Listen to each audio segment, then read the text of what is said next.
Okay. Now stream is starting. Now stream is starting. Hello. Hello. No, stop I'm that. Eddie the rat. Stop whatever this is. Eddie. Okay, fine. The bit's over. No, no, I don't want to kill you, Bitch. Steam. You Keep fucking hate going. my idea. No, it's a. You always do this.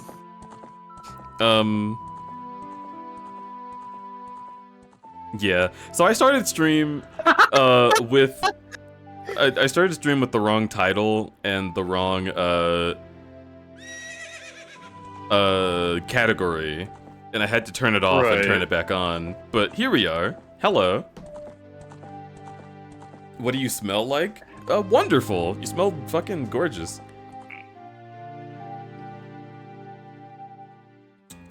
This makes me want to take the number that we've got there. Where is it? Yeah, points. Properties. Let's give it an outline. Let's up the outline size. There we go. Hey! 32 months. That's almost 33 months. That... Thank you so much, Mars, for that resubscription. That's super duper sweet. And, that means that we have now got, an entire other point, at least. Oh, hell yeah.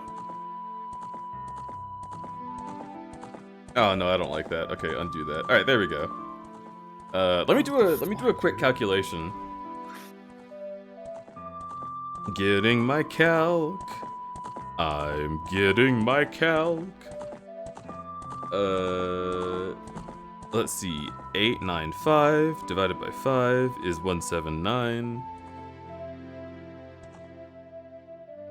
Wait, really? Well, anyway. Uh...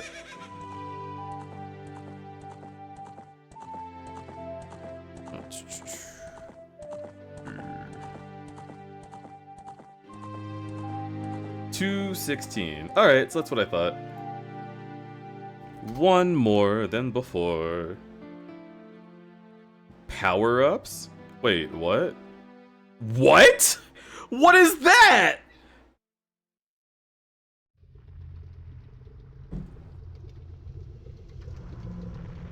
Huh? Wait, okay. Alright, hang on. Armpit just used a power-up, and my belly is huge. What? Is it huge to anybody else? Are you guys seeing how big my belly is right now? I am not. I'm really loving the crud belly, though.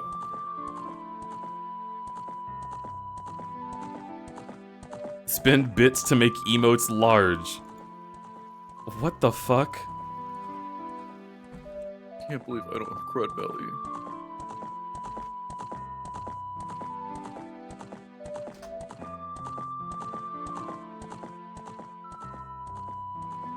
It's still being rolled out, so some don't have it yet. I see. It's funny too, because apparently it was rolled out on like my OBS, but not on my actual Twitch page. So that's interesting.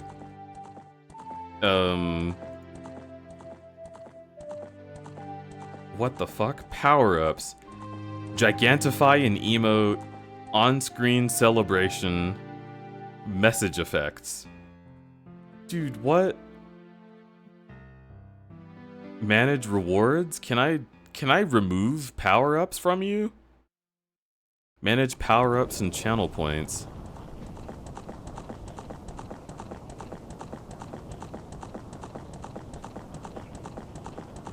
Can I add custom power-ups? Wait a minute.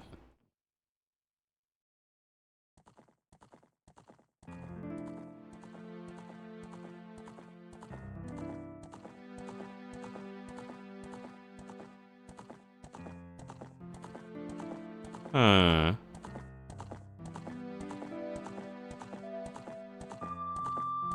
Apparently not. No custom ones yet.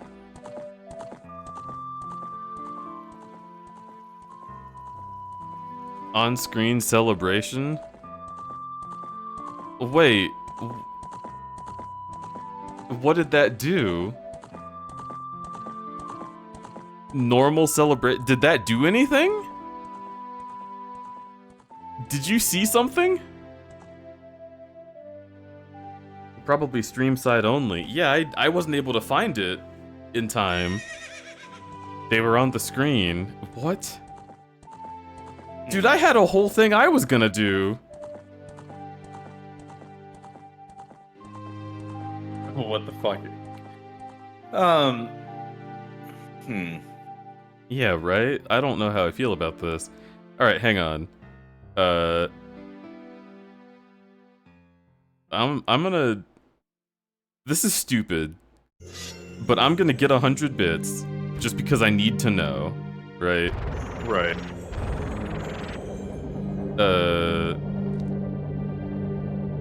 Let's do on-screen celebration.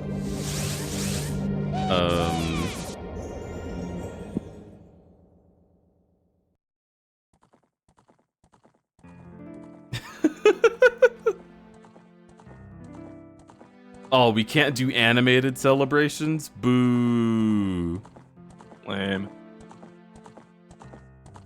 Ah, scratchy. Are you okay? Yeah, I just had to scratch my back.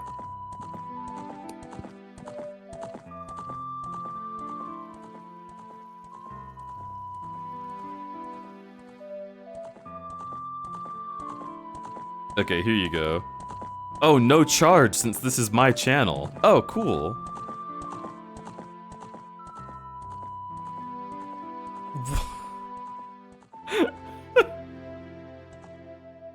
What the fuck?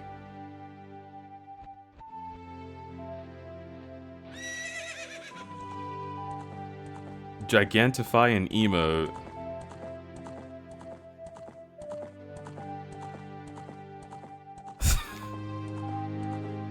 I'm sorry, y'all. This is just insane to me. Anyway. We can spam these on our own? Yeah, if you're a streamer, you can just do it yourself.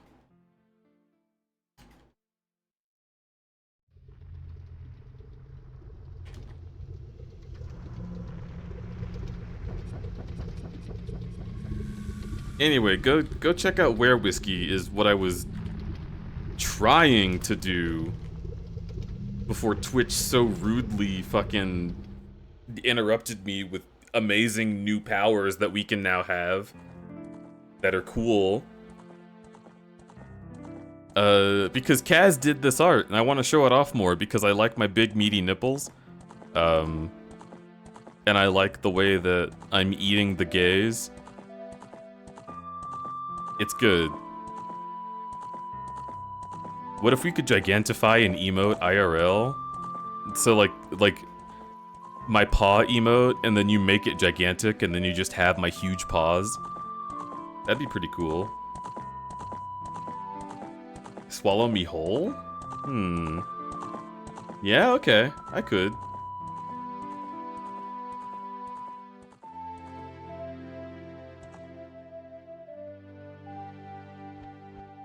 Anyway.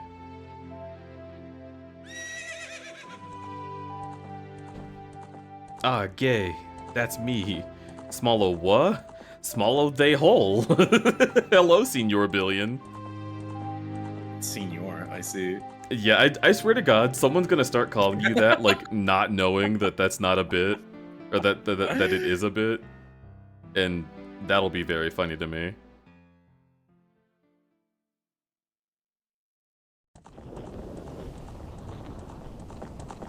Too late? Wait, has someone... What, gaily eating the pride? Gaily eating the gay pridefully during Pride. Thank you. Thank you, Zerk. Yeah. People Oh, you responded gotta better stream when it your was thing just for the me. maw. Oh yeah, I will. Don't worry. Here, let me put the maw behind you again. Okay, cool. I feel very comfortable right now. Whispering in your ear. Hey, Eddie.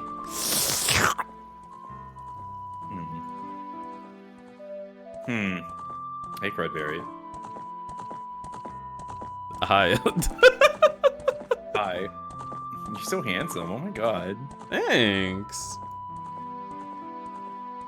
I love being handsome.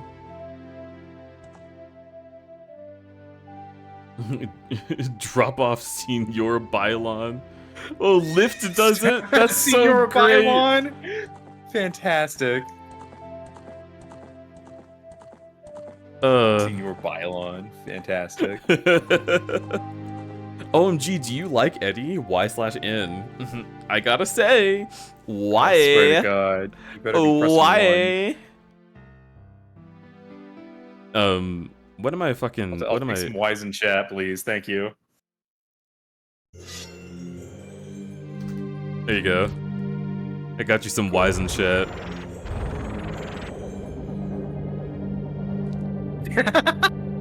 Wow! Wow!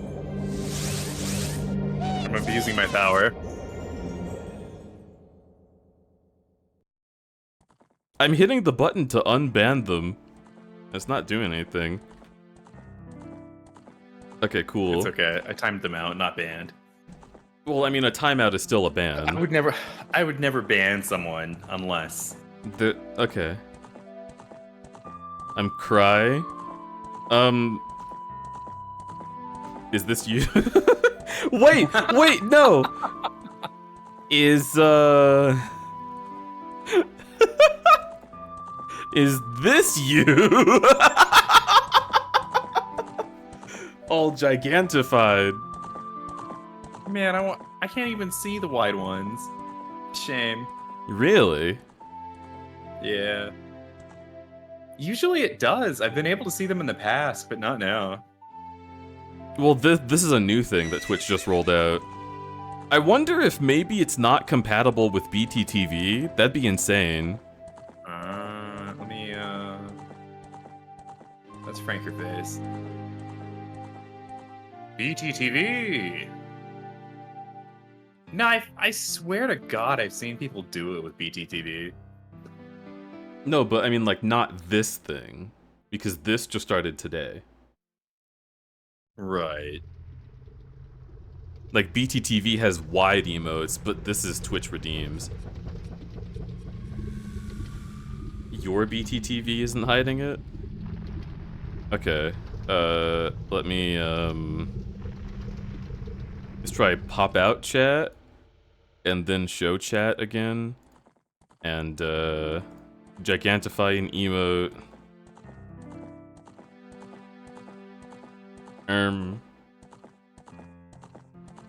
Yeah, I don't know. Wait, can I...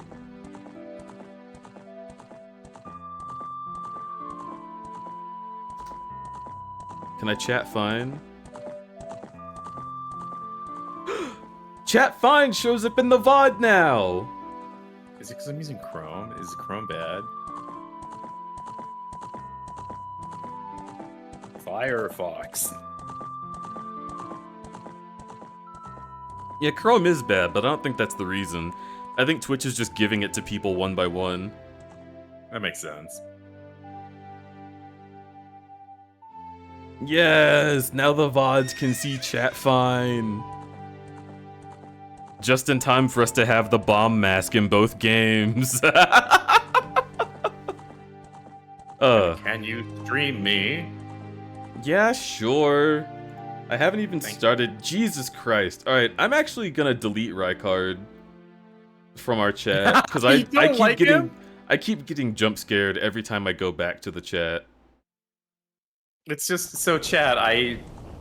There was a photo of Donald Trump that I saw on my news timeline today that just, like, his face looked suspiciously scaly, like Rykard's. So I had to, like, post two, like, the Trump photo and the Rykard photo, like, side by side to, like, suss out the differences. and very hard to tell the difference, not gonna lie.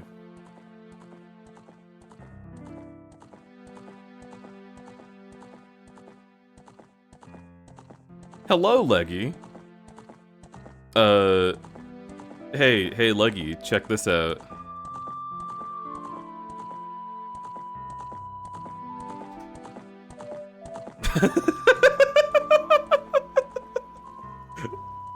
How you feel about that?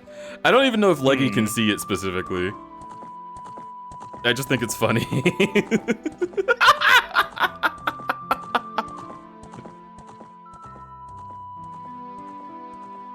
I downloaded Firefox and Edge opened itself just to be like, "Hi, you're looking for a new browser?" I'm like, dude, no, not you. Be gone. Oh my gosh, like if only there was a way.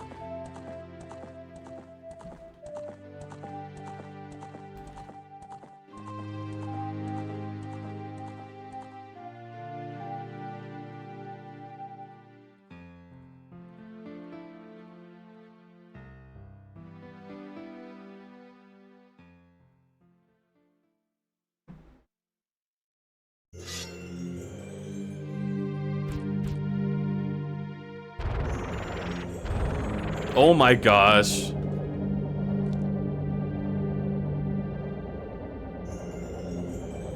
Or what happened? I see. He made it his stupid fucking... I'm gonna kill him.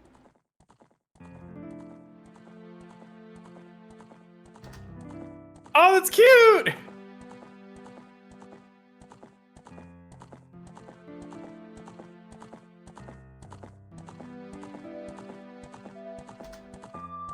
Yeah, right. Did you start the run over? Oh no, this is just the title You're screen. fucking adorable. Oh my god. Anyway, I am adorable, bitch. You know this. love you. Oh my god. Let me... You're so normal Wait. about boys. Wait, hang on. Let me move this over. There we go. Now I can save this. Oh, I already saved it. Okay, cool. Listen, all I'm saying is,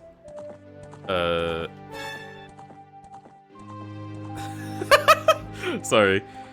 I'm saying a lot of different things. I'm very, like, thrown off right now by everything that's happening with Twitch. Summons aren't appearing on screen? Fucking kill this program. Yes, embrace it. Embrace the hate. SpongeBob! Kill this man! Do it. Do it. Do it. Alright. Let me give you all of the redeems that you guys probably redeemed since the stream started.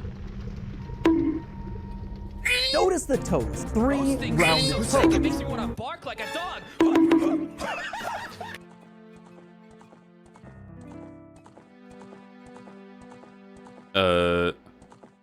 Yeah. And one more Markiplier, since that one is rare. Understood. Was that the? I honestly, I missed that one. I want to play Five Nights at Freddy's again, just so we can have that one. Alright. Back to Hell? Yeah. Yeah. Yeah. We're here for it. There's been a lot going on at the beginning of this stream because Twitch has added some features that I was not expecting. You gonna add the one from Sly 3 last night? I'm actually doing that right now. Yeah, of course. Add conditional. Yeah? Let's see. First value, second value. Just delete that. Action should be overlay. And the image should be this image here.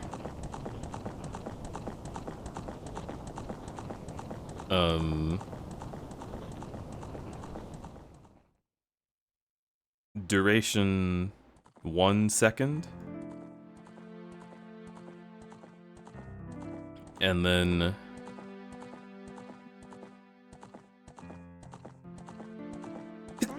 Yeah.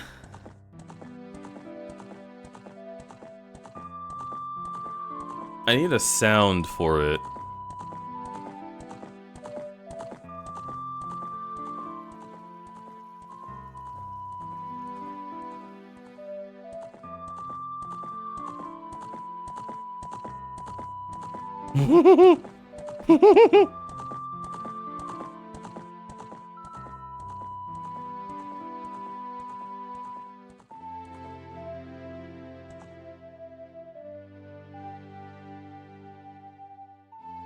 Could be nya. Fuck. Yeah.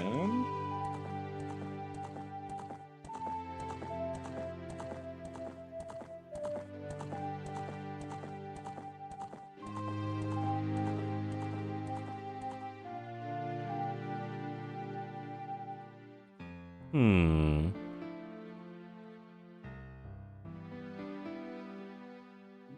Oh god.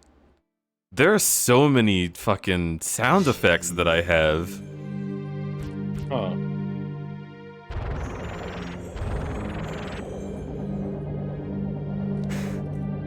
Get off of my screen! Oh, Yeah, we're gonna have to talk about that. There's bugs everywhere, you guys. There's bugs Yeah. everywhere. Can you talk about this in full? me? Yeah, just The tell bugs? chat what the bugs are. Yeah, they're called chinch bugs, I think. They're like, there's a very specific tiny little brown beetle. They're really cute looking and they're harmless. But from what I understand, they're all over everywhere in Albuquerque right now Yep. because it's the end of their season. And so they've laid all of their eggs outside, and so now they're just looking for food everywhere. And so they are just entering people's homes now, and there's just a lot of them.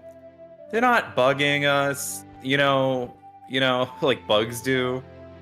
They're just there, and it is kind of bugging me in the way that bugs do. But goddamn, there's so many. There's so many. It's wild. They love computer monitors. No, these they enter through the windows or they'll crawl under the crack of the door, and they'll just hang out near where they came in from. And they're not. I haven't seen them mate. They're not fucking with our food because I think they eat live plants. Like that's what they eat. Like I did a little bit of research. So they're just here. They're just wild animals in our apartment.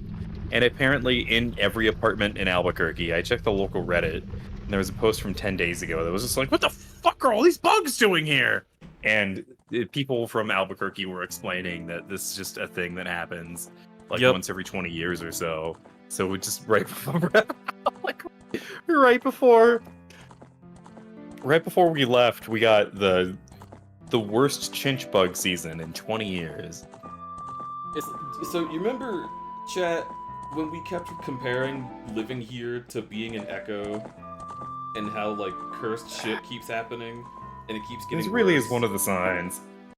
Yeah, this feels cursed as hell. It's...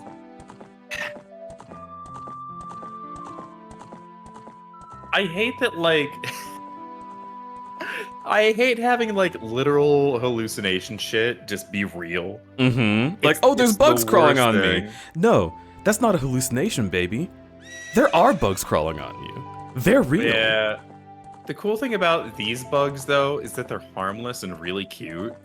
Yeah, they So don't when I do see them anything. They're crawling just on me- stupid. They're like, "Hi, do you have some grass?" I'm like, "No, I don't keep grass inside my apartment." Oh. It'd be really cool if you did, though. And I'm like, "Oh, that's cool, bud." But no. You should Just- try you go to getting the- grass. You could go to the park outside. And he's like, "No, I like it in here. It's cool." I'm like, "Yeah, I know." You're But I'm not dying gonna in I'm not here, gonna get though. some- Yeah, you're gonna die, bro. You're going to starve to death. Go outside. Why did you come into my apartment, you piece of shit?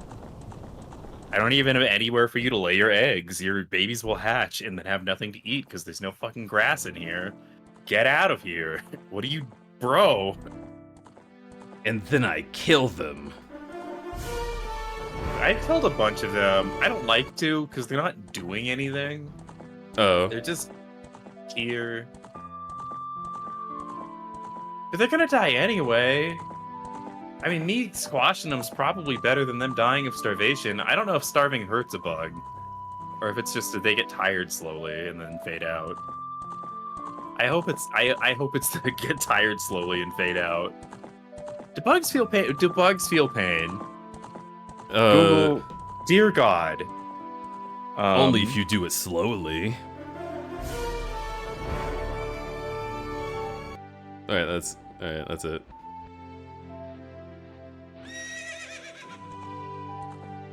You want to start playing Zelda? I know there's bugs all over us, but I'm just... Yeah. I want to ignore that and play Zelda. Let's do that. Yeah, but yeah, that's what we're dealing with. There's a 20 years in the making swarm of bugs across our entire fucking city, and they're in every house, and no exterminator knows how to get rid of them. We just have to keep trying. I sprayed all over. It did not change a damn thing.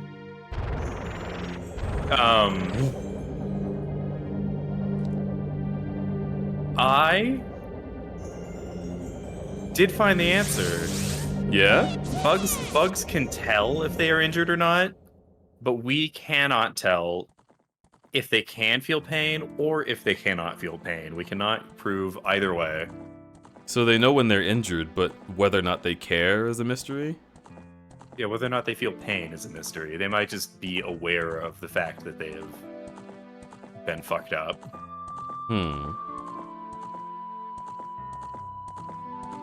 Interesting. Yeah.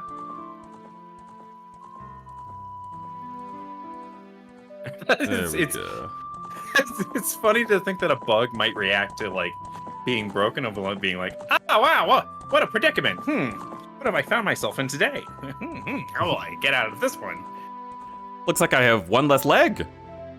Well, it's Tuesday. Let's go. Do you have any grass, sir? I am once again asking for grass. Fucking...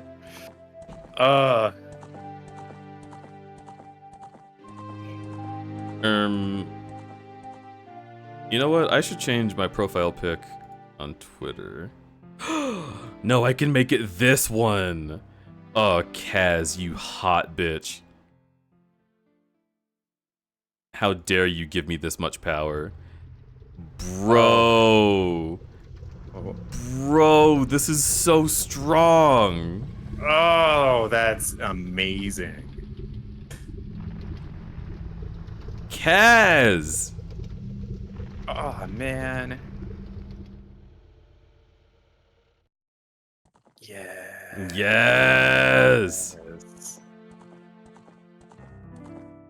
Where does this go? Oh. Wait, Eddie, watch this. Did you know about this? What's up?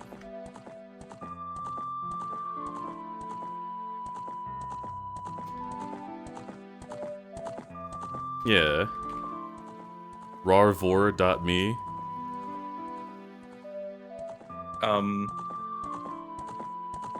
What?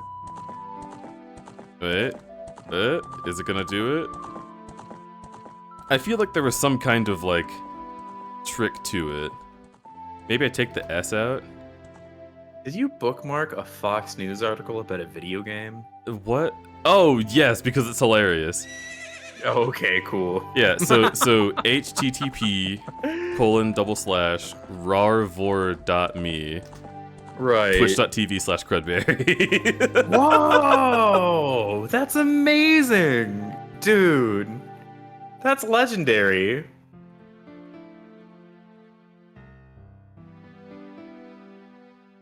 Yeah, there you go, chat. This is mine. That's fantastic. Hey, it's me, Goku. Hello. What's up, Goku? But yeah, no, the Fox News article, where is it? Is I bookmarked this like 10 years ago. Is Bulletstorm the worst video game in the world?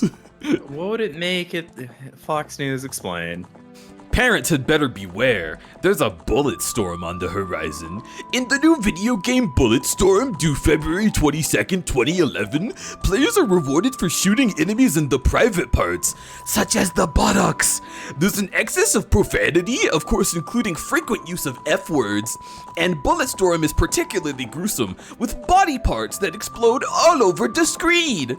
But that's not the worst part. The game adds reward systems called skill shots, and it ties in the ugly graphic violence into explicit sex acts.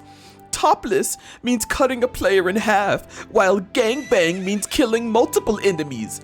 As with my kids as young as my 9-year-olds playing such games, the experts FoxNews.com spoke with were nearly universally worried that video game violence may be reaching a fever pitch. What experts? What are you talking about? If a younger kid experiences Bulletstorm's explicit language and violence, the damage could be significant, says Dr. Jerry Weichman, a clinical psychologist at the Hoag Neurosciences Institute in South Carolina. Explicit language? They're words, my guy. Violent See, the video violence games like I understand. Bulletstorm have potential to send the message that violence and insults with sexual innuendos are the ways to handle disputes and problems. Yeah, okay. Oh my god, I forgot about this one! That's a lot! They said the increase in sexual assault can be linked with video games. Hey, Fox News! Shut the fuck up! Dude, what the fuck? Also, like, just don't let your 9-year-old play Bulletstorm! It's rated M! It's for adults. It's for you! I can't believe this new alcoholic drink came out. I can't believe... Oh my god, kids are gonna have this? Oh no! Also, try a green tea drink. It's actually really good. Damn.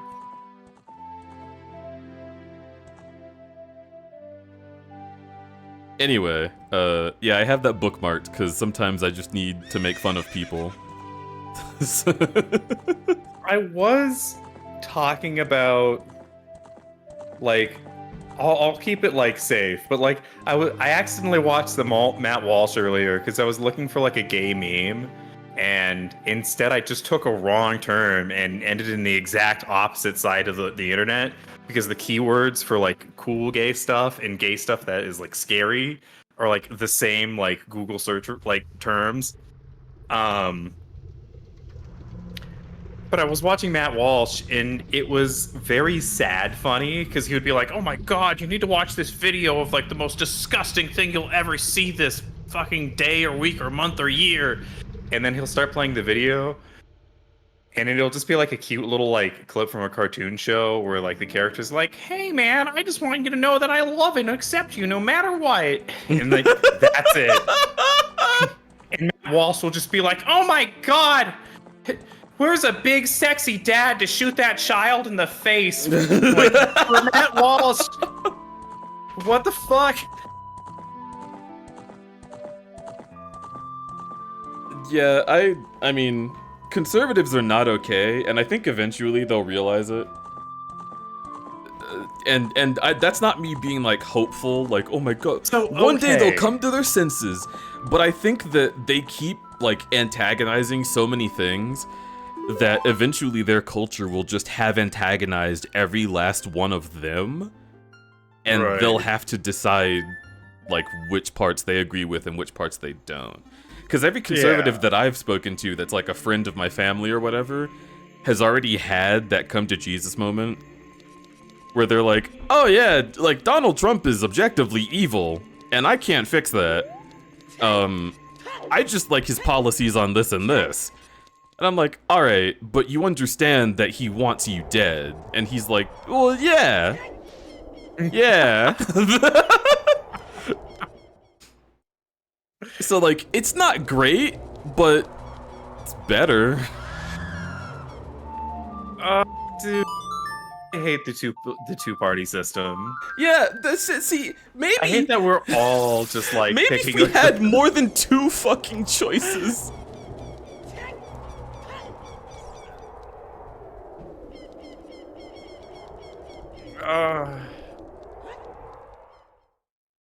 Hello, Kaizen. I fucking love Kaizen. I give Kaizen the flower and a drink. This is Zelda. I want Baja Blast. Nice. We have that Dr. Pepper coconut, which tastes just like Is the Baja Blast empty? No, it's in the fridge. Okay. I'm gonna come get one. Because those things... No, I was just saying that I like the Dr. Pepper coconut. Oh, I'm It's glad. like an almond joy, but in It's- liquid form. It's really cool. Dr. Pepper Creamy Coconut Chat is really good. See, ever since we got EBT, we've just been trying all the sodas that we never tried because it costs money. Yeah, Sage Yeah, tried if Sprite we- Chill. Sprite Chill is so good. Okay, I'll be right out. Okay. Hello, chat.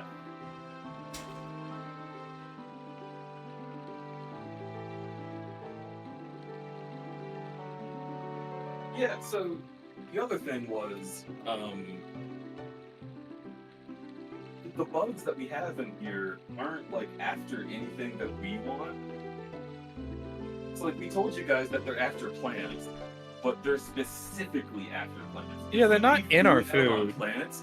Like, I have a plate in my room that I ate a sloppy Joe on, like, 30 minutes ago, and the bugs don't give a fuck about it. They're literally not looking at it.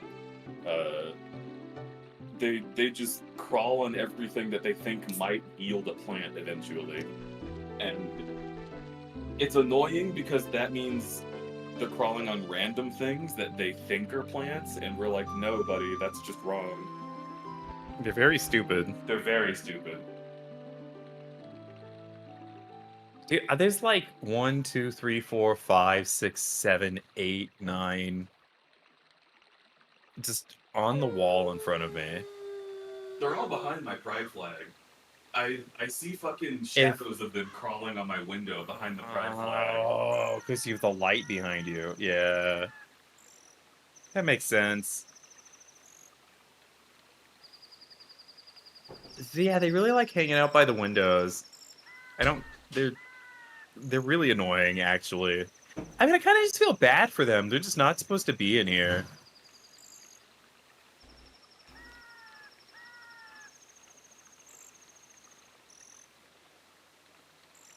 So yeah, it's not horrible. It's just annoying. Yeah. Notice the toes. 3 rounded toes. And while I do wish it was different, I'm not gonna like.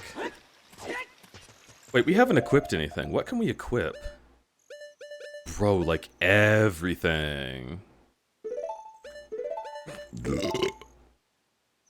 Oh my god.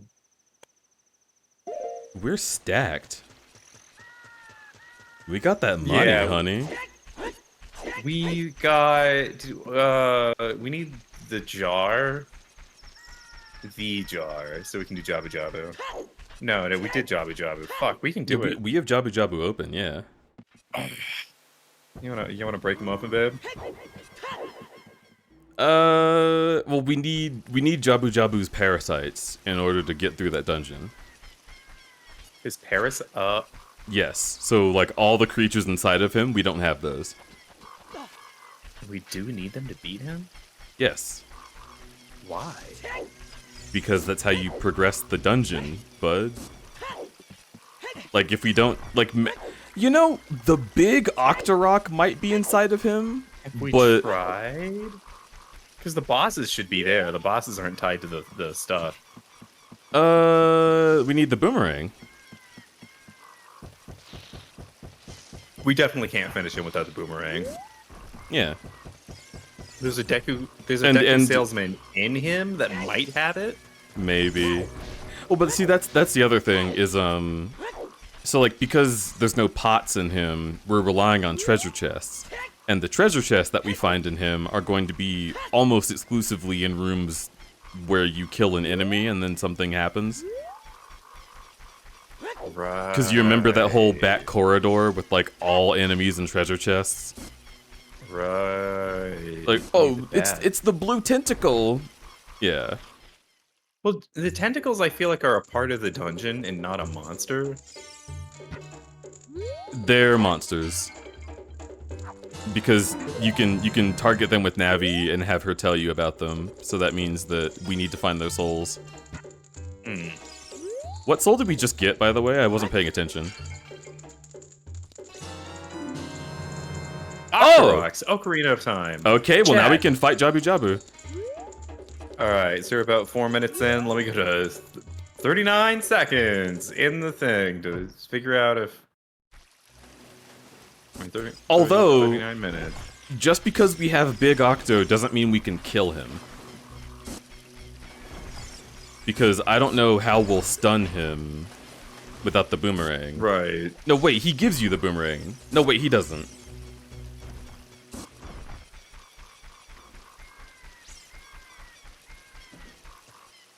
Do Deku nuts work on Big Octo? Man, I don't know. Also, the Song of Time didn't Alright, work. got to it. It is. Oh, the adult doors are different. If there's an adult version, then yes, the doors will be different. It was the stingers, which I believe is the Jabu Jabu enemy. Dude, what a prompt! Commands for gamers. Become a child? No. Destroy all children. Bro, check it out. It puts us in the same Bro. place. Wait, what? Dude, that's awesome.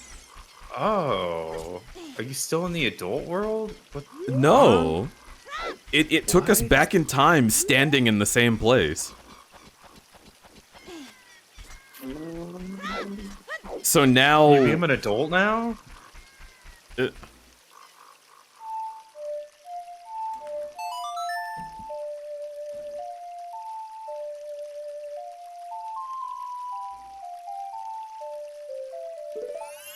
Whoa, okay, hold on. Yeah, baby. Oh, yeah, that opens baby. up everything. Easy mode.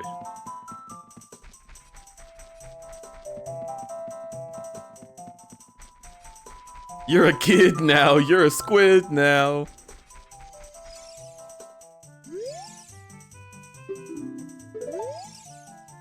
Holy shit, we don't have to talk to Mida!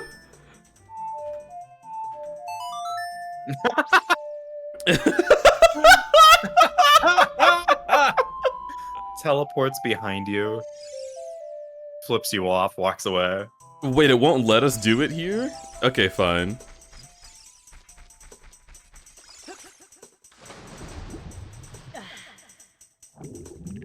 But you still need Zarya's song.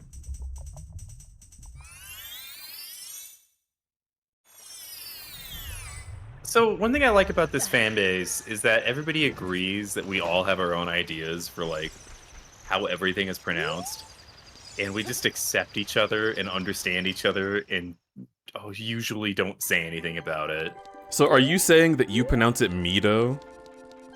No, it's obviously Mido, Okay. like Midas. But I'm saying I think you say Saria and I say Saria. I say Saria. I know I've heard somebody say Saria recently, and I'm just like, Saria? Dude, like, because it's like Sarah, I guess. Huh. I mean, maybe I've said that. I just don't remember.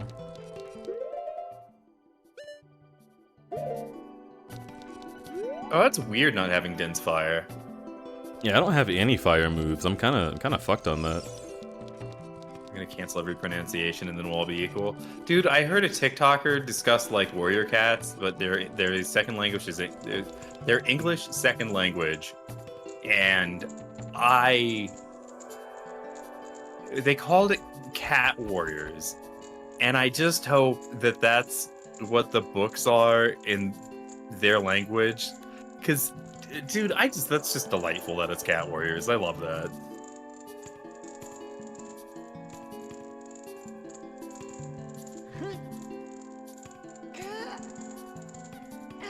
Sorry, I just moved one of the bugs from my desk to the window so it can fuck off. It's like, please go back outside. Yeah, for real.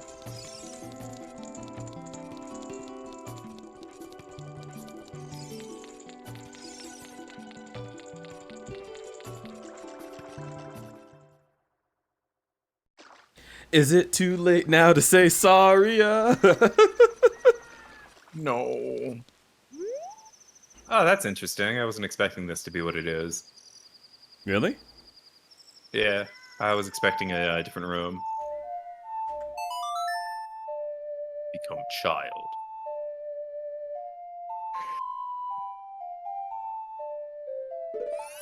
It's so funny to me. Become a child?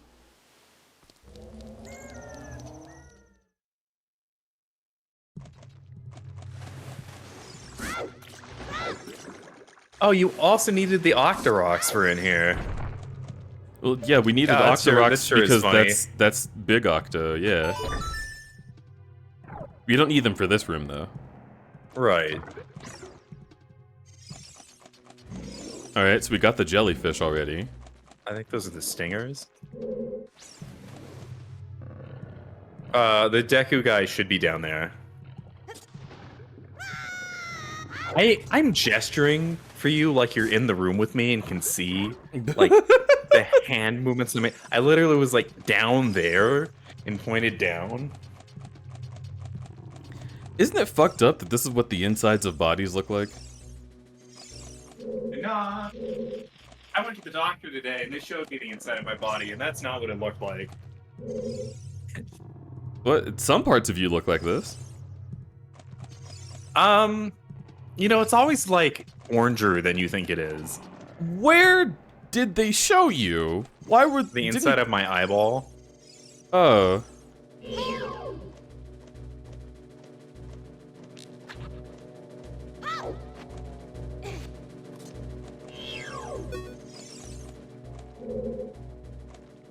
Eddie's insides are made of orange creamsicle. I think that's just the more you light know. they used to see inside. Yeah, maybe. That could be it too. I mean, you definitely. Well, you're like. There's like your blood, and then there's the parts of your insides that are white. And then the Oh, there parts are of your pods. inside. Nice. And then your veins can be blue. Your bile is green. I guess there's a lot of colors in there.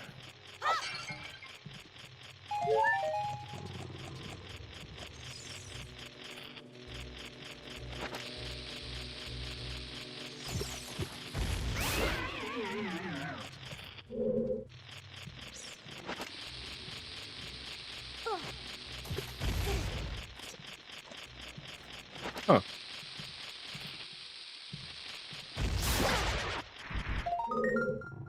Hell yeah. Job. Oh, I want that. What was it? Ooh. So chat, if you were not here for this, maybe those are the stingers. But Skulltulas outside of the dungeon give you Skulltula coins. Inside of dungeons, however, they give you a random item. Yeah, it could be anything. Yeah. So killing all the Skulltulas is actually important. But only in the dungeons.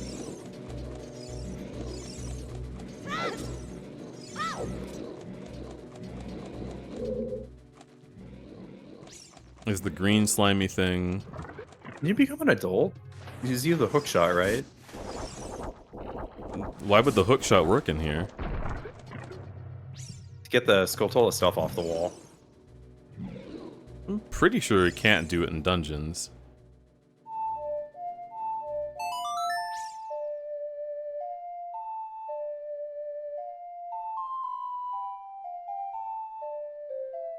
Huh? But he's not here. Knew it. But you can come here as an oh shit, no you can't. No, you Fuck, can't. wait, Bro? Oh. I think we busted this game wide open now.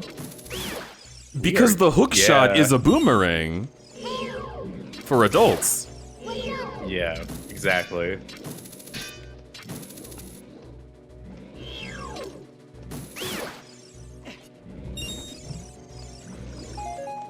Yep.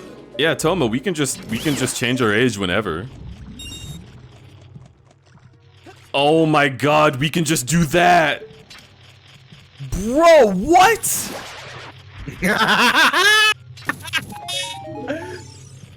Oh, that's fantastic.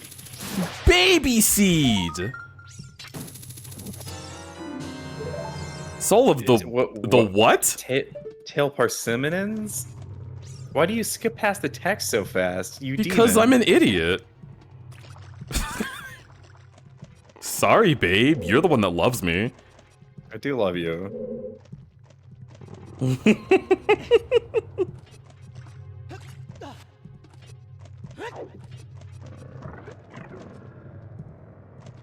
I'm also not sure if switching to adult actually affects the seed at all. Like, what if it's just not considering this for logic, and we're actually not supposed to be able to do any of this now?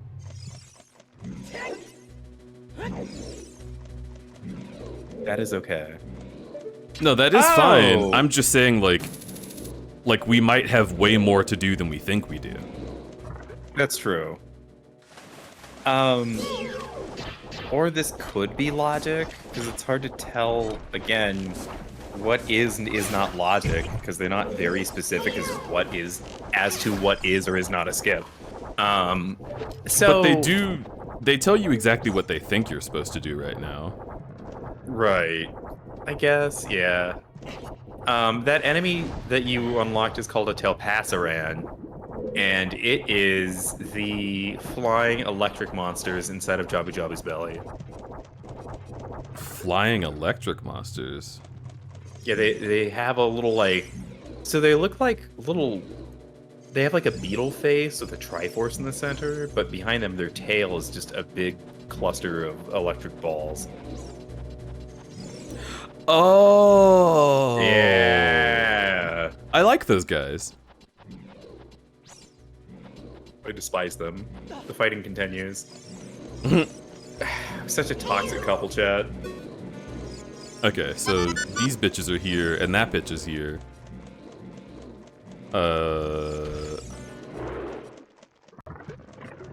Here they are. Yep, that's them. Tail Passaran.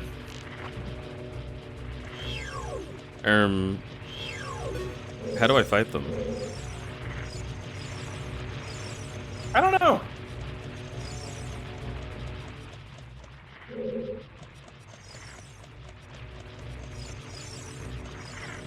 Wait, she's just up here. I don't have to go through the trouble of going to get her.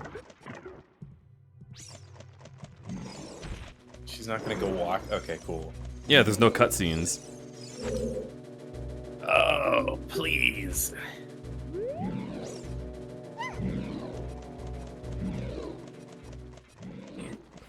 This is so much weirder with you as an adult.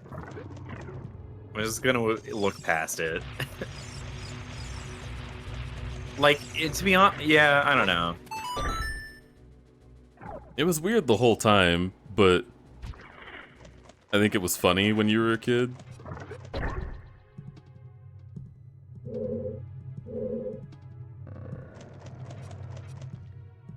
Yeah, so there's no monster in here.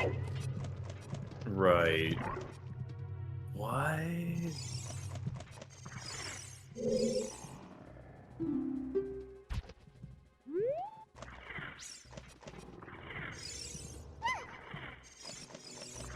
How delightfully fleshy. If you say so. Alright, but we might be able to do this one. It really depends on the monster.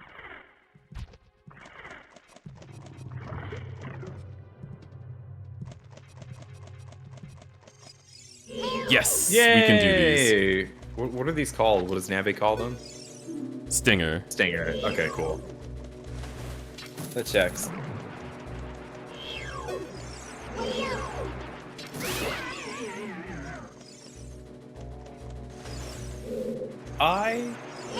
Oh, the Deku Seeds, take them out. Okay. Eventually they'll be on a timer. Wait. What? Will they? Yeah, I think eventually you'll need to, like, kill X amount within, like, 30 seconds or whatever. I don't remember that. Hey! Plot relevant. Plot item. Is that what that chest means? Yeah, it means you need it.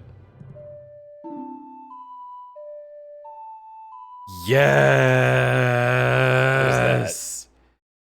So do you remember we got the lullaby intro when it was fucking useless? This is the full lullaby. Right. For making Yeah. baby not cry? Yes. Got it. We had ba ba ba, and now we have ba ba ba ba ba ba ba da. Now we don't have an ocarina, so we can't do anything with it. But Right, we have it. yeah, that will also. No, that's the wrong song. That's the opposite one.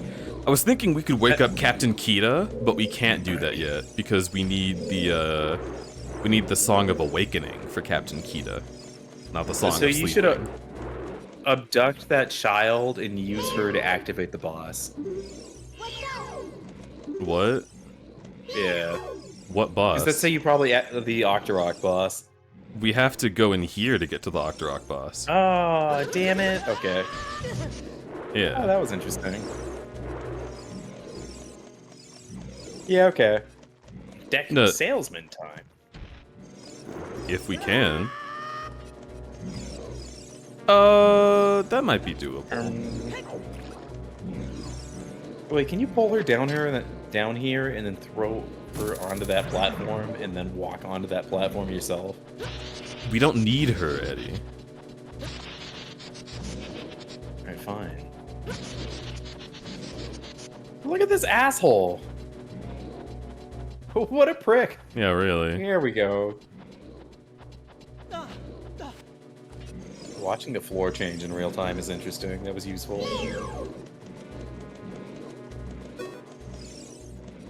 What are the Those jellies things look called? so sick it makes me want to bark like a dog. Woof, woof, woof, woof. Close. Beery. Beauty. Yeah, we unlocked Beeries and Baris. Baris are the ones that spin at you. Right.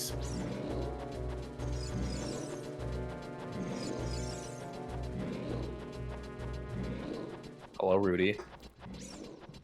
Rudy Oh my with the God, grippers. Notice Rudy the with the toes. Three grippers. rounded toes. I almost said Rippy with the groupers.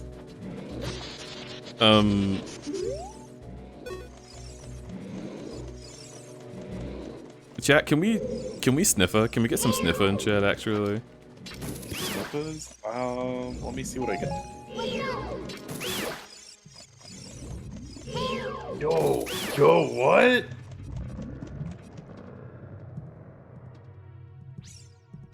Oh yeah, you do have a sniffer. I need one. I want a sniffer. I got this sniffer.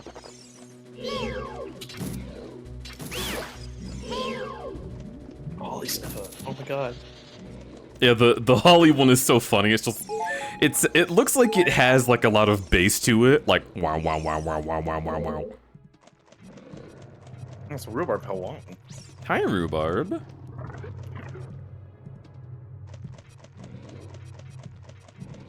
Dude, this is so many friends that are gonna be within like a drive of us. I really can't wait. Yeah, It's just a shame that, like, we got a car and then we had to immediately start focusing on moving. Because I also want to see Texas friends. But now they're going to be farther away. Yeah. It's always TFF. I think I do have to go to TFF. Do it! Also, the salesman's under that ledge in the water. Yeah. Just saying, if you maybe wanted to... I know.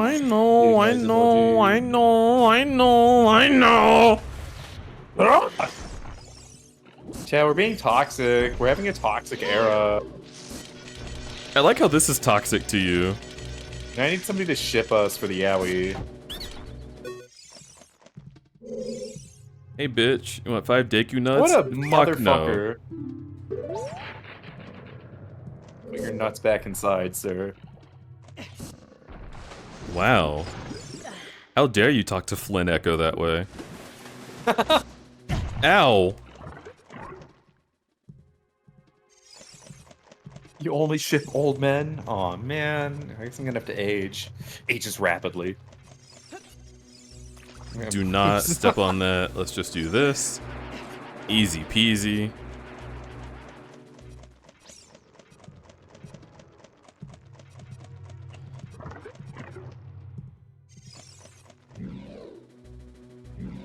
I'm a little mad that they shaved down the sides of this platform specifically so you can't jump up it, because you wouldn't be able to do that as a child anyway. So, like, what the fuck? They would have a debug mode. So in debug mode, you could get here as Adult Link, and maybe they were thinking about this.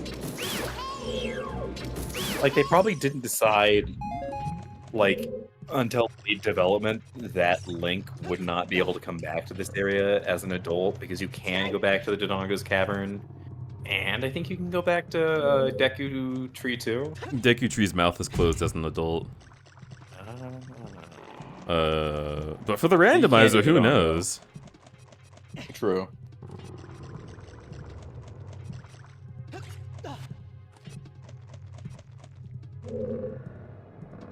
You can revisit Deku Tree as an adult?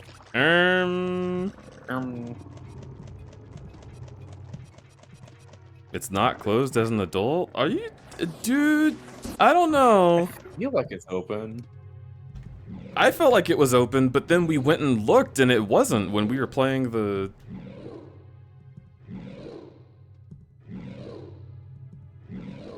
It has to be opened as a child. Can you do...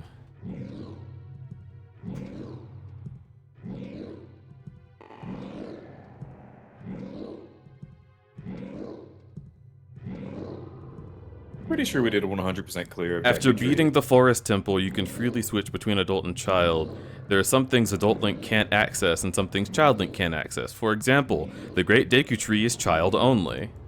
Yeah, yeah. Because his mouth closes before he petrifies. Well, no, it no, doesn't. it would be after, because he petrifies as when you're a kid. Yes. The actor for the mouth is closed as an adult. By bypassing the trigger that loads the Deku Tree section of Kokiri Forest, the actor for the... Okay, yeah.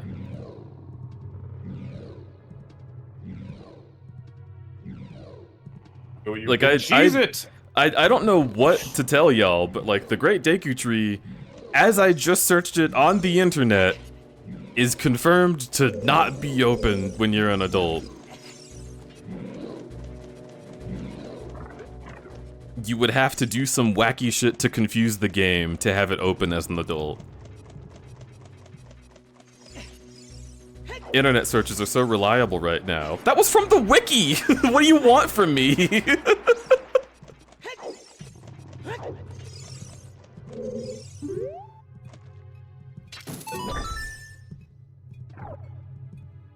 I specifically remember trying to do it as an adult in our last playthrough, and we couldn't.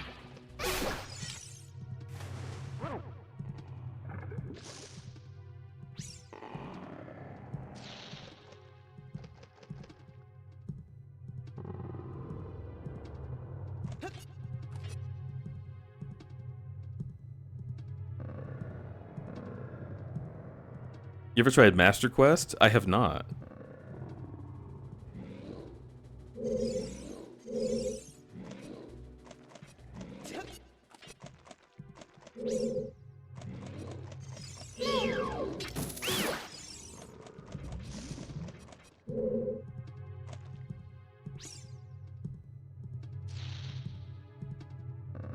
So I've always gotten like, so the thing about Master Quest is that like, at least to like when I had the opportunity to play it, it was something that you unlocked at the end of a playthrough. So you would have to play through the entire game and then have access to it. And like, when it's something that I owned on the N64 and beat multiple times. I don't know if the GameCube was... I think that's like how it was explained to me on the GameCube and the 3DS. I'm not sure exactly how real that is. The 3DS has Master Quest. The GameCube I don't think did. No, the GameCube does have like the Master Quest. Oh, sorry. Okay. The GameCube has the Master Quest, like... it's a separate game, basically. In 3DS, it's a mode. On the GameCube, it's a separate thing. It's a new ROM. Right. But if you play it like the GameCube collection that does not have Master Quest as a separate mode, then you cannot play Master Quest. It's not included. Yeah. Yes. Also, so you can just play randomizers now. Complicated. So, like, I don't see the point of playing Master Quest. Well, Master Quest is vanilla but hard. It's like, right. A lot of people think it's better. Oh yeah, I've heard that too. I don't like Master Quest because it gets a little more quirky than I'm into. Like, in this dungeon, there would just be cows sticking out of the walls, and you have to shoot them to use them as switches. Oh. And I don't like that. That's weird. Yeah. I thought you liked quirky things in people. Rudy, you are just perfectly quirked up in all the right ways.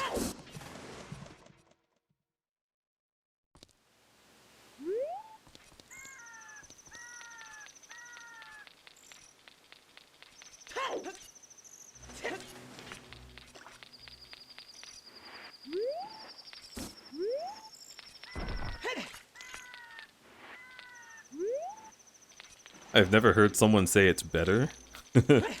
Well, I mean, maybe some people just really like the challenge of it, and they think it's better because it's not like, you know, now that I played Master Quest, the other ways are baby mode. I'm a real Ocarina gamer. Oh yeah, this will actually be the dungeon because... Right. Hi, Safaro. Thank you for making my belly huge.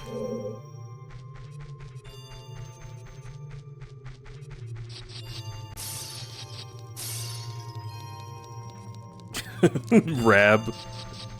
Oh, look at that. Ow.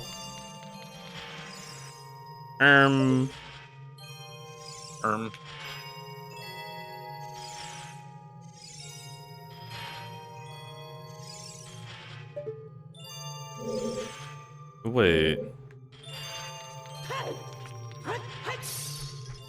Okay, I guess we're missing an enemy. Oh, we don't have the guys that blow you. Tragic, I know. I thought we found them. From Majora. We found... Ah. Wait, so we can't do that dungeon now? Nope. The first room is locked off. Can you... On my way. Roger, why are you spraying my belly? Can you dive to the bottom of this area? I think we tried this in the last playthrough. I'll dive to your bottom. We don't have the iron boots, right? We does not. Shit. Rupees, rupees, What is rupees. that? What is that? What is that? What is that? What is that? Rupees, rupees, rupees. There's lots of little roops. Rupees, rupees, rupees. I don't think there's that much. There's rupees, rupees, rupees, and then it kind of sucks. Yeah.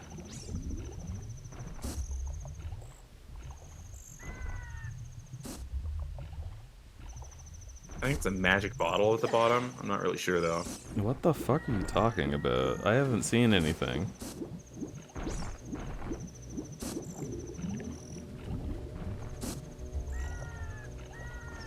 Rupees, rupees, rupees. Those gemstones in the drink. Rupees, rupees, rupees. Make sure you never sink. It's not really worth it, so I'm not gonna go. It's rupees, rupees, rupees over here. I want to know what's over here now.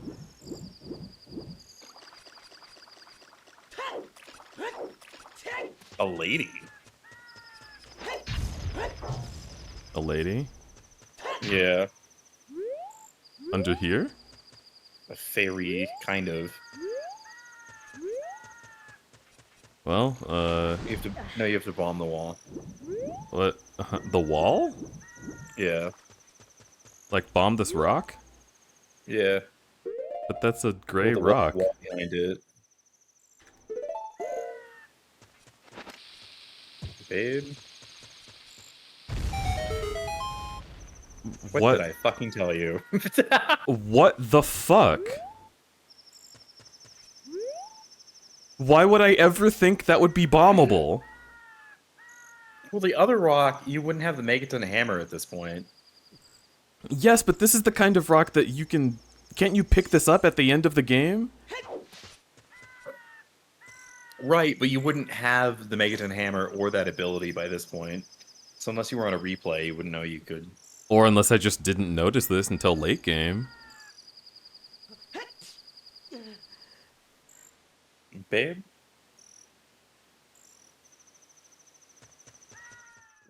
Like, this is a completely out of the way area. There's no reason for me to try going in there. I think you should break those bottles anyway, just because stuff can still be in them. Oh my god. I know. Oh my god. I know. I'm annoyed with me too. Dude, check Yeah. out this 1 rupee! Well, sometimes it's like You a guys- shield, so... It's an Wow, item we see. already have. Yes, I'm gonna put you in my butthole. better.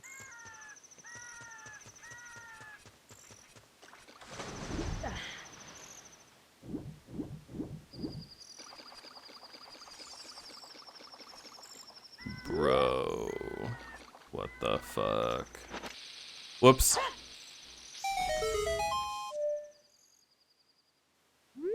What? I didn't play it yet. Okay, fine. Be that way.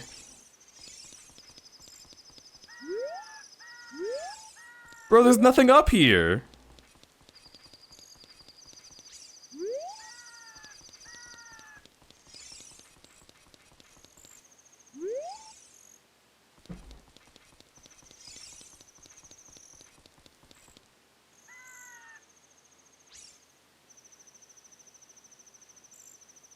Ugh. Okay. Sorry, I was rolling over my own children, by which I mean the cord for my headphones. Oh my god, the big Jono. The big maw.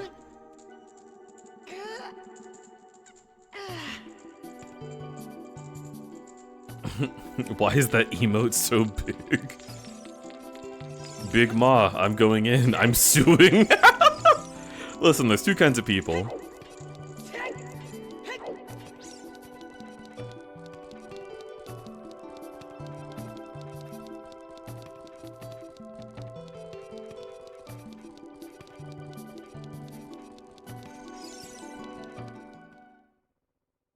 That's not psychological damage, Aster.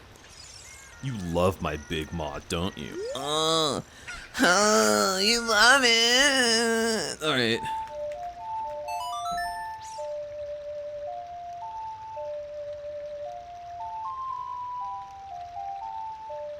I do love the Gatorine Ma. I want to grab his tongue.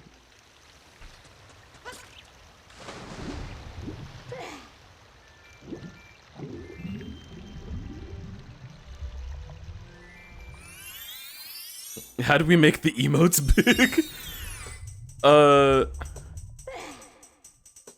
It's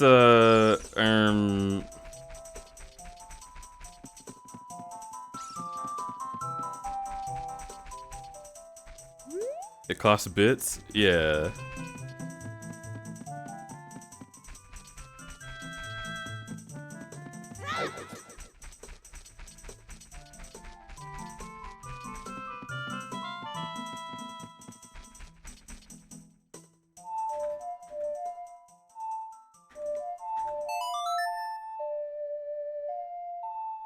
Kofu?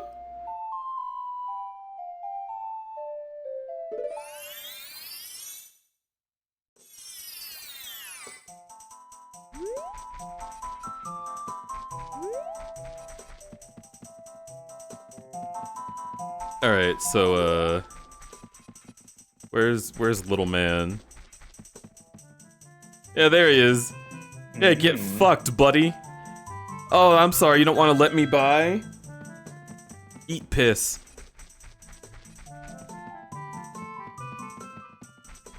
Don't mind if I do.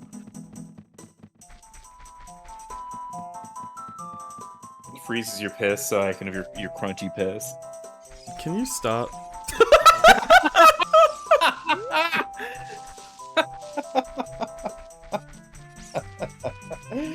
Wait, there's no moblins. Wow, what a peaceful walk through the forest, you guys.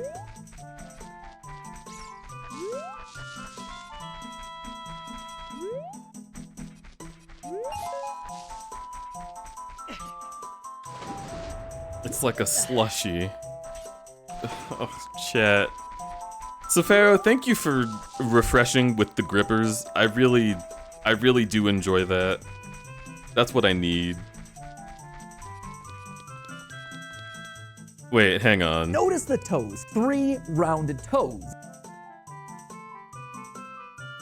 Where's, why do you need paws? Rudy, Notice the toes. 3 rounded toes. Rudy, why are you asking that question? Notice the toes. 3 rounded toes.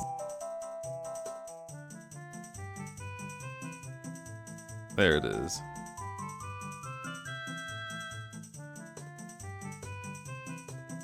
That's what I needed.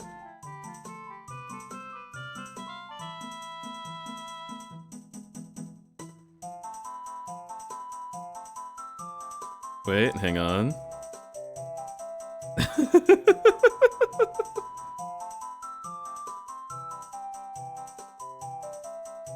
The grippers are like a balm for Cruddy's soul. It's true. I need them to heal my ails.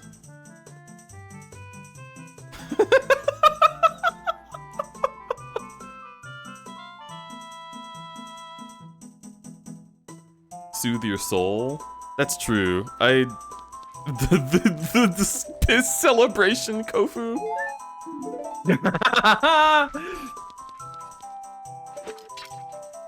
Damn. Did you ever think about how we can do this? Come on.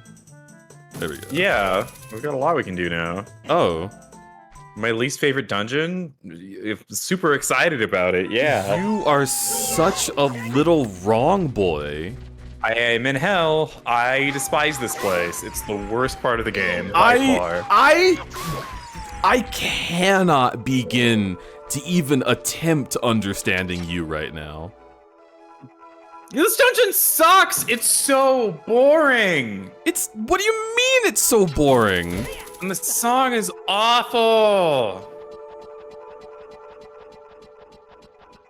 Garbage! Chat, it's garbage! Eddie, you like forest. What's wrong with you? I love the forest. I hate this fucking temple. This song is more annoying to you than fucking 1.0 Fire Temple?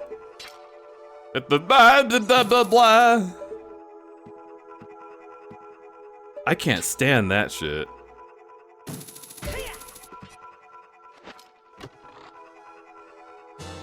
Alright, chat. New poll. What? Duration 3 minutes. Is the Forest Temple garbage or great? You tell me. Do you agree? Thank God, at least one person. Yeah, 1 out of 10. what do you like about this temple? It's great. No, it's not. You're wrong. You're all wrong about it. Eddie,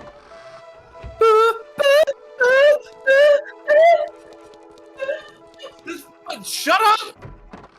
I hate the sound of this place. okay, I'm not even making fun of you when I say I straight up do not understand why you don't like the song. It's just ambient, like, mysterious noises, dude. It just repeats forever. Do you mean like the soundtrack to a video game? No, this one specifically, I just really don't like this soundtrack for this dungeon. I think it's annoying. Do you not like any high-pitched sound?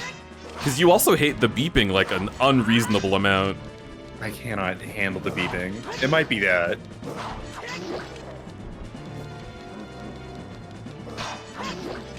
Mr. fucking bass player over here hates falsettos. Yeah.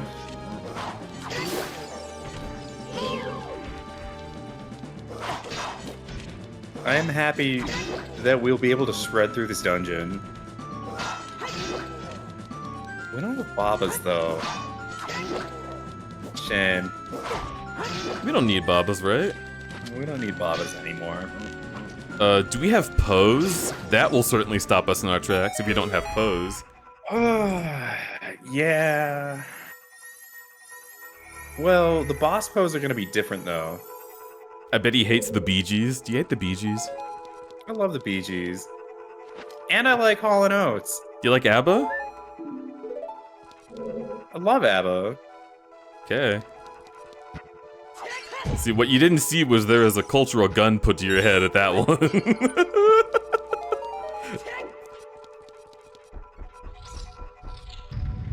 Gunnar the Rat would have crawled out of the walls to talk to you about ABBA if you said no. I'm the fucking dancing queen. Are you kidding me? Hell no. Rawr, rawr, rawr. Hi, Kofu. There's an ABBA song pack for Rocksmith, the guitar video game where you plug in your actual real guitar. Fuck yeah. I really want it. I want to be the dancing queen. I need it. Dancing queen. Coming through, that girl is you. I can only remember the Gravity Falls version. No.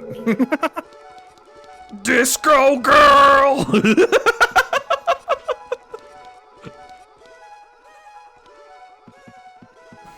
Yeah, no, okay, so I love the Forest Temple because I love abandoned buildings. And this place just feels like you're exploring like a haunted building. I like the area.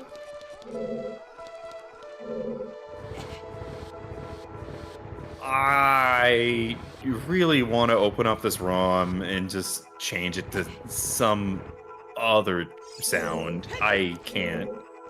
Whoever did the sound design for this temple can... I mean, it's the same guy as everything else, but, like, there's just no... I think it's just meant to sound like unsettling noises in a forest. Like if you like the like. You know what it is? Yeah. The percussion in the background is kind of like a tickling noise. What? And it never ends. Yeah, it feels like it's like it raises the hair on the back of my neck and like the soundtrack's tickling you? Like a little bit. I really don't like I don't like the beeping. It's not melodic. It's just like, you know what it sounds like? So, it sounds like Bones. It sounds like Bones in the way that like that one who's that one animator on YouTube who did like the wizard beer? Yeah, like Xylophone. Worthy Kids? Worthy Kids is a video about like how a band goes out on stage and their audience is all skeletons and they're like, I love that It's all one. skeletons. Yeah, and it's all skeletons, something- isn't it? it's all skeletons in it. Yeah. And they realized that like the skeletons showed up because they put xylophones on their new record. Mm-hmm. And skeletons fucking love xylophones. But anyway, so like the instrument that's playing in the background reminds me of Spooky Skeletons. It's got a xylophone vibe to it. And that's not what's bad about it. I just think that's delightful. That's the one thing I like about it, actually. That's You were just saying it tickled you and you hated it. What's the truth? I do hate it. I do hate it. However, I hate it, but it's the thought of best, it- and I the- love it. Give me more.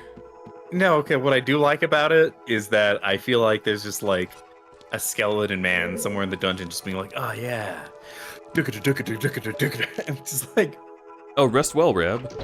Okay. So the way that this feels to me, let me give you my analysis of this song, right? right, okay, You've lived in a forest your whole life. You've been through the woods, but you've never been this deep. right." It's a secret place for Saria. Oh, shit. Saria's gone missing. You have no idea how to feel about that. You only know that you've only just now gained the ability to come here, and it's the most uncomfortable thing because you're too old. Like, everything is, like, weird. And you just hear something in the woods, right?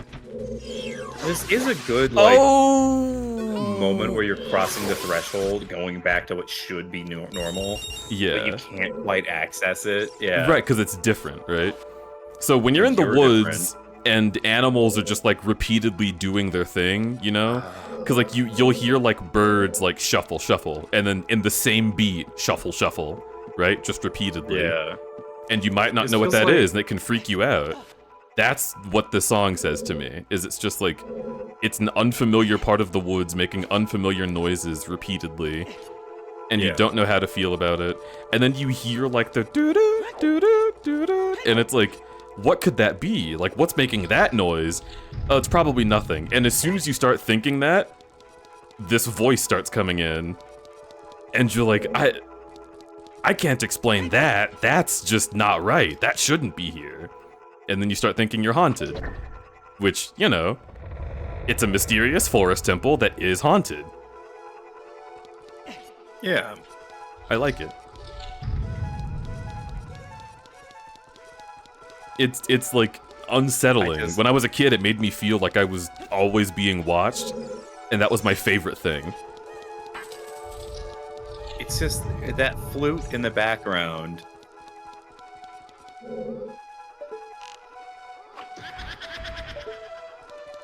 I hate that flute in the background with all of my being. Oh, I'm sorry they didn't have a good enough synth voice. It's not just the voice, it's just... Dude, it sounds like... You know, like... You can't see me, but I see you, crudberry. See, that's not that spooky. You're just gonna pluck me up and eat me or something. That's fine. We've done this song and dance. Come at me, buddy. This song is like the Your Smoke Detector Needs New Battery song. In this dungeon... It's like, not that bad. It's that bad. All right. I can't tell you that it's not bad to you, but like that's ridiculous to me. It's awful.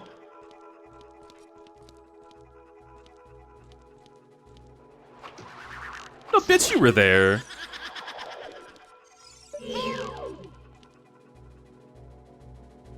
I'm sorry you have this kind of auditory experience. Yeah, that's how I feel. Is just like, I don't understand, but I have to believe that it's real for you. I'm exaggerating because we're on Twitch. However, I What, just- really don't like this. Our show is scripted? No. But I am trying to have the podcast moment where I'm like, Finally! I have no idea what that is. Bro, you never heard of the Moons Tier? They're my favorite band. Dude, I would listen to a band called Moonsteer. That actually sounds fucking sick. You want to start a band? Moon Tears? We can play do the video game xylophone? covers. Oh shit. Oh damn. But like make them ska. Ska? Alright, well, we've cut our audience in half, but I'm fine with it. And we could call our YouTube channel Moon Ska Network. Dude, furries love ska. I don't know what you're talking about. I mean, listen. Again, I'm fine with it. I'm just letting you know we are going to be unpopular on SoundCloud. All of our fans will love us very much, but we'll only have so many. Right. Okay. It's like the fucking the Kingdom Like Hearts being a furry tutorial. creator. It's like you're gonna start off with no XP, but like later on you'll get XP. Bro, you can't defend yourself, but you can cast a fuck ton of magic. It'll be like the Pixies. Yeah, see, if you keep making references like that, we're not gonna get anywhere. Well, okay, so the Pixies are an amazing band from the 1980s that did music that sounds like indie music from the 2000s. They were very ahead of their time. Also, a lot of their music had a lot of dynamic range, which means that, like, ooh, chest. Nice. Parts of the music would be really quiet, and then in parts of, like, their songs Beautiful. where they wanted them to be dramatic, the band would get louder. They wouldn't just stay at one volume the entire record. Sometimes they would get really quiet, and then they Fuck. would get super fucking loud. And it's awesome. Yeah, and they inspired Nirvana in a big way. So basically, the Pixies had an okay career. They like survived as a band, and eventually like got burned out and like retired for a couple years. And after retirement, Kurt Cobain, who fucking loved them, like mentioned them in a bunch of interviews and wrote about the band and like went at length to make sure his fans knew that like Nirvana would not be what it is if like the Pixies as an influence were not a thing for them. And so like the Pixies basically retired for a bit, and then they came back and they scheduled a tour, and all of their tickets sold out, and then they scheduled another tour for like stadium shows, and all of a sudden they went from like being like a bar band to being a big giant rock stadium band that people go berserk for and know all of their lyrics, and like that. And it happened like in the span of like they retired, waited like 5 years, and then came back and were like one of the biggest rock bands on the planet. Like, and only because like Kurt was just like, no, you all really need to listen to the fucking Pixies, dude. Like,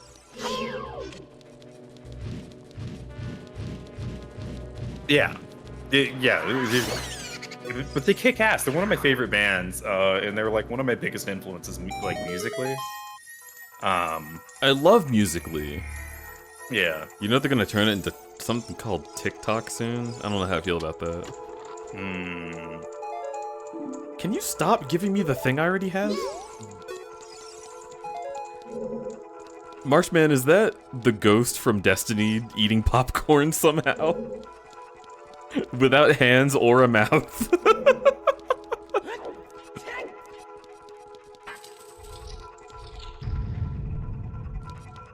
Yeah, I don't know. Pixies are cool. That sounds really cool. Well, also, like, any band that, like, Kurt Cobain is super down with, I think... just like people in history, I agree that I now want to listen to them. Fuck off.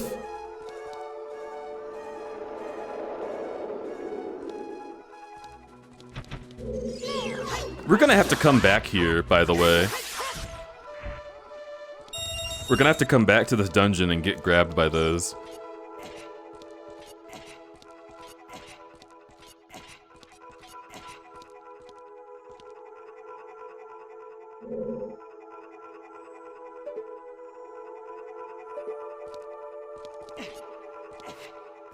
Eddie?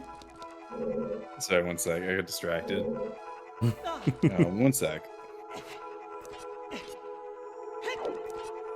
Can't believe that it got distracted from me.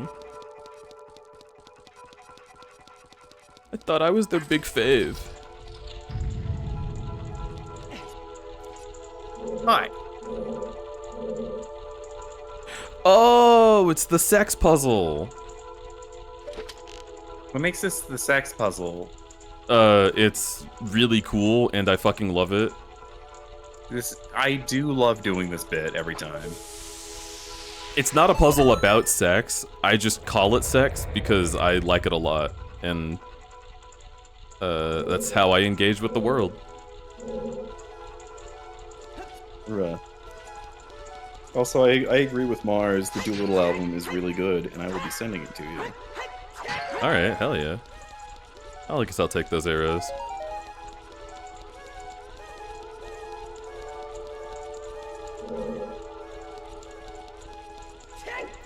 I'm sorry, Rudy. I'm just a little sex man.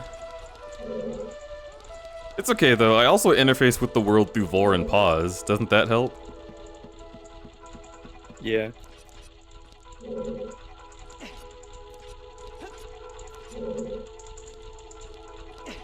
Just me and my pals sniffing paws.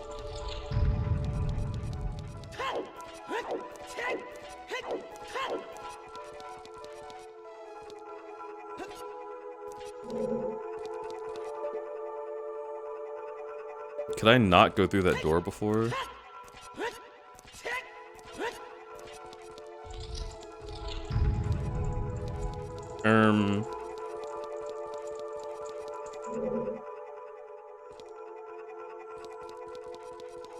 What the fuck? Did you just hear that loud crash from downstairs? No.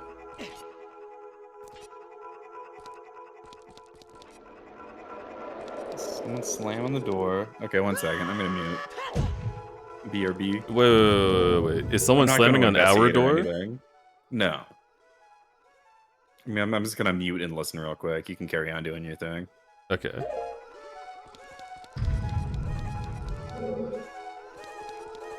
Deej told me they wanted to sniff my paws once and I didn't know how to feel. Rudy.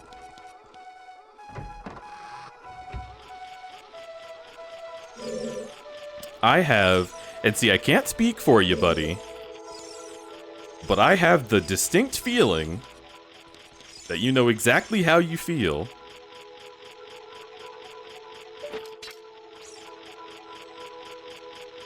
Only once? An astute observation, Kazan.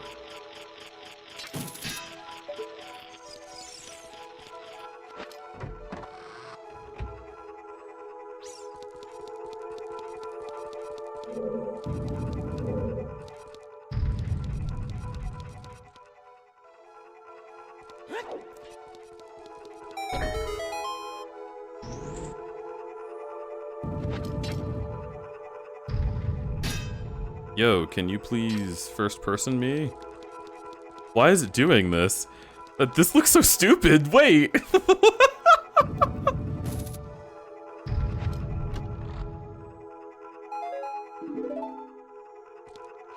Once as in one time in the past, not one time. Look at this dumbass! This is what Link looks like when he's in first person? I never...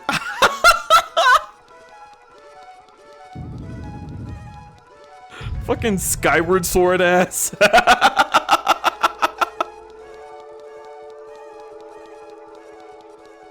Deej doesn't want the ceiling steppies. Alright, if this room was pause, I would never survive it.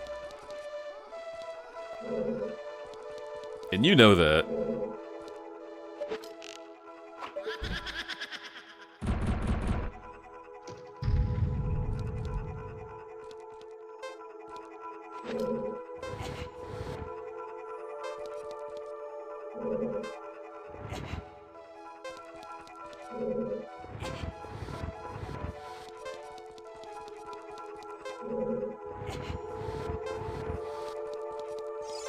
Nope, right here.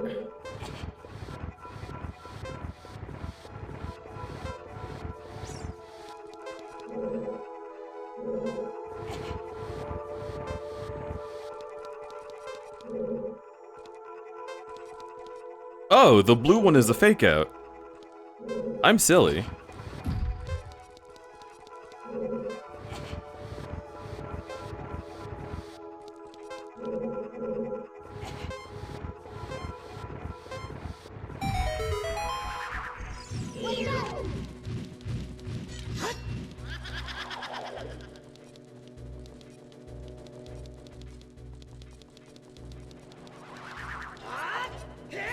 No way y'all just have 1,000 quotes about my feet at the ready. Or about me talking about feet at the ready.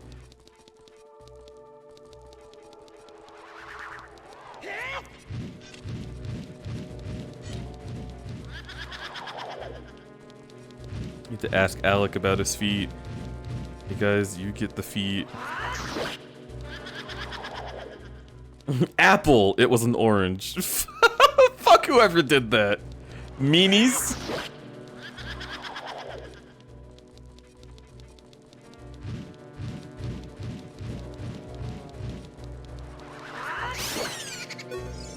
Just because I don't know my fruits. I know they're delicious.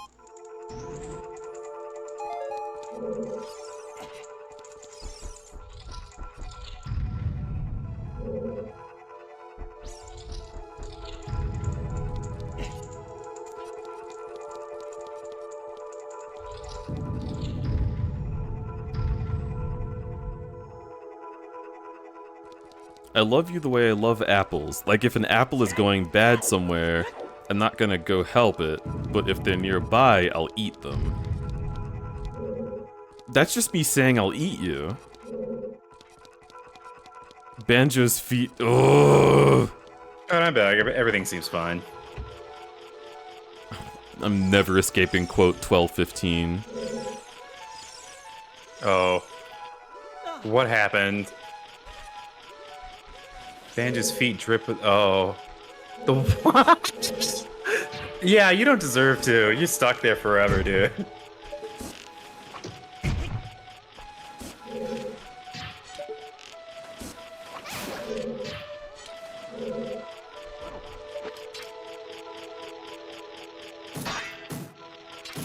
Was you spouting nonsense during the end of a very sleepy Fortnite stream? I see.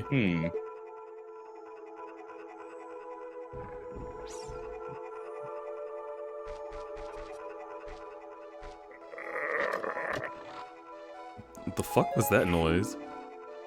Someone slamming on the door of our neighbor's place. I don't think she. They don't live there. Yeah, she doesn't live there anymore.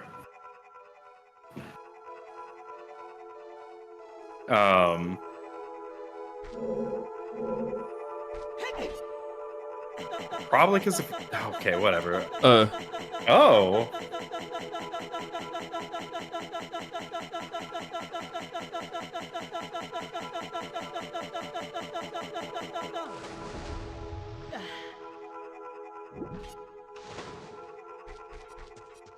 She doesn't even go here. Yeah. Link, that's inappropriate. Stop. Yeah, I'm gonna quit talking about it because it's a downer, but yeah. It's extremely fucking annoying. I mean, that's not a downer to me. Here's my thing, right? I guess it's a live thing happening downstairs right now. Well, okay, our neighbor had a really obnoxious boyfriend who would like come over and slam on the fucking front door to like be like, oh, Brenda, you have to talk to me right now, Brenda, God! Okay, you are sitting right by the window, so it is possible that they can hear you from outside, just saying. Right. But she fucking moved, I don't know. That is possible.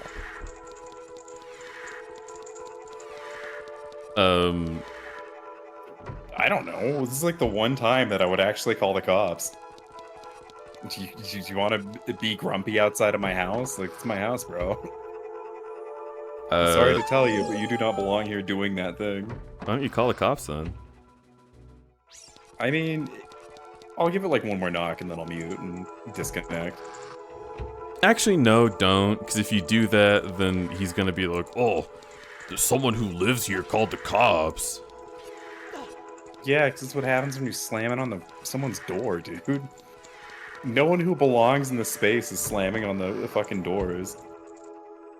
Well, yeah, but I think it's better this way because he's eventually going to realize that she doesn't live there, and then he'll have to realize that he doesn't know where she lives, and then that's it. Like, fucking... Clearly he doesn't have any other way to contact her, or else he wouldn't be doing this. Is someone fucking with you? No, there's just... Oh, no one's you fucking with remember us. the stupid ex-boyfriend of the lady who lived downstairs who was also stupid? They moved, and now he's, like, banging on their door, even though it's an empty apartment that just got Why are you repainted. ignoring me? Yeah.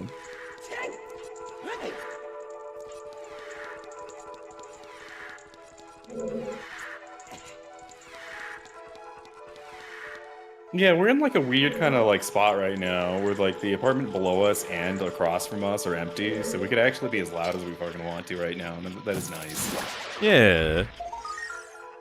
But it is also weird that we're all leaving at the same time. Wait, no, that doesn't matter anymore. Fuck. Alright, fine. Yeah, we don't need Babas, that's actually just annoying. I like them, they're cute.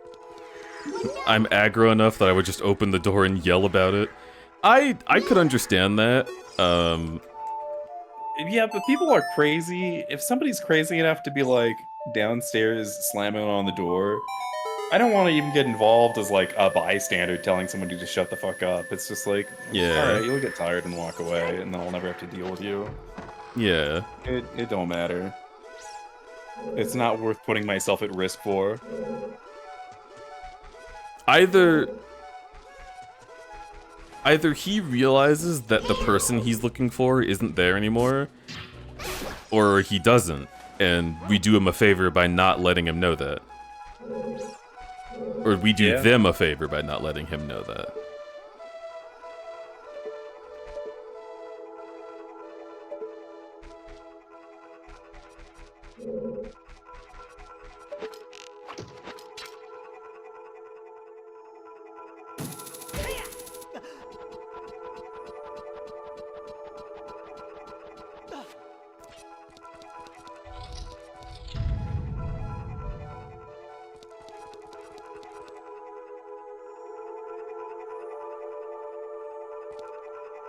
Okay.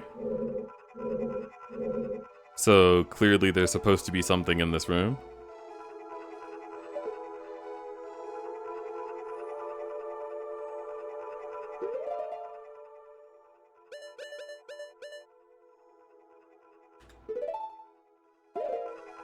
I do think it's weirdly like interesting that like everybody in this building like left at the same time. Like it adds to like the liminal vibe that we're experiencing right now with like, I don't know, we're like, I guess we're not packed yet, but like Remy got all of her stuff packed up and out of here. And so everything's kind of like half empty in the apartment right now. We have no reason to like hang anything else up. We're moving in 2 weeks. Like, our neighbors are gone. There's the weird bug problem.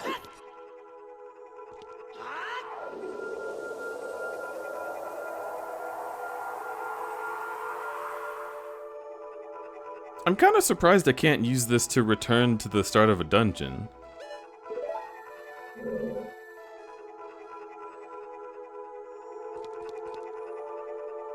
I thought that was like the whole point of it when you're in a dungeon was just to go back to the start.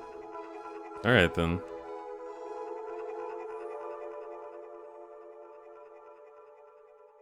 Wait, that reminds me of a place I moved to where I kept getting the previous resident's mail, which was marked Witness Protection Program. I kept getting weird people to the door looking for them. It was scary. Jesus Christ. Doesn't save and quit put you at the start? I think that puts me in my house. But I'll try that since it's close by.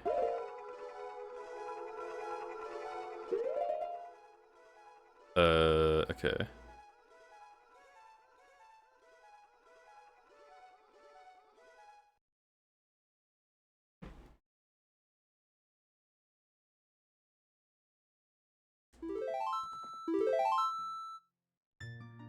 Kumther. Okay, cool. Good tip. I guess I just always finish dungeons in one go. That's interesting to know about myself. Awoo! Awoo, awoo, awoo! Awoo, awoo! Hi, girly.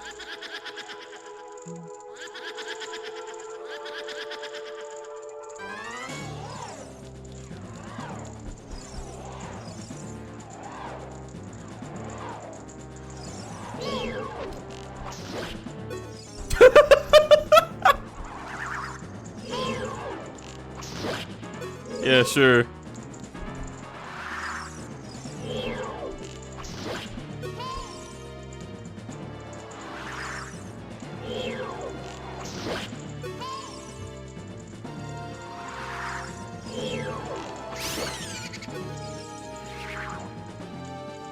Man, you get the mini boss music when you're the easiest one.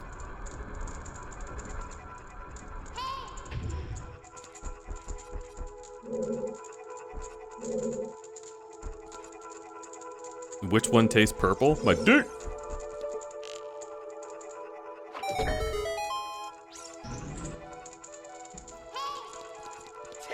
Hmm.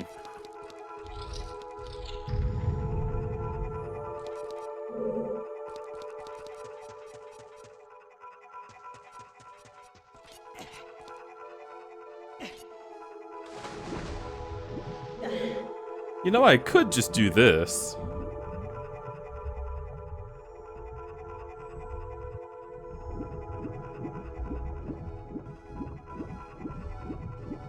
It's just hearts down there.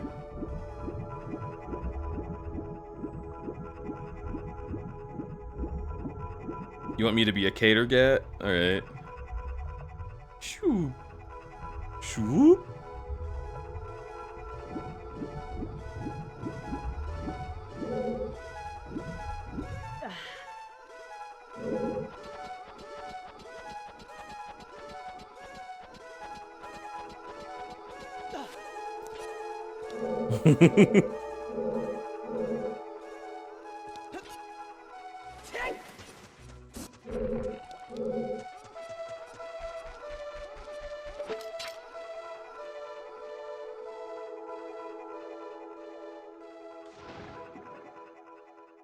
I miss my friends and their paws. I see. I don't know, I'm thinking about cons, and I'm like, man, I sure had a lot of beautiful people that I was hanging around with that I was really happy to be able to see and talk to and have chill coffee times. And one of them just drew me in a way that makes me want to cry. Aww. And I love it. I miss my friends and their paws.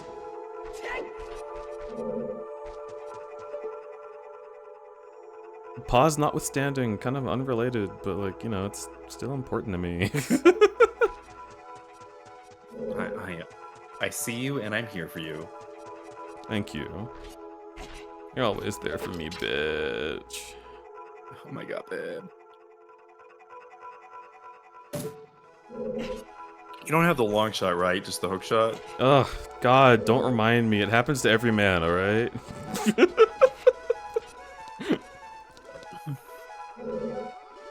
Yours is just normal length. Like,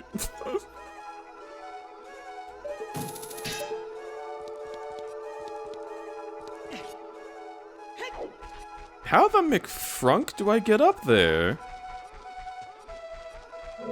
Hello, Finny. Smooches for crabbing.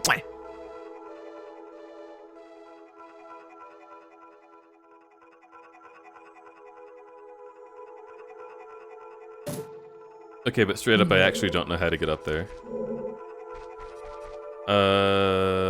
I guess we'll do this.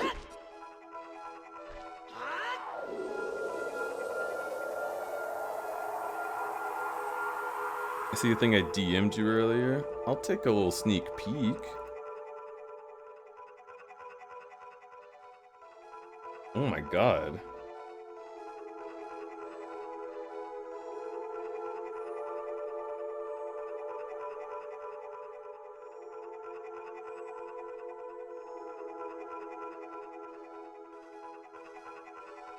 Jesus Christ, Finny. That is an insane demon for a kid's game. It's like a little imp who's very clearly indicating his crotch. From what was that? Demi Kids?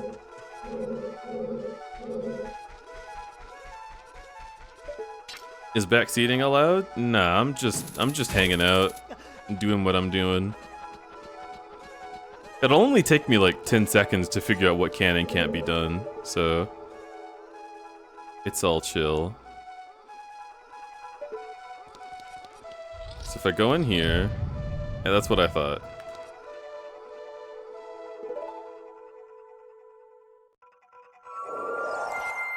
Atlas's attempt to compete with Pokemon. Well, that sucks. I should do better than that.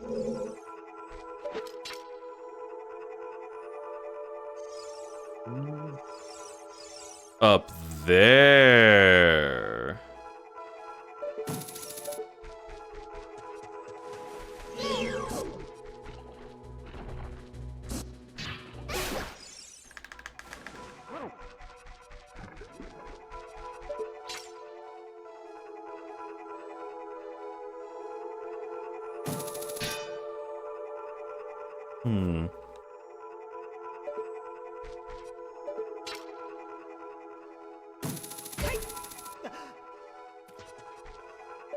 I don't know, chat.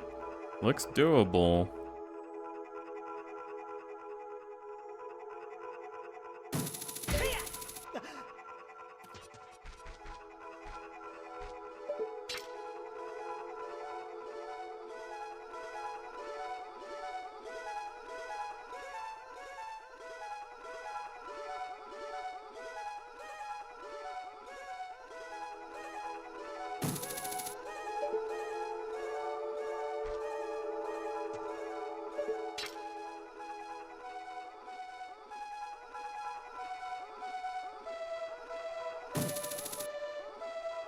Really?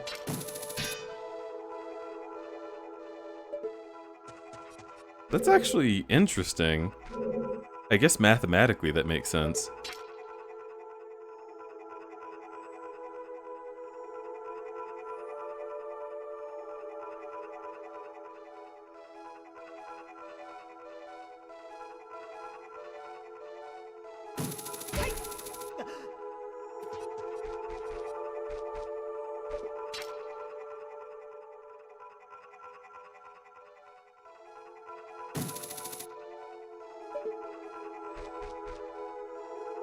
It just amazes me that someone thought, how can we make kid-friendly incubus and succubus designs, as if having them in a kid's game is something you should do at all. Yeah, that is...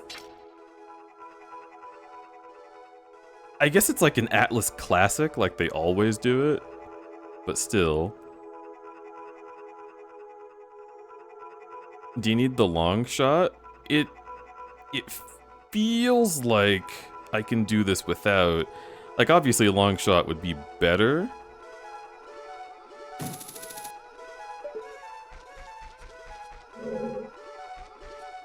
There's also this point on the hill.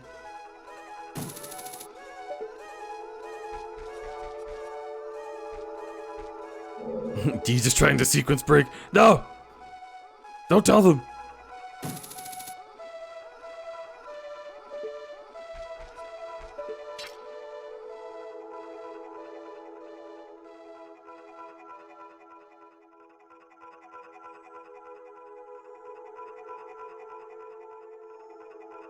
Hey, Eddie. Hello. You're awfully quiet. Yeah, sorry. You cool if I take like 10 minutes? Sure. What's up? You alright? Yeah, everything's okay. Somebody just needed to text me about a thing. Okay.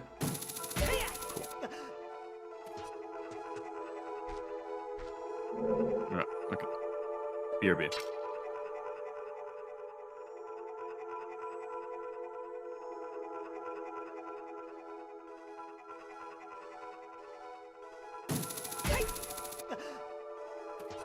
I always thought the red dot was a laser sight instead of an indication of it won't work here. It's kind of both.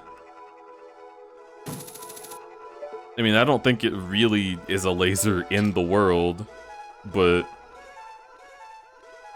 you know, that's the purpose of it, is to help you aim.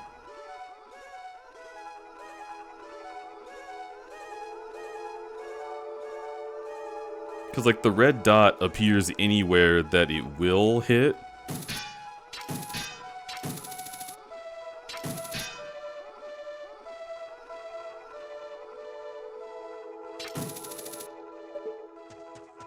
There's a sweet spot.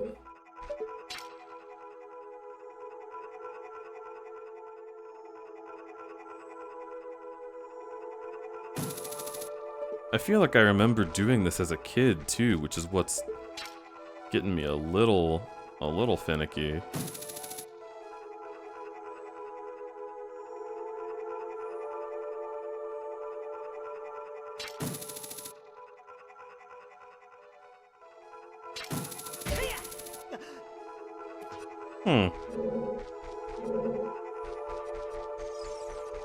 Well, alright. The thing that's weird to me is, like, neither of those doors that I could go through led me to up there.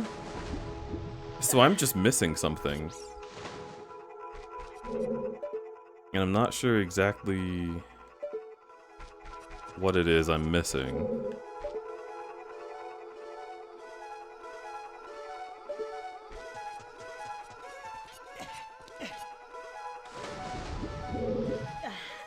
This is also something I like about the Forest Temple, is like, I always forget a part of it, and then have to relearn it.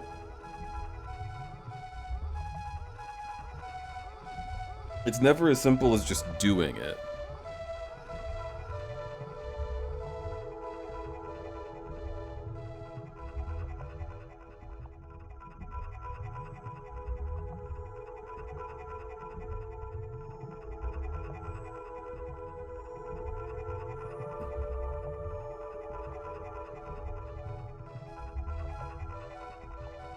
If I recall correctly, in the early builds, it's possible to soft lock in the Forest Temple with keys.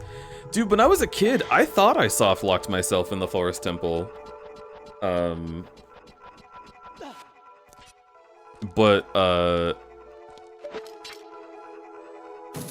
That doesn't do it, does it? Okay. But the truth of the matter was that I simply was not looking at the key at the beginning of the temple.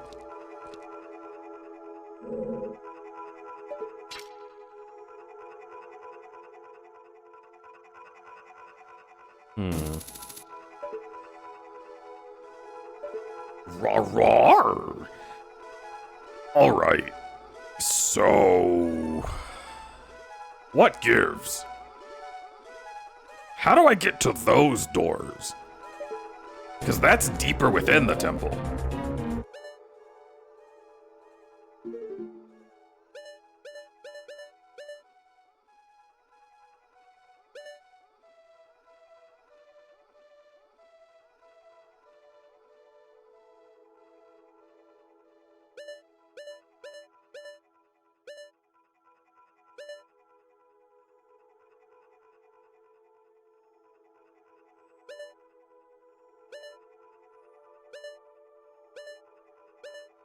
So it's not from the other garden.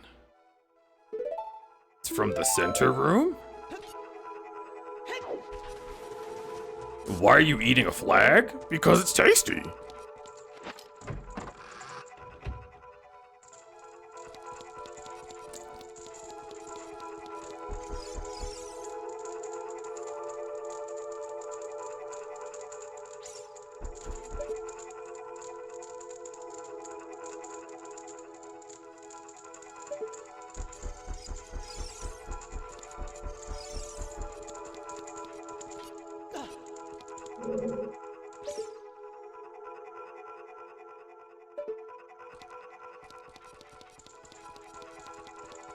I'm going insane.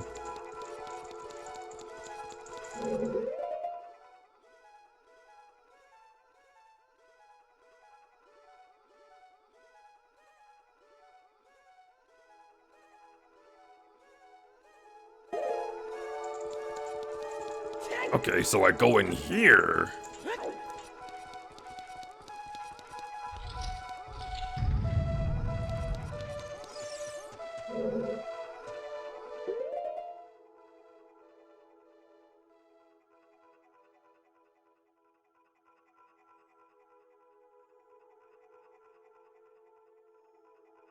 What the fuck? Those things look so sick, it makes me want to bark like a dog.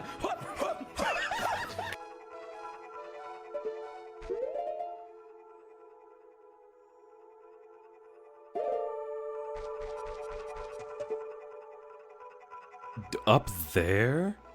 Oh, wait, that's where I was trying to get to. Where? Habawa?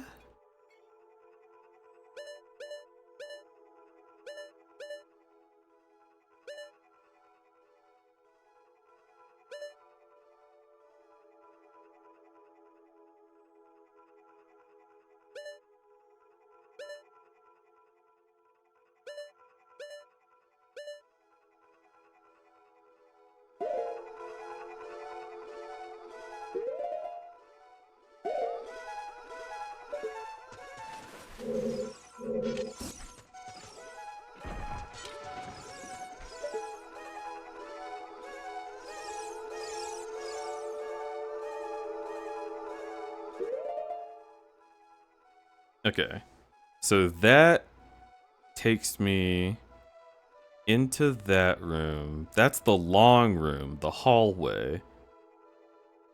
So that's actually not related to what I'm trying to do. What I'm trying to do, I have to go there and then up and through all the twisty turnies. Supposedly? Oh, the rooms I'm trying to get to aren't on the map because I haven't been in them. Got it. Cool. Alright, cool. Understood.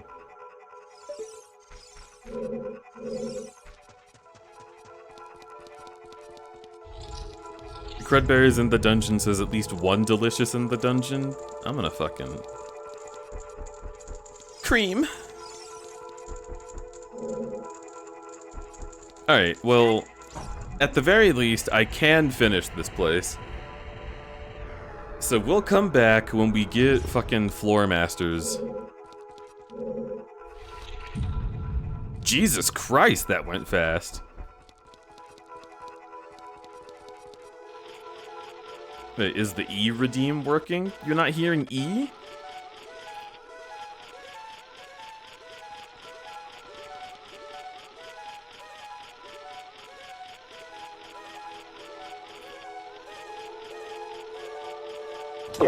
Ah! Sorry, I'm not used to that one.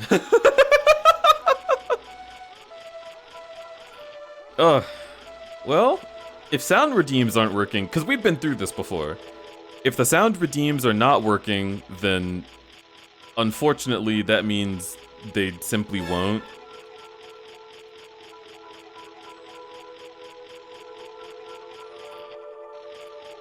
Gorp worked, the others don't. No, Gorp is a summon. So it's like sound alerts is wrong.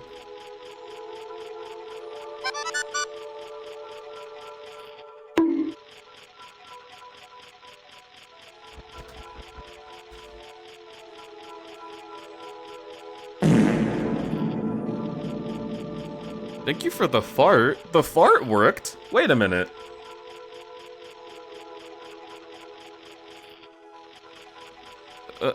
Huh?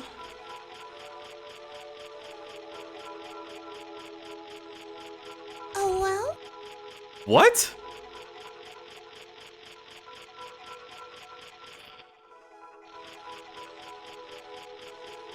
Why are they working now?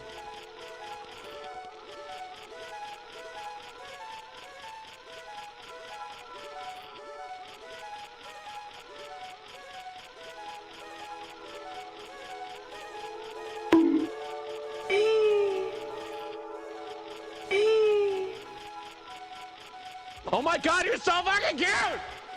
Oh my god, you're so fucking cute! Oh my god, you're so fucking cute! Oh my god, you're so fucking cute! Oh my god, you're so fucking cute! Oh well? Oh well? I'm coming.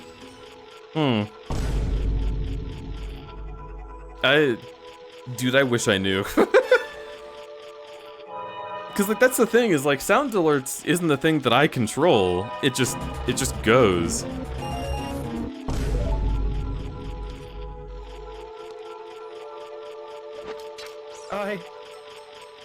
I'm coming. Clear it's able to play sound, it's just not seeing the redeems. I mean, no, it is seeing the redeems now. It wasn't before, but it is now. Listen. Wait, what? I'm pissed. Notice the toes. 3 rounded toes. It was just working.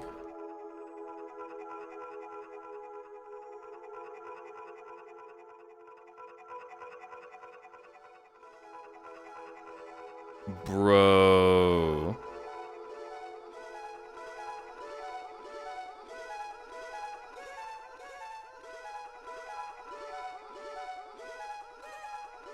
Why? But Finny, it got yours. Why did it get the one that was paid with bits, but not the others?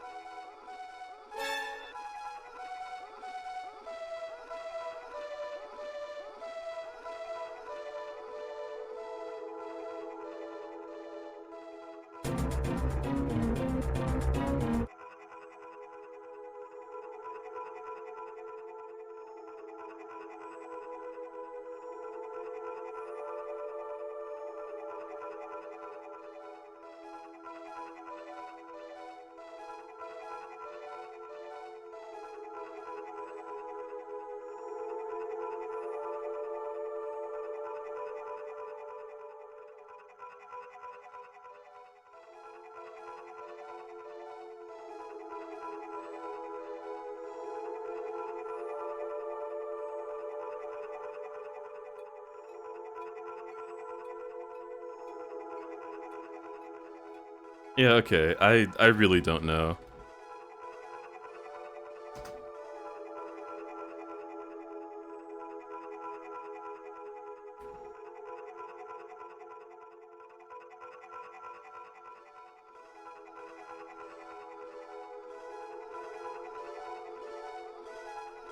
Windows updates and software can mess with your audio settings, which can cause issues with your sound alert services. Oh my god.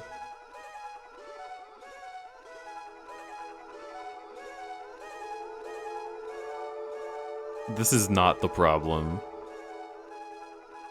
And of course they're not. Ugh.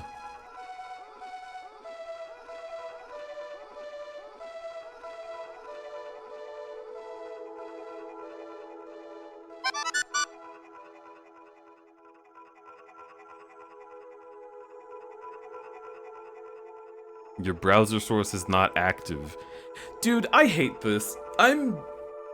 Sound Alerts has this problem so often, and all of the answers that they give, one, they don't have an actual forum. They just have like pages predicting what you're gonna be searching for, and it's like, did you set it up wrong? And like, no, dude. Your service doesn't work.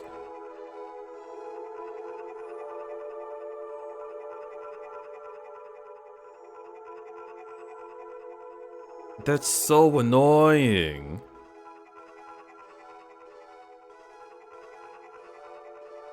Hello, Mr. Crud. Hello.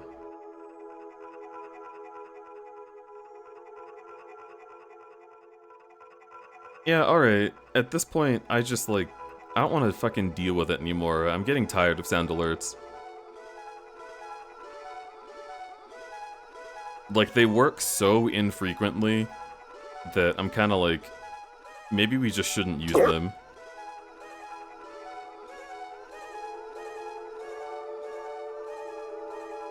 It's like when I have to call CVS because they're not filling my prescription. Every 30 seconds it says, "Did you know we have a website?" And yes, exactly.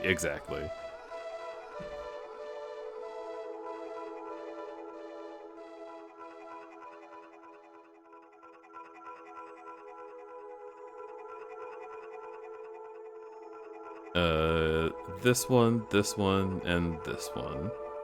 Unfortunate. I wish I didn't have to take those away.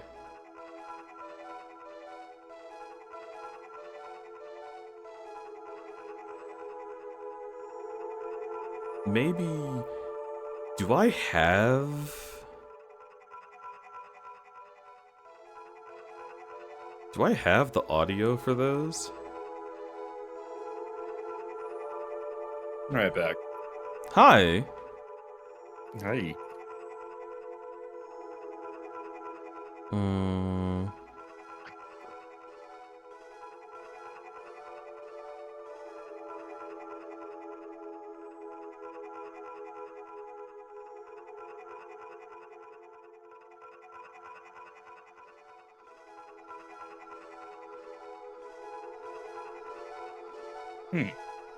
Mm-hmm.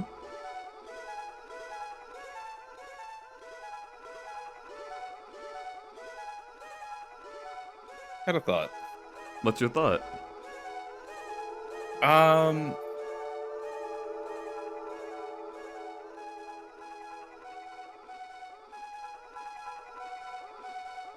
I'll talk about it later.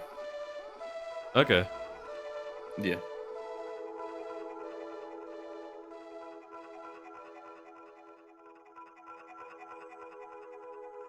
Also, hi, I'm back. Things are okay. Okay, good. I had a friend just be like, "I need to tell you something," and then like they told me it, and it was okay. Everything is fine. Oh.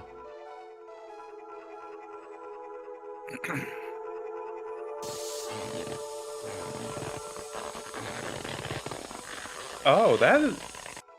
I walked away, and now. Huh. Okay. No, listen, I don't even know. These are both named after jazz, which is very funny, but I don't know why I have them.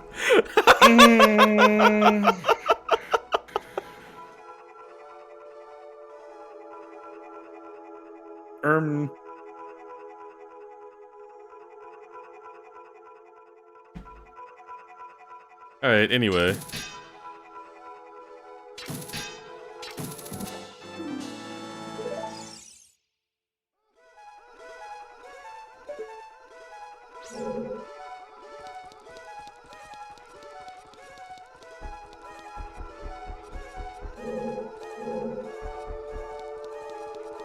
Inflates you, making you big and round. Dude, okay. I saw, like, someone reposted the screenshot of that post, and I had completely forgotten that the reason that post was made was the insurrection on January 6th of that one year. Oh. Yeah, it was like, liberals are making a big deal out of everything and calling people all these names when they're just Americans trying to live their lives. And then one of their friends responded and was like, there was literally an insurrection. And then he's like, I value our friendship, so I'm not gonna respond to this. Instead, inflates you, making you big and round. And, like... yeah, this. That's insane. That's insane. That's... Yeah. We have a friend.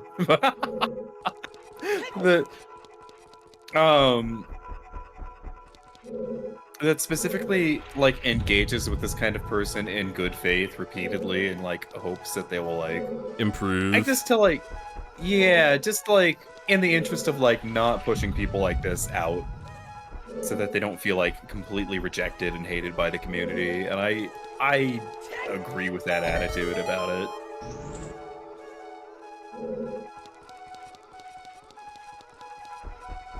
But it is exhausting. It's just a bad take. It's an absolutely bonkers take. And oh my god. 3,000 people were tweeting inflates you, making you big and round at him, and he privated. Yeah. well, it's what you fucking get. Like, I don't know what to tell you. As much as I'm on the side of like the ContraPoint style of like, nah, you know what, we should still engage with controversial people because like we don't want to push them out. Because like people get further radicalized when they get pushed out of a community because like the people who the very, very bad people are always at the fringes waiting for somebody who's been kicked out of a thing to come to them when they don't have anybody else, and that's how you get like, I don't know.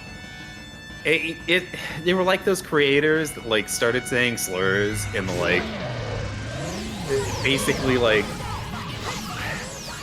and instead of finding people that were like, hey, this is bad, but you should do better, and I'm gonna fucking be here while I watch you do better, hopefully, right?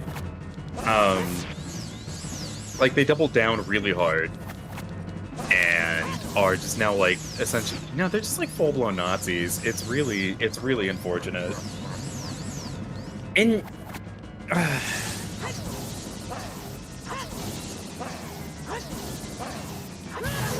yeah... Oh. I don't know, at the same time, like, you owe it to absolutely none of these dipshits to sit there and, like, humor them. I fully support people blocking stupid motherfuckers on the internet when they say stupid shit. Because half the time what they want is the engagement anyway, and they want to waste your time. And they want you to react in a way so that it boosts their platform, because you commenting on their thing to tell them what an idiot they are. The algorithm really loves that, actually, and it makes their voice so much louder. And I think the best thing that you can do is to really just ignore stupid people when they say stupid shit. I've got it linked. There's a lot of people. That guy who did, like, there was this guy who did a boy kisser meme, and the joke about boy kisser was that he was, like, a misogynist and hated women. Yeah. And then, like, a bunch of people dogged on that guy. But, like, they quote retweeted him, like, all over the place and shared his art all over the place. And that, like, that meme became a meme that, like, every furry saw and a bunch of normies, too. And that guy is now, like, a popular furry because he made a stupid joke. Well, what's worse is that the hate that went to... It's difficult for me to focus on this when I can't hear it. Sorry. Just pointing that out. But also,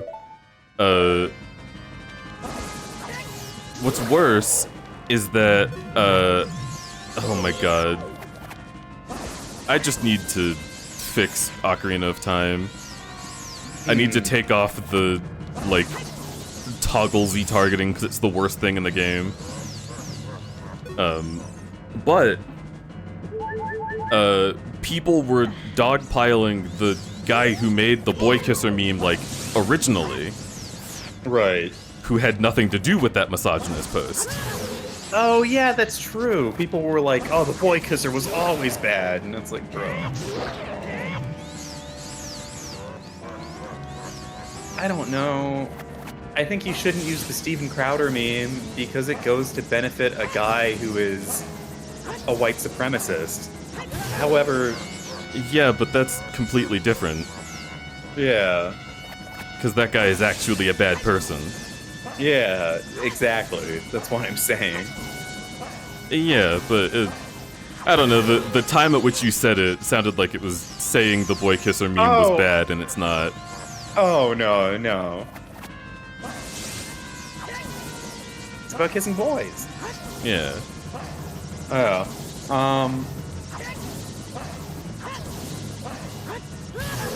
I don't know, any meme. What the fuck is the timing on this? Gonna get picked up. I'm gonna be real, like, there's a weird, like, group of, like, right-wing weirdos who picked up the boy kisser meme. And it does feel like a payday thing, where it's like, it's not their meme, but they did pick it up in a weird way. They don't get to pick it up. They want to How I know. are you going to use the boy kisser meme? It's about kissing boys. Well, if you put him in an SS officer uniform, hello. Okay, but That was there. I know. It doesn't make any sense to me. but no, it's hang on. There is absolutely no way they can take that meme because the origin of the meme is fundamentally against what they stand for. Right. That's like taking SpongeBob and putting him in an SS officer uniform. It doesn't make SpongeBob Yeah. right wing. Right. It just makes you stupid. Right. I agree. Oh my god, a heart. Whereas, like, nobody knew what the fuck Pepe was before the right wing got to it, and we had to take it back. Right. I would say that, like, Boy Kisser still has a vibe of, like... Well, Pepe also was, like, popular within, like, a webcomic community, which also, like, it's, like, I think Pepe suffers from being very popular at a certain time in the internet where certain websites were very popular. Right. And also had, like, far-right, like, fan bases on those websites.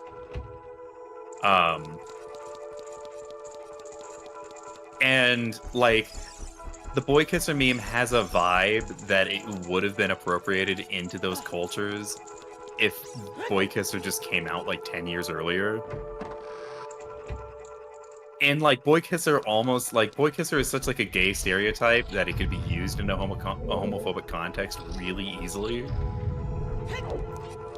Yeah. And it becomes, like, a very quick and easy straw man to use to make fun of queer people with if you wanted to use it that way. Yes, but it's not that straw man.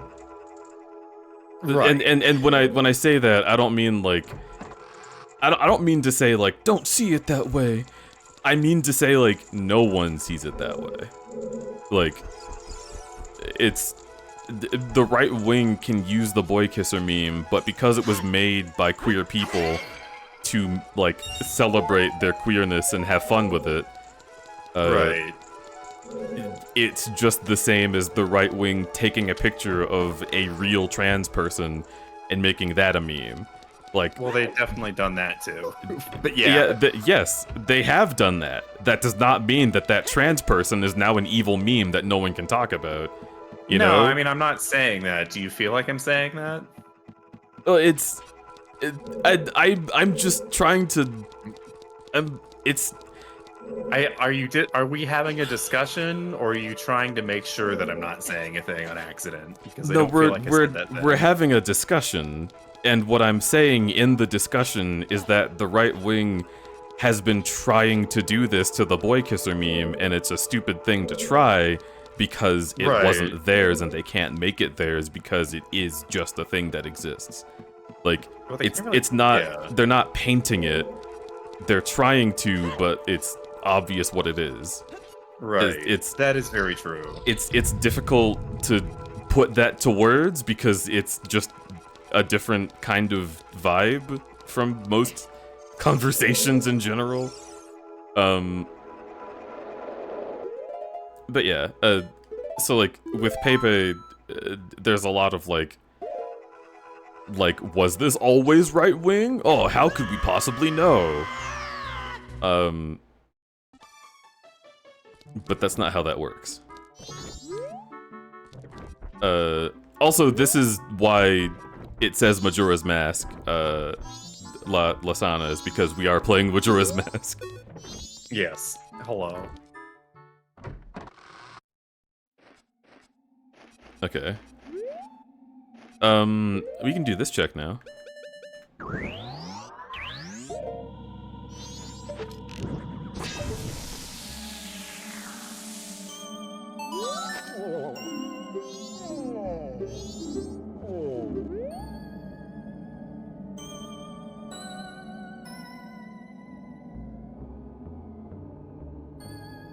It's kind of a dumb question because he's been very vocal he's not right-wing. No, I mean, of course, But he had to say that because people were asking that question.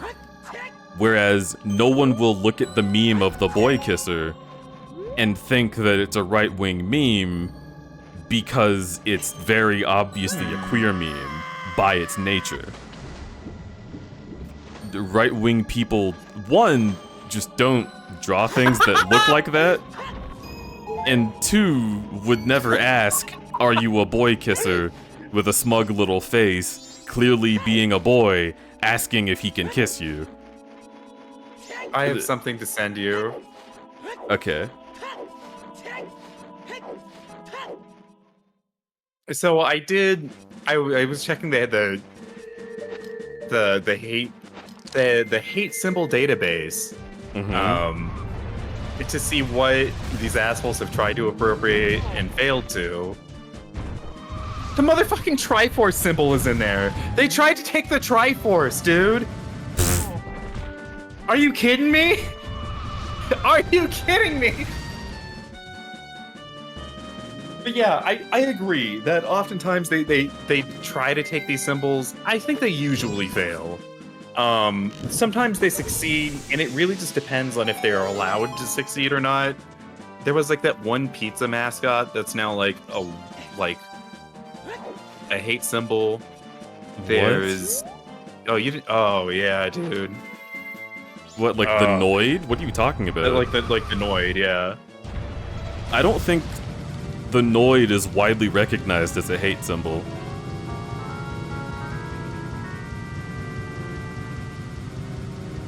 Maybe not anymore.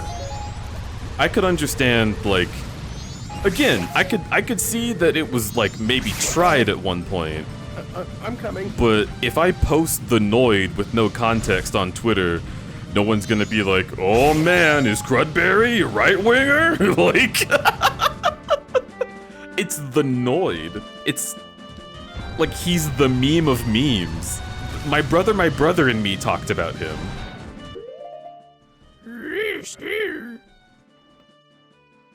Oh, you cheered a long message earlier. Was like earlier. a different like.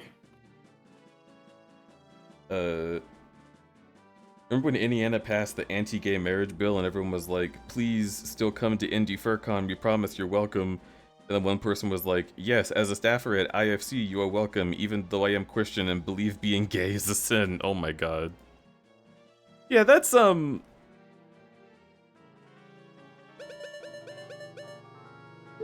Yeah.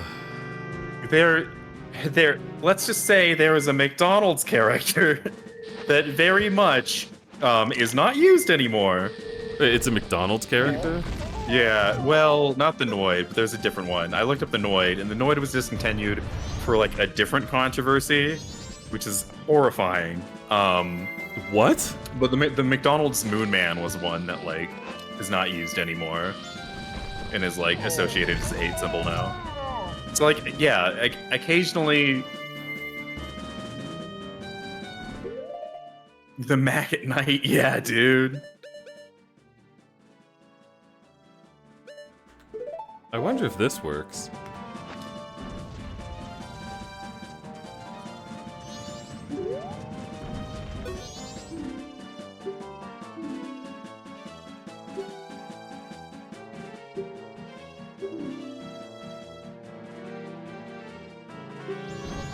Oh, cool. So he does have specific text for it, but he does not let you up.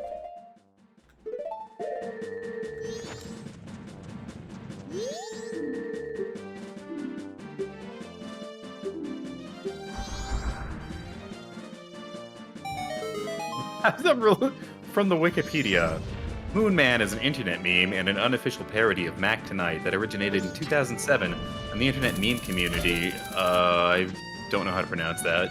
And in which the character is depicted as advocating for racism and racist acts. Yeah, it is unfortunately, like the most like. In 2019, the Anti-Defamation League added Moon Man to their database of hate symbols. Of which Pepe the Frog is in there, despite also not being that and also being something that is like... So, Like, there's stuff that is like potentially a hate symbol and can be used as that, but is like not necessarily what you would like associate with that, or is like associated with that by the general public, and is probably used now more as a dog whistle than anything else. Hmm.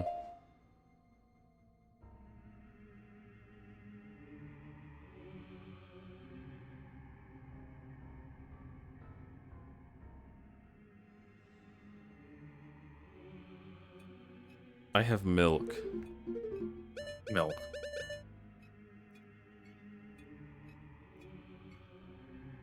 Huh.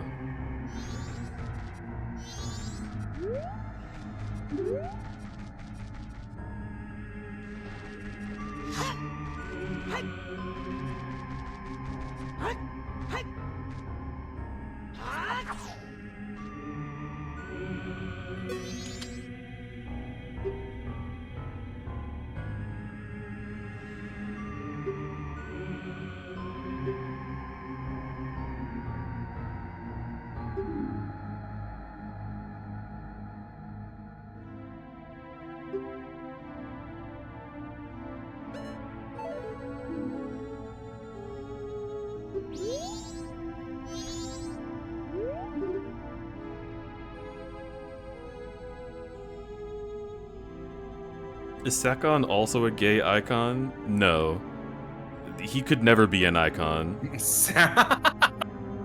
He might be gay. That is, it's a possibility. Yeah. But he's not an icon.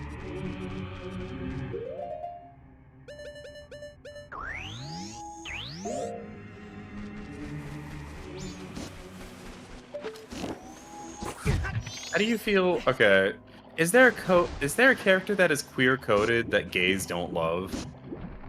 Sakon. Sakon. His name really is Sakon though.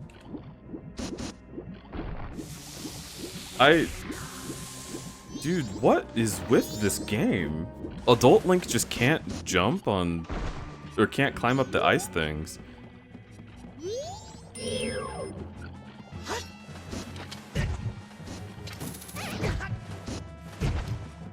my god. Oh, he gives you the blast mask. Well, listen. No, he doesn't give you the blast mask. Which will guarantee the blast mask for Link. Okay, I misread that. Yeah, you beat the shit out of him and someone else gives you the blast mask as a reward because they hate his ass. Oh my god, I love that. He did try to steal from an old lady, so... Yep. There was like...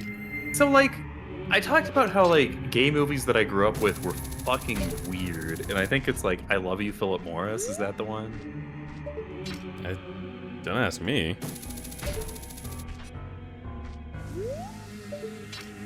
Yeah, that's it. It's starring Jim Carrey and Owen McGregor, who are like two gays who meet in prison and fall in love. And I forget about Owen McGregor's character, but like Jim Carrey's character is like a garbage man. Oh man.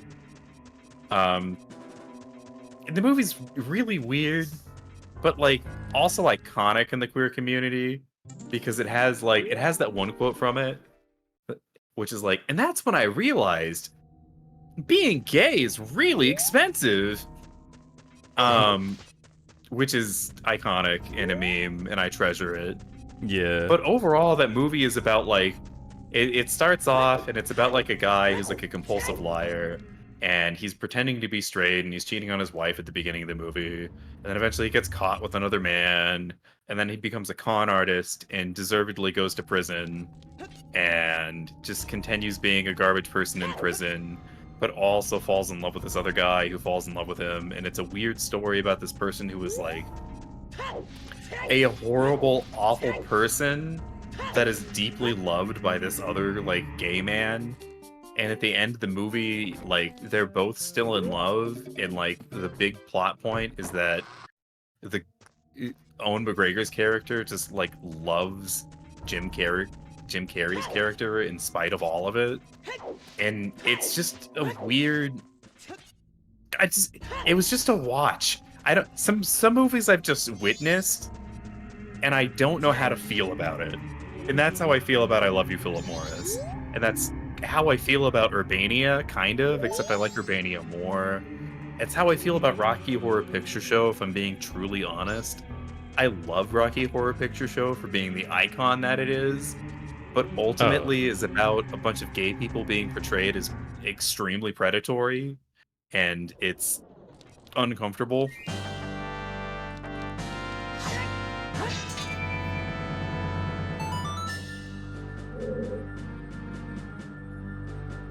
And it's usually like, the funny thing about like that kind of representation is it's usually gays representing ourselves, and the way that we do it in popular media is all like so commonly been to just make us the most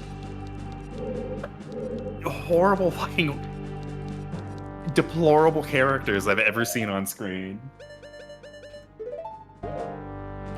Which is human, but I don't know, I feel weird about it. What are you talking about? Because like I've been trying to follow along, but I'm like, wait, what's the premise of this conversation?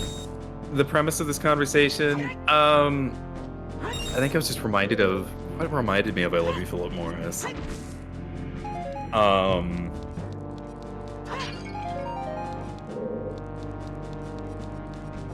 Yeah, I forgot how I got on this foot. Okay, so like,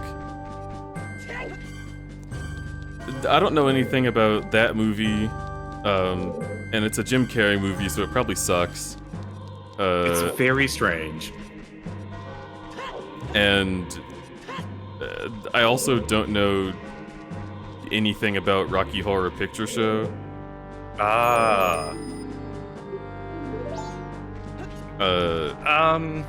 And I don't know of many movies that make queer people out to be super terrible people, besides like the Disney movies that are like, oh my god, being flamboyant is evil. This is a weird side effect of being an adult. That's kind of the thing about like, so Urbania is a very surreal movie about being a gay man, about a gay man that lives in the city and is trying very hard to sleep with this extremely homophobic straight man. And that's just already like an insane premise for a movie, but it just goes places. Rocky Horror Picture Show, I wouldn't say the main character, but the villain of it is Frankenfurter, which is like a villain who refers to himself as a transvestite because he's like a male character that wears exclusively women's clothes, and that was like the term for it back in the day.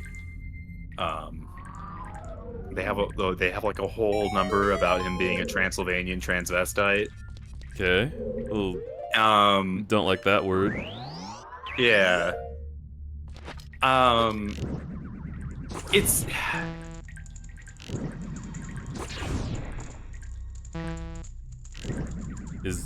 Is that it?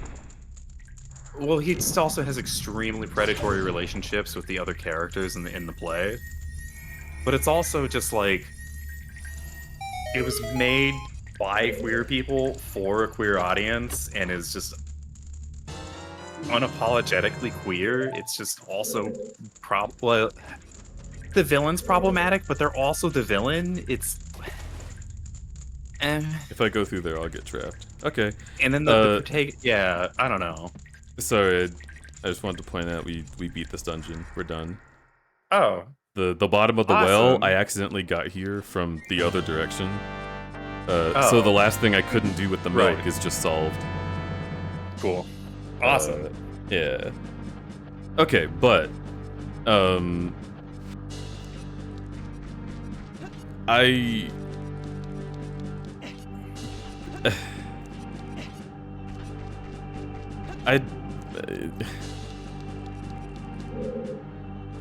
don't have much to say. You don't have. Yeah, I'm okay not having this conversation because you haven't seen like these media. I haven't seen these media, but also it's unfair to treat the media like this, maybe. Yeah. Because it's old. Well, And okay, but hang on. It might be queer media made by queer people, but it's also old. yes. And the fact that it's old means that in the culture at that time period, people were okay with characters in media being that way in general. right. It has nothing to do with them being queer. Because if you look Right. at Ghostbusters, Bill Murray is a fucking prick to women. Horrible guy. Yeah. So that's just how the 80s were. And I don't think it's really a queer Well, so- statement. When I'm saying that it's problematic, I'm not saying it in like the Tumblr context. I'm saying it in more of like I took comms in college, I guess, kind of way, where I'm like, yeah, like it is a problem that this guy like assaults this other character. Like that is very problematic behavior. That doesn't mean that the character is like any less beloved. And also like a lot of like the context for that is like that's the only way that queer people were allowed to exist in movies and in popular like media for decades before Rocky Horror Picture Show came out. So like when the villain is a gay man who is extremely villainous,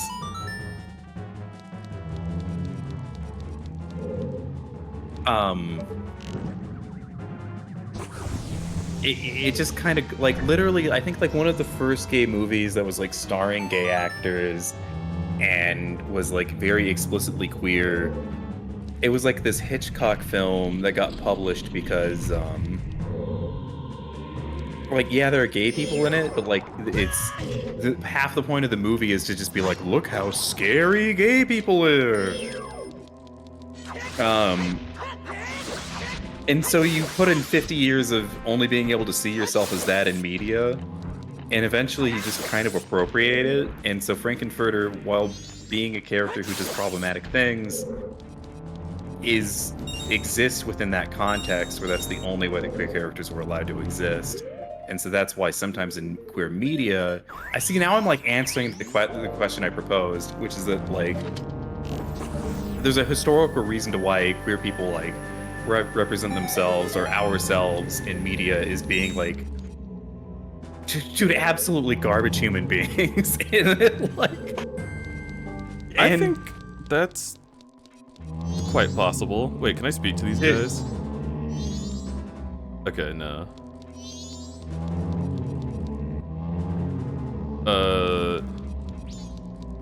Well, okay. Two other things. That was a good point. Right. That I want to bring up. One of them being, I still am not sure how fair it is to make that analysis, because we don't, like, unless we can, like, cite a queer person saying that they feel this way about what they made at that time period. That's, like, an analysis of their psyche that might just be entirely made up. What's the psyche part of it? Like, quote-unquote queer people can only see themselves as this thing. Oh, Like- no, it's not that. It's that we were only allowed to, like, represent ourselves as that. By And who? so it's become, like, a trope within gay culture. Wait, what, by who? I mean, like, by the film industry and by just the media industry, like, in general. Like, Well, like, there's... they were able to make their own movie, right? Well, that's complicated. So, Alfred Hitchcock made, like, a movie starring gay characters, and he purposefully got gay actors, or at least actors that were rumored to be gay, and he happened to have been right about that. Suspicion. He confirmed that suspicion by inviting the two actors that were a couple out to dinner with his wife. And then, like, it was just like, all right, thank you for coming to this, like, double date with us. And then the two gay actors were like, double date? Oh crap. And he's like, no, it's cool. We're cool. Like, I want you to play gay characters in this movie I'm making. Okay, and then he made the gay characters bad people? Well, not as like a trick. They like knew they were gonna be playing murderers in the movie. Well, yeah, It's just but like- he still made them bad people. Yeah.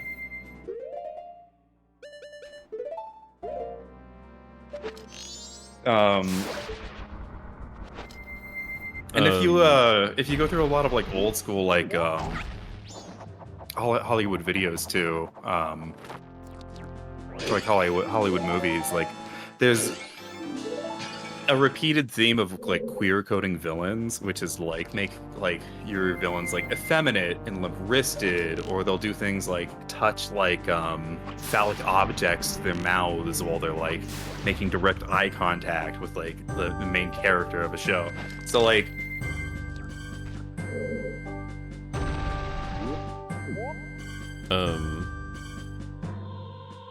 yeah, I agree with that. But like, again, that's media made by straight people, right? Right. Well, yes and no. Because, so like, you know how we were watching Batman earlier? And I was just like, it's funny that like the goons in this are just gay men. And then you're like, yeah, it was probably because it's literally because these were actors in Hollywood in the 80s. They're probably just literally queer people that got hired for this role. Yeah. Yeah. But they didn't make the movie. No. That's the distinction I'm talking about. Oh, okay. Like,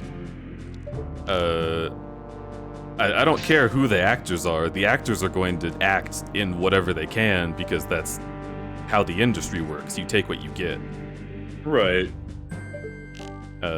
They might not even be excited about playing a gay role. You know what I mean?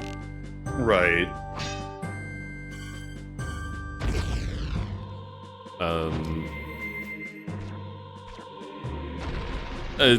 I don't know. Specifically with Rocky Horror Picture Show, I just I can't make presumptions about why a character was made a certain way unless the people who Right. made it say so. You know what I mean? I mean, but the audience and like the creators who followed it are also influenced by it. That is not about who made it. I think people who make Rocky Horror Picture Show have to be queer, right? I mean, I'm not I'm not talking about whether or not they're queer. I'm talking about whether or not the media forced them to make the movie like that. Oh, well, Rocky Horror Picture Show, the media did not force them to make the movie like that. That's not what I'm saying. They chose to lean into those tropes, and I guarantee you that, like, it's just a part of the camp of the way that queer characters are, like, represented. Okay, so now I'm confused, but I guess that's fine. Okay. Sure, just give me every fucking song in the last 10 minutes. Y'all's conversations are wild. One of the writers was trans. Thank you. I am just trying to square with what Eddie has said. And like, So what are you saying my statements are? I'm saying that you brought up Rocky Horror Picture Show, and then you immediately said, yeah, they made queer characters evil in a lot of movies, like queer Yes. people did, because, you know, that was the only way they were allowed to make characters. Or like, that was the Right. only way they knew how to make characters, because No. everyone made them that way. No. Well, it's what was That's not heavily true. suggested by what you were That's saying. not what I'm saying. No, I'm saying that, like, the only way that we were able to write about ourselves until, like, the 70s, and again, like, I am guesstimating,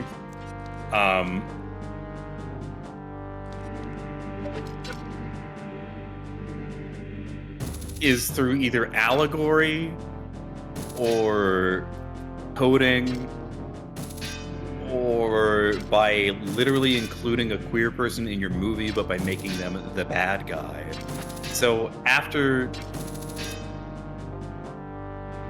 And there were like literally like codes in place that like there was like a rating system where your script or your movie would get reviewed. Right. And if the studios were like, oh yeah, no, there were like laws in place. Like it was illegal to make a movie with a gay character in it, but you could get around it because they were like, it wasn't about the law, it was just about being homophobic. So you could put a queer person in your movie and have them be a bad guy and have them not be like, you know, relatable, but just be like a horrible, god-awful piece of shit. So anyway. So you're saying that Rocky Horror Picture Show had a horrible queer character because he had to be horrible because of the law? No. I'm saying that the character is like that because it became a popular, like, trope amongst queer people to represent ourselves through characters like that. So even though, like, that character is problematic, it's like a thing where, like, it's how we saw ourselves in movies for a while. So, like, it became a trope and a part of camp and a part of, like, what we appreciate. And I don't know. How? Okay. I feel like I'm being very, very, like, clear with what I'm saying. You are now.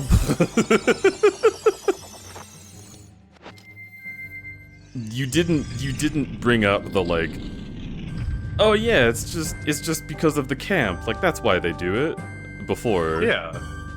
It just well, seemed I like... mentioned tropes. I think you just didn't hear me when I was just like, no, it's a trope. No, Eddie, something being a... Oh my god. I listened to everything you said. You said it in a way that suggested something you didn't mean. That's it. Okay. I promise you.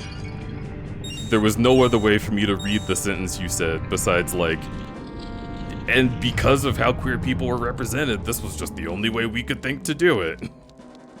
I was like, I don't think that's true. And then we've had this whole discussion afterwards just so I could clarify that that's not what you were saying. Okay. And I can't ever finish a sentence because you'll interrupt me to say another thing that is not relevant.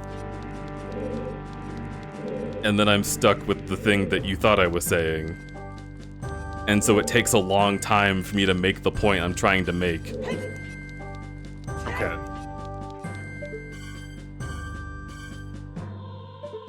And I can't fight anything in this room! Also, I agree with it, Toma. There are a lot of queer-coded characters in Disney movies, and I think that's just because they were gay. They were either A, genuinely homophobic people working at Disney, or B, gay people who wanted to, like, put gay characters in those movies and saw the way to do it through queer coding a villain. Yes. Or a lot of it was intentional, like Ursula was like modeled after a drag queen. Yeah.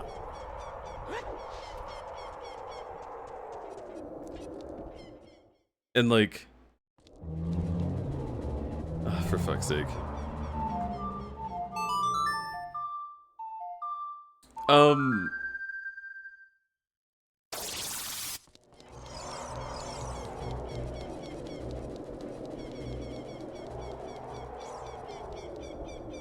I don't know. There are a few things I was trying to get to, but I was just like, let's put a pin in that because I want to make sure you're not saying that queer people were so traumatized they had to make themselves evil. Because that's kind of wild. It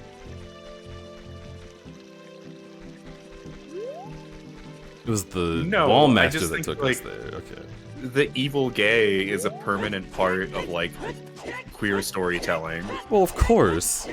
Yeah. And I don't have to be educated about that trope. I know that.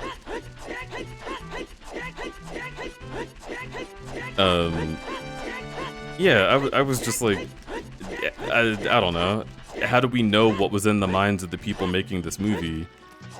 To an extent that, like, we can determine that they did a thing because of a thing. But if you're just, you know, if it's a discussion about, like, playing with tropes because it's funny to have those tropes and the movie doesn't take itself seriously, then yeah, sure. But then if the movie doesn't take itself seriously, then why are we even talking about it in a serious conversation about, like, queerness and evil? And that's what confused me. Got it.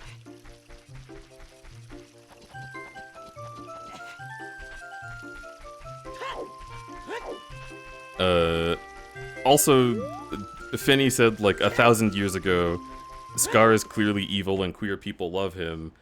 And I agree, Scar is evil because he kills his brother and then tries to get his son to run away traumatized. And that's an evil thing to do. But also, outside of that, he doesn't do that much more evil.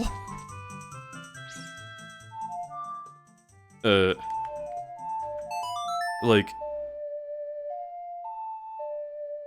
I don't know if they ever show Scar being, like, an evil person on screen as much as they do show him being upset with his brother and wanting to be king, because he grew up thinking he was gonna be king, and then his brother had a son, and it just annoyed him. Or thinking that he deserved to be king. I don't know. A lot of the Scar plotline is assumed, and I think it's weird, and the Lion King is weird because they don't make it clear enough. They just make him look evil. Yeah. He sends the hyenas after Simba to kill him. Yes. It's so the Harry Potter thing. But... See, Scar does definitely do some villainous things. This is my thing with Scar, is he does, like, 2 evil things the whole movie. Well, but if you believe... so by the lion's logic, I gotta be clear.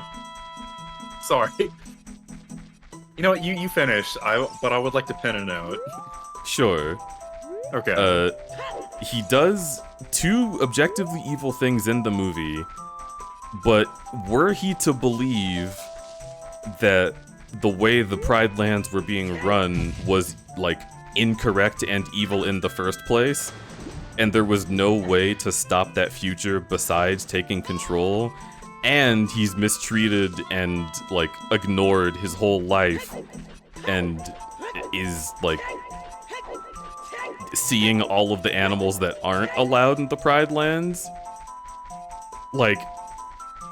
Right. He's kind of gray. A lot of the stuff that he does brings people an amount of freedom. And then the movie just says that that's bad because the world turns gray. And, like... You know, the hyenas aren't evil. Why is letting them on the Pride Lands evil? They hate the lions because the lions hate them.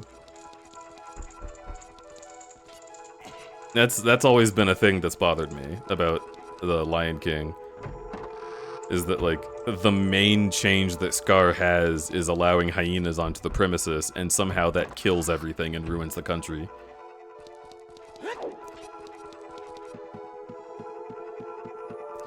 Scar does get the shit end of the stick a lot because, a lot of the impetus for why that world works the way it does is because divine birthright is a thing that exists. Yeah! And, like, maybe that's bullshit.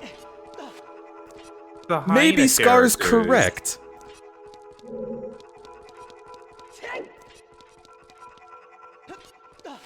The hyena characters are also queer-coded.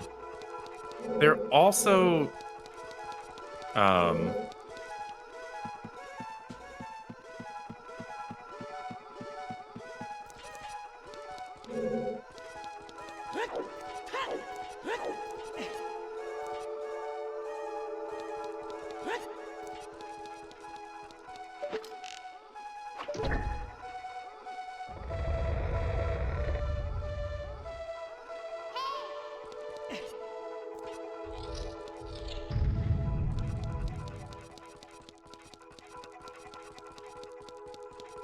They're also played by people of color in a plot about how if we let the bad people into this country, it's gonna destroy everything.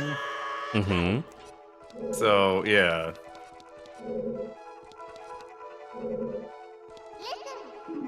Oh, for fuck's sake.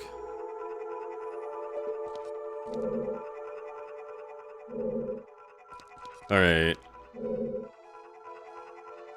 If you let the hyenas do whatever, the ecosystem dies. But does it? But they're animals that belong in that ecosystem.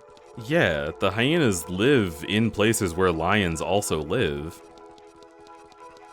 There's... And, like, the Lion King never says why there's famine, and never says why the world burns. It's just believing in God and the Oh my idea God. that God says lions are supposed to be in charge.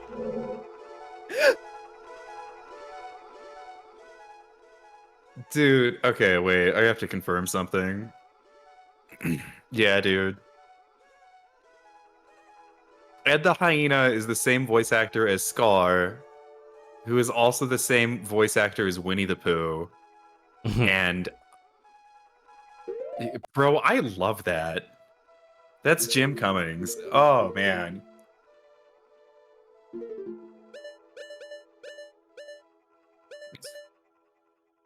Overhunting / overconsumption is the reason they give about the lions, or about why the lions need to be in charge and dictate the food cycle. Well, that's also something they dictate in the live action version exclusively, right? And in the cartoon they never actually clarified. They just hated the fucking hyenas. Yeah, I have never heard of the overconsumption thing. I remember I watched that movie looking for a reason why the hyenas were evil, and I came away with nothing. Yeah, one of the lions in the new movie, I think. Yeah. And like I like in the beginning the hyenas are hungry because they live in the land where all they have to eat is bones. Where's Jeremy? And then at the end the hyenas are hungry because now the Pride Land is bones. But like how did it get to be bones? Like I guess the assumption is that it got to be bones because people ate animals and left the bones there. But like that's how eating animals works. It will always leave bones.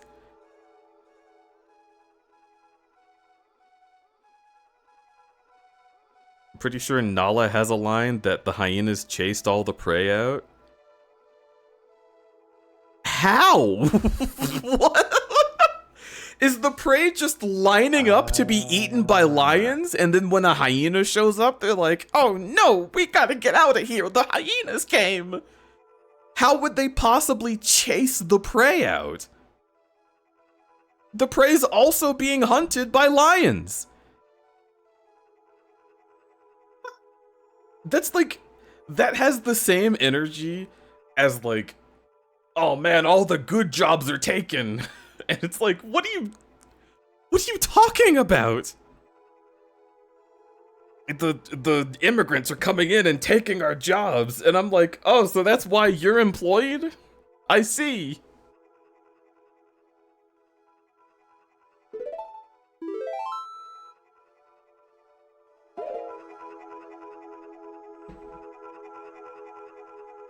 It doesn't matter what any of the characters say about what the problems are when the cause as is displayed by the movie is Simba isn't king. Right. The thing that causes everything to go wrong is the moment that the family line is broken from the throne, and then as, like, literally as if ordained by God, as soon as Simba goes on the Pride Rock and roars, the clouds part and animals start peeking out, and then it cuts to the world being green again. And it's like, this is kind of just a racist movie. I don't know what else to say about it. But it's interesting.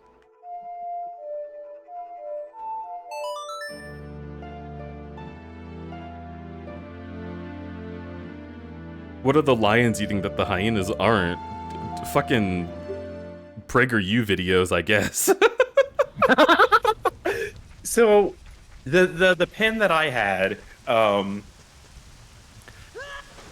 is exactly that. So the things that Scar does are evil because he's like hurting other lions, right? But also the lions, like Mufasa gives this entire circle of life speech. We are All ordained. Scar really does, yeah, is all Scar does is just take the circle of life into his own hands for a second and seize power, which isn't really too unlike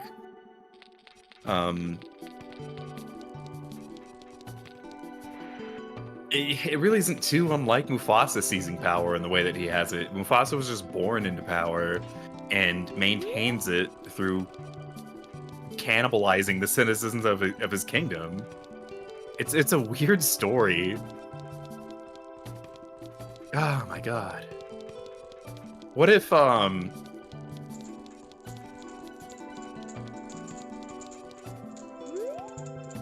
if the Lion King I can't get into it because it's like end of series. But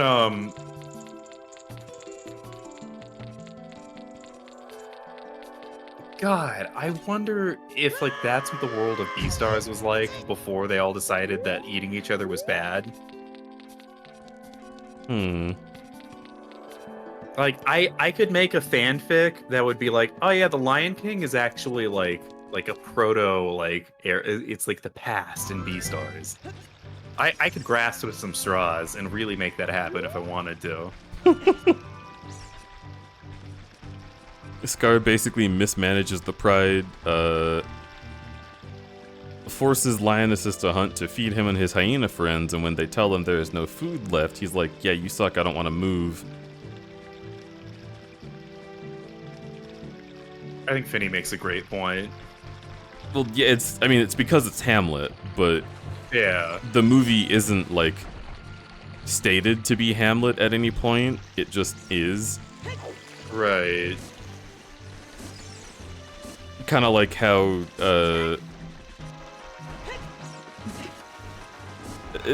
no, that's even more on the nose. I mean, Lion King literally just does kind of say, like, eating people is okay unless they're white. And I really do feel that way about it. Versus, like, Hamlet is like, yeah, murdering your brother to fuck his wife is, like, probably bad, guy. Maybe your new son-in-law should murder you about it. Yeah. You piece of shit. Fuck you.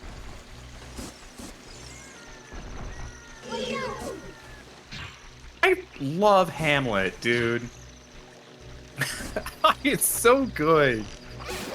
I don't know anything about Hamlet. I don't have a dog in the Hamlet race. Oh, we should watch it sometimes. It's gonna be like 5 hours. No. So basically, okay.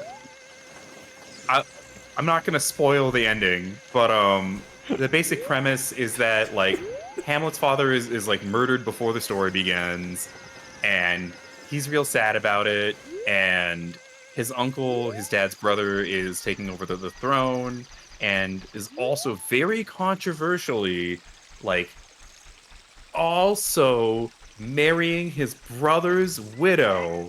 It's gross. It's awful. It's disgusting. I hate that bastard. But Hamlet is hanging out one night, and his friend sees a ghost. And his friend runs up to Hamlet and is like, Hamlet, oh my god, I just saw the ghost of your father. He says he wants to speak to you. And Hamlet's like, what? That's insane. And it's probably like either A, you're hallucinating, or B, it's a demon. Like, I can't believe anything this ghost like wants to tell me. Like, or maybe it's gonna try and kill me. So Hamlet goes up to meet the ghost, and the ghost says, I am your father, and my brother murdered me, and I need you to seek justice on my behalf. And then Hamlet goes on this entire thing of like Well, that was strange. Like a ghost or maybe a demon showed up and told me to kill my uncle, who I do hate for good reason. So Should I trust the demon or not? It's plot- very unclear. the plot of Hamlet is that you don't know what's going on Yeah. until he finds out that it's true. Well,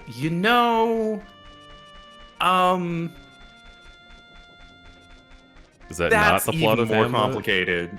Okay. So basically, Hamlet makes some decisions, which leads to other people making decisions, which he has to react to, which they have to react to.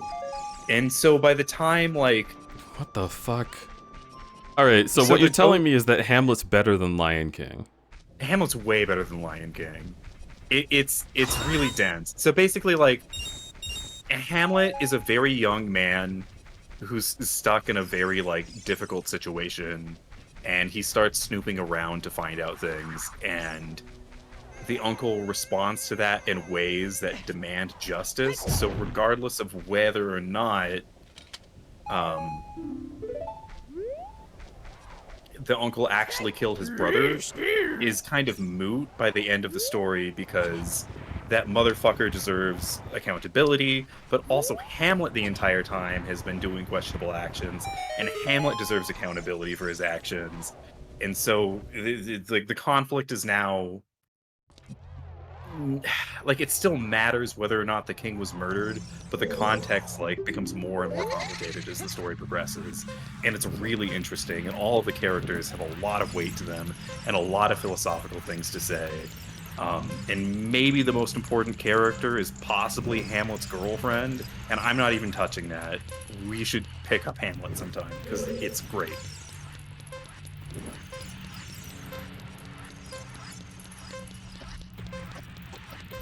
It's so good! If we have to watch Hamlet, can we do it in, like, hour-long Hamlet sprints? I'm okay with that, yeah. Like Hamlet episode 1. Because dude, I can't be fucked to watch something so long. Yeah.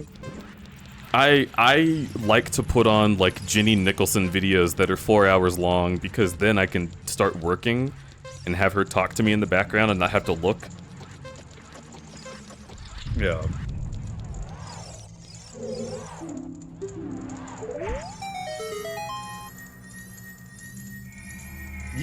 We could definitely watch Hamlet in that fashion and get a lot out of it, because as Finney said, it is a lot of dialogue.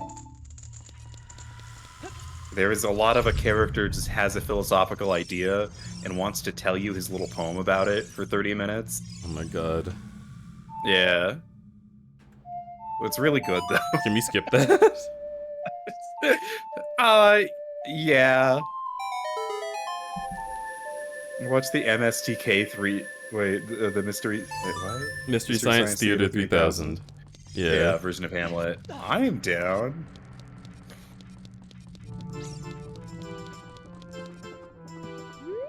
There was this really high budget one I watched that I got from the library a long time ago.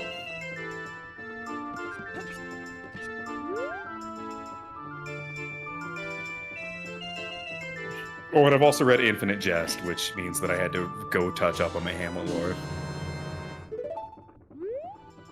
Because Infinite Jest has a character that is just Hamlet, and it's weird. Because he's also just a tennis star. Oh. Well, now we know what that is. Cool. Yeah, I think in Infinite Jest, there's a character called Elliot Stice, who is a character who wears all black, just like Hamlet does in the play, and his plot revolves through things similarly to Hamlet's plot. And Infinite Jest is even a Shakespeare quote. Like, I forget the full quote offhand, but Hamlet in the play refers to one of his friends who's like a bard or a comedian character is like a being of infinite jest. 'Cause they're always funny, you know. Bro, we all love your jokes, bro. You're so funny. You're like infinitely funny. You're like funny forever. I don't want to watch Hamlet. That okay, fine. That is acceptable. We don't have to.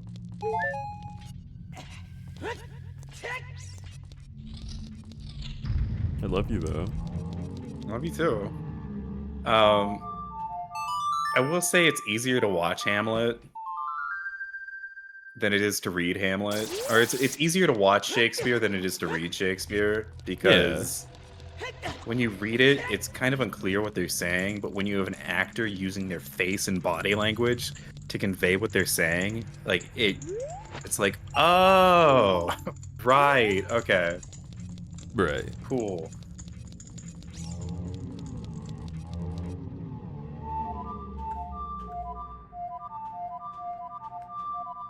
And then give Kirby a video essay Cliff Notes version. Yeah.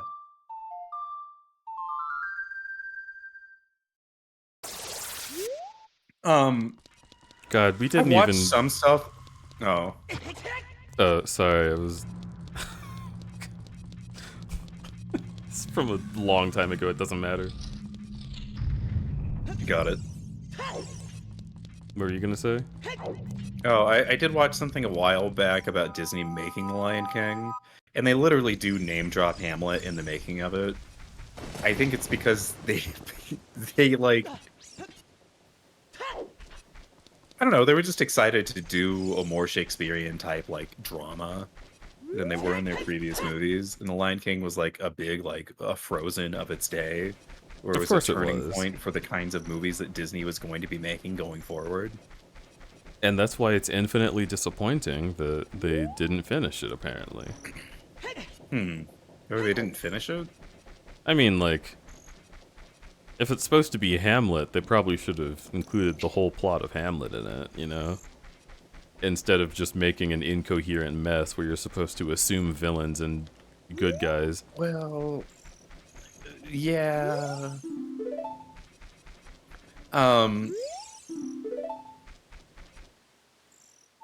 The Lion King has a very modernist vibe to it, and by like that I mean like the actual art movement, not like what we think is modern art today, which is actually called contemporary art. The Lion King, despite being in the 90s, which was a very like postmodern and ironic time, The Lion King has a like, we're the good guys and we're going to win and do everything right at the end of the day. We're fucking awesome and we're gonna save America and the planet. Which is really nice. Sonata of Awakening. That's useful. It looks useful.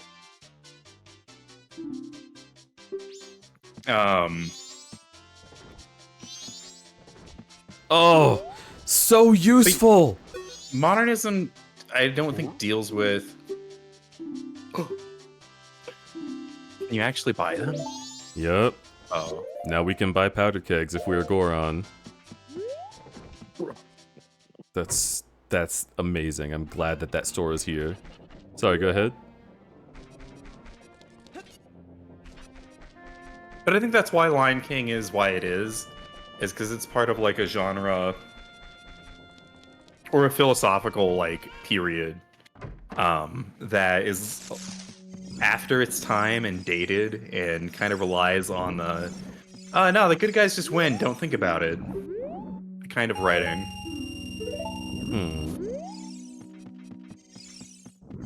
And then we're thinking of it from like, we're not even in the postmodern like movement anymore. We're in the meta modern movement now, which features like works like Everything Everywhere All at Once and like Rick and Morty, and Steven Universe, and Spider-Man now apparently.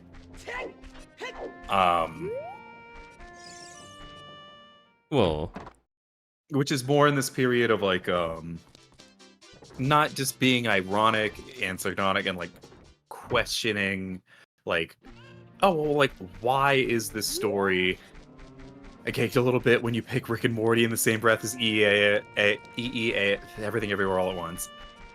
I can't even say that acronym.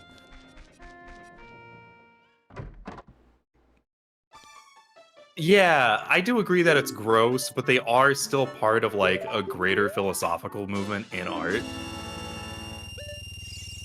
EAO. what's the philosophical movement? Explain it. Metamodernism. So, metamodernism is actually Infinite Jest is another metamodern piece.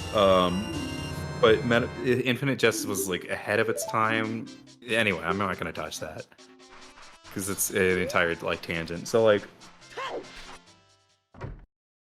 Lion King came out at a time of postmodernism, which is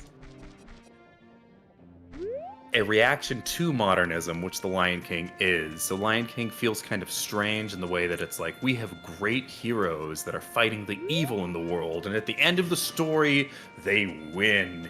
It's fantastic. And it's like, but like, our reality is, of course, always more complicated than that, and The Lion King doesn't deal with that, and that leads to the questions that we have now, which led to the postmodern movement, which features works like Cat's Cradle, which is questioning the hero-villain story, but also at the end of it, a lot of those media are incredibly cynical and feature like storylines where like everybody dies at the end and there was no hope. Fuck you, eat shit.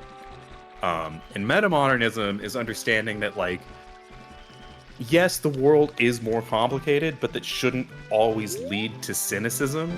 Like, cynicism and irony and giving up is not the solution to the complexity of life.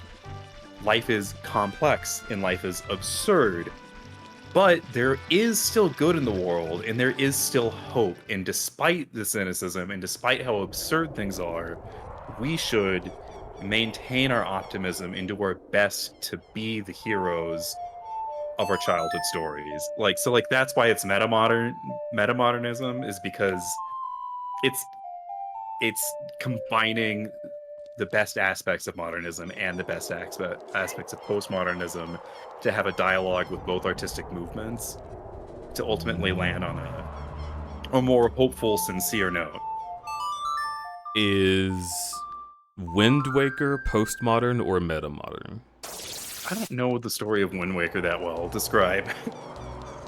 The world was destroyed by the gods because there was war, and no hero came to save the world from Ganondorf.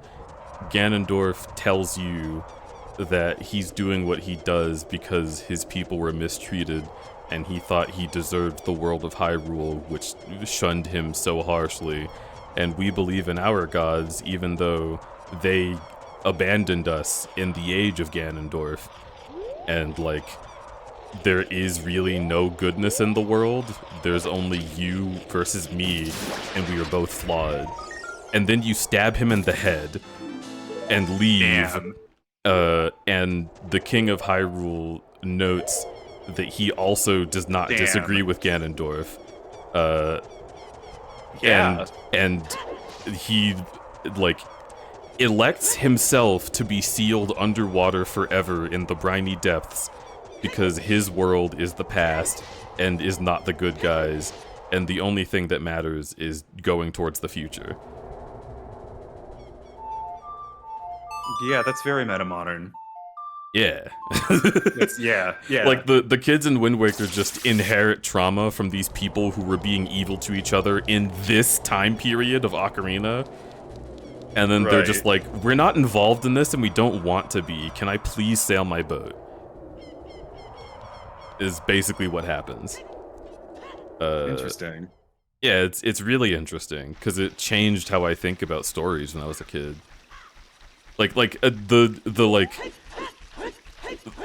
You said it was modernist, the like, defeat the evil, right? Yeah. That's what I always thought, like, every story was, because I was so used to that. I was so used to just, like, Powerpuff Girls indiscriminately beating the shit out of villains, and how cool that was. And then Wind Waker came along and was like, you know, you're a fucking asshole. And I was like, wait, what? Yeah.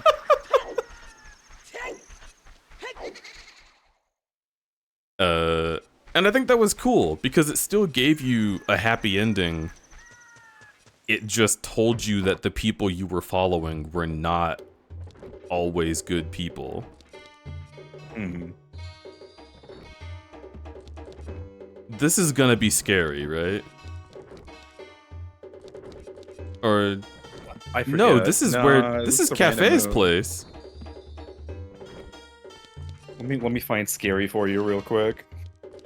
I thought I went into Scary. Mother 3 was that for me. The Mother 3 is so fucked in like a beautiful, sad way.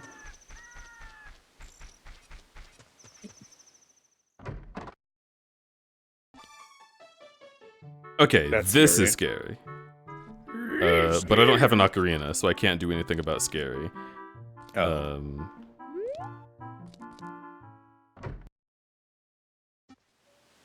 Crudberry makes an insanely interesting point about the story of Wind Waker. Aaron Hansen has a meltdown about butterfly pendants.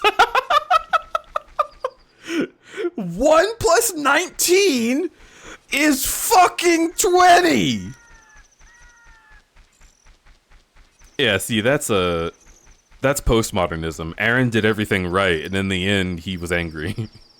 Yeah. What a sad story. Oh god, Cat's Cradle is so fucking good. I I disagree. really like postmodernism. I like both. I think sometimes postmodernism sounds like the amazing atheist, like, smugly looking at you. And I'm like, alright, guy. But sometimes it's really smart and makes you think in a way that I enjoy more so than a lot of modern stories. Abso-fucking-lutely. Well, so Slaughterhouse 5 is like, it's a fiction that's rooted in real things that happened to the author Kurt Vonnegut. And his whole point of the book is to just say, like,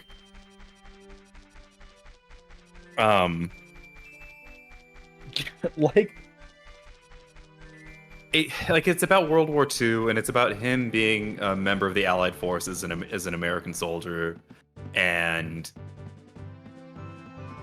it's essentially for him to try and get Americans to look at the war and see what the Allied forces did that were like also horrifying war crimes, and to not just glorify ourselves as the good guy fighting the big bad evil thing, but as people who are caught in a mess that is incredibly dystopic and terrifying and painful and really hard to mess with, like, psychologically, but valuable to deal with, because if you do look at the scary thing and you do grapple with it, like, you have the potential to actually do something about it. And Kurt Vonnegut novels usually don't end with the hero being able to actually do anything about it at all, and are more just about the trauma of not being able to deal with the fact that there is no good guy or bad guy, and that at the end of the story there's just all of this pain and suffering that he can't prevent, and it's tragic and it's horrible, and it's usually just, Kurt Vonnegut stories are usually just very sad. But he's my favorite writer, and I love everything he's ever made. I've yet to read something that he's ever read and not been deeply moved by it. Oh, that was a bomb shoe. Yeah, we don't need that. So you don't need to do that. Don't need to do that again. Kurt Vonnegut is not for people who want happy stories. Yeah. I'm curious if it wasn't just some ritual that sealed Ganondorf and Wind Waker and not really the gods. Well, I mean, whose ritual would it have been? Also, Toma saying, I disagree with the gods having abandoned the world bit. If they had nothing to that would be used to defeat Ganondorf,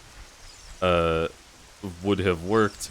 They flooded the world because in that timeline, Ocarina Link failed, and they needed something to do something about Ganon having so much power. That is iffy. Only because, well, a couple reasons. One, Ocarina Link failing is something they made up in 2011 to appease fans, and I don't know if Wind Waker was ever written with that intended. But two, the characters in Wind Waker have no reason to think about it that deeply. The gods did abandon them because they were supposed to send the hero, and they didn't. If they didn't have a hero to send, they should have made one. And that's like how people generally see what went on. And you'll notice that like the people in Wind Waker really don't value the gods. They don't pray. They don't have shrines. They live in a world where a bunch of shrines from the old world still exist from people who did still believe in the gods. But that doesn't mean that they're happy to be there. And also, the solution to the problem involves them sending two people under, like, these intense, like, environments, a heart, to pray indefinitely, as if the gods are demanding, like, some sort of sacrifice if they ever want to have a chance of defeating Ganondorf. And that indefinite prayer is what was being done by their ancestors, who were also indefinitely praying down there. So, like, even if the gods didn't abandon Hyrule on purpose, they did a pretty shitty job of protecting their people.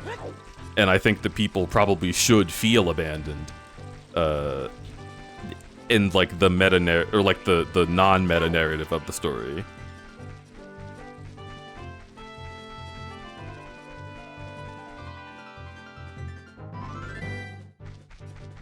Drowning the world, because Ganon would rule the world instead of the god's favorite people isn't really a good thing. Yes, and they killed the god's favorite people. Like, let's not forget, they didn't just pour a bunch of water on Ganondorf, they poured a bunch of water on everybody. There's only one Goron in the game.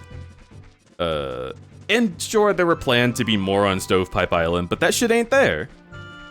In the final product, there is only one Goron.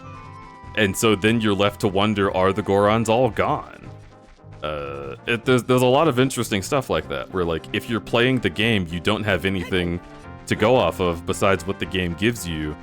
And the game gives you Ganondorf saying the gods abandoned you, and then the king saying, yeah, we deserve that.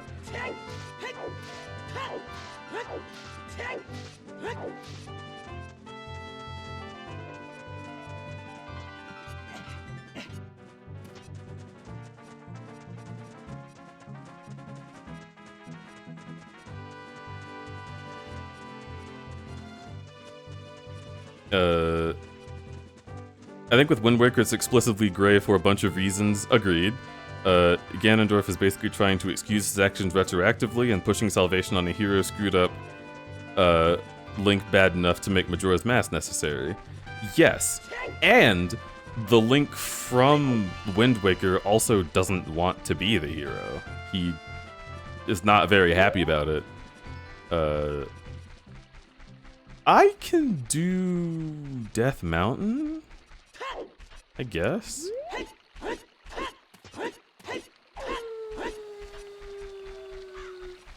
That's speculation. Link literally never. No, it's okay. He does not want to be the hero. Like, if you play Wind Waker, it is very clear that he's gritting his teeth through the whole thing. He's the most expressive Link in the series, for sure. He runs off to save his sister, and then by the time he's saved his sister, he's just in deep with all of these people who want him to do things for them. If his sister just showed back up on his island that day, he wouldn't have left. You know? Like, a lot of these other Links are like, stone-faced, like, oh, you know, let's go do this. But not this one.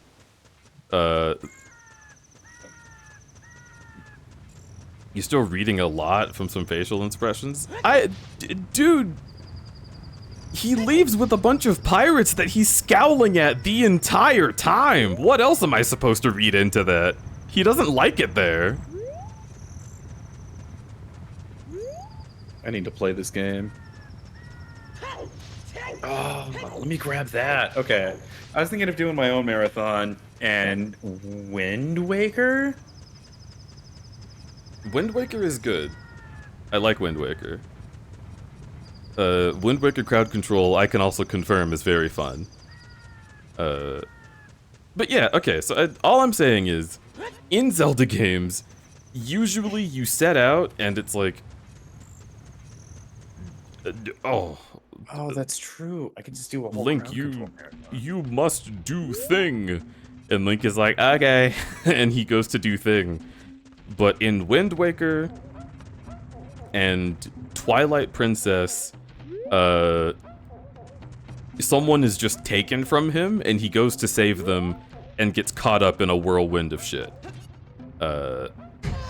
In Skyward Sword, that also happens, but it's different because they point a flashlight at Link not really wanting what's going on. Sorry. I looked at a note that I made, and it made me chuckle.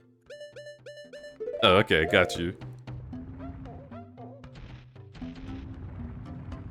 I'm not saying he likes what he's doing, I'm saying he really wants to be... I'm not even saying he really wants to be doing what he's doing, but if he didn't want to do it, then he wouldn't. I mean, do you never do a thing you don't want to do? Not ever. I only do things I want to do. I'm also, like, I recently played Wind Waker. I'm just telling you what the cutscenes say. Like, the King of Hyrule literally tells you that this was not your fight and he's sorry for bringing you into it. Like, that's like bookending. He says that to you and then leaves you.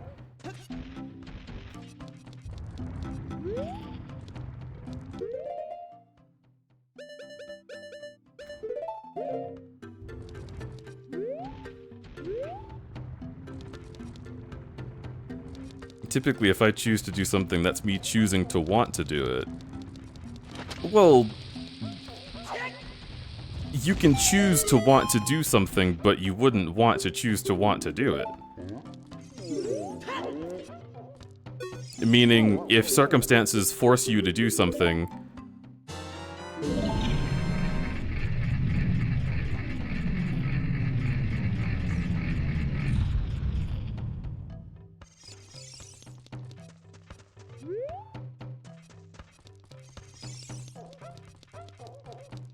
I'm just curious why you're so, like, about the gods in Wind Waker. The game gives you explicit text to tell you that they told everyone to fuck off and drown. Or at least they drowned everyone's culture. They might have told people to go to the mountains, but, like, is that really great? If the gods, like, blew up New York City and said, go to Canada, does that mean that we like that? You know? Right.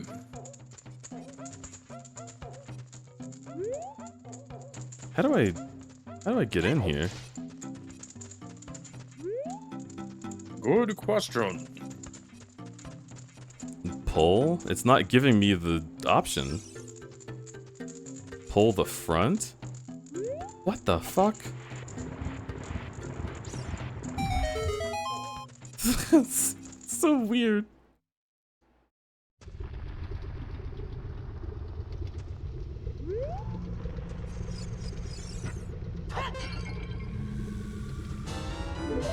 In any case, I'm done with the conversation because this isn't, like, amazing for a show. No.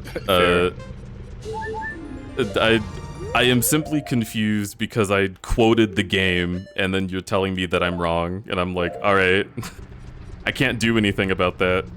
If you don't want to interpret it that way, that's fine, but I am just quoting the game.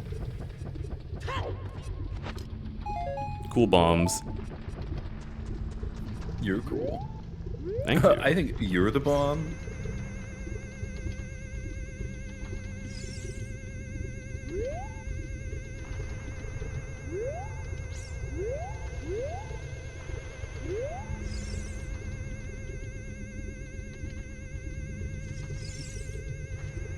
I think it's really smart. Okay, so standard game. So I got completely distracted. This is completely irrelevant to everything we're talking about. Standard game runtime way back in the day was considered to be like 45 hours.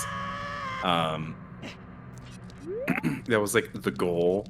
And I was just thinking about Resident Evil 2 and Resident Evil like 1 and how smart they are at reusing assets to pad out that time.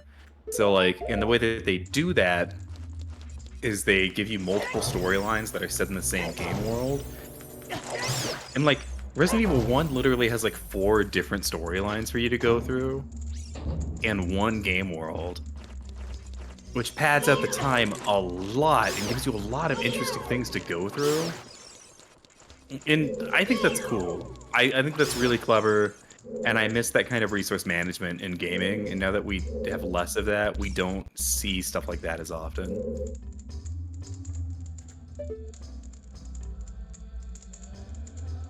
True.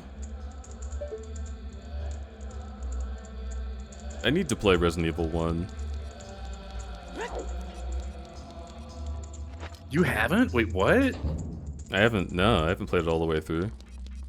Whoa, it's annoying. But I love it.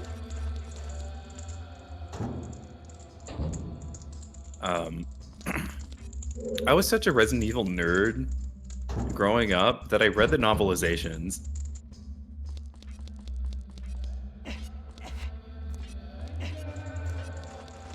I like literally read through like Code Veronica. Like I read a lot of those stupid books. You know what? Actually, there's a moment where like I experienced like homophobia really early on in my childhood, and it's like inseparable to the novelizations of Resident Evil. So a part of that too is like, okay, I'll be back and I will explain. Where are you going? What? My hands are really dry and it's bugging me, so I'm gonna moisturize and be right back. Okay, oh, that's fair.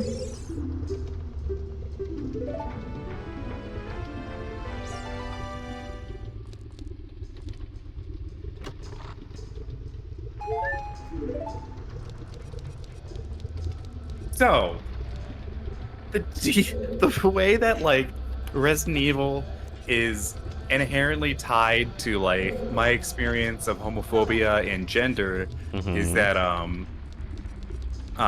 as a kid I really liked playing like Mario and Yoshi Story and God, what's that one game where you're like a dog man who pilots a robot and you're in the clouds and you like hang out with like cute cat girls? Tail Concerto. Yes. Yeah.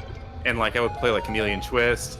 But my dad eventually was just like, man, you're playing all these like these games that are just kind of fruity. You should play this game that's rated M. It's Metal Gear Solid for the PlayStation 1. It'll man you up. And yeah, so that's why I got into Resident Evil 1. It's because my dad was just like, you should be a man. Here's this. And I was just like, a man? Wait, did he give you Metal Gear Solid or Resident Evil? Both. But it started with Metal Gear Solid, and I eventually got Resident Evil, which scared me at first. But then I started playing it because my dad encouraged me to, because he didn't want me to be gay, hee hee. And yeah, so I got to play rated M games for adults because my dad thought it would like stop me from being gay, I guess. Anyways,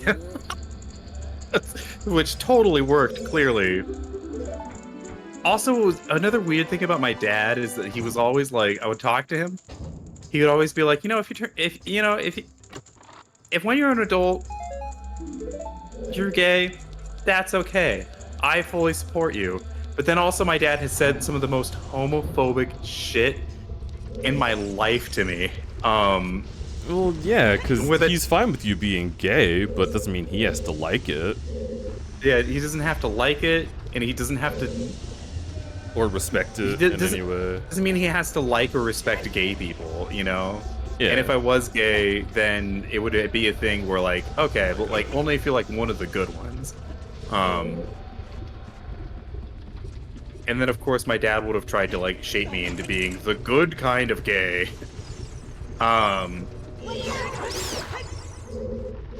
Which is gross. But with Resident Evil specifically, and the novelizations, I have a memory that I can never disconnect from Resident Evil, which is just an experience of homophobia, which is that, I remember, like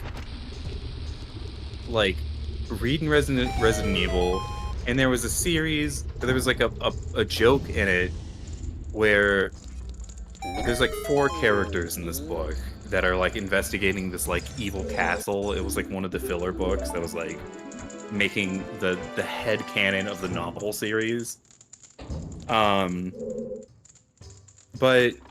the heterosexual love interest couple gets, like, separated off into, like, one area, and they're, like, Officer Ramirez and Officer Holt.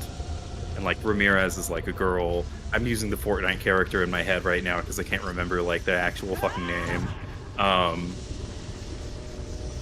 But so anyway, so, like, Ramirez and Holt. And the other 2 characters are off hanging out somewhere else, trying to figure out what's the secret of this weird, stupid science castle that's turning people into zombies. And,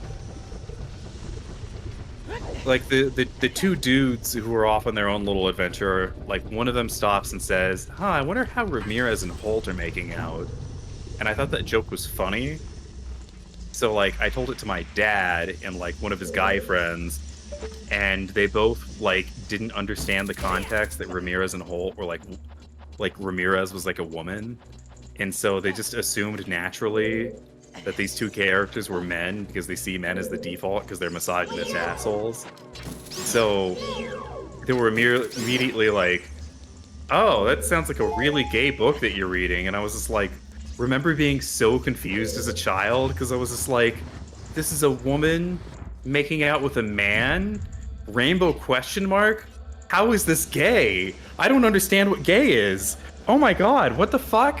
What do you mean this is gay? I'm so confused right now. Oh. Exactly! Thank you, Zelda! That's exactly how I felt. My brain could not fucking compute how a straight couple making out could be gay.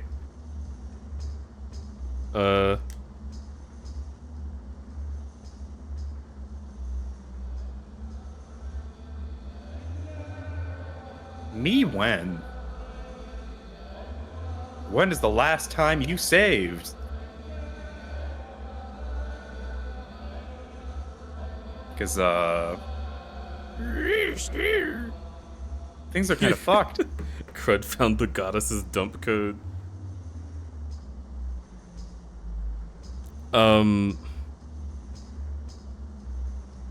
Okay.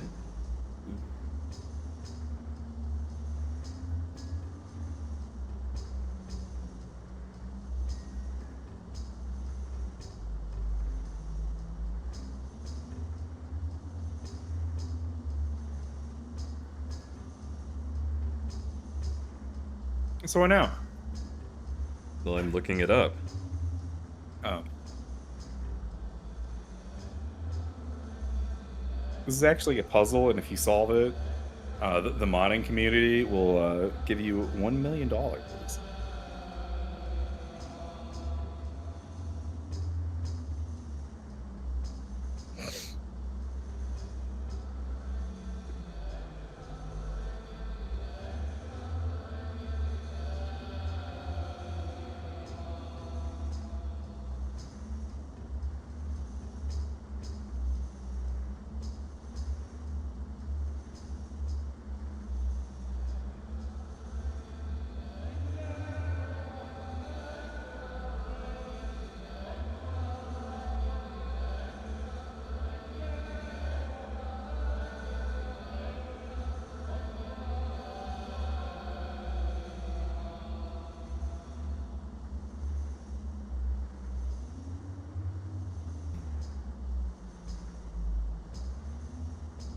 Options.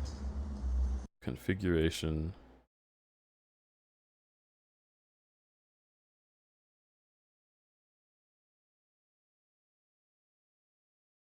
Under config. Recompiler.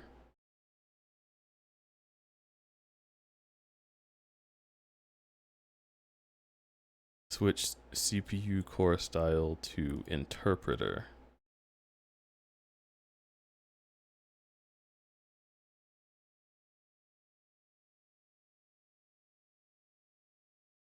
Register state cache is also disabled.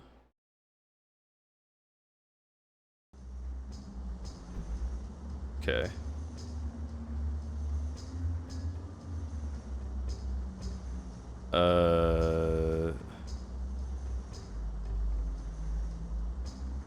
And emulation. Okay, cool. So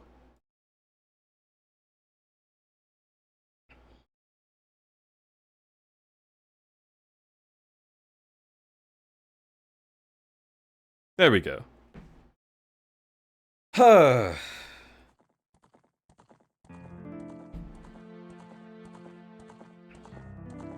Let's look at config real quick just to make sure it's stuck. Look at the recompiler. Okay.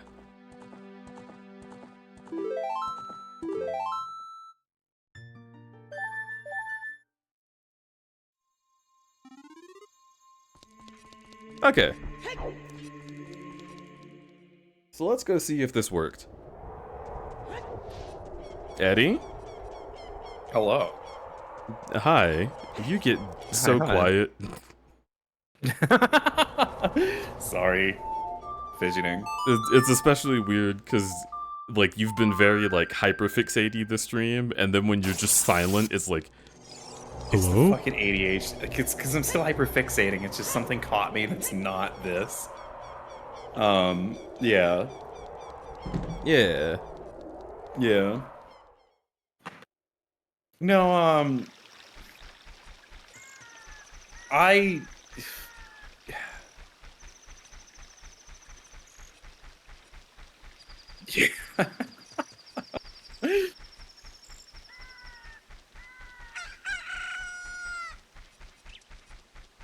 Yeah, I don't know. I don't know why I went all the way this way.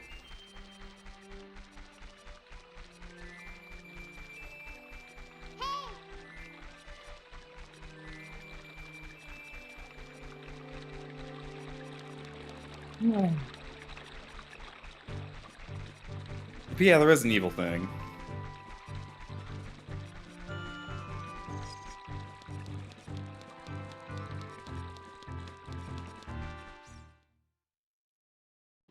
Yeah, it's just permanently connected to, like, memories of my dad and, like, my adult friends at the time that I was, like, 10 to 13 years old.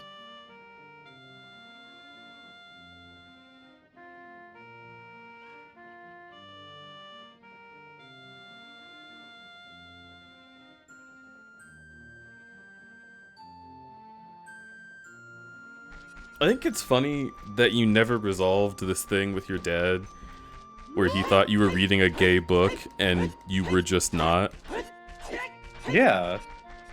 Yeah. And the whole, like, thing about it was literally just, like, I thought that he thought these two straight people, like, being into each other Was gay. was gay. Like, I couldn't compute that. So it just never dawned on me that he was assumed they were both men. And it wasn't something until, like, way later where I was like, wait, got you. Okay, but like, why would you assume that he was assuming they were men? Yeah, right? Well, how would I have known that?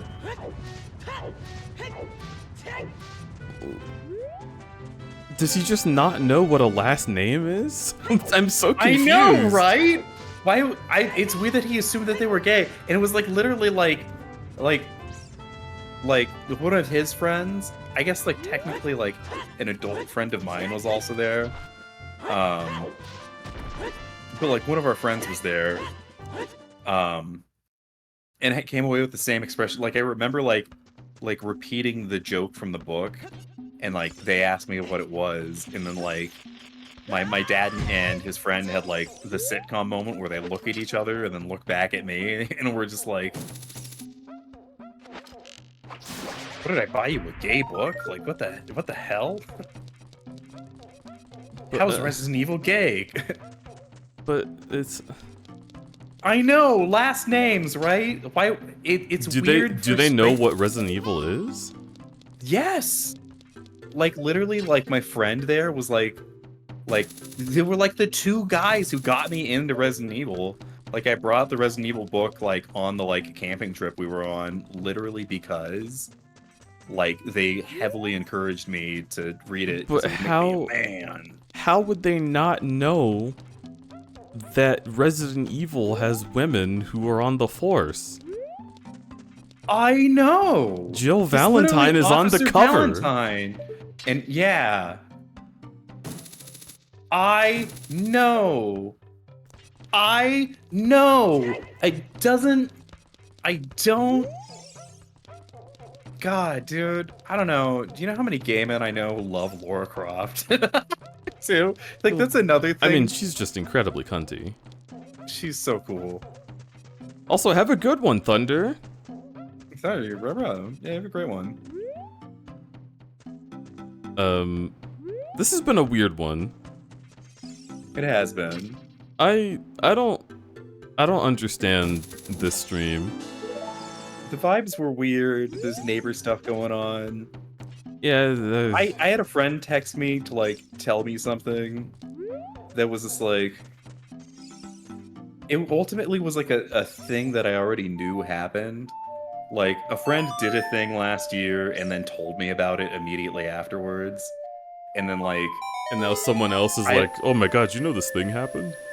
He's like, you need to know that this person did this to you, and I was just like, huh? Oh yeah, I know, they told me. It was just like, yeah, they already apologized like a year ago. Like, so no, I don't feel weird about that. That was the thing. That was like the thing I had to step away for earlier. It was just that.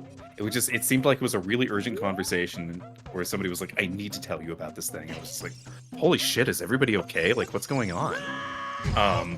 And so I just took a break to make sure everybody was okay. And yeah, everybody's okay. It's good. Good. Oh.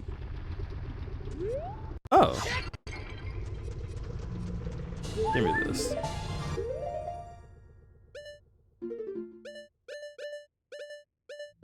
There'll be an item check with Sheik here.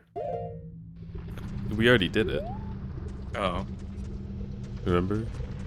Game crashed. No. Oh yeah, right. Roy.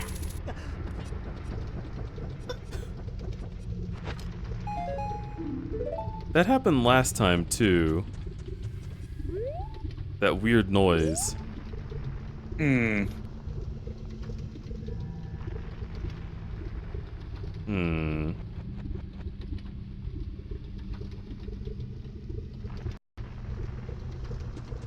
I'm gonna save a state, and then we'll see what happens.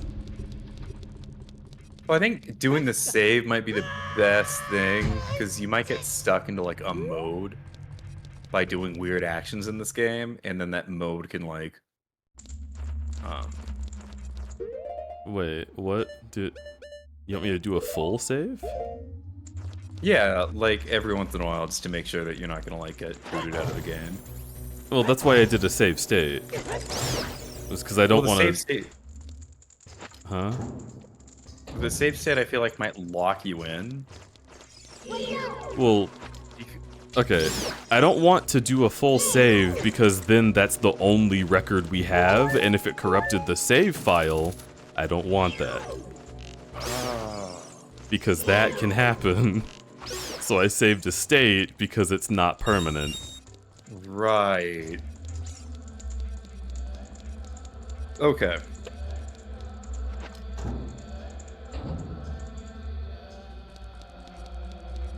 You have a doctor's appointment? Yo, have a good doc. Um.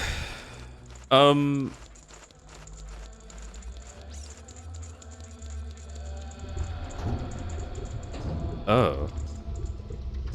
That was weird. Yeah, I don't know. I have like a weird feeling.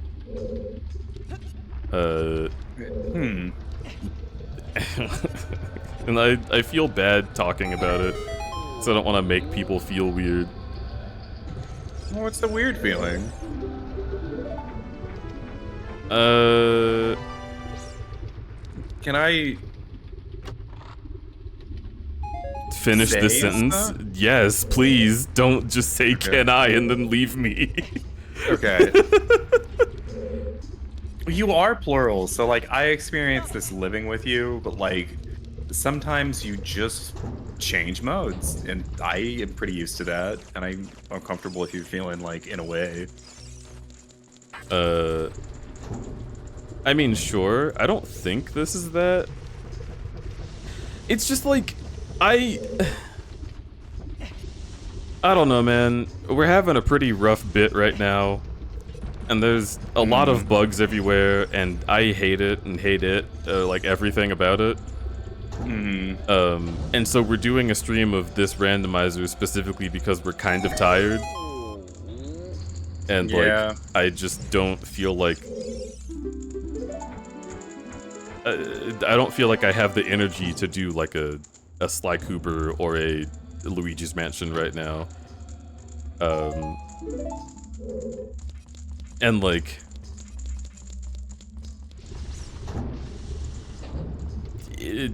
there was that weird conversation about queer media that we had where it was like, what the fuck are you saying? Right.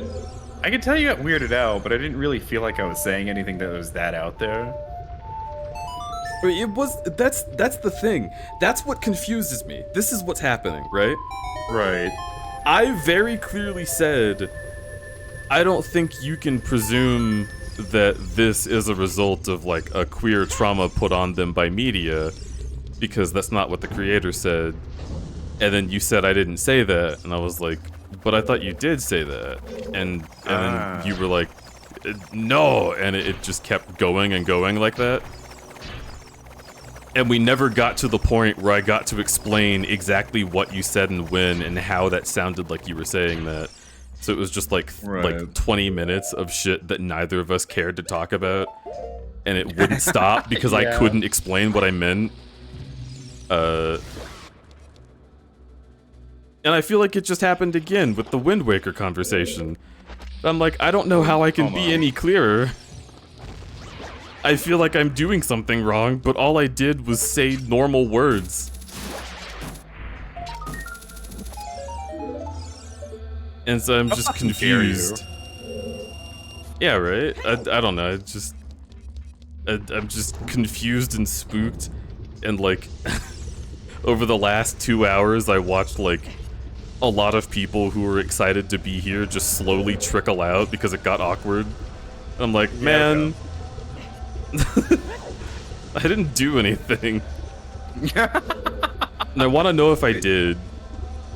Sometimes, well, there could just be something really balls out amazing happening on Twitch right now.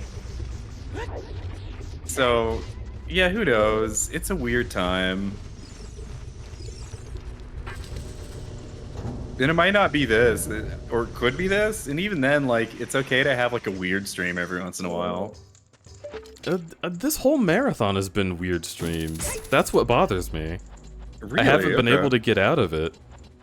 Like, the first couple of these that we did were pretty okay, but there were some weird dicey moments in them.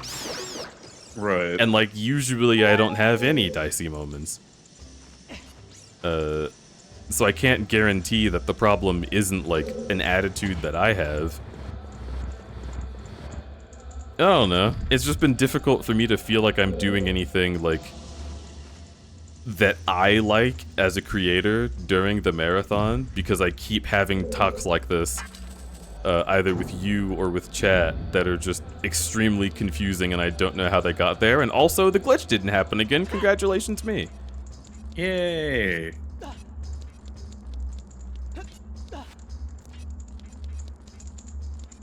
The vibes are different. I feel it. I feel like my vibe's different. I feel like your vibe's different than it normally is.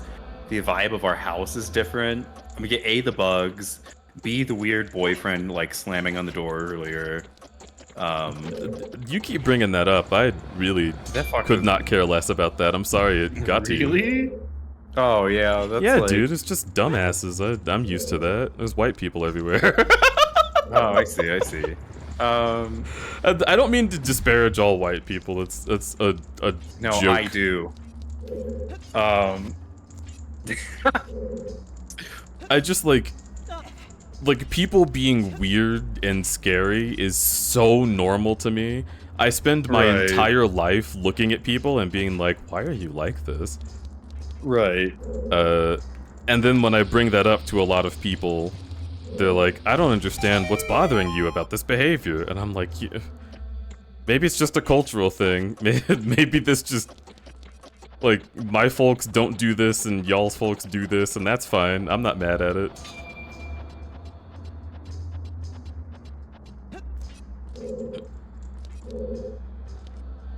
Cave, don't go in there. That's not your bed. I don't know if you know this, but I think that might be Kaizen's ma.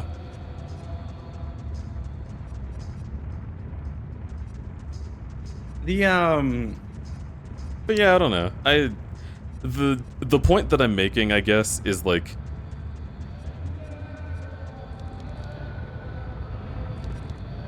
as a white person, you have my express permission to drag every white person through the streets. Then Yeah, I same. will. But no, we bestow upon you the pass. I don't want the pass because that shit You're doesn't like, I exist. That's like I didn't need this. I was able to do this the whole time. Like, I don't know. Whenever a person asks, like, "Yo, do I have your permission to make a joke using the end card?" I'm like, no. If any black person gives you that permission, they're just setting you up to get punched in the face by another black person. So, like, don't believe them. That's a lie. They're fucking with you. Yeah. Yeah.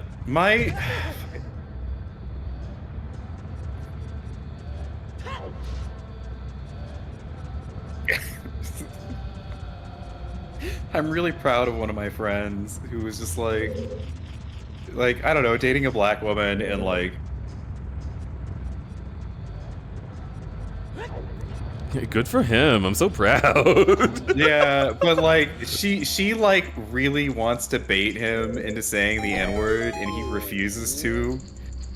And she'll be like, "Come on, babe, say it." He'll be like, "No, I don't wanna." And she'll be like, "Come on, do it for me." It's like, dude. That's so insidious.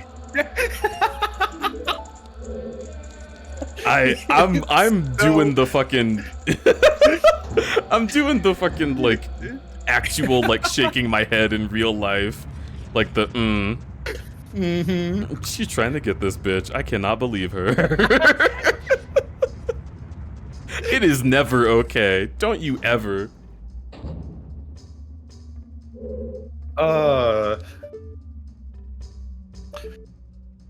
It's so funny to me. I made a drawing, and huh? Wait, I'm sorry, Zelda. Oh man, that's like the wolf in Puss in Boots meme. Pick it up. What?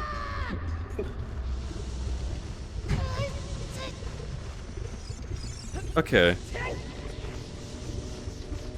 But no, the thing that I was saying earlier was more so just like, I recall this feeling happening before. Right. Throughout, like, the past couple of weeks, right? And I've been trying to have a good marathon and be a good entertainer and, like, make things really hype and woo, let's go! right? That's how you do a marathon. That's how you make it good. And I've even brought this up a couple times, but like, I just really don't feel like it's what I want it to be. And I don't know how to get there. Because if you go back and watch the Mega Metroid Marathon, there was so much more energy and like finesse to how I was doing things back then.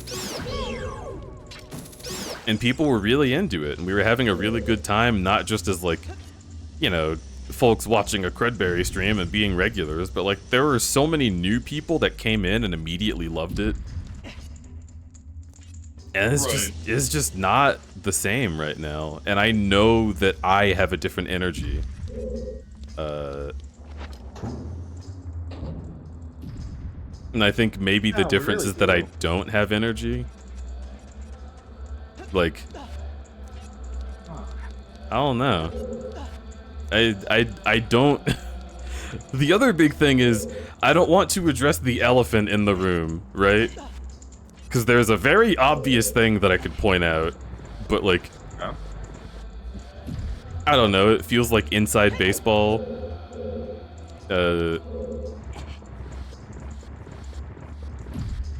But yeah, that's it. I just feel weird. Things feel different. I feel like I'm out of my skin.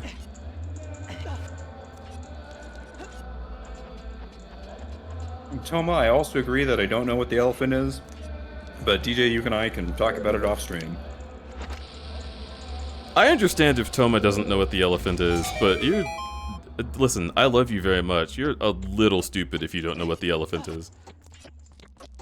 I can think of some big things. Mm-hmm. Yeah. There's some pretty significant happenings in the last few weeks. Notice the toes. 3 rounded toes. Okay.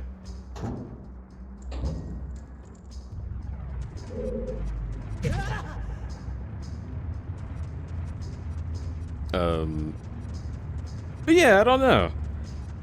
And the other thing is, I think it's specifically frustrating because it's not like I wasn't already depressed during the Metroid Marathon too. I just did a better job of it. Right.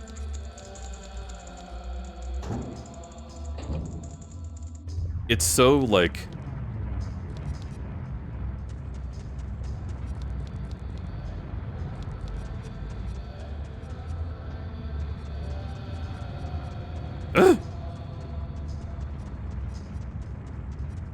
Yeah, I don't know, it's weird.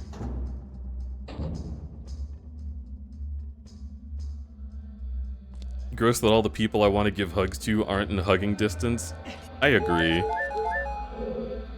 I'm very angry that, I'm angry that the Celestials have done this to us.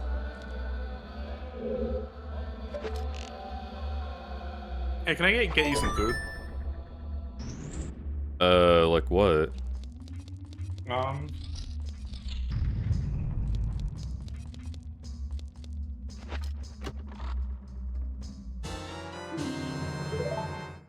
Oh, good. Literally anything.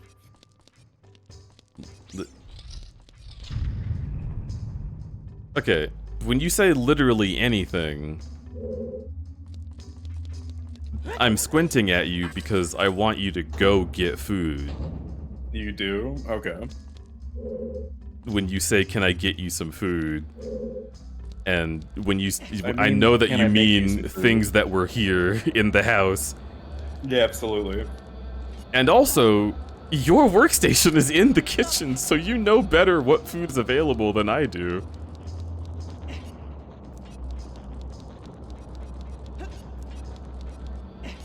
Okay.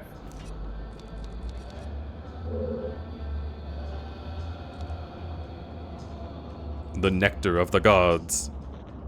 I would eat that.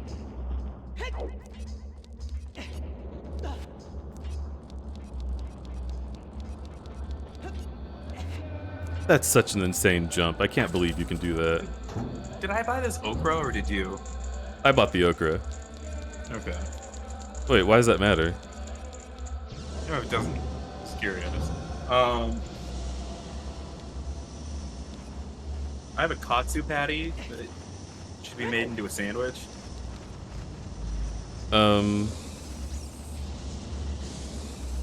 What else?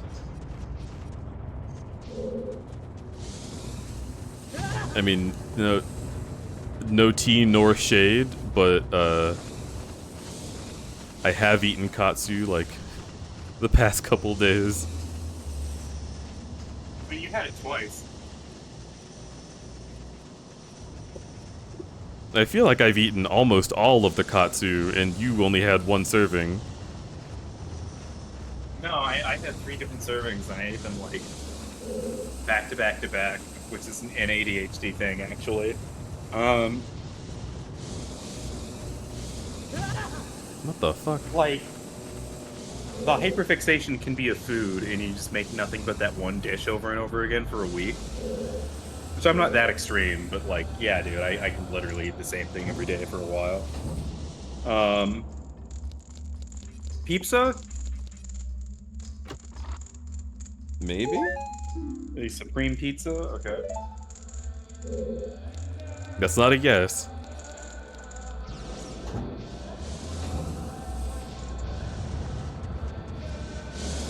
I have a thing of garlic bread in the freezer that I'm not going to take out of the freezer to thaw and eat in the next day or two.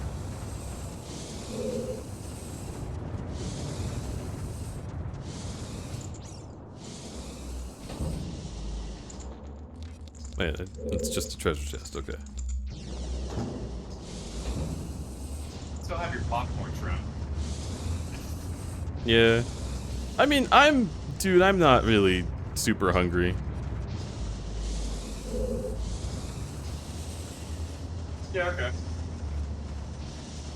None of this sounds bad, but it also doesn't sound like...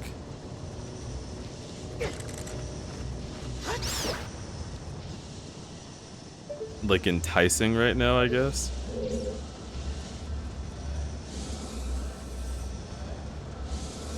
Okay, so I can go here. Not there, not there. Here, not there. Here. Not here. We also have fried eggs, the quiche I'm gonna make, and a ramen. I can make fried rice.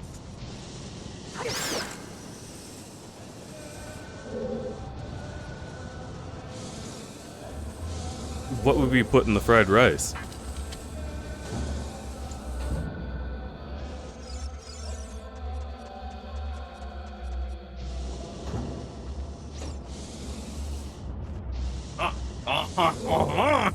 I could chop up that katsu and throw it in there. We don't really have. Well, what veggies do we have?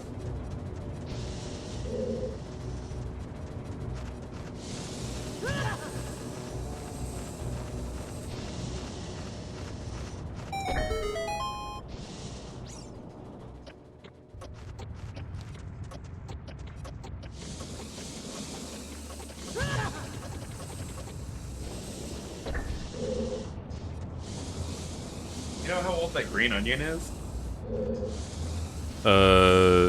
At least 3 weeks. Okay, there.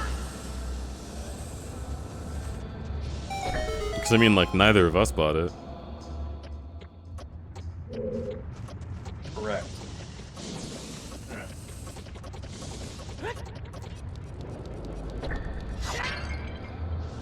What the fuck is this? Mechanic. Couples mask.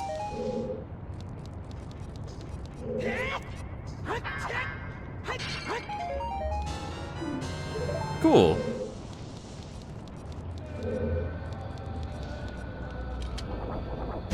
Oh, that's right. I couldn't see it from this angle. There we go.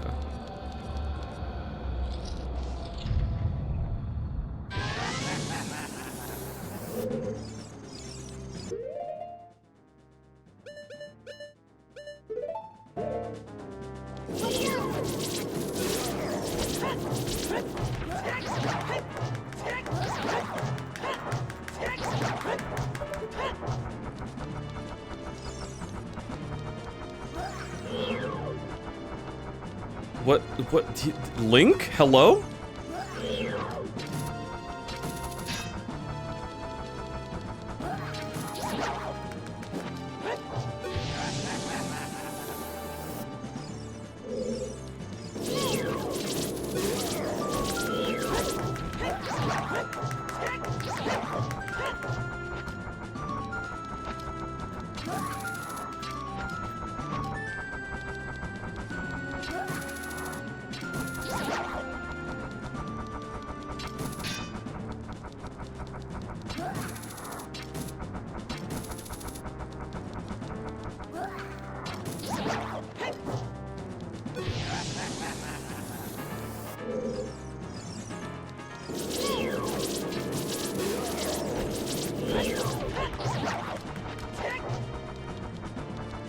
Man, I wish I had C buttons instead of the fucking analog stick.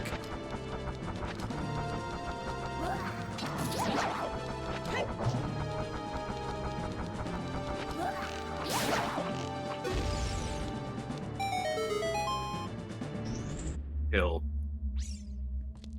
Kill?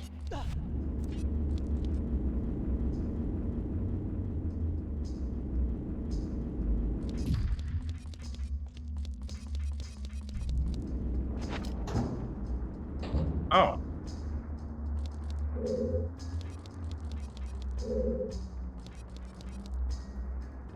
I've heard having used an analog stick is horrible. It's definitely not my favorite. I grew up having to use the analog stick because my first times playing Ocarina of Time, and in fact, like my first 10 times playing Ocarina, have been with the C stick on GameCube. Hmm. But yeah, like when you're trying to do one thing and then he just switches weapons because the stick flicks back with like stick recoil, that's not fun.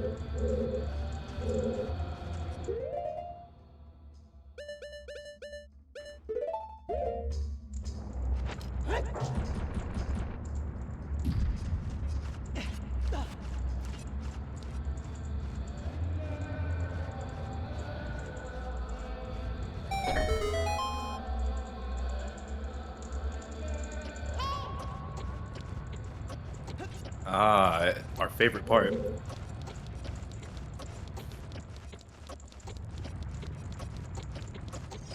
It's easy.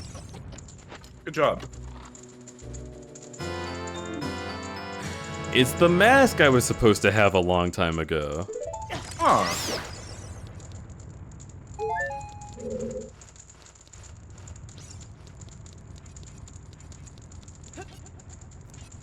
Ends up mapping my buttons Wind Waker style for that reason.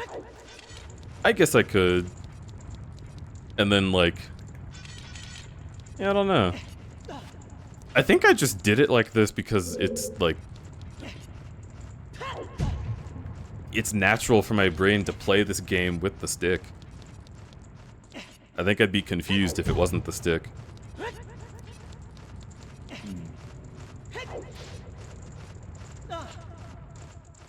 You just streamed my first time playing Ocarina last year. Had costumes and everything. Ooh. You always have good costumes for things.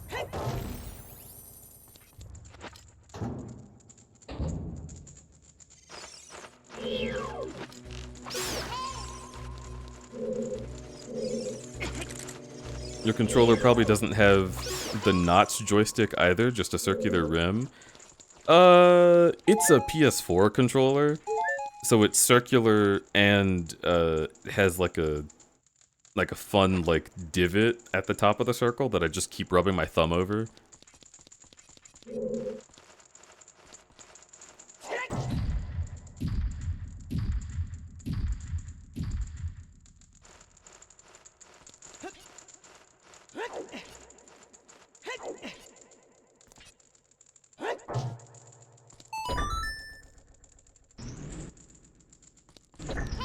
That's what I thought.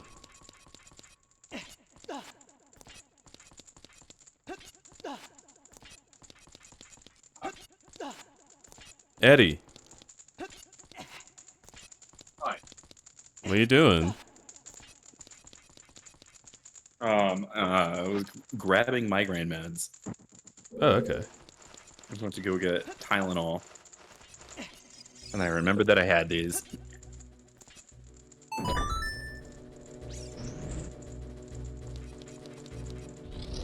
I also had a snack. Why did you bring up food? Oh, because I wanted to eat, and I didn't want to eat before checking to make sure that you have had the food you need to. Oh. Why are you so sweet? Aw. You know, that's not characteristic of my childhood. I literally I remember being a teenager and just being hungry and going to get food, and having friends just be like, "Huh? Why didn't you say you were hungry?" And it's more of like a learned thing. I hate to ruin it. What? What do you mean ruin it? I guess I'm still considerate. I just also learned to be considerate when I used to be very inconsiderate. You're so weird. Just take a compliment. Thank you. You're not wrong. But you like... Dude, you're so sweet. Yeah, but my backstory used to not be this sweet. Like, what was your fucking problem? Every behavior is a learned behavior, dipshit. Oh, you're not wrong. It means that, like, even that is good, because it shows that, like, oh yeah, I remember, like, times when I was inconsiderate, and I didn't like the way that felt, so I changed my behavior to be behavior that made me feel good. Aren't I a horrible person? That I grew? I used to just go get food for myself. Headstrong to take you on. Back off to take on anyone. Oh yeah, dude. Can you believe it? I think we are in a weird mood tonight. Yeah. Last night was fucking rough too. I don't remember how was- last night. Yeah. That doesn't surprise me. Wait, oh, that was the thing. Your internet crashed and you had to end stream without choosing to, and then I got to hang out with the other people. Yeah, It's always nice. I do. Well, I appreciate it.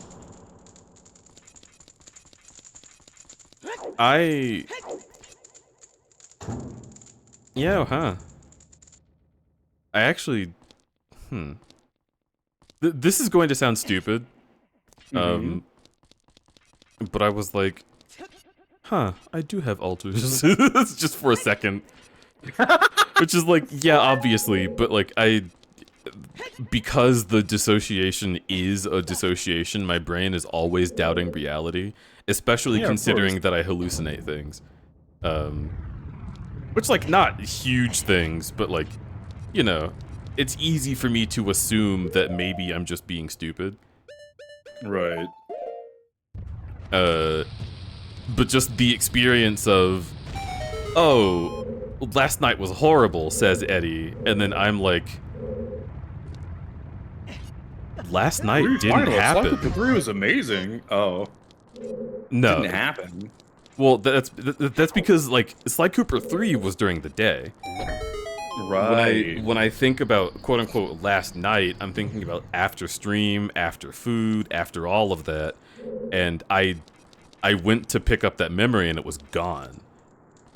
And then I had to have, like, another part of my brain communicate with me, handing me the memory, and that's why I remember it now. Right. So just, like, you know, that's, like, validating. It tells me that I do actually have the thing that I say I have. And I can confirm it based on the evidence that we just experienced. Yeah, you were like other people after your stream last night. Were they nice? Yeah, they're always really nice. I have yet to meet an alter of yours that does not love and trust me in the way that you do. It's very sweet. Well, that's not true, but they do enjoy you. Well, yeah. I definitely feel loved and trusted by them. Toma! Good night. Oh, you have a good night. Toma's going to bed. Now I'm gonna have to be here without Toma. Which is fine. I'm not meaning to guilt Toma into staying. I'm like stimming by saying words.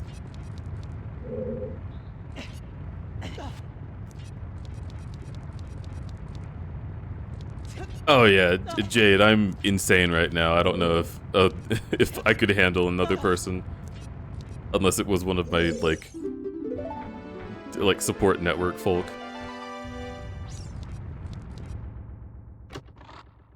But yeah, it's weird. Why do I keep getting key rings if I already have the master key for both games? Yeah, good question. But yeah, that's what's on my mind right now. Is just like,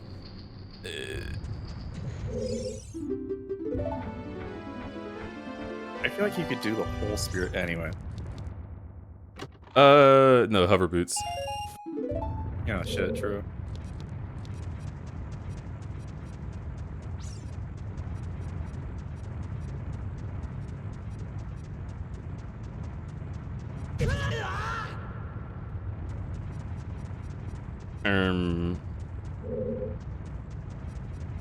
Yeah, I have a weird vibes. And also, like, ironically, within the 5 minutes that I mentioned, like,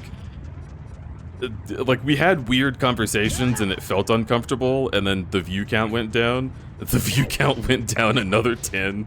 And I was like, yeah, Oh. that's about right. Yeah, our ratings are fucking plummet for this stream. It's just so fucking weird. And I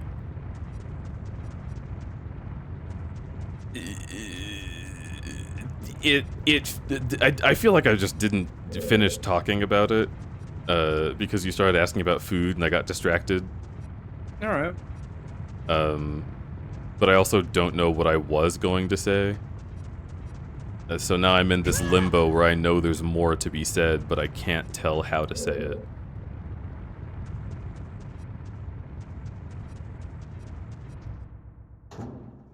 Right. It just bothers me because I know that I'm great and I have a lot of like great streams when I'm feeling great. And now I'm feeling fucking awful for this entire event that I have to do because we have to make money, because we have to move. And like, there's just not a solution for that. And I think that's what bugs me the most, you know, is like, I wish I could have done this event when I felt healthy. Because this is a really awesome idea for an event, and I love Pride Month. And I want to be, like, really, like, exploring myself and having a great time with everything. But I know that I'm not. Not like I'm not having any fun, but, like, you know, I know that I'm not 100%. I'm not where I should be emotionally. And I know that that affects how the show does. And I'm craving to resolve that. You know what I mean? Yeah.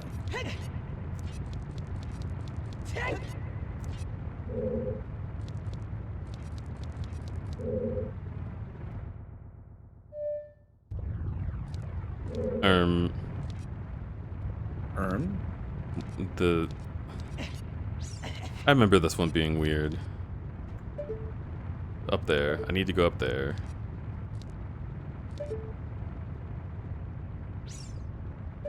Fucking How do you Navi. think we can resolve the weirdness? Time. Yeah. That's why I'm lamenting it, is because there isn't a way to resolve it right now, and yet the marathon must happen right now. Mm-hmm.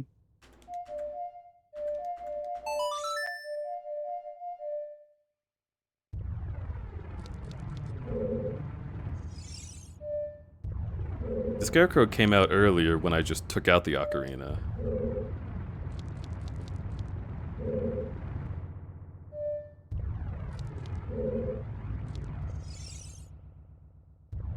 That's me playing Wind Waker and fully faking a smile and going, if I don't have $500 like 2 weeks, I'm gonna get fucked by my dentist.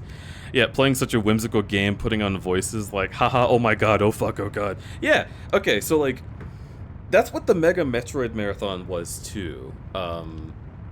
The story behind that, which I didn't bring up like super often during the event, was that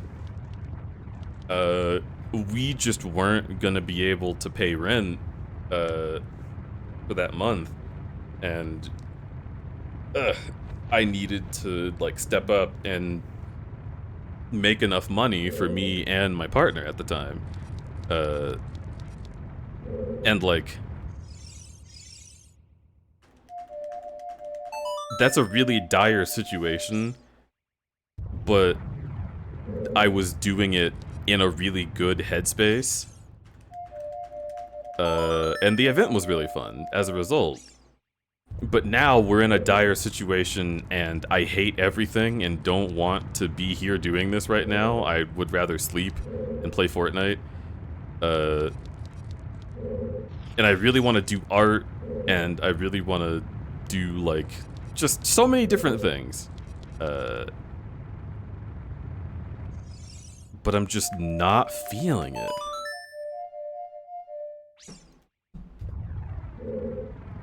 Feel sad, man? I guess. But it's also life, right? Like, I'm working a job, I'm here with y'all, and it is my job to be here. So I'm not like, man, woe is me, I have to stream, you know? It's the same as anything else. Why is this not working?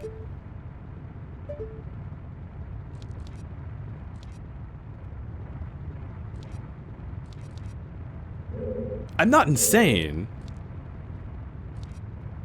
Is there like a specific trigger for it? Like, what the Navi fuck? has to be looking at it. She is. But she comes back when... Does she come back because the camera turns away? Do I have to be facing the other direction? I don't think so. Try and get one more platform closer. You might not be close enough to it. I tried it over here. Got you. That is an item check up there. Navi didn't even fucking go to it. Angry. Angry.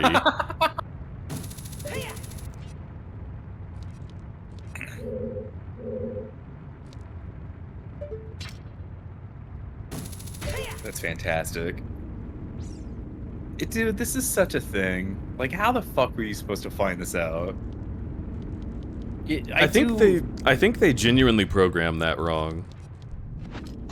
Because if Navi went up there while you were on the right platform, then all would be well, but the game just lied to you for that one. Yeah.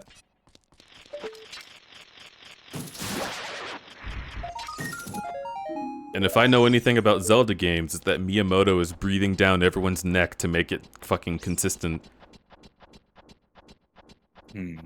So that there being inconsistent is like, that's not good.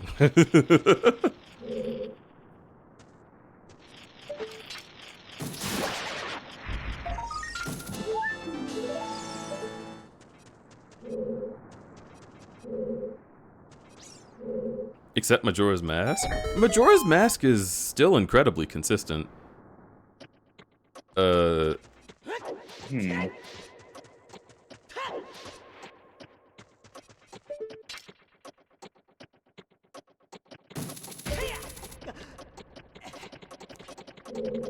Oh, you meant Miyamoto You know, specifically? You want Yeah. to hear a fucked mental health thing?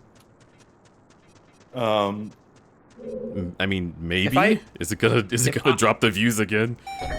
No. If I feel a bug crawling on me and I check and I look and it's actually a bug, I feel so relieved. But if I check and I look and there's nothing there, I feel so uncomfortable. Just like, ugh. Ugh. Oh, yeah. I'm cold.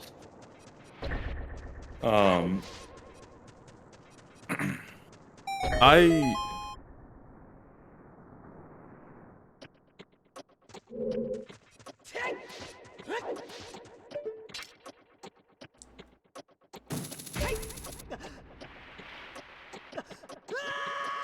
Okay, Zelda.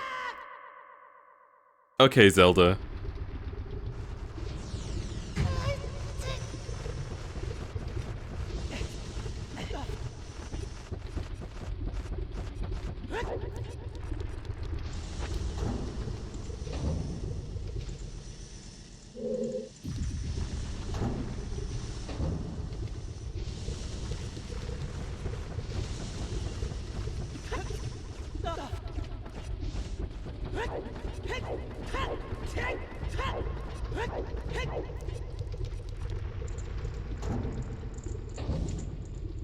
For your marathon, how many of those games are crowd control?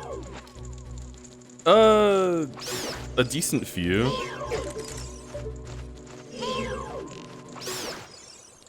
I don't just have a number off the top of my head, but like Luigi's Mansion, Star Fox, fucking... God, what the fuck is it called?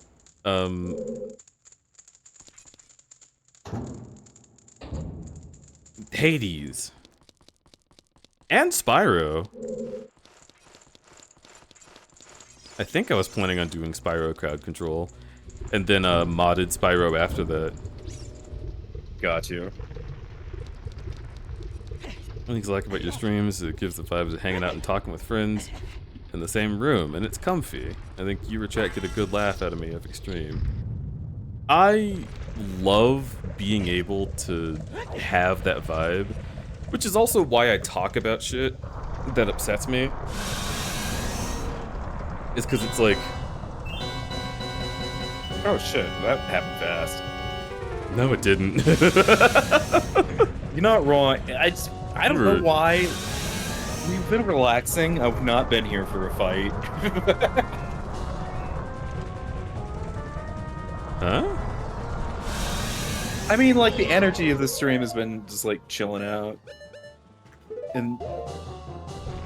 things are really picking up pace on this, too. Are you forgetting Phantom Ganon? No. Oh, okay. I don't know what, like, even that one, I guess. Okay, fine. I mean, it's just been, like, a minute before a fight. This is the last one.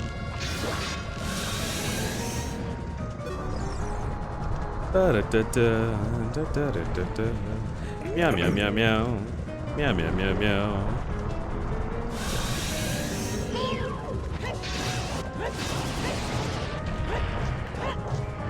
Hello? Link, I hate you.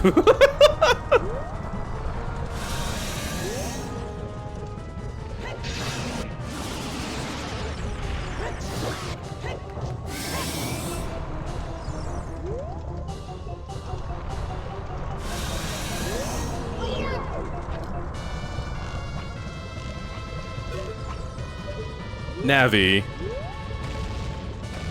Alright.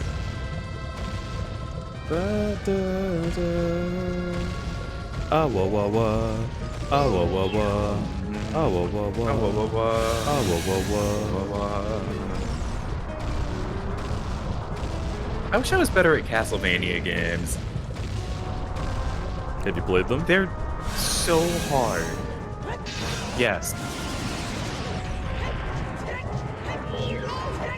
When you say Castlevania games, which ones do you think about? 1 and 2. 2? 1 and, like, Simon's Quest, yeah. Simon's Quest. Maybe I've only played one. Yeah, I was gonna say, I kind of think Simon's Quest is piss easy compared to 1. It's One's just so annoying. hard. Yeah. But it's also not. Bro, how? Castlevania 1 is Dark Souls. Yeah. It's only hard until you know what to do, and then it's nothing.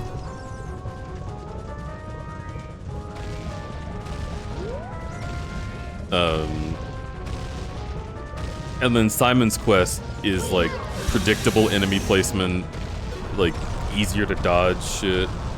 But like the RPG of it is the challenge, like running back and forth a lot of places. Right. And like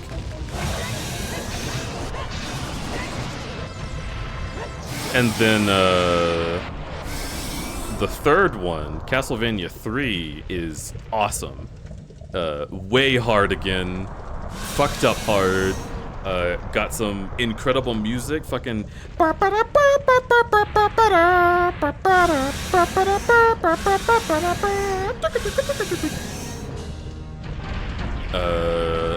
then Castlevania 4, I've only just barely touched. And then Symphony of the Night and Rondo of Blood. Yeah, those games are the ones that people talk about, but I am not very aware of them. That was when it started getting more like Vania-y. Right.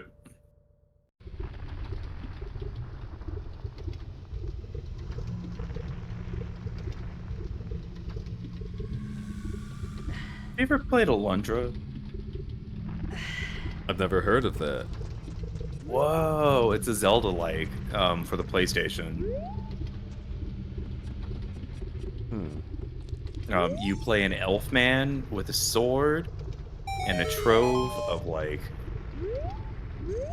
a bunch of accessory weapons that help you get through challenges. When it came out in 1997, I think, I don't know, it's pretty popular. I think it's pretty legendary, but like it also came out at a time where it was like a top-down 2D game when 3D was becoming a big thing. So I think it got overshadowed by like other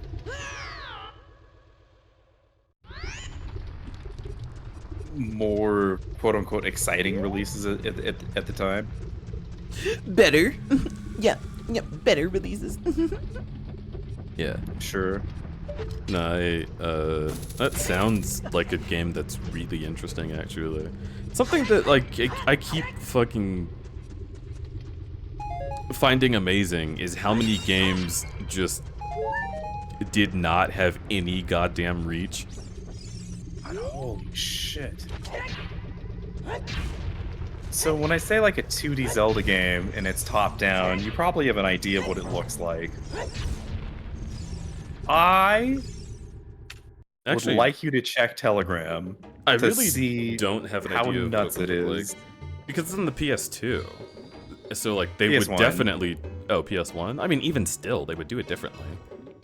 Oh, it's very different. And I would like you to check Telegram. Cool. Nice content that you've sent me on Telegram. Hello. Oh yeah, I mean I've sent you other stuff too. Hello. Hi. Oh, this is about what I expected. Yeah. Is that like a boss?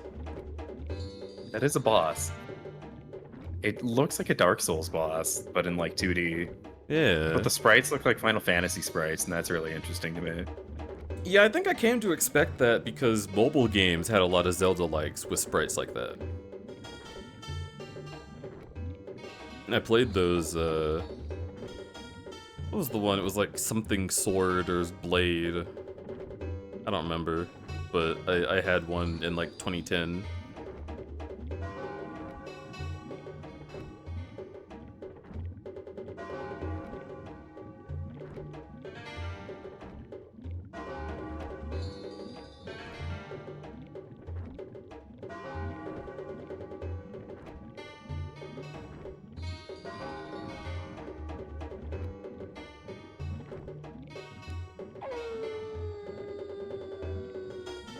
Okay.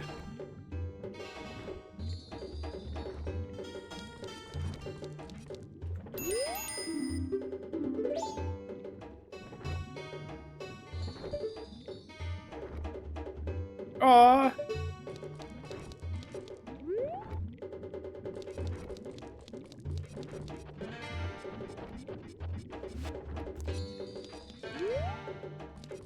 What? What's up?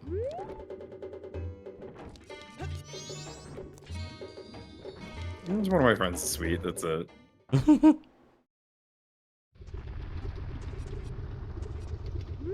Yeah, I'm looking at the list of crowd control games to do because I'm considering doing a crowd control themed randomizer. I mean, like fundraiser drive.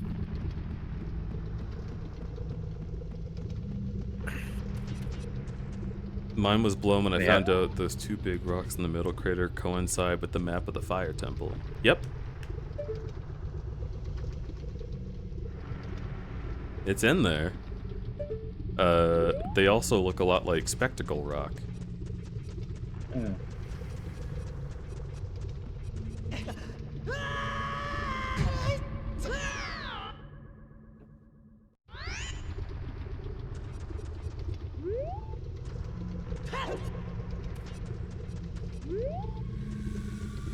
The crowd control website hosts a lot of games that are like various Zelda-likes from over the years, like Crystallis, that I'd never even heard of.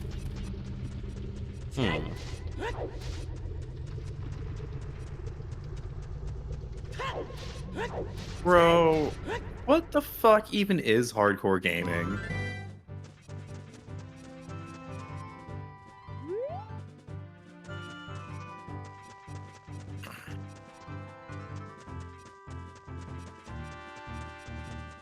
I see people saying that this is a hardcore game, and I'm like, bro, it's for 5-year-olds. It's from 1990. Chill. Mhm.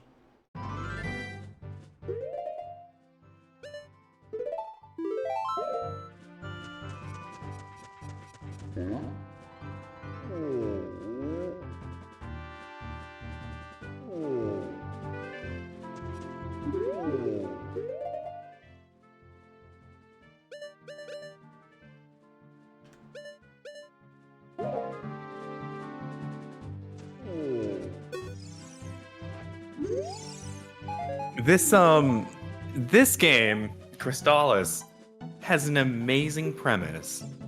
So it came out in 1990, and to quote from Wikipedia, the game begins with a young magician awakening from cryogenic sleep after he was placed in by the villains of the Great War before nuclear war rained down in the year 1997. Even though he is unable to recall his own name or who he was, he exits the Mezume Shrine and discovers that he may be the key to save this world from destruction.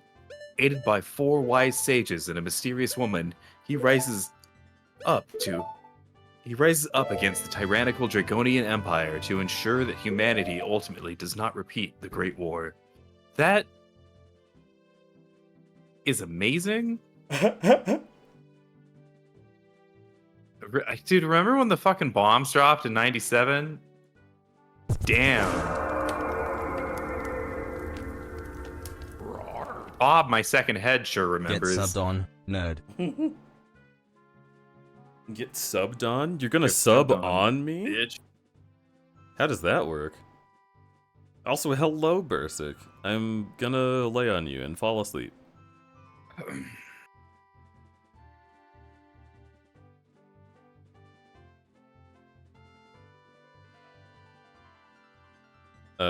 But before I do that, I'm getting up. I'm gonna take a little break.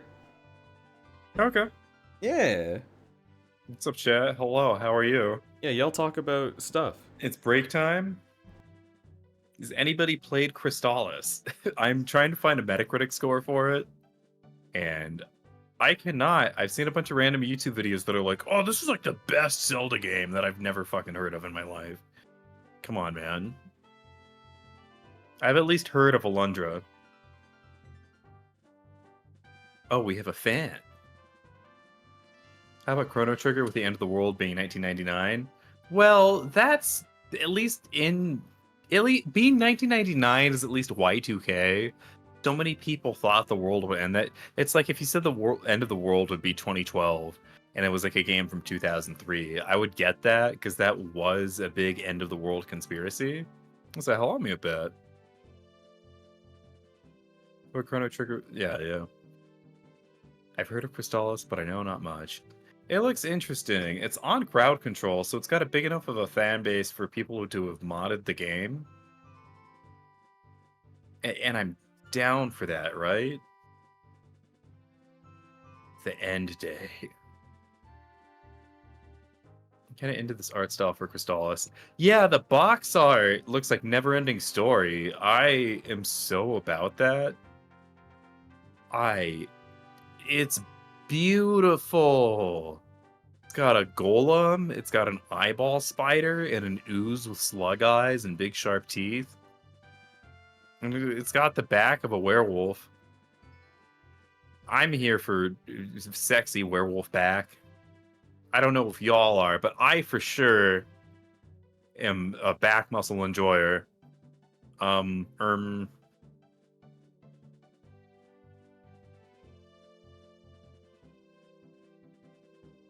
Yes. Dude, this looks cool as fuck.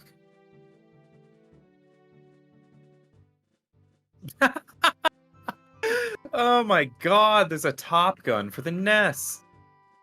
Chat, do you like Top Gun? I love the Top Gun soundtrack. Dude, the Top Gun soundtrack might be the best soundtrack of all time. Crystallis game. Oh yeah, Crystallis. Or one L. So Crystallis.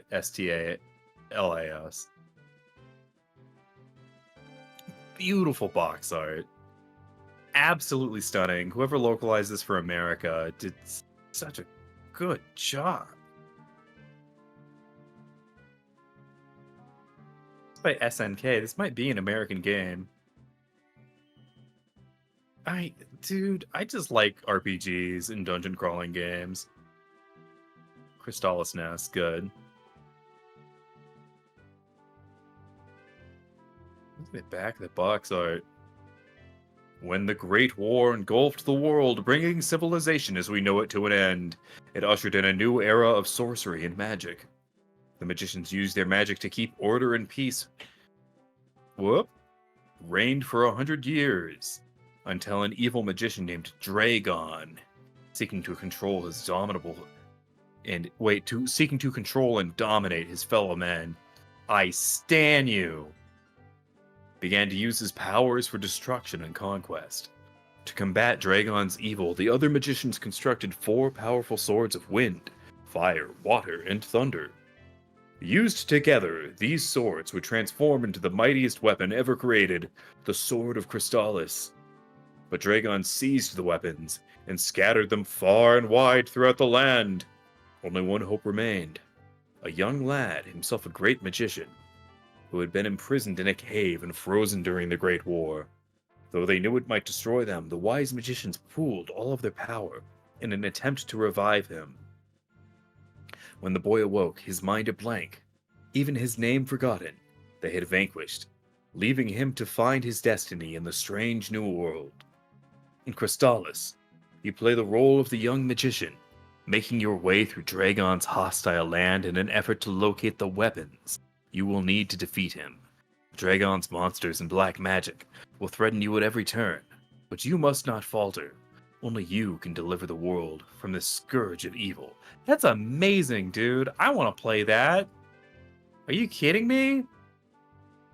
It looks like Never-Ending Story. You get 5 swords. And it's a Zelda-like? Sign me up.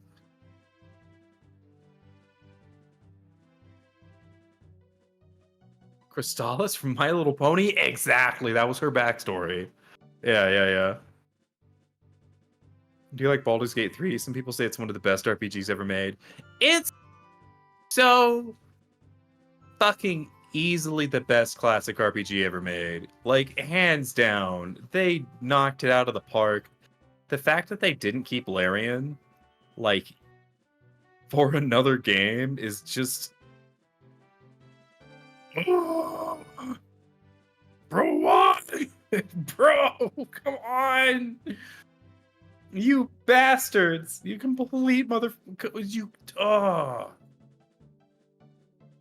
Whatever Larian makes next, I'm here. I stand.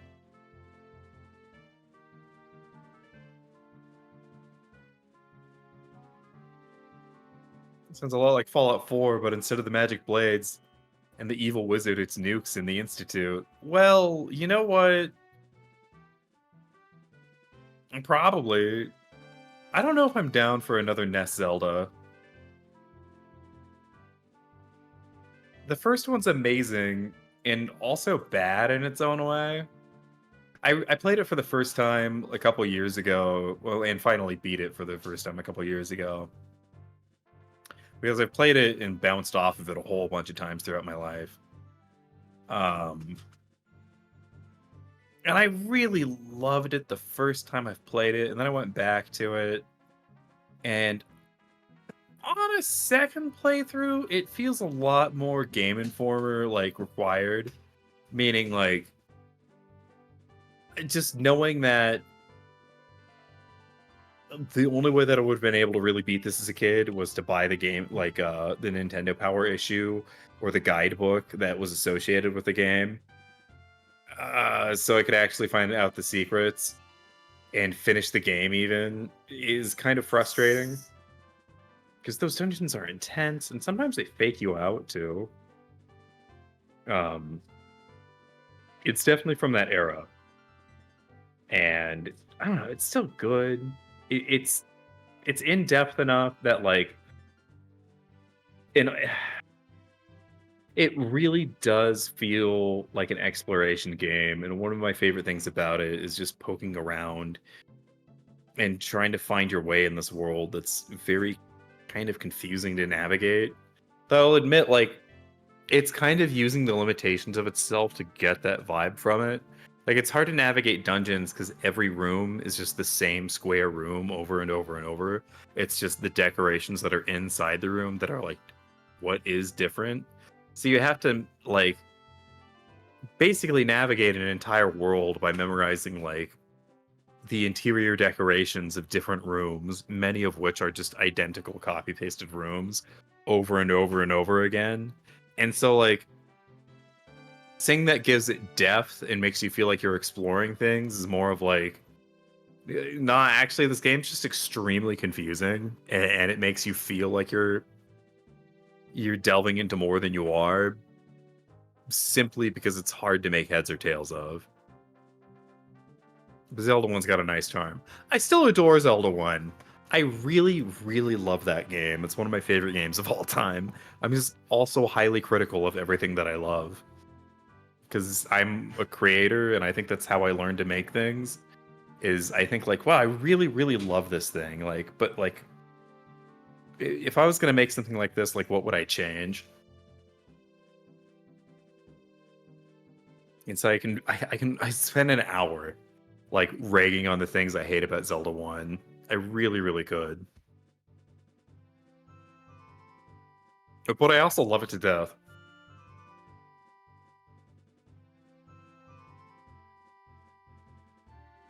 So, like, real life, you go from square room to square room, and then skeletons stab you with daggers. Yeah. And sometimes the skeletons have, like, keys hidden in the rib cage that you can see through the rib cage, and that lets you know that that's the skeleton you have to, like, kill to get to the next room. Exactly like real life. Yeah. Yeah. Zelda 1, but you can choose a Dark Urge playthrough. I would love to play a Zelda 1 ROM hack. I think that could be amazing. Potentially, if Toby Fox made it. The only person who's allowed to make ROM hacks.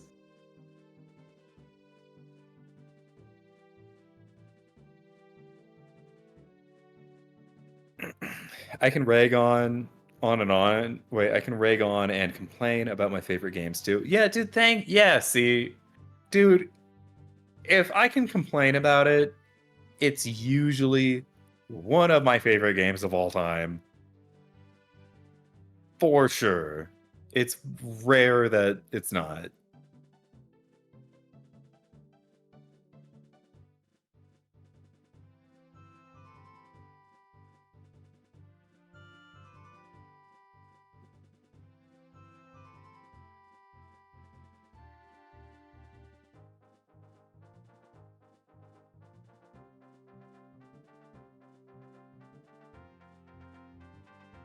First canonical appearance of Megalovania was from a boss fight where Jeff's dad from Earthbound calls you a slur and tells you to eat shit and die.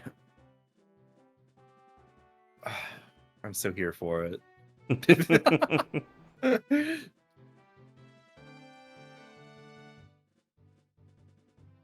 Toby Fox is a genius. I need to play Earthbound so I can go back and play the Earthbound Halloween hack.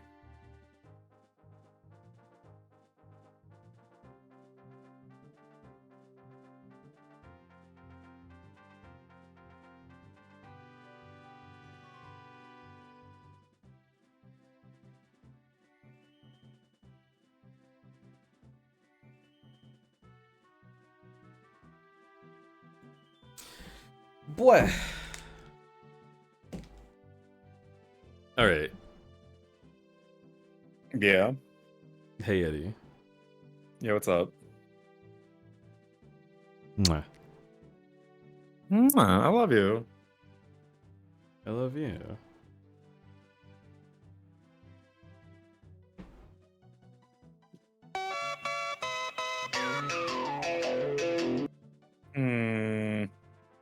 Let's go. I believe in fairy tales. No, this is a fairy tale. We got fairies in it. Oh my god! Cat time now? Okay. Yeah, cat time right now, bitch. You fucking slut. Let's talk about games. What do you love about this game? I love that it's always there for me when I'm insanely depressed. Dude, me too. Okay. A controversial question for a problematic queen. The queen is Albuquerque. What do you love about Albuquerque?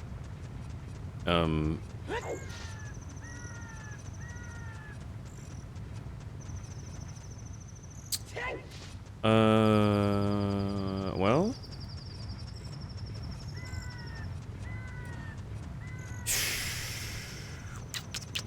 You gotta think about it. Oh, I see. It's got...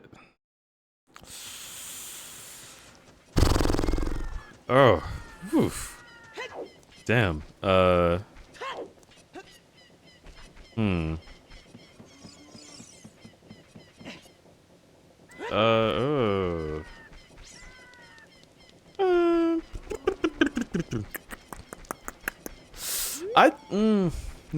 No, that's not one. No.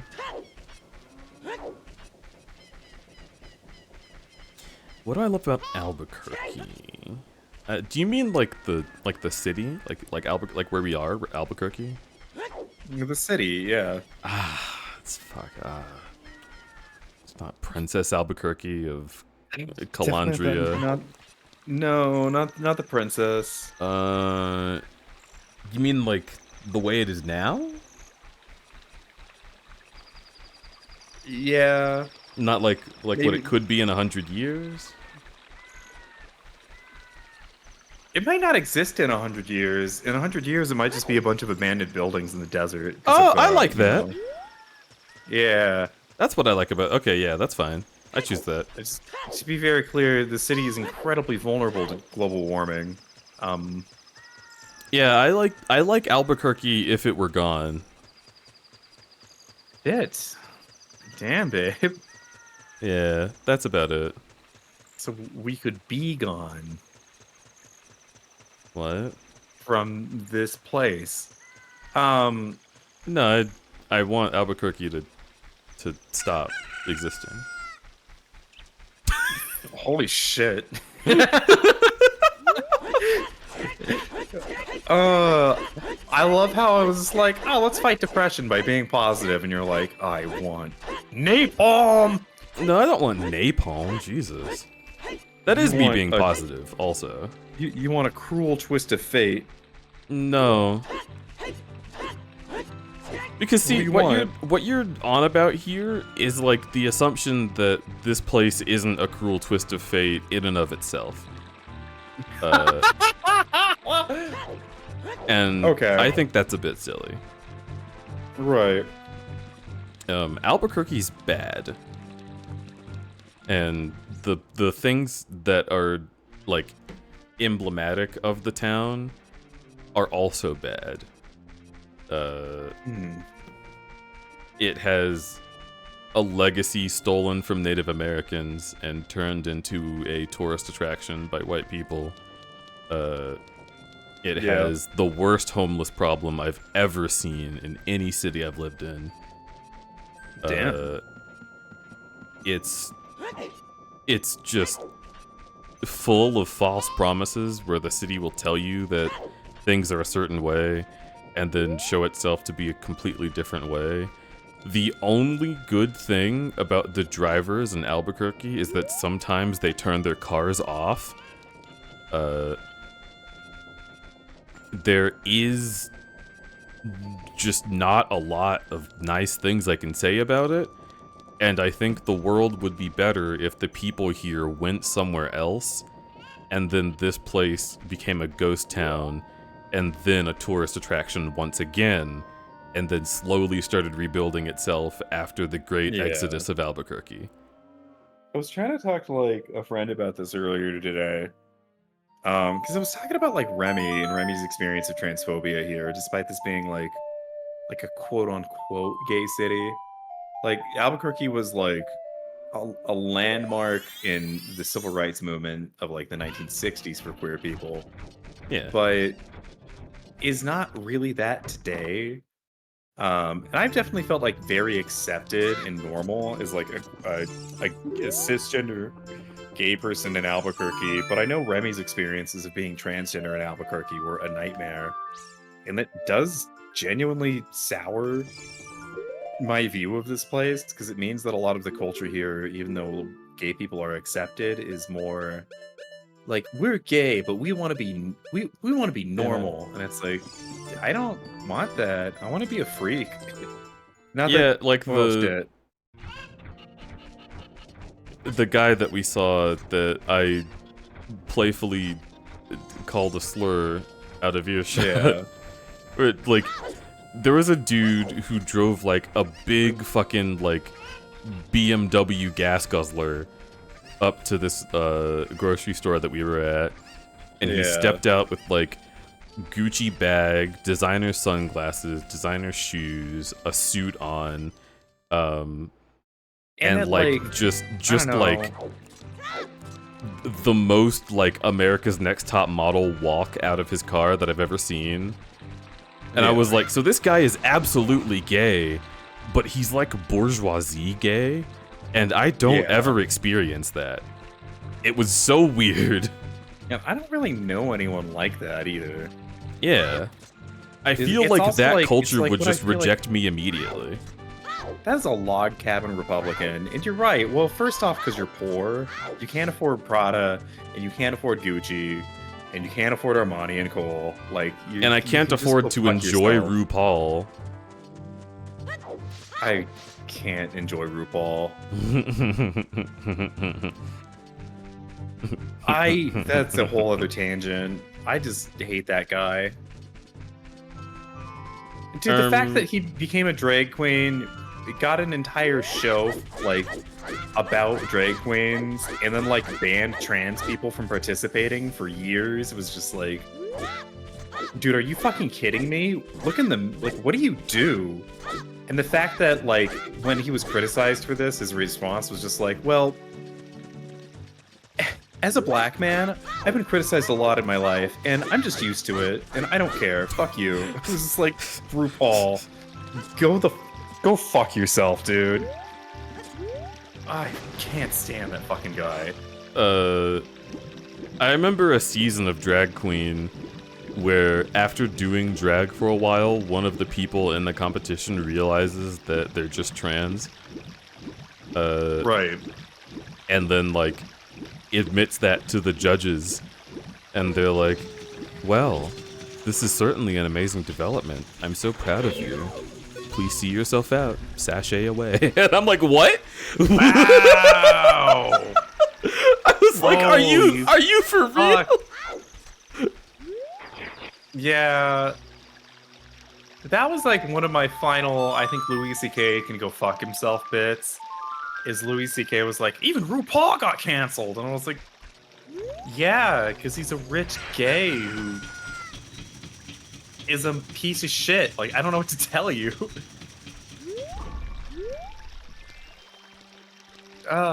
That's... Yeah. I remember, like, oh God, it was a fucking SJW moment for me, and I will admit that.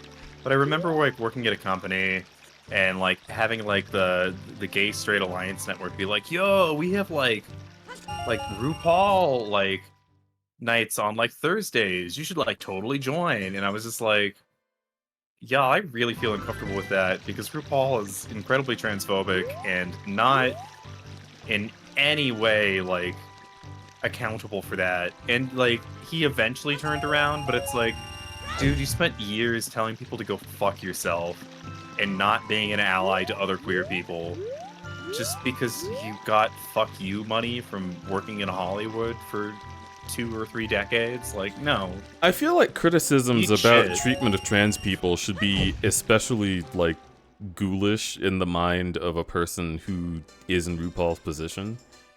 Yeah. Not just because of the, like, drag race shit, but I'm talking, like, if someone tells you, as a famous gay person, that you are not respectful of the trans community, it should haunt you at night. Because the trans community gave us, like, everything that we have. And it feels like the exact patriarchy that oppresses us is what we would be utilizing to then turn around on trans people. And I am just like, I'm like hoofy doofers, you know? How do you square with that?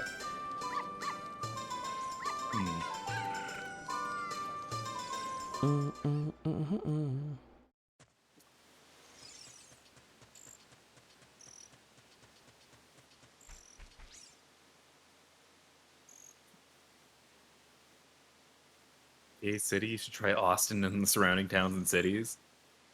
Yeah, I think see- Austin would be a fucking great fit, to be frank. I actually did want to go to Austin. So here's the thing.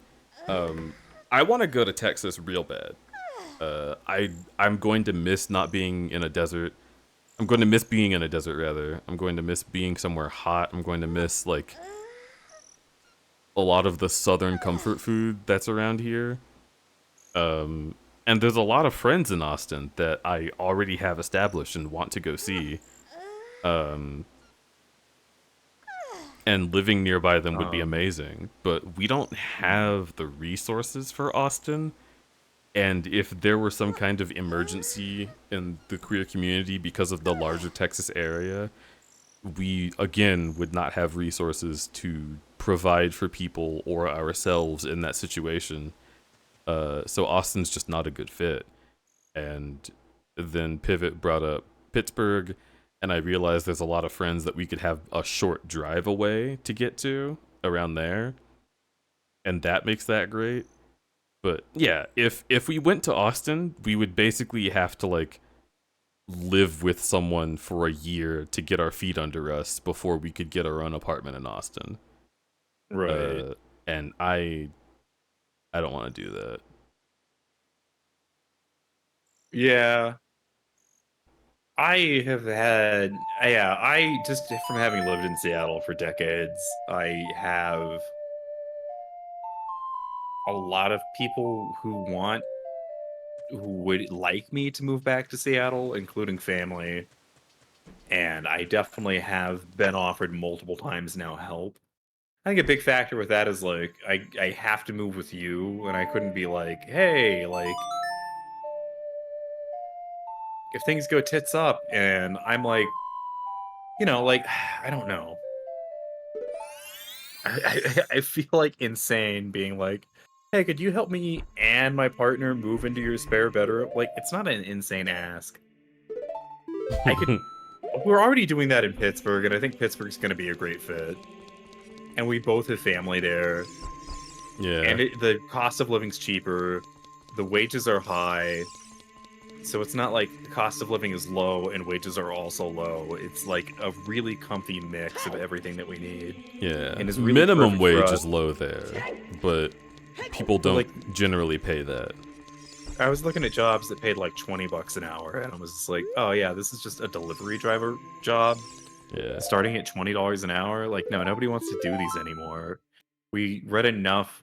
I think there were enough news articles coming out about people working delivery driver jobs that had to like use plastic bags for their restroom in the back of their truck that like people don't want to work that job anymore because it's just everybody knows it's horrible. Also, especially after like the whole like 2020 BLM movement, now that everybody's critical of like cops, one of the big things that's quoted as a statistic over and over and over in politics is how being a delivery driver is more dangerous than being a police officer. Which is just like, so it's really dangerous. I'm not going to have break time. It's going to be physically humiliating. I won't have access to a bathroom and might have to like pee or even like defecate in the back of my truck. Like, no, absolutely not. You better be paying me $25 an hour if you want me to be a delivery driver. Yeah.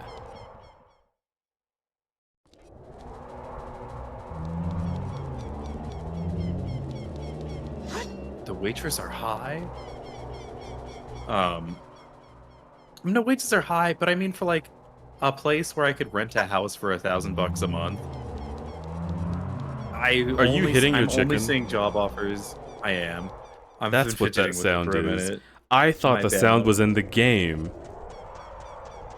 And I was like, that's weird that sound played again. And you were just like, oh yeah, that's crazy. And I'm like, now I realize you've been squeezing your fucking chicken. I've been choking my chicken chat. I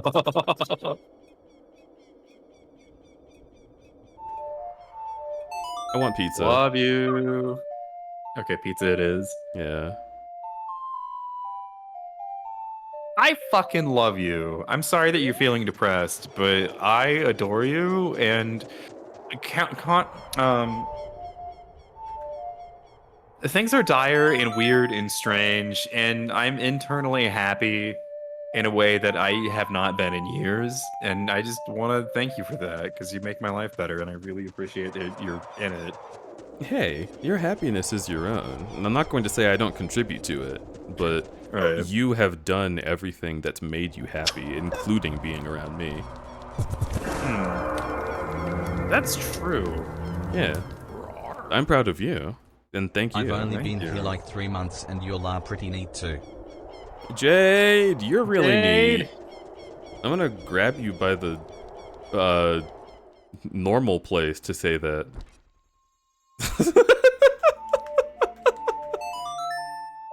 My first thought was tits. I was like, well, not the best sentence for Twitch.tv.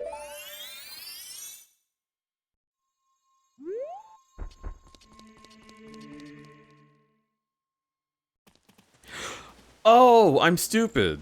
Okay, it's alright, chat. I'm stupid. That's it. It's like hitting the broadside of a barn. Are you aware that you're pretty? What, me? Jade. Oh, okay, fuck. I was like, wait, what the fuck? I don't know what Jade looks like, but I like... You've met them. I've met Jade. Yeah, at FWA. Also, a spider just darted up my pride flag. Jesus fuck. Oh, I'm so confused. Can you come here? I think we is in you met Jade while I was having a migraine and like hiding behind you. I was sick all gone, but not like get other people sick, but like I had a horrible sinus issue that was giving me god awful migraines and still is, but like it's getting better. We were around them multiple times. I don't know what to tell you. How the fuck did we not meet? You, The picture I think of you me Notice drain the myself in toes. Deej's 3 phone. rounded Nice. toes. I think you did meet, but you just weren't aware of who the other people were. It's pretty simple, I think. I'm gonna kill a spider. Scaring the shit No, out it'll of eat the me. bugs. Oh, okay, that's valid. Those were violently vibrant Hawaiian shirts. Do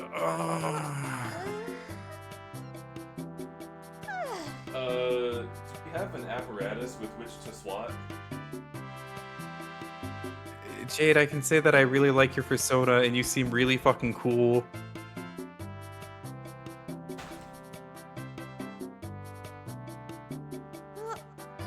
We've met? We've met?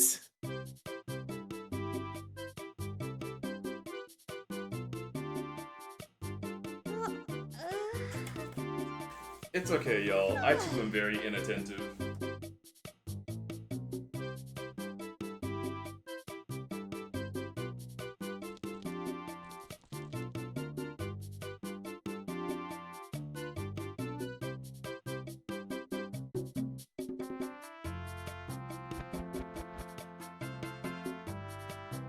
Wow, I just remembered Kelly.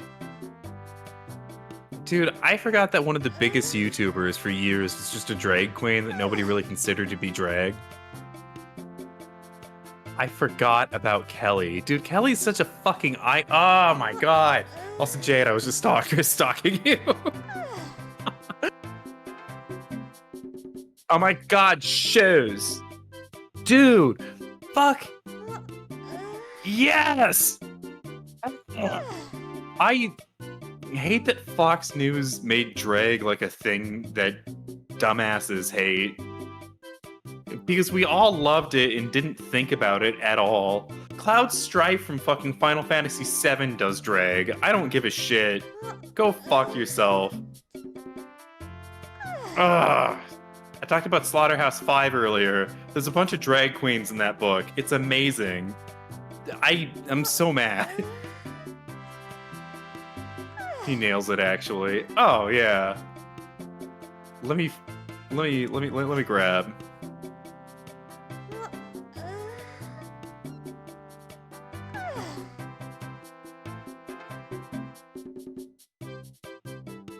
When that bitch is back from the restroom, I need to pee.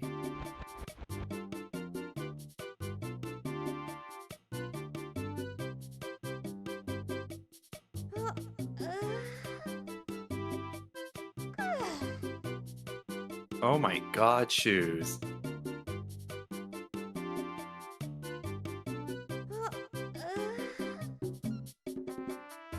So I'm watching the video.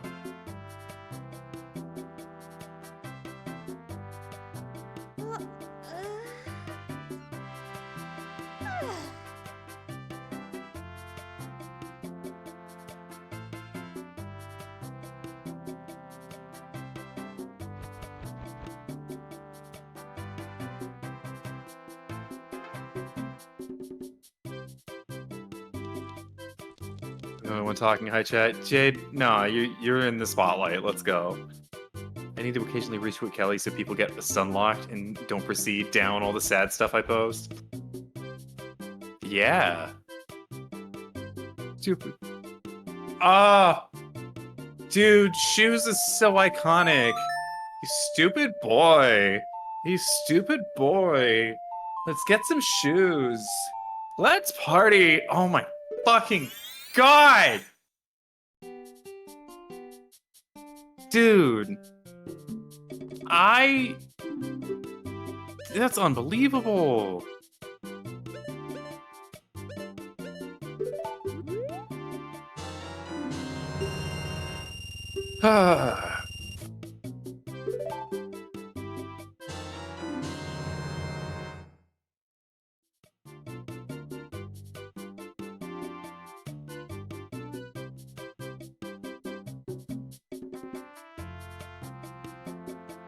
What even is? I feel like. You ever feel like you ever meet someone and they scroll through your Twitter in front of you? I'm doing that very aggressively at you right now, Jade. I want you to know that. I'm observing. Looking directly at you, at your soul, at your social media soul. This is what you're doing with Elon Musk's gift to the world. I'm noticing you. Ah, you repost the Rambly singing "You're a Cunt" too? Ah. We repost the same shit. You're a cunt. Not you, but like that's the song that anyway, it's fucking I can't play music on the stream. I mean I can, but I would have to set that up and I would also be kind of a dickhead if I did that, and I know specifically DJ does not like it when I insert my own audio. Observe away, King. Fuck yeah. Scrolls your Twitter at you. Dude, being an artist confident at a con is for like the first time. I was that for the first time at FWA, and it was weird like meeting people, and they're like, "Oh, cool, you're an artist. What's your social?" And I would tell them, and they would open my gallery in front of me, and like, oh. That's a weird feeling. I don't know how to feel about that. I don't know if I'll ever feel that good about that. That's an experience. Dude, the art that I make says so much about me. It's like looking at somebody like, I'd rather you see a photo of my asshole than meet me and then like look at the art that I have made. I feel so much more exposed. What did I repost? Oh, what cunt? The one where it's like POV, you are Lloyd, and it's Rambly the Raccoon singing Hall and Oates, but instead of starting the song lyrics as normal, he just says "you're a cunt" and ends the song. It's good. It's so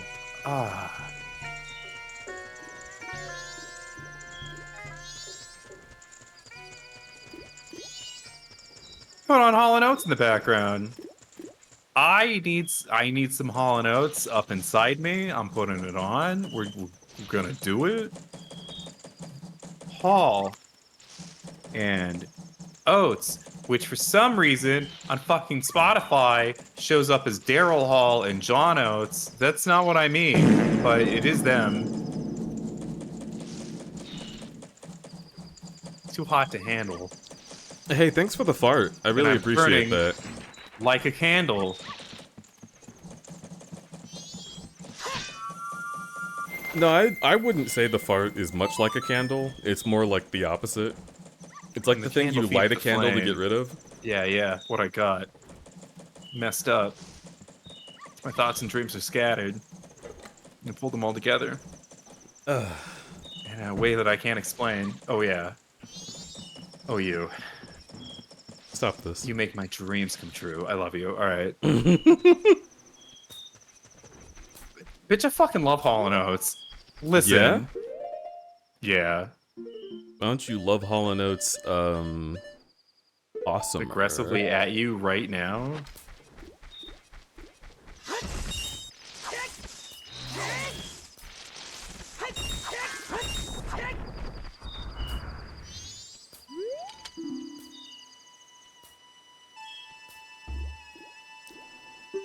Okay.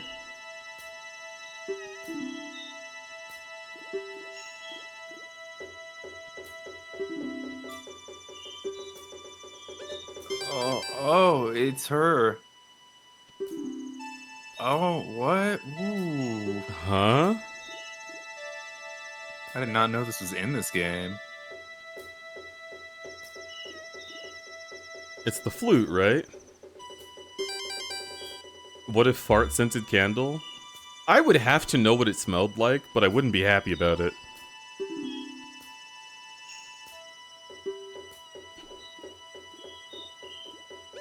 It's mommy, right?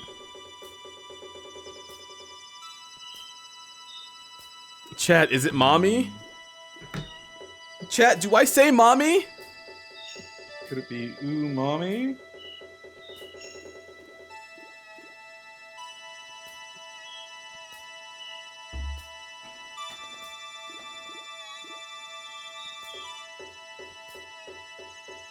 Kazan says mother.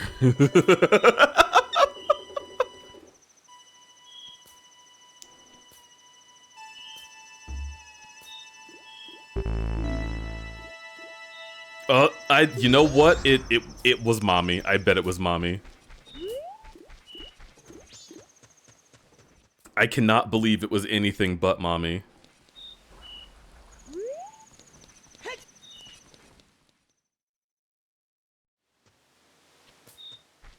Alright, fucking...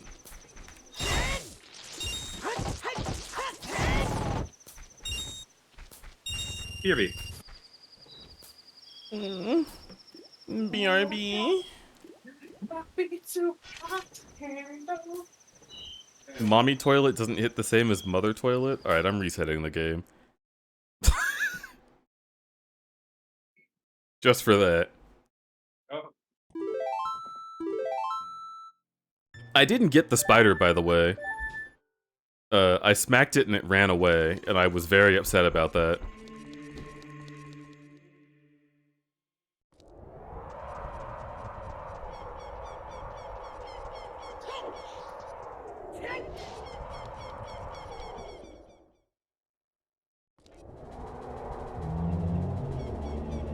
Oh, right. Oops.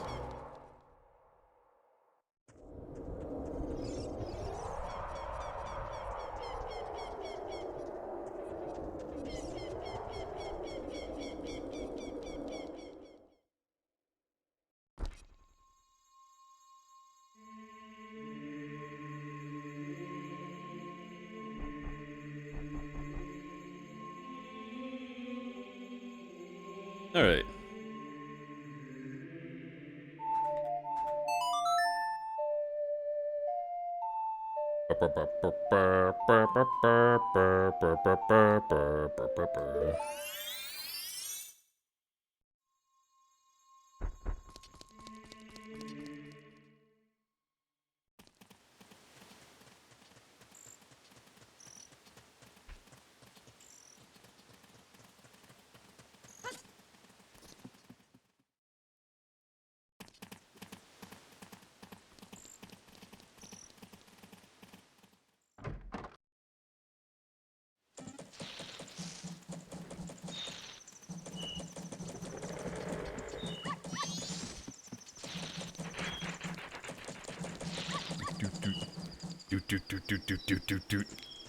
I'm singing the hammering sound.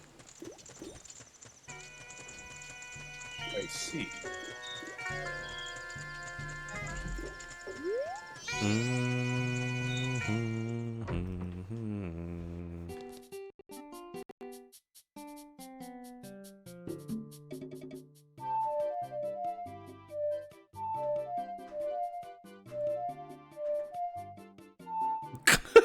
My brain turned off. Okay, Eddie, are you making the pizza yet? Yes, I am. Hella. What's the timer at? The pizza's not in yet. It's preheating. Oh. Probably like 15 minutes. I'm so needy for Petey. Kind of needy for a lot. Alright, what if I rub my balls on your chin? Yeah, you'd feel embarrassed then. Nah. I think you would. You would hate it. Hmm.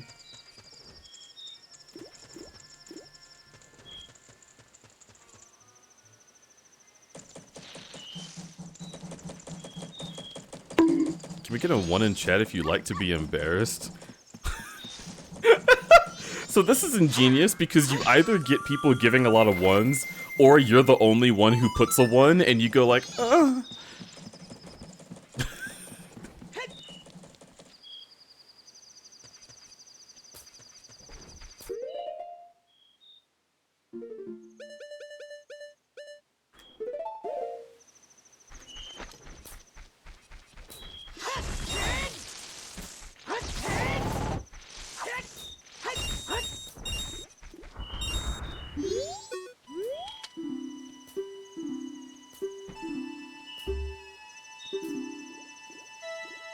Oh shit.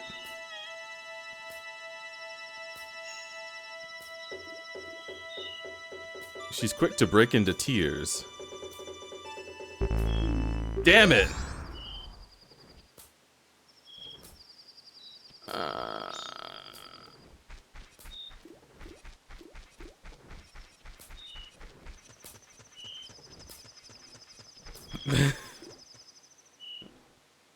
If I want embarrassment on my chin and shame down my throat, I'll face God and say it to his face. You know what?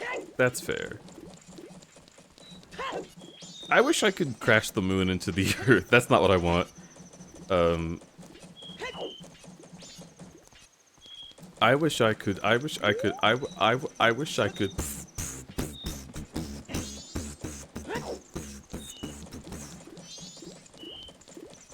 I want to go here. Let's go this way.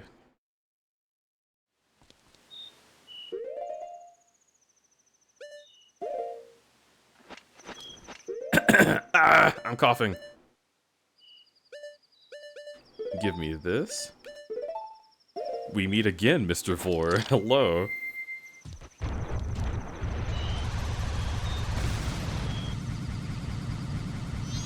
Bam! Bam!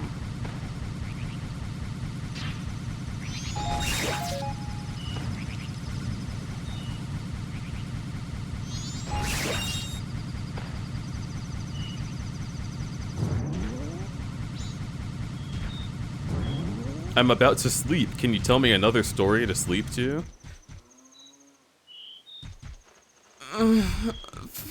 Once upon there was a man, and he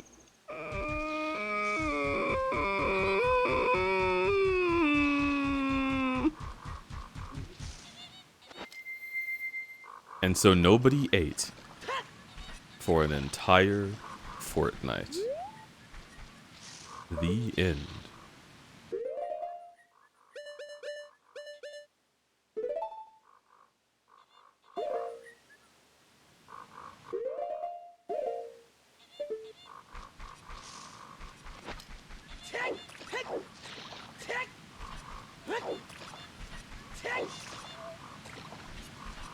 That's the one your mama used to tell when you were little?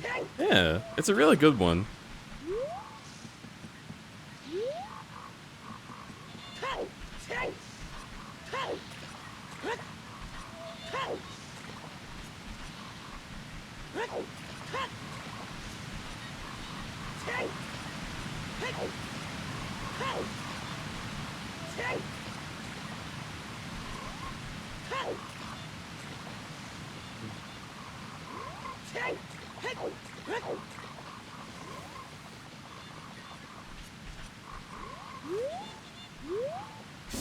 Rolling, rolling, rolling. Oh shit, I failed at rolling.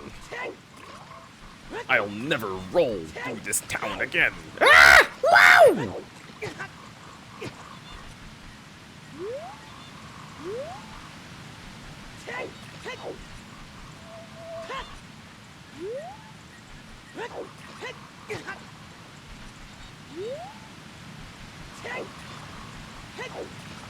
You know what I think, chat? I think that there's a bunch of checks in the boss room in the Woodfall Temple. So I want to go there. Oh. Mm-hmm. Checks in the temple of the boss ball. I'm gonna go, I'm gonna go, I'm gonna go, I'm gonna go, I'm gonna go, I'm gonna go, I'm gonna go, I'm gonna go, I'm gonna go. Rolling on the water, jumping on the water, jumping on the water. Water is cool. I like water when it's not poison, but this one poison, so I'm sad. And I'm climbing up the ledge and I'm in a flower. Then I jump out of the flower and I land on the wall and I go. Would you play Indigo Park? Oh my god. I don't know. Probably. I mean, it's not like scary, right? No, it's a jump scare game. I There's mean, definitely going to be some decapitations and well, shit. But yeah, it's a scary game. okay, but is it like actually scary, or is it like a cartoon raccoon comes at the screen? No. It's a mascot horror game where an animatronic machine comes at you and tries to murder you. All right, And here, Indigo did you Park. find Security Breach scary? No. Then no, it's not going to be scary.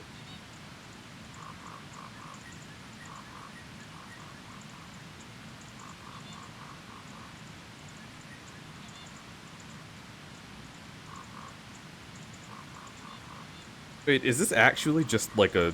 There's like a bird? That thing looks awesome. Yeah, it looks really good. Visually, it's stunning. It's an alpha, so it's got some like issues. I've seen a couple of playthroughs of it. Why does the it has snake been thing want me to fuck it so bad? It really is asking for it, isn't it? It's like, oh no, do you realize where my hole is? You can see His it in this character- drawing. His character is Eeyore. Basically, he's an Eeyore knockoff. And I already want to destroy Eeyore. But you made him a dragon? Oh. Kidding me? The other thing that makes me think Indigo Park isn't scary is the fact that I saw, like, just about everybody on YouTube, or on, Twitch playing it. And I know a lot of the folks that I follow on Twitch are not going to play horror games usually. So they must have been reassured by their friends that, like, it's not really that bad, you know? Like, Security Breach isn't scary. Only the endoskeletons are scary. And even then, it's like the fun kind of scary, where it's like you want to go down the hallway, but you also kind of love how fucked up it is. Right. And, like, the other FNAF games are way scarier to me because they actually just, like...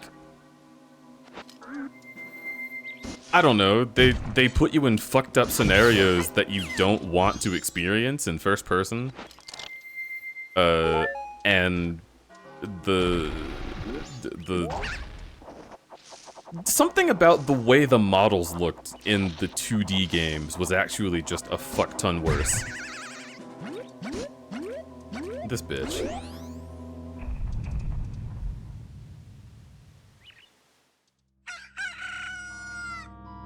Safaro deleted Safaro's message?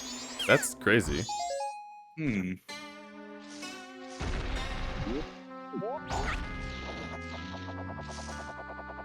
Yeah, the game's in alpha and only in chapter 1, so you only go through the part of the game with the bird. There's also, like, a very corruption-horny skunk character that shows up in, like, a side plot minigame. And I'm interested in that for reasons. It's also clearly made by furries. That's so true. Which, I mean, Security the creator Breach literally is too. posted a video that, like, is literally like, man, there's so many kinds of bitches that are gonna love this show. You got gay bitches, you got furries. That's all the kind of bitches. Yeah. And when the creator posts something like that, you know what's up. I feel... Sorry for burping at you. That's okay. It's the creator's first game, and they're a YouTuber who wanted to make a game, basically, so they picked a mascot horror game, because they're really easy to do, especially at a low budget. They're also really fun. They are fun, and they're really easy to make content about. Boring Keith does not like it, and did, like, a whole podcast episode just talking about what he doesn't like about the game. And it's very I don't know. It's one of those where you're being very critical of something while it's somebody's first game, while they specifically chose a genre that like is easy to make a game in, and while it's buggy and it's flawed and it could be better, it's also in alpha, and yeah, I don't know.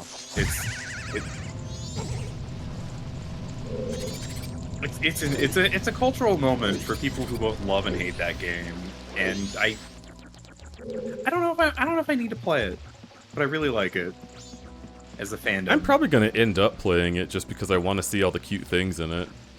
Yeah, and it's adorable.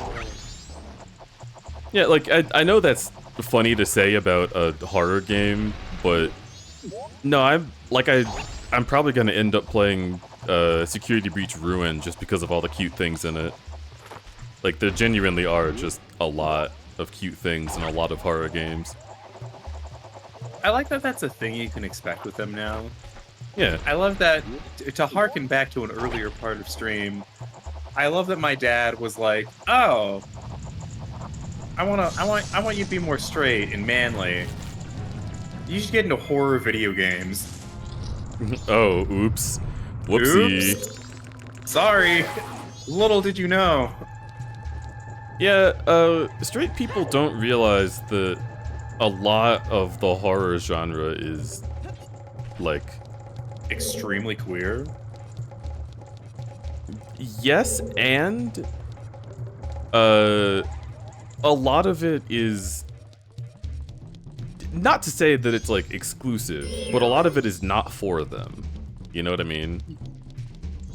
Like, yeah. you can watch a lot of horror content and enjoy it, but if you watch it as a queer person, you'll be like, I get it, you know?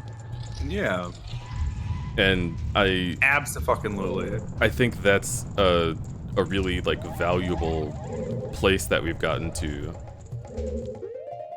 Do I not have the map for this sumbitch?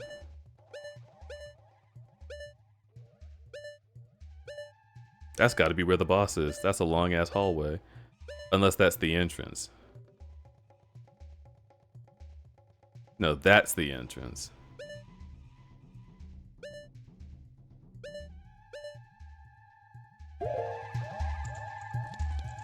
Whoa.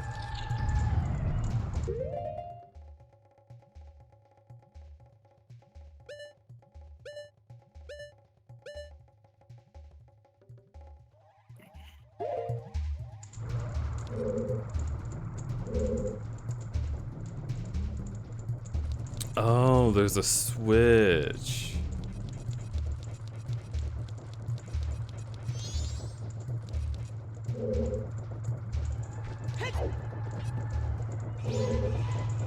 Wait, what am I doing?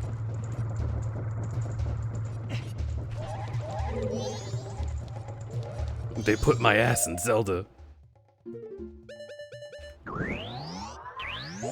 Okay, chat. Did any of y'all ever, like... This is such a weird question.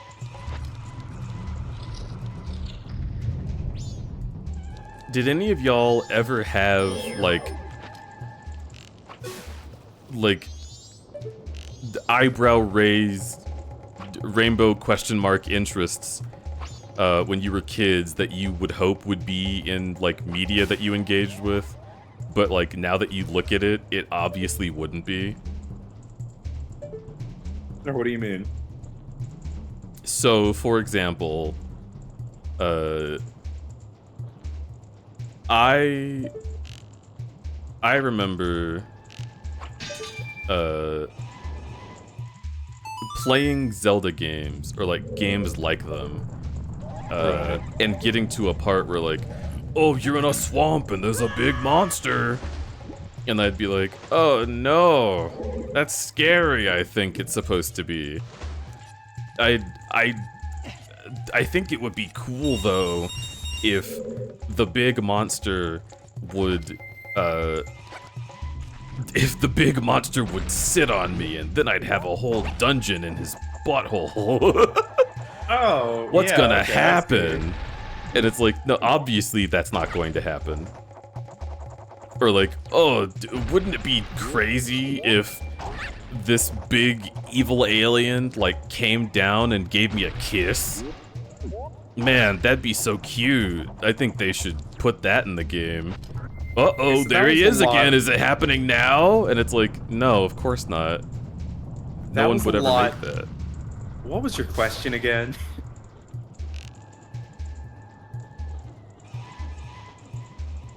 Just, did you ever have unrealistic expectations of media because of, like, very specific, like, interests you were fixating on at the time? Yes, Final Fantasy Tactics, the mediator class, is a class where you can talk to like monsters and have them join your party. And I was like 10 years old and a furry and not really aware of it yet, but I wanted very much like there to be a mechanic, like, oh, like if I'm playing as the mediator class and I like give a character a potion, will that be like giving a dog a treat where they're like, what? Huh? Oh, you gave me food? Oh, you're a friend. Oh, cool. And then like have them join your party that way. And they never would. I never got to befriend a dragon that way. But I did get to talk to a dragon to get him to join my party. And then the dragon did breed a whole lot and produce a lot of eggs. Oh. And then my entire party roster was just nothing but dragon eggs, actually. Really quickly. It happens every time I play Final Fantasy Tactics. And I'm not exaggerating. So in ways, Final Fantasy Tactics did not deliver. In other ways, it most certainly did. And now I'm a kinky motherfucker. Let's fucking go.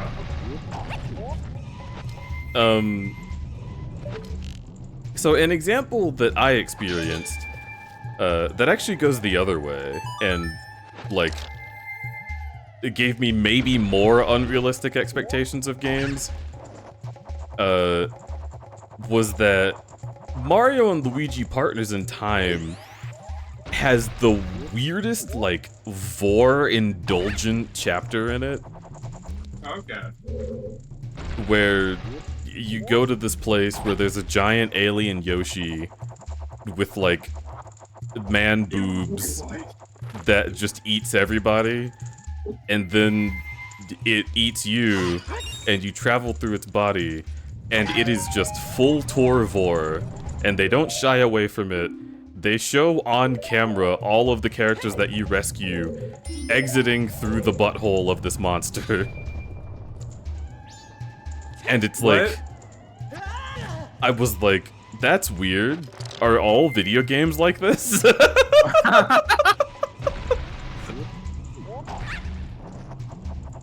We can't fight the boss, Big Sag. What was that game again?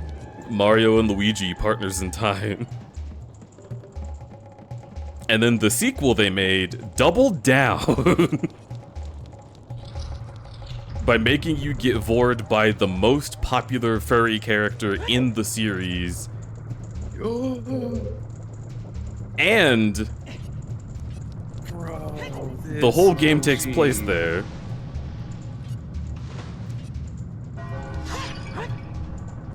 The one they skipped remaking. Yeah. I am quite upset that they never remade Partners in Time. I think it deserves it. I think it's the most fun that I had in the series. Yoob, yeah. they gave him fat titties. Oh my They gave god. him moobs, dude. I found an image of him tonguing normal Yoshi's butthole. Okay. And that's pretty wild. Is he still macro in that image? Yeah. Holy shit. Is it like well drawn or what? No, it's just a cropped image from the game and it looks very inappropriate. So yes, it's extremely well drawn. Wait, it's from the game? It's just a screen cap from the game. Oh, I don't remember that. Check your Telegram. Anyway, this was my, like, weird furry kink experience when I was, like, a child. Oh. They made a game map of his guts. That's so wild to me. And so it takes you throughout the anatomy of at least an alien Yoshi, right? And oh god damn it. The way that goes is that it fucking dude, the screaming in this temple. The way that goes is you go through like the eggification process. You watch Yoshis get like sent into an organ and come out as an egg and then get sent to the rump for like extraction, I guess. Nice. And then you go like, I am not kidding when I say you go to what must be the rectum. And you fight the boss, which is a big alien egg, on top of the asshole. And then when you defeat the boss, it opens up and you jump down through it. And it shows a cutscene of you, like, in pain as you drop out of its butt from far away. And it's so weird. And I remember seeing that and being like, is this okay to put in a game? Like, I don't know why it wouldn't be, but it feels like it shouldn't be.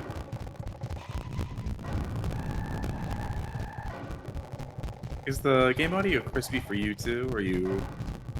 Yes, okay, Eddie. I see. Thank you. I'm trying to plan my own fundraiser event, so I have a few F-word up. Is there a timer for the pizza? Yeah, there is. Okay. I'm just on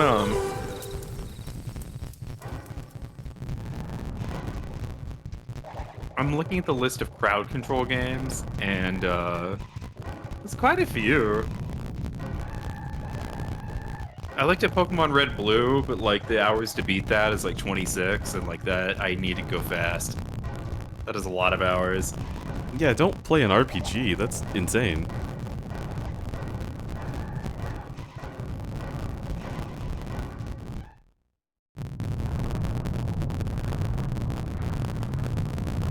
I think my Dark Souls rando, I'm gonna put at the very end.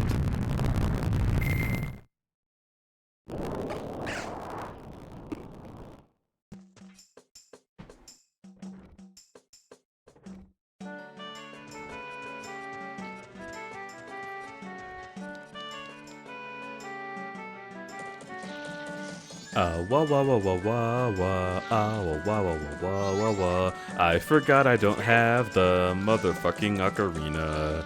I am quite angry that I do not have that little thing. I guess I will just go and try to do everything else. There was a ton of static sound.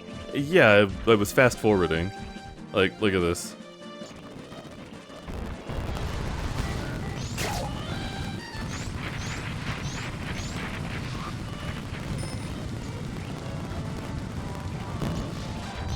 I see. It's actually really fun.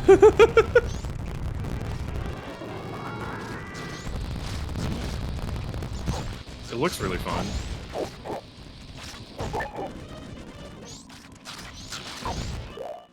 I don't know why I put these guys back in the game. They're pretty bad.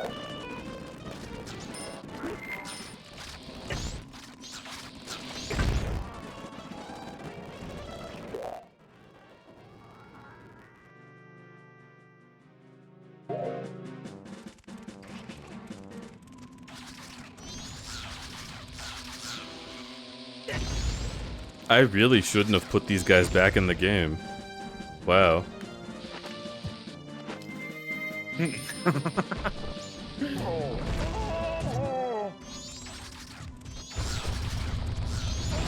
Real bomb chew. Horrible. I hate them.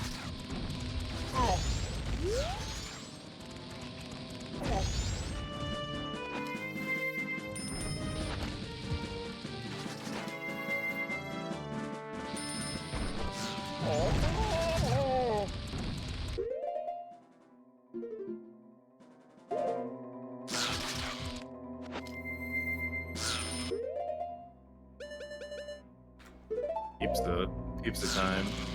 Yay!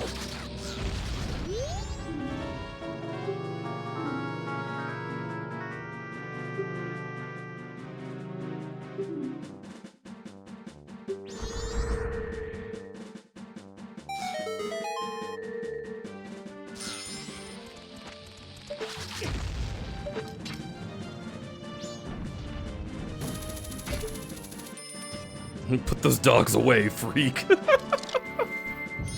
Whoa! Forgot about them. Notice the toes. 3 rounded toes.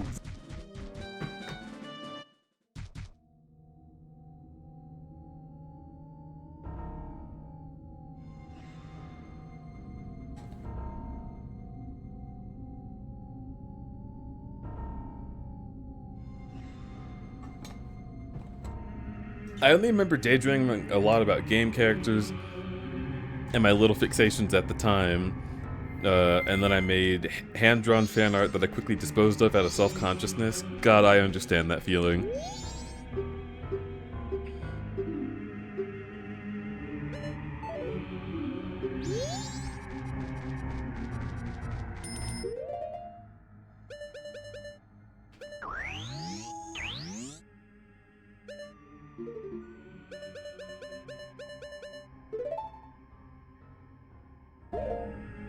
Huh.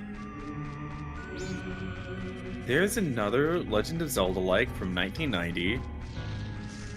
Also called Dragon Crystal. Well, this one's called Dragon Crystal. I thought you were gonna say Dragon Cringe. Dragon Cringe. Hey, Kaizen. Your paws are so fluffy and soft. Mwah. Delicious. Delicious.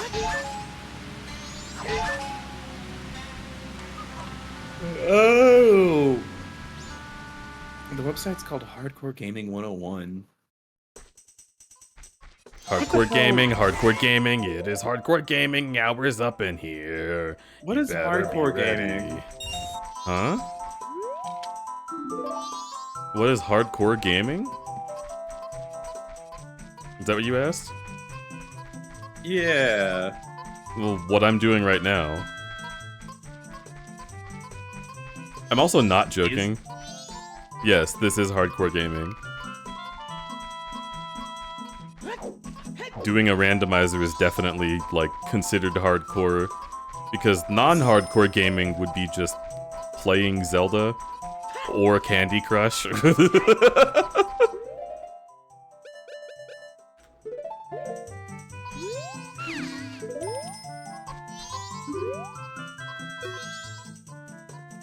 I a hardcore gamer?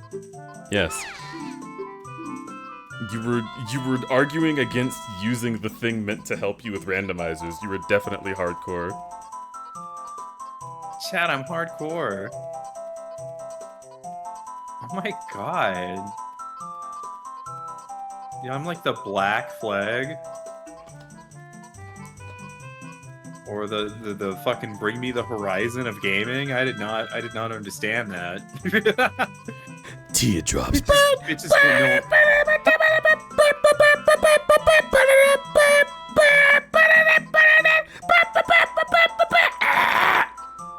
You know what I hate that I hate that Black Flag and Bring Me the Horizon are in the same genre of music. It doesn't feel right. And they really aren't, because subgenres are a thing. However, but dude, Black Flag sucks shit. I hate that band. They're so iconic. Their logo is amazing. Their best song is from the singer who did like one album and then was fired for being a horrible human being. But dude, it sucks when your best album is the one with the dude that you fired for being a horrible human being. All their other music is trash. I despise Black Flag. Cannot stand that band. Hardcore gamers include people whose leisure time is largely devoted to playing or following video games.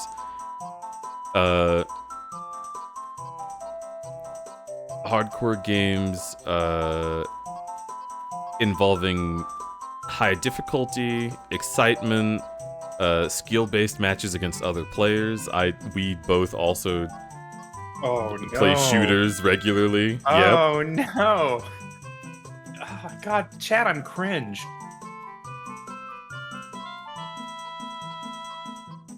Some genres of hardcore games include MMORPGs, first-person shooters, MOBAs. You know what I think? Mm-hmm. Sorry. You know what I think a hardcore gamer is? Yeah. A guy who sits on internet forums all day complaining about women in video games. I think that's a... Okay, so... There's hardcore gamers, and then there's hardcore gamers. I think you're describing a hardcore gamer who wants to be a gamer so bad. I'm a that gamer, dude. He's like gamer derogatory at that point. But a hardcore gamer, or rather a hardcore gamer, I'm in it for the hardcore, you know? I'm here to have a great time, fucking explode people in Fortnite. Right. Honestly, I think most streamers are hardcore gamers. It's really hard to not be. I think if you're if somebody was like, "Are you a gamer?" and you're like, "Yeah," I think people would be like, I think that would qualify as a hardcore gamer if you identify as being a gamer. Nowadays, if the only parameter is that you like a challenge. Okay. I mean, there's a lot of people who are not. There's a lot of people who just want to play Animal Crossing and relax. Yeah, those are casual gamers. I want to kill God. There's casual gamers. The website I looked at said core gamers, and I was like, okay. And then there's hardcore gamers. I am but, like, literally planning a Dark Souls challenge run right now, and I'm like, am I a hardcore gamer? Yeah, and you found a duplication glitch in Demon Souls, and we're like hyper-fixating about how it worked to me, like last night. Shit, you're right. Yeah, bro. It's so easy. Alright, do you want to hear the most cringe sentence I think I could ever say, but it's true? What? I don't think I could date someone who didn't have, like, hardcore gamer energy about them. You're not wrong! Dude. It's true. Hyena plays League of Legends, like, at an elite level. I'm thinking about, okay, like, let me think about my exes. Hardcore gamer, hardcore gamer, hardcore gamer, hardcore gamer, casual gamer. Oh no, who was that? The worst one was Don't a you casual dare say gamer. me. He was so abusive. He was the worst person to ever enter my life. Casual. Kasul. Kasul. Yeah, so... Yeah.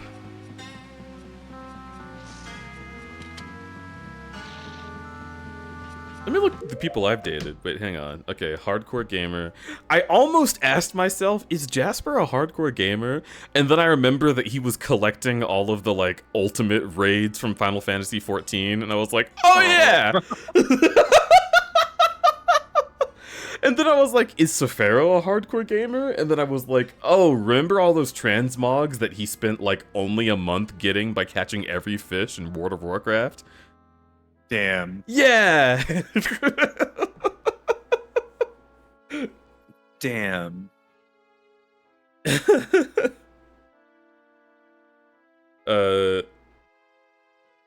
You know Remy is a hardcore gamer. Yeah, I've done speedruns. She has done speedruns, but also if you ever hear her playing Titanfall, Dude, Titanfall is like her moment to like find transphobes and dunk on them because she's so good at that It's game. so funny. Oh my god, she gets so into it. She'll be like, "Oh yeah, you hate trans women? Oh, you think I'm an F slur? All right, cool. Well, a transgender woman just beat your ass. How do you feel about that, darling? Feel okay? Feeling okay? I love her. I love her energy. I could. Oh my! I'm gonna miss that moment of living with her when I can hear in the other room that she just beat a bigot's ass. It's so good.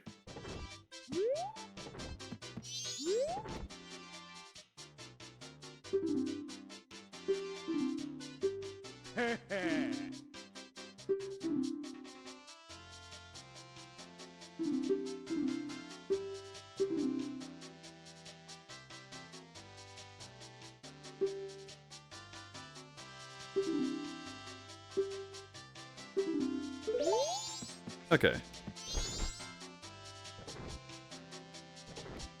Jasper just got the clear. Oh, fuck yeah! My first randomizer was like last week, and it was the Pikmin 1 randomizer. Is that hardcore? Yeah, that sounds like hell. Can I trade you? What? Oh sure. Dad, I'm a male wife. Aren't we both?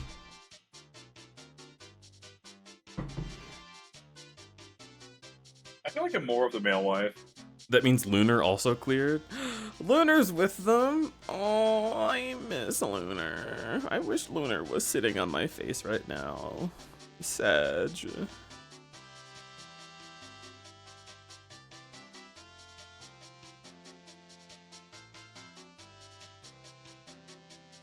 Crud, just say hello to him. Oh, I do all the time. I'm just gay. I'm pretty sure you share pics, but anyway. Hi.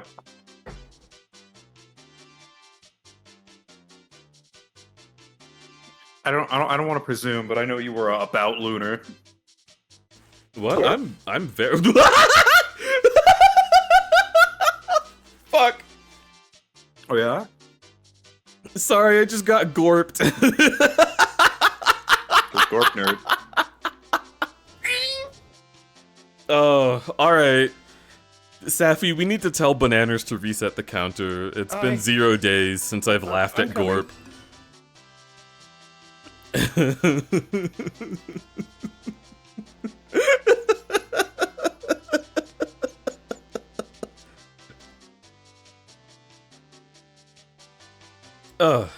Okay, but no, yeah, I love Lunar to death. I would throw it, anyway. I think he's great, and I can't wait to hang out more. We have not been able to recently because we're both doing marathons. Which is why I brought him on the show, like, earlier in the week, so I was just like, I want to tell you how fucking awesome you are, but also I don't ever get the time. Nice.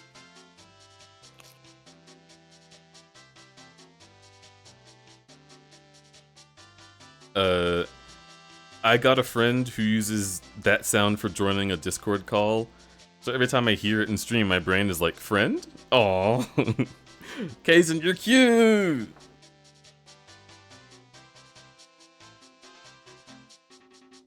Guys, please, Deej played Fortnite with me twice and started a marathon. I miss them so much. My tits are leaking right now.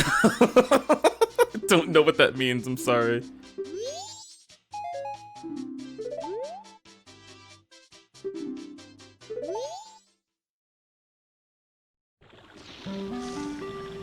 Mine too? Alright, thank you, girl. You understand me.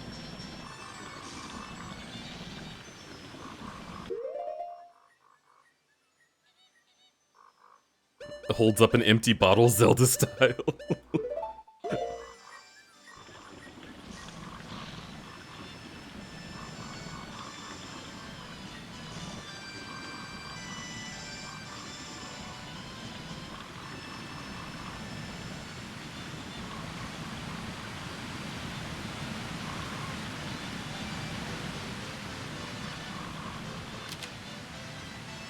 Keep this picture of the swamp? Oh, I guess not.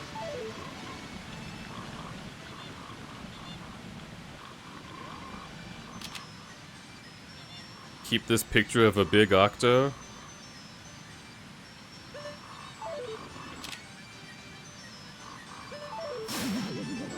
Damn it. There's crowd control for the original Ninja Gaiden, but not for the remake for the Xbox. And that feels homophobic. Is this a big ass ant in my bedroom? Why are there so many bugs?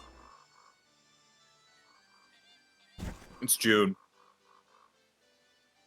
They just sprayed. They did.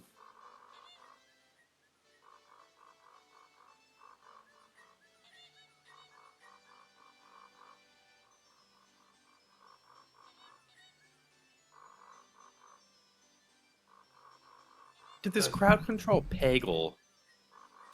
Yeah, bro. Fucking peggle heads. I'm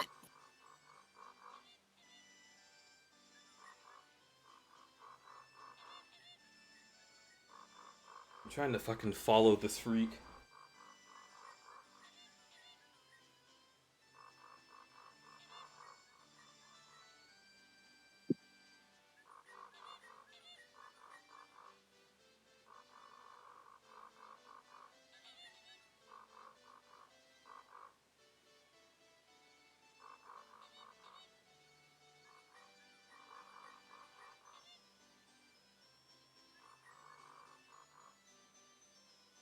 Resident Evil 1 crowd control, for sure.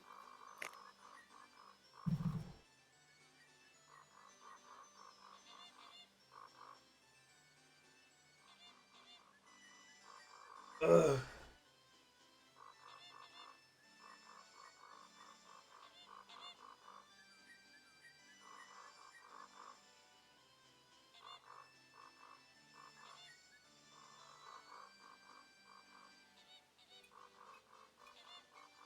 I like that Sonic Adventure and Sonic Adventure 2 Battle are both on crowd control. Yeah. That's wholesome.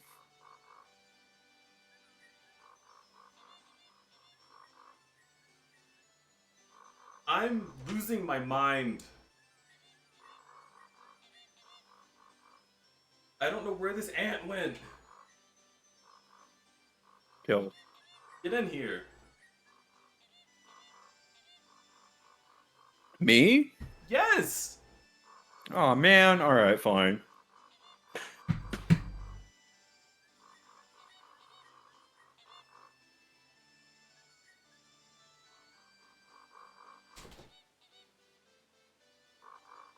You know how hard it is to locate a bug with this setup?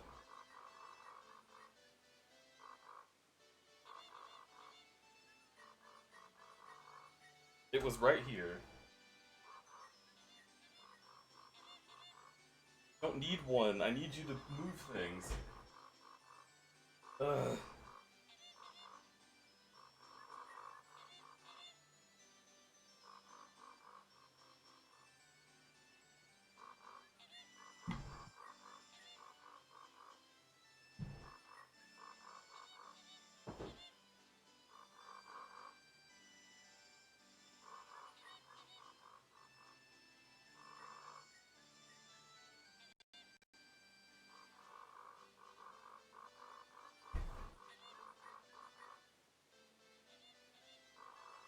I'm gonna guess it's probably up here, so I'm going to start moving things. And I need you to be ready to get it, or to be the one to move it. So, gotta put something down. Oh, my slice of pizza. God. The ant's gonna be like inside my computer by the time we get to it. So. Give.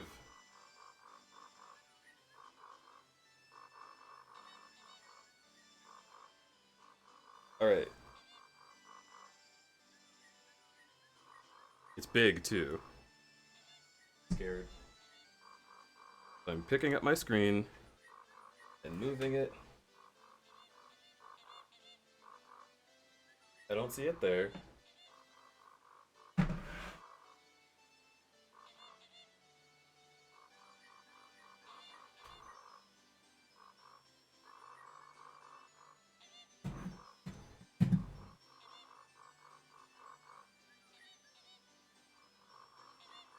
Who's getting pegged? This fucking ant. You're getting pegged!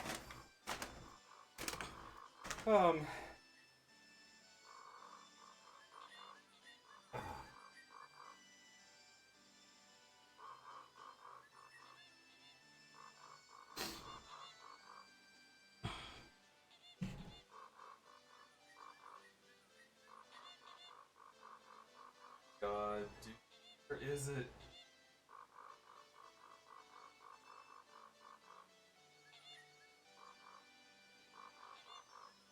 There.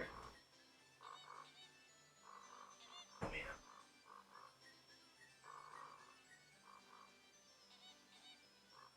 Oh shit. Go.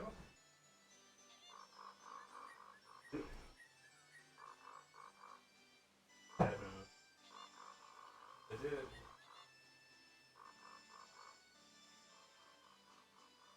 Stop looking. Okay. Wash my hands. Back of my... Thank you.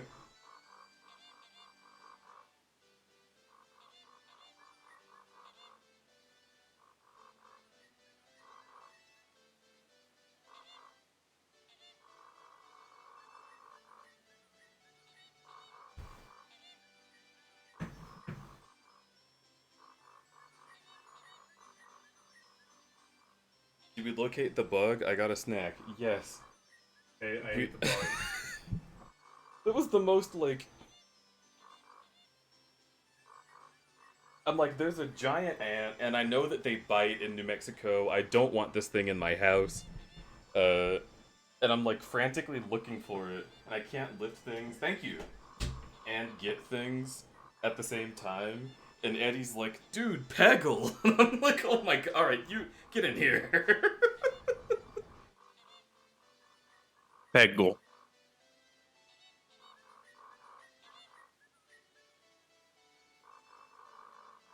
It was a very yummy ant. It was fucking Yum. huge. I'm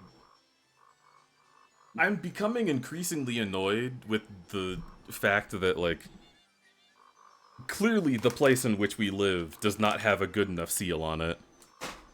No.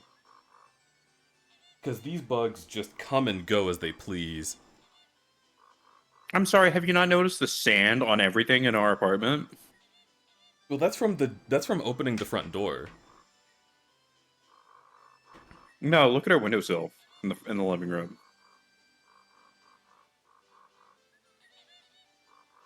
Coated with sand. Yeah, I haven't noticed that. Oh my god. I'm looking at it right now, it's brown.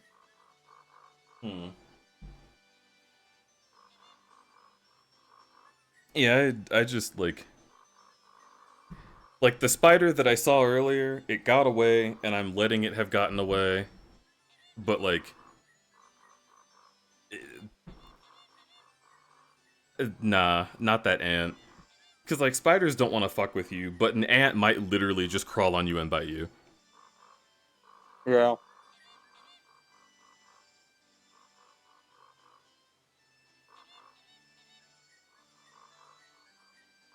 Okay.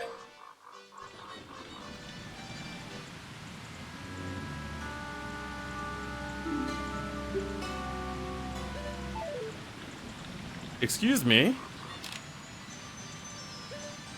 Okay.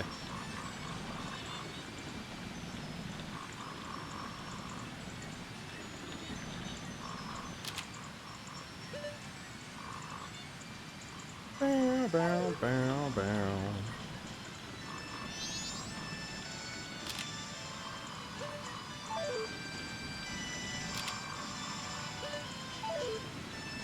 Really? That's not like a picture of a... Ooh, another big octo. Okay.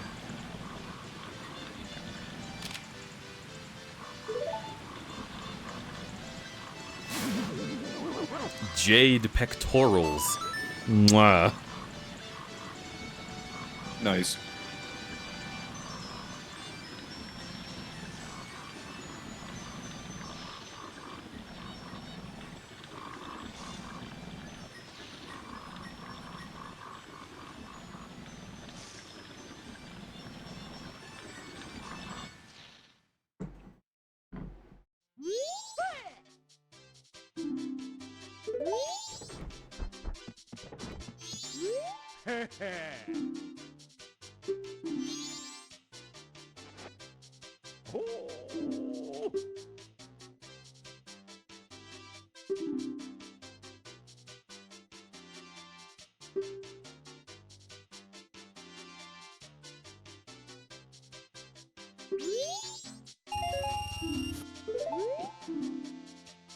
Nice.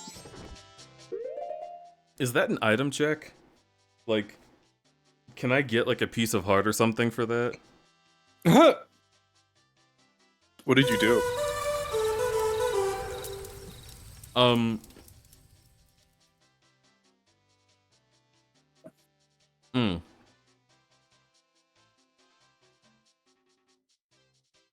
I took a picture for the swamp boat cruise. You got rupees? Mm-hmm. That is an item check, by the way. So yes.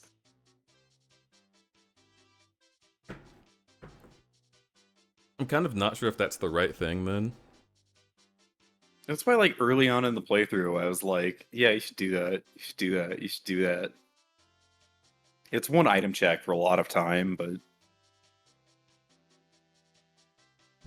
I feel like we have most of the game's items we need. There's two pictograph quests. There's that one, and then there's just the other lady in there that wants you to take a photo of something. I know it's there. I don't know how to do it or what they want.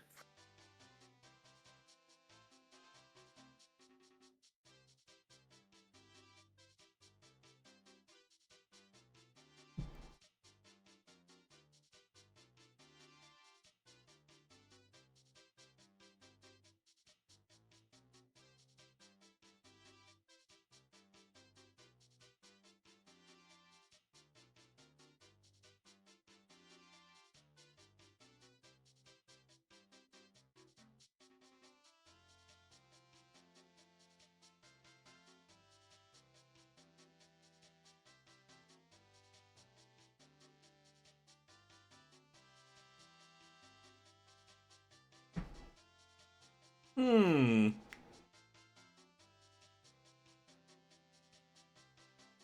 Hmm.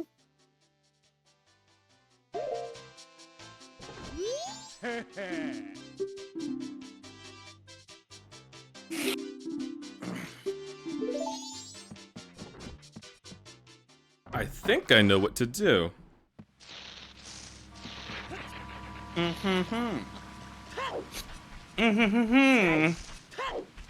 You think you know? Chetty thinks he knows.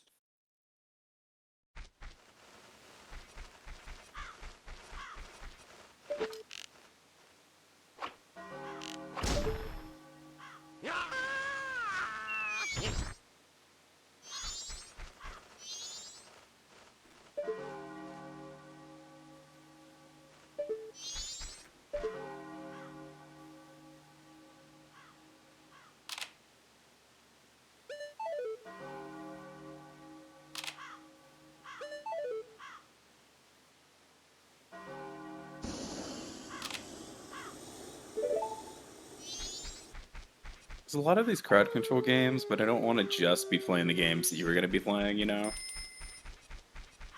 Well, you're not going to be. Yeah, but... Sly Cooper's right there, and I want to play it. Weren't you there for my entire Sly Cooper run? Yeah, I like it. Okay. But I see Spyro there, and I'm just like, Oh, I'm definitely doing that. That's my son! How humiliating. When I get caught with This someone's guy, son. He's my son. As old as he is, he's still doing some pretty silly stuff. I guess I spoiled him too much when I was raising him, but he really is a kind-hearted boy. Thank you for going to all that trouble. This is just a small token of my gratitude. Okay.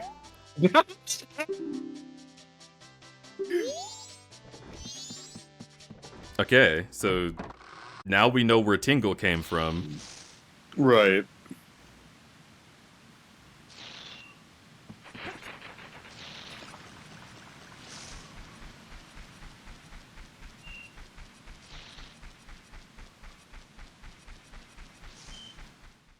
God, I love that by the time Breath of the Wild has rolled around, that man's just been dead for centuries.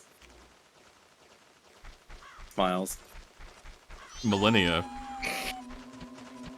Millennia. Hardest boss in all of the Souls franchise. I mean, not franchise, but you know, genre.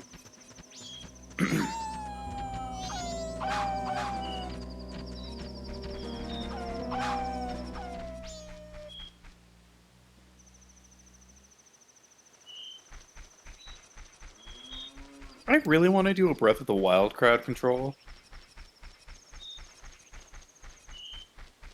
But like a challenge run where I try to beat the game with as little resources as possible.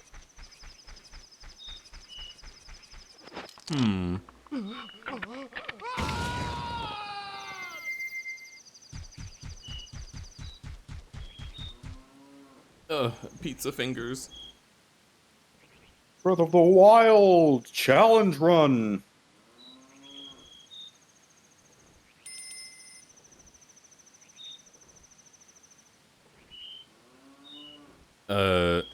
What does him giving you a heart mean? Well, I don't know, but that is almost vanilla. He gives you a piece of heart, in the normal game.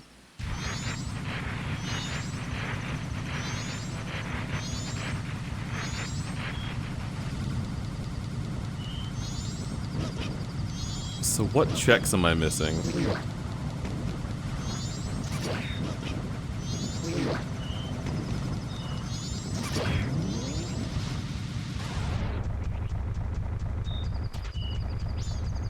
I can't do the Stone Tower Temple.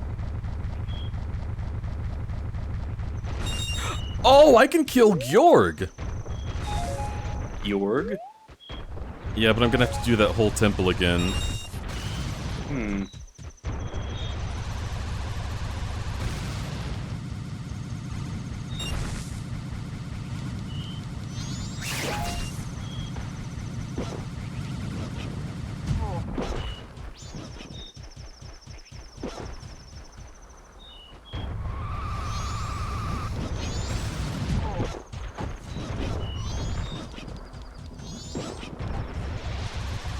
Do all randomizers usually have a check so you can't soft lock yourself? Yes. They all have logic, and that means that,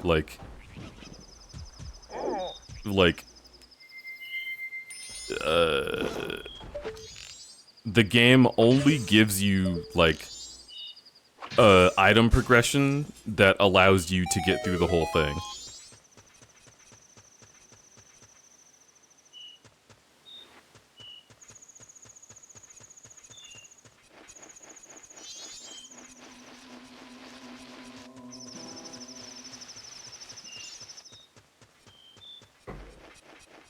Yeah, everything you can do as Adult Link, you could have done otherwise. It's just that, rather than having to switch to a Zora to be adult size, Right. you were just adult size in general.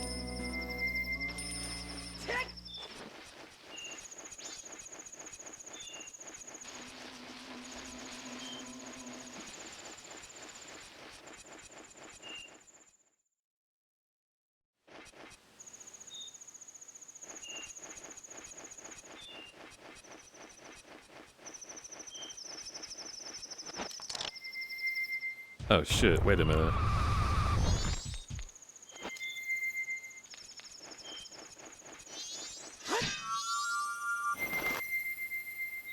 There we go.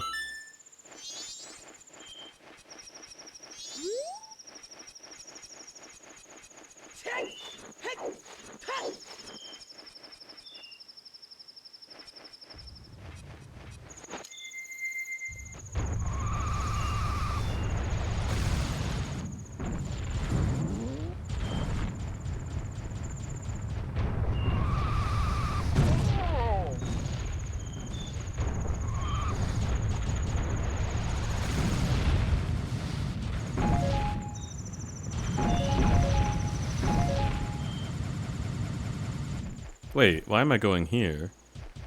I'm stupid. Alright, hang on. I'll do this.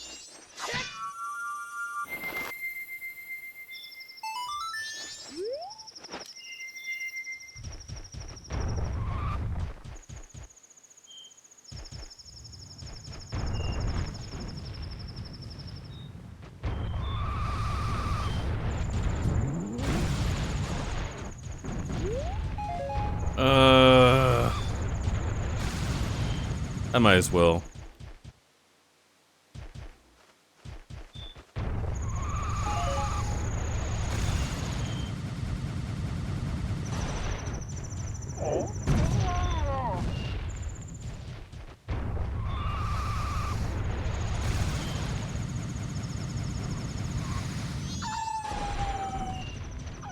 Oh.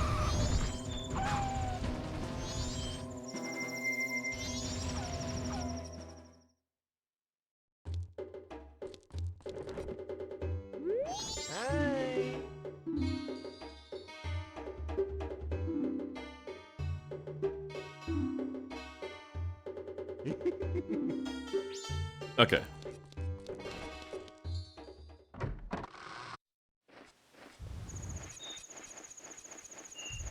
Awawa, awawa. I think Majora's Mask is kind of a roguelike, you know? Kind of, but, you know. It's got roguelike traits. Right.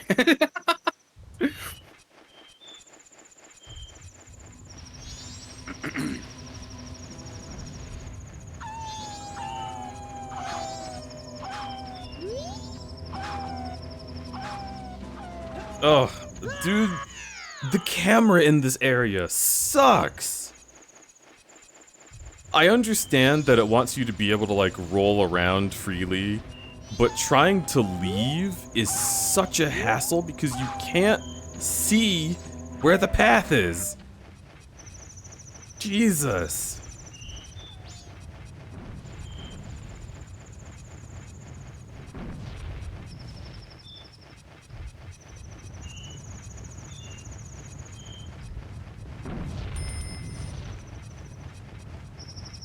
What the fuck is the Gorp counter? Listen, a year ago, you told me that there was like 0 days since Deej laughed at Gorp. And I was like, alright, man. I laughed at Gorp today.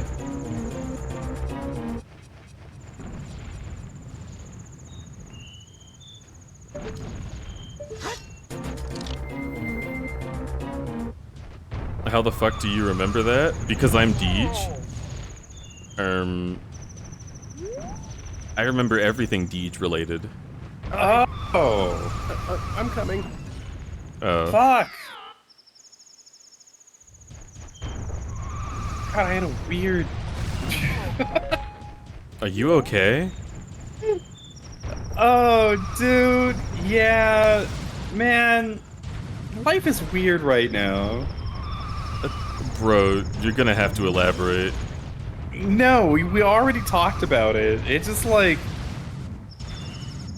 I just had a moment where I was thinking back to 2020 and like how I missed that. And I was just like, oh no, that's bad. That's not good. Like, holy shit. Huh? But specifically, I miss streaming and like streaming whatever the fuck I want and not really feeling like it mattered. Not really feeling like there was a timeline for it. Just like, I like this game. I feel like I'll do that. I saw Tiny do Dark Souls crowd control, and then I was just like, oh, why not? I'll play like Dark Souls and I'll make like 20 bucks. Who gives a shit? And I did, and I made like 20 bucks, and it was cool. And I'm looking at a bunch of games right now and thinking about doing streaming as like a way to survive. And I'm looking at all of these games and considering like, okay, this takes like 10 hours to beat. Where can I put that in the time slot? Like, what's the priority for different things that I could do for a marathon, for like a 2-week marathon? And the crunch is real. And yeah. Hmm. I miss not having a limited time. Having the limited time is frustrating.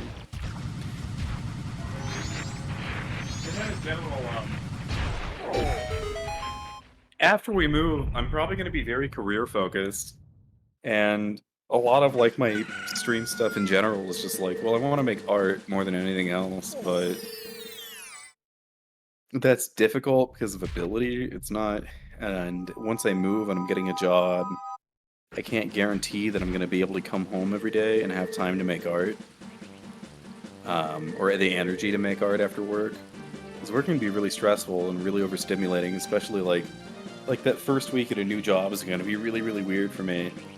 And then I'm going to also have commissioners that I got to give art to, and that's scary to not know how able I am going to be to make the thing that I want to make people. It's like the internal freak out that I've been having has been like, okay, so I have to have a job, but like if I would get a job, I want a career and I want to not just be working at Kmart, but also that's going to impact the ability for me to be creative outside of stream, and I owe a lot of people art, and it's very specific art that I gotta do, and I also have like debts to pay off, and I'm thinking about my week and the 40 hours that I need for my job, and what, 48, 54 hours of sleep I need every week, and the time that I have for hobbies after that, which is like rough. Because I still have to eat and do chores. Mm-hmm. In that first week, especially like week 1 in Pittsburgh is like a stressful thing for me to think about, because it's like, okay, so like we have to get jobs. I'm already applying for jobs, and then we also need to look for apartments in our off time, and we're gonna eat, get adjusted to a new town. Psychologically, being in a new city, I found really stressed me out last time in ways that was like underneath the surface, in ways that I was like waking up at like 3 a.m. to having panic attacks and like not fully being able to process that. Yeah. And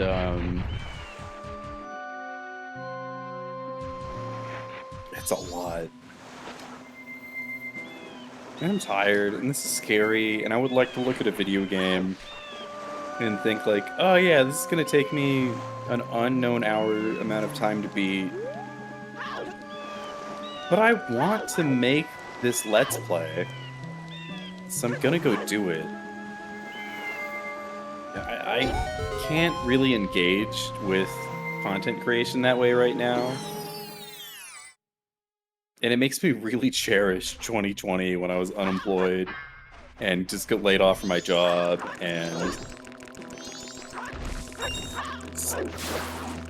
did a Dark Souls playthrough that like 10 people watched.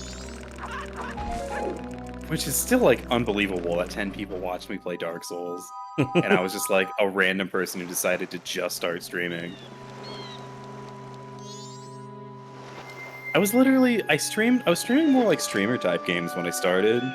And I would play Dark Souls 2 as my relaxation game, because I've always played Dark Souls games when I'm feeling depressed. Ever since I was like 24. And yeah. It just became I don't know what to do today, so I'm gonna play this, and then it very quickly became like bigger, more dedicated streams and challenge runs and stuff like that, and like, yeah, I miss that.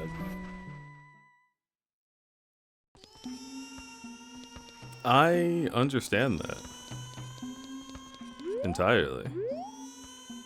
Like, that's what I want to get back to after I move, is just like, I'd like to have a day job so you don't feel the crunch or the commitment. You can literally just start streaming and just be like, I had this idea that is the idea that I have to do, and I don't care about the time or commitment. It's covered, and we're going to do it. Like, I want to be able to, like, have us both be able to do that again. I feel like that's And I what this can't- is. Kind But of. We have to get this done within X amount of time, and then also, like, drive for donations yeah, that we need within X amount of time.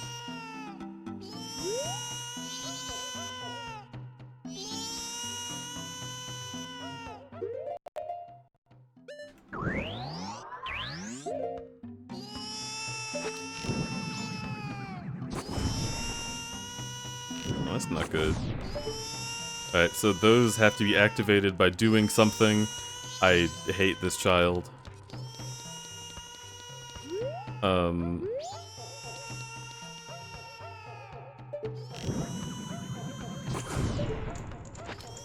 My advice is be born disabled, and then the government pays you to not die.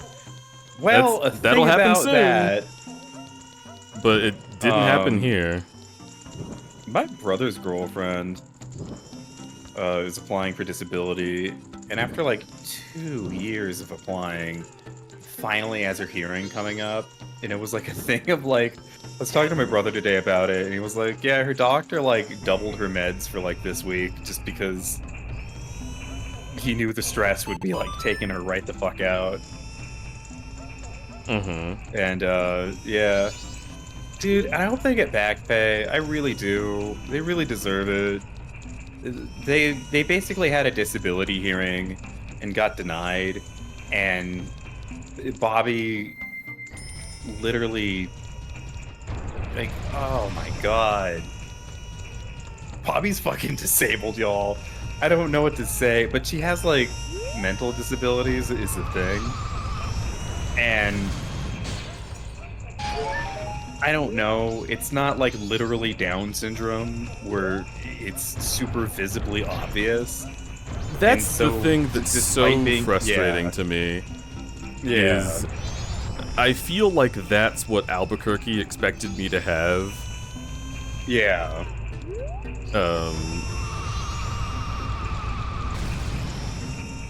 And now, like, my insurance wants to do some fucking, like, quote-unquote risk assessment shit. To be like, are you as much of a problem as you say? I'm like,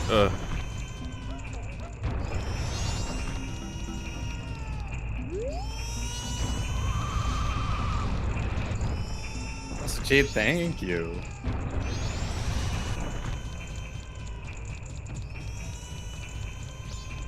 But yeah, no, I agree. It's oh, you want to do like an I'm glad my mom died thing? Yeah. But like, yeah, I don't know. It's just fucking exhausting to have to prove my disability. Especially because, like, they're probably gonna want me to prove it to a doctor, and doing that is gonna require me having multiple doctors take a look at it. And having multiple doctors take a look at it is going to make it more likely that one of them just Yeah. straight up doesn't believe me. Which, yeah, there are certain factors for why they might not believe you, and it's quite unfortunate. Mm-hmm. Dude, I get the doctors not believing me thing. Yeah. I'm like, does this look like a white dude?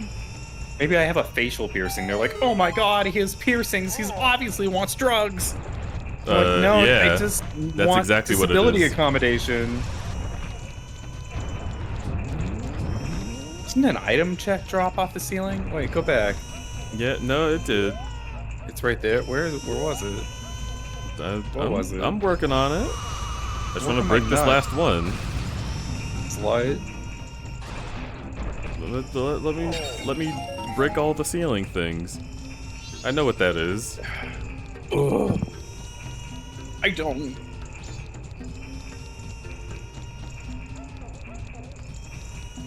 Had a doctor tell me I was in remission and then go, no. And And then he tested my inflammatory markers, and it was not good. Yeah. That's not good. Yeah, that's not good. Yeah, doctors don't fucking believe patients, and it's so frustrating. I had an eye doctor today that, like, I don't know. He, like, there were a couple, I don't know, he just seemed, like, nonplussed and not interested in me, like, as a person at all, and I was like, oh, that's cool, I guess. That feels Wait, weird. who? My doctor today. Huh? So sometimes you'll meet a doctor and they treat you just like, Oh. I don't know what the hell you picked up. I think it just did the thing. Oh.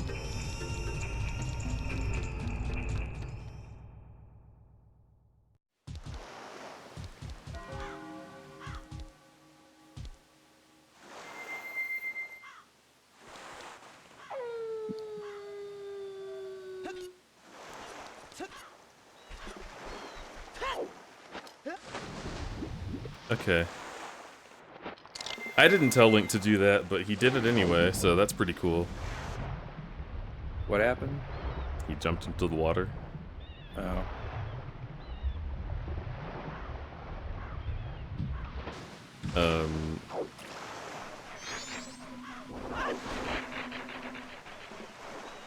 Gee, that really sucks.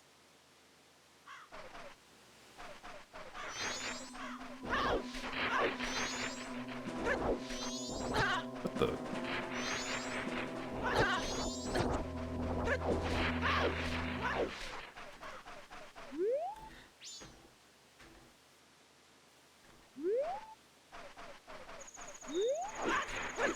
You know what I feel fucking weird about?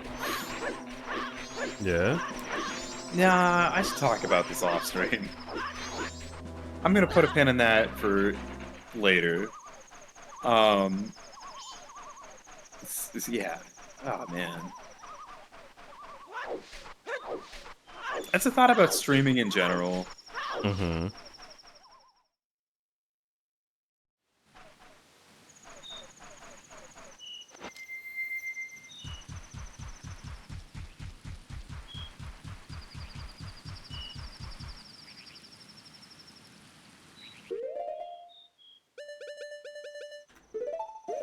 I guess unrelated. It's weird when talking about the struggle feels something that's like relatable, and then sometimes talking about the struggle feels like it's like the most repulsive to the audience thing I could possibly talk about. And it's like, 'cause it's like I don't want to feel like I don't want to come off like I'm not grateful or like I'm entitled, but I'm also like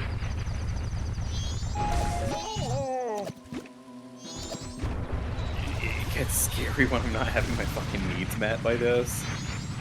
Or when I really, really care about something and it's doing great for a while, and then all of a sudden it just starts to not do great, and I don't know why, and I don't know what's happened, and it's just scary because a thing I made is dying in front of me, and shit, dude. And that's just part of the ebb and flow of being a content creator, and I've gotten used to that at first, like, but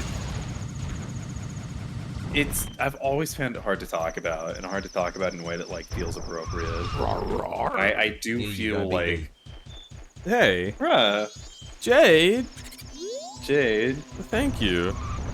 thank you very much. Wha- If I can help, I will help. I'm glad to have the help for sure, because it's 100,000%. I'm gonna weigh in, but Jade, thank you like 1,000 times over. That's super duper fucking sweet, like for real. Okay, so this is what it did. It put this over here, so I don't have to worry about carrying it all the way here. Ah.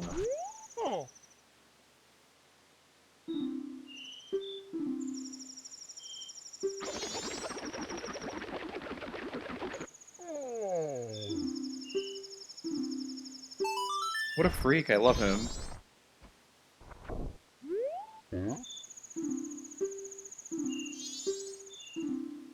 Damani.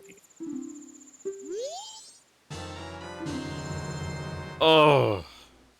Wow, that's useful.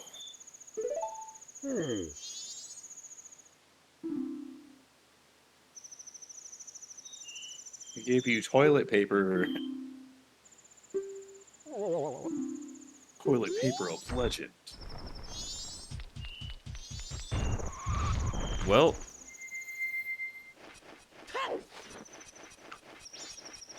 I've always thought, what's the point of having shit if you don't share it or use it to do good? That's how I feel about,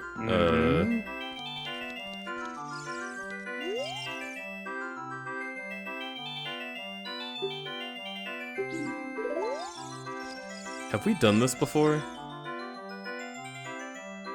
Did you do it as an adult with the arrows? Oh, that's right, he wasn't here! Because we were a You child. need the arrows to do the check, yeah. Let's try this. But yeah, I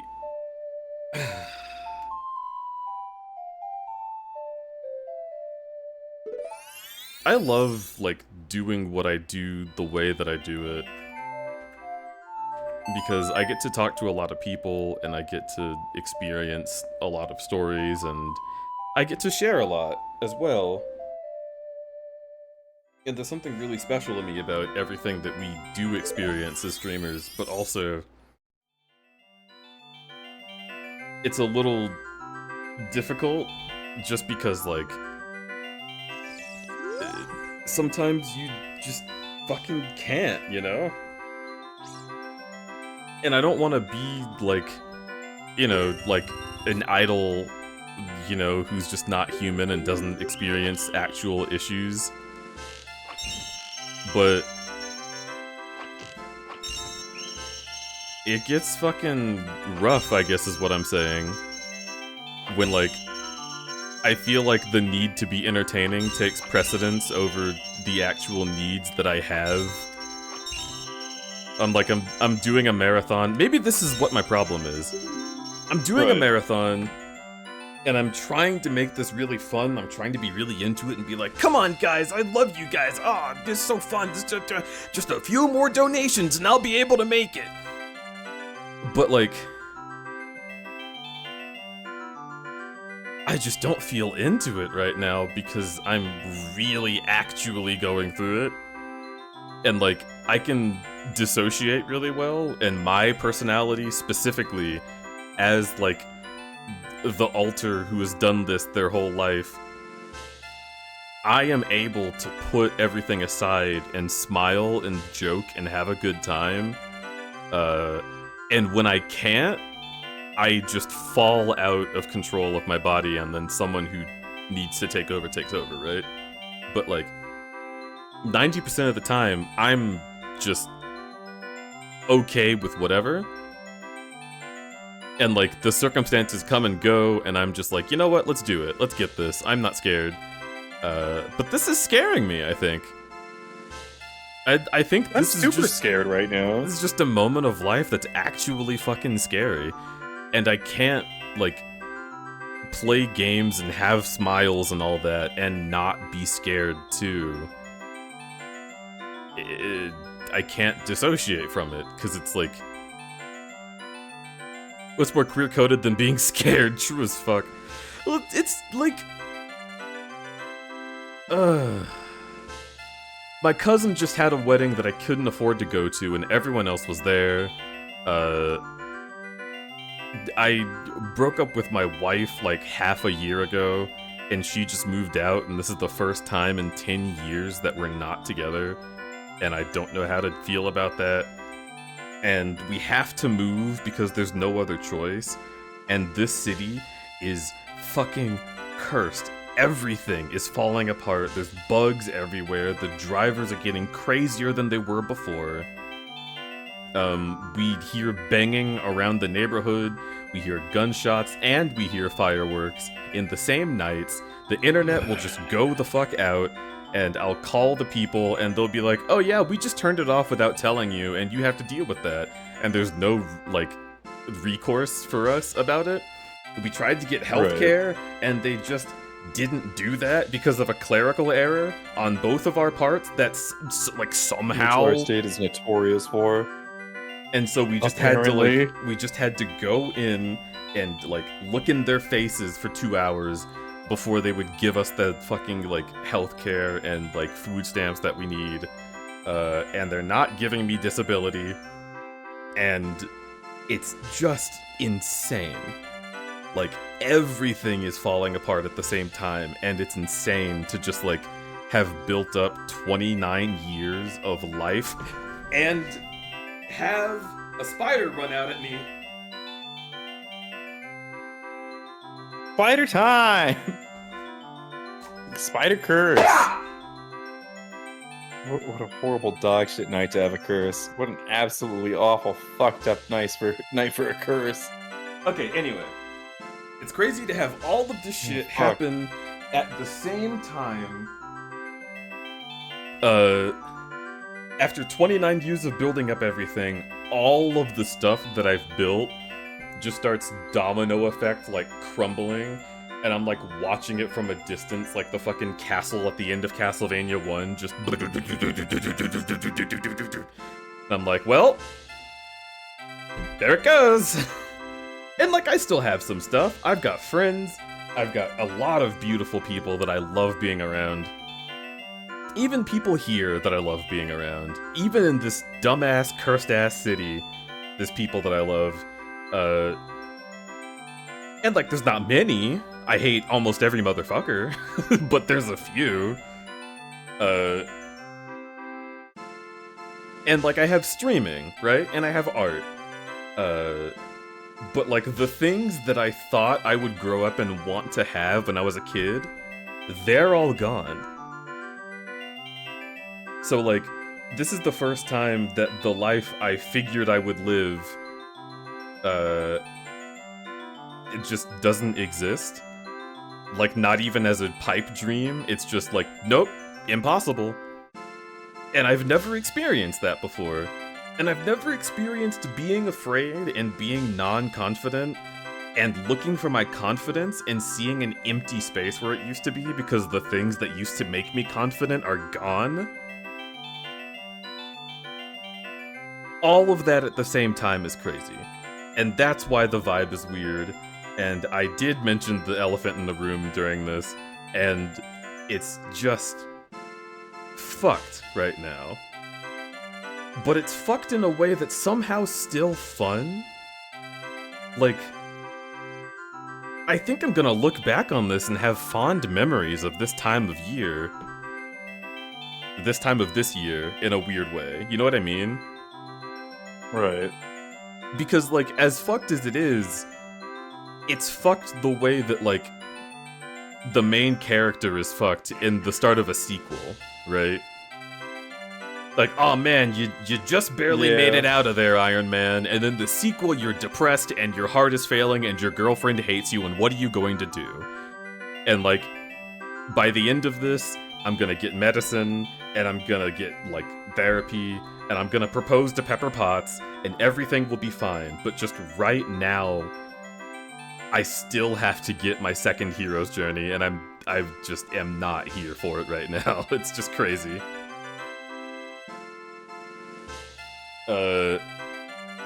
So yeah, that's the marathon.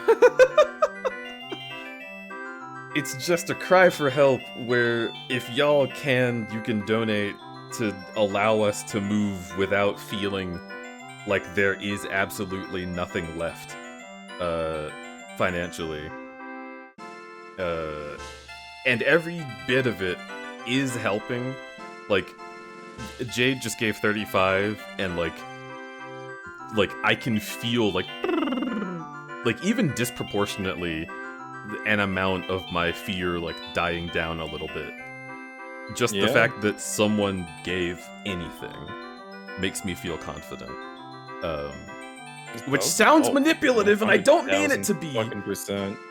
No, so the thing I wasn't gonna say earlier, fuck that. I've caught people fucking lying about expenses to get chat, to pay them money. And it feels weird to genuinely need things and ask for help and to be fucking terrified of like, oh god, what if people don't believe me? Or they think that like And to know that someone else who lied about it got more Doesn't money even than they care. need. I love giving confidence, baby. This is for me, not you. How dare you have the exact self-esteem issues that I have, so you can say exactly what you need to say to get me to let you give that to me. What a whore.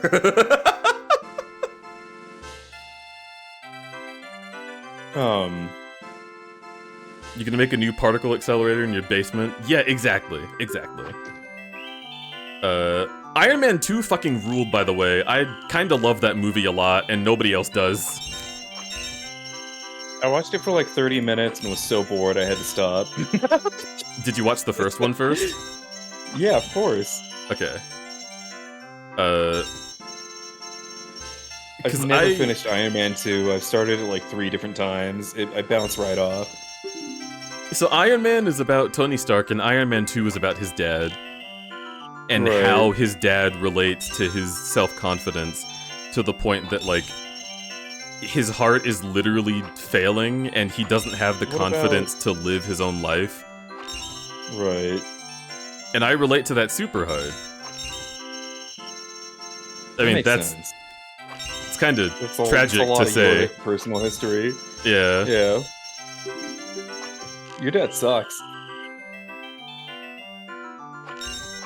Yeah. But see, that's the thing, is like...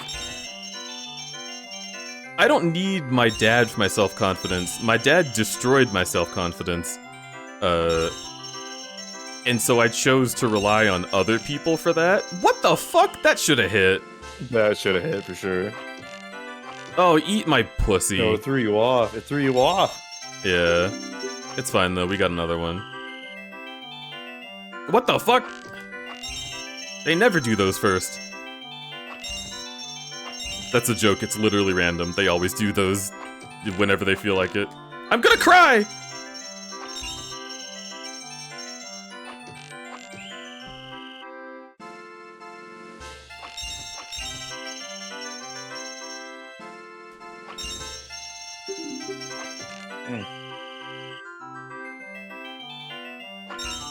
I love that one.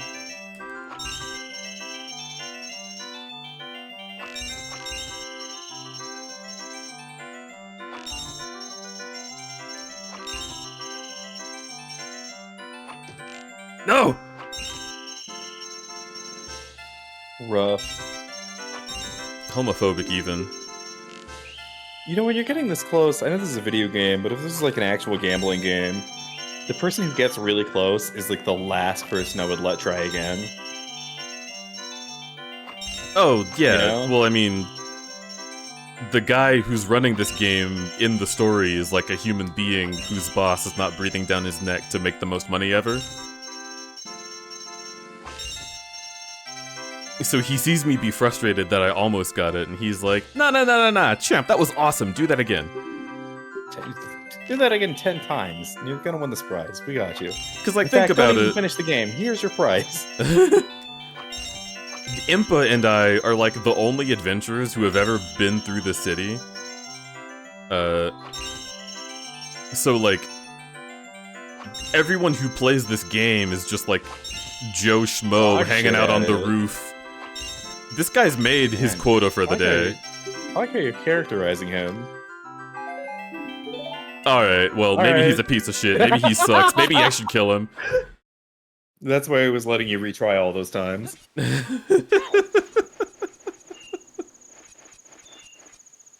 Ugh. You know what? Things are looking up for me right now. I got both the spider and the ant. I feel like I'm safe in my space right now.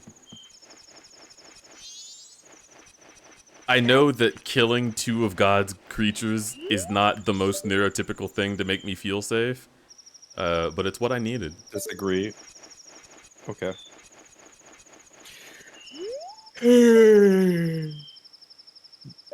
I can't see. That pot isn't necessary, is it? I don't think so, no. Okay. Oh, absolutely not. Motherfucker.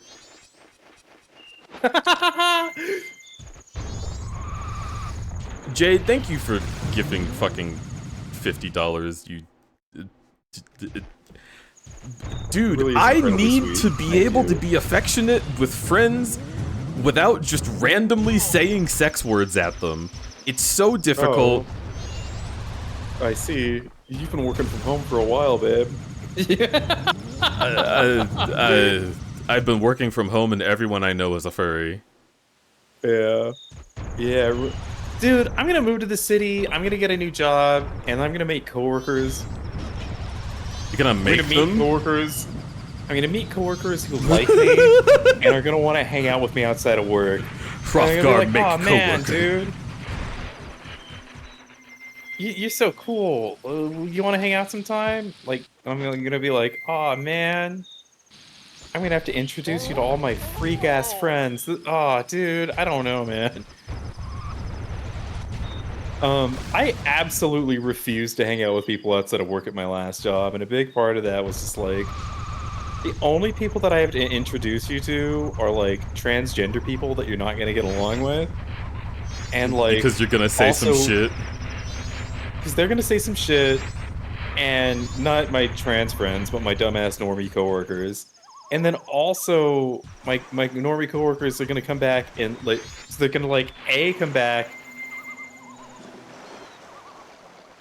meet queer people that they're not gonna know how to talk to. B, meet furries that they're not gonna have any idea what the fuck a furry is, let alone how to talk to a furry. And C, they're gonna talk to people who only want to talk about how much Albuquerque sucks and we're all going to move. And so for like the past like year of my life, I've just been like, oh yeah, I can't have any friends with, or I can't have any of my coworkers become my friend this year. That sucks. And even like last year I was working at Walmart and like, I don't know, I had a friend who was like a really cool friend that wanted to go to karaoke night, and I was such like just a weirdo in my own personal circle that I didn't hang out with her. And I really should have. She kicked ass.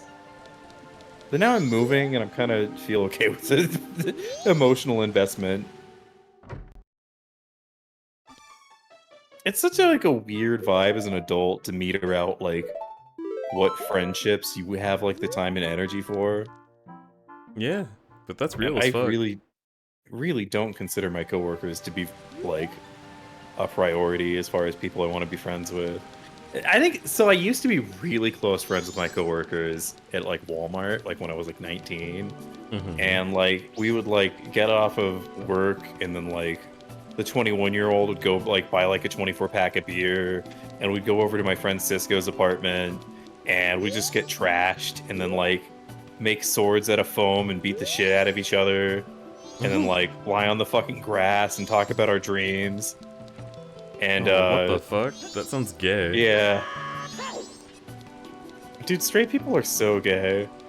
Yeah. Straight people will like literally like climb on top of each other and make out just as a joke. And like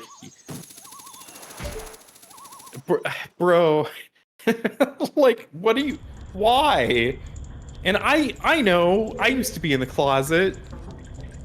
I kissed a lot of boys just because they would be like, ha ha ha ha ha ha ha ha. What if we just grabbed each other's asses and kissed? And it was just like, dude, like, I can't do that. I quit as soon as I came out when I was 19. I couldn't do that anymore, and it was tragic. It was the worst. Why are straight boys like that, dude? Oh my god, that's completely unrelated to everything else I was talking about, but why? Why? I mean, if they were smart. Okay, so here's my thing, right? If like quote unquote straight boys who want to do that shit with you were smart, right, then they would just make it like a Mish comic. Yes. And you'd be like, all right, listen, I know you're uncomfortable now that you know that I'm gay, but you clearly have an interest in doing stuff like this because you do not stop talking about it with all of your guy friends. Yes. No one has to know. I can just suck you off right here, and it wouldn't be a thing, right? Since you're so uninterested, you just get to come, and that's pretty good of a deal for you. Like, how do you not realize what's in front of you? Yeah.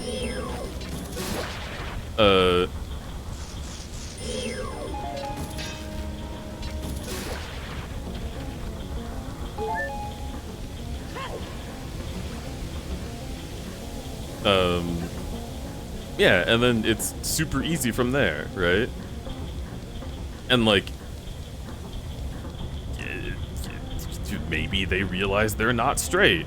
Not saying that I've had the experience of having a straight guy realize he's not straight, crud bead sippin'.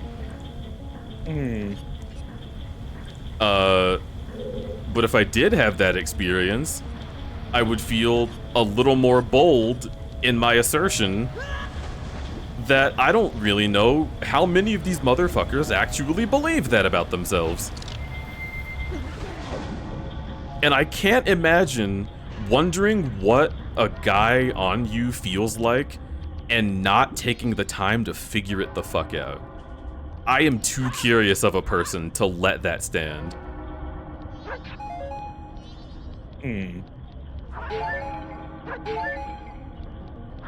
So I'm glad that I sucked off my straight friend in college. College is a different story. And then he decided to let it keep happening because he's no longer straight. That was a great experience. That's the real porn comic ending. That's the real fantasy ending. That does sometimes happen for sure. I was just like,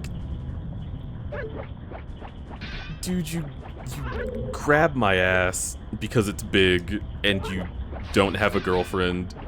Like, if you're gonna grab it, do it with purpose. Have a good day at work, Sweaty. I hope your coworkers are, I mean, you know, tolerable.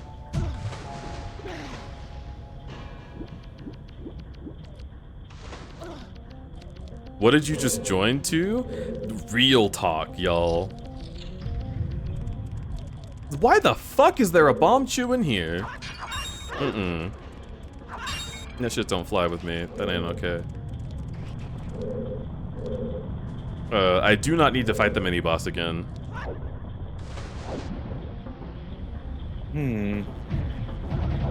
Use lube and be patient if you're making your straight friend discover bottoming. Oh my god.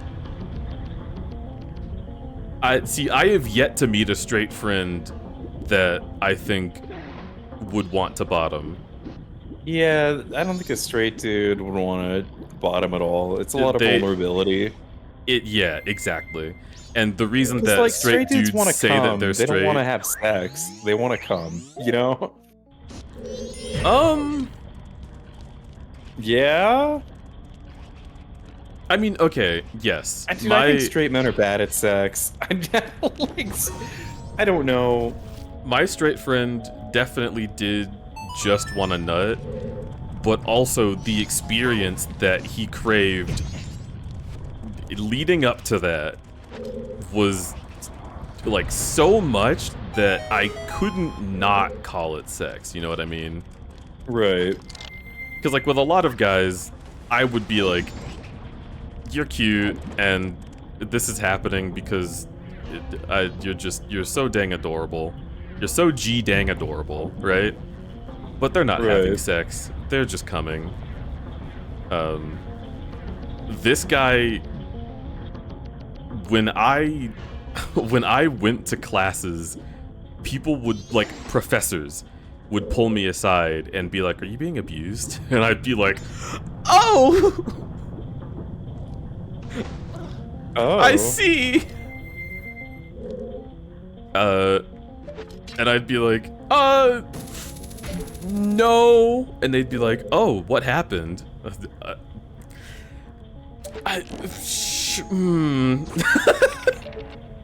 How to say in so many words? Wow. Wow. So like that was definitely sex, right? There's no other word for that.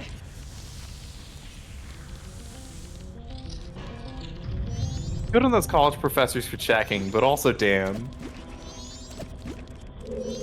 Fucking damn, dude.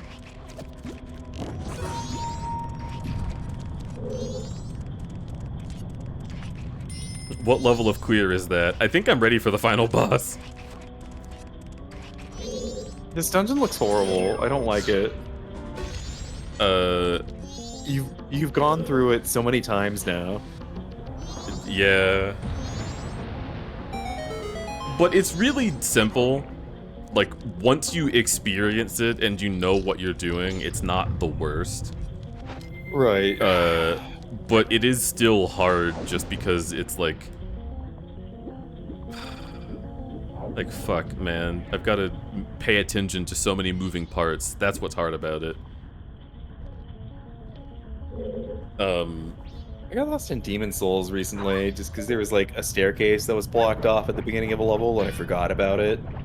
It's like I finished a thing and I finally got the thing that unblocked the path, and I just only remembered the path that was a dead end. Oh, phrasing, Not, like, I see. the actual fucking path I was supposed to go down.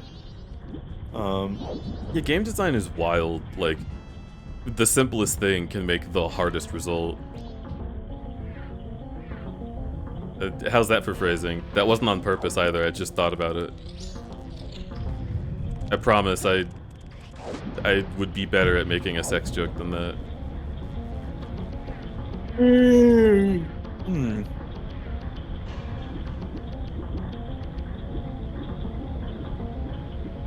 Oh, I'm still missing something up here.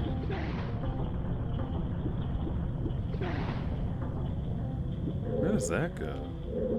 This looks like a Sonic level. What the fuck? How?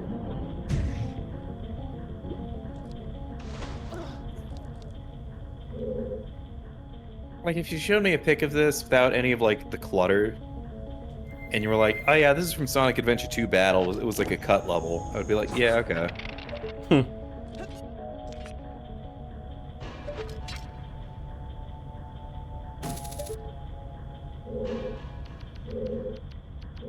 What the frunk? How do I get up there? Can you not dolphin jump super high as a Zora? I don't know what the Zora does. Not that high. Door. Can you hookshot the door? Oh shit, it's the final day.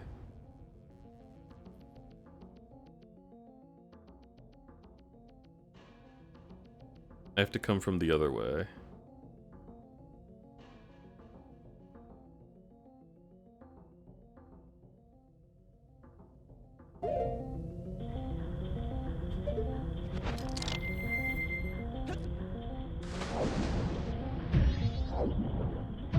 These stupid fucking hands are like one of the only enemies that keeps like regenerating. And they're the worst. Because they're also one of the only enemies that just blocks your path no matter what. Right. I mean, you can swim through them, but it's worth it to kill them because it's very precise to swim through them. Okay.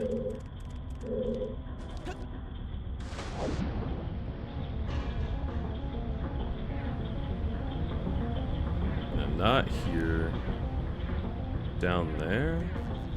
Oh, I know.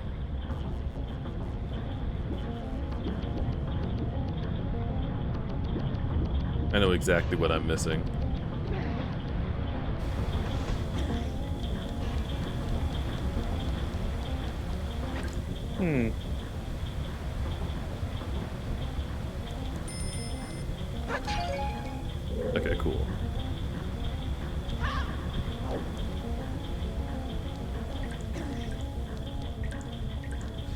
Right.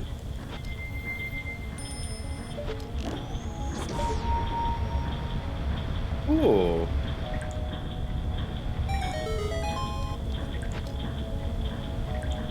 But yeah, the main thing you're doing is you are just turning on all the water. That's it. That's the only Right. goal.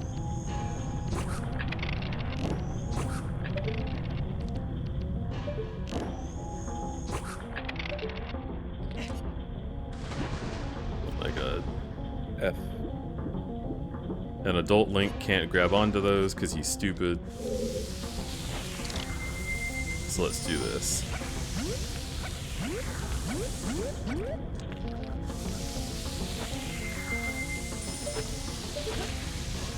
I hate this game. Yeah. What the fuck was that? Alright.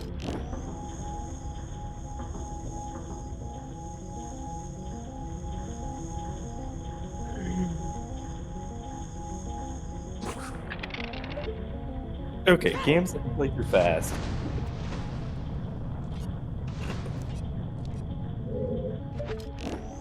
I want to do Resident Evil. Okay. I want to do Resident Evil 2.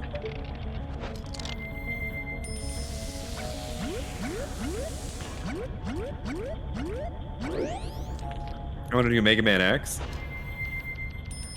Sure you can play through that one fast? That takes like 4 hours. You're good. I am good. Okay. Call me a casual? No, I'm saying Mega Man is hard. You think you can beat Hey, fucking I'm a hardcore gamer. Boomer Kuwanger? Yeah, I could beat the shit out of Boomer Kuwanger. Alright.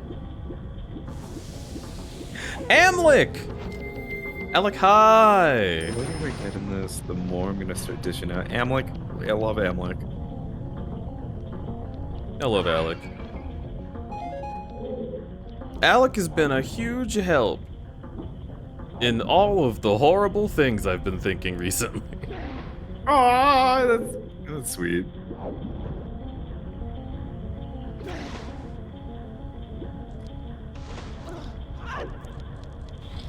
Oh wait, that's melee. Nah, fuck that. I'm not doing that. Super Smash!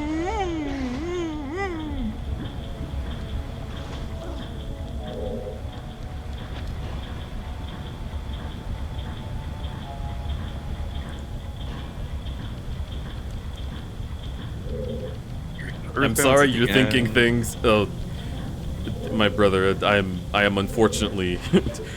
Why is it always thinking? That's me.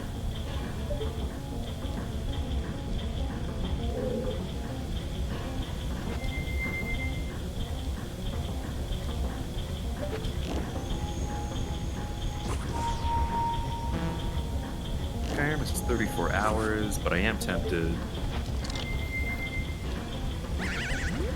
I mean, no one will be upset if you don't finish Skyrim. You know? True. I never finished Mania. I got to the final boss, and then I just called the marathon at that. Oh. I mean, that's Jesus fair. Christ, it's hard.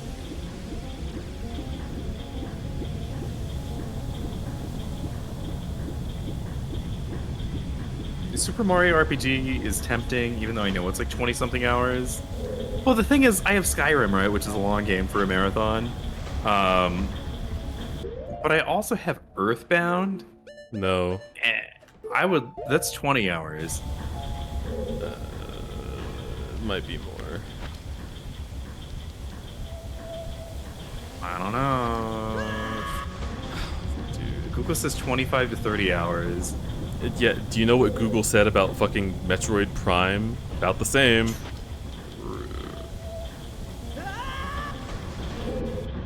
The people who are measuring how long it takes them to beat something are people who have played it before. Game Rant says that new players shouldn't expect their run to be in the lower time threshold because Earthbound is particularly known for its wonky difficulty curve. Mm-hmm. Well, I'm putting it at the end of the marathon. As in, like, let's finish with the long one. And then for my Dark Souls randomizer that I've been working on, spoilers chat, I know. That's the very end, too. I feel like you've said that 3 times during this stream. No, I really haven't. I'm really careful about it. You were like, am I not a hardcore gamer? I'm like setting up a Dark Souls randomizer. And I was like, oh, okay, we're just talking about that? No, we're not. Forget I said it. Also, hello, Flo. I did acknowledge you mentally, but ADHD brain did not say hello.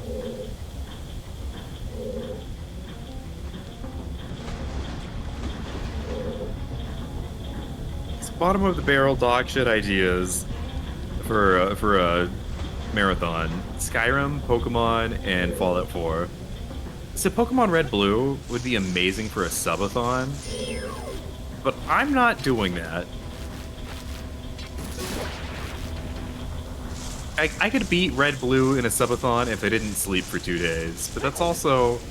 Do you want... I might have a stroke if I do that, and I'm not exaggerating. I have high blood pressure. That could seriously hurt me. So you don't want, like, rage games? No. Okay. I have Simpsons Hit and Run. Don't. You're better than that. I am better than that. That's right, baby. Star Fox 64 has to be in the game list that I'm playing. I'm doing all crowd control games. Supermarket Simulator can go in the dog shit bin. Not because it's bad, but because I haven't played it. Mania I've already done. Super Mario World could beat my ass for days and could kill the marathon, so I don't know about playing that. But Earthbound stays. Okay, listen. I just realized this day in the game has gone by extremely fast! Oh no.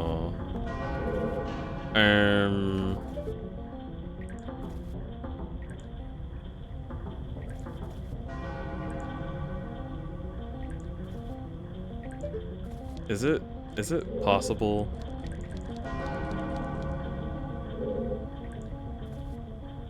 I want to start with Sonic 2 Battle.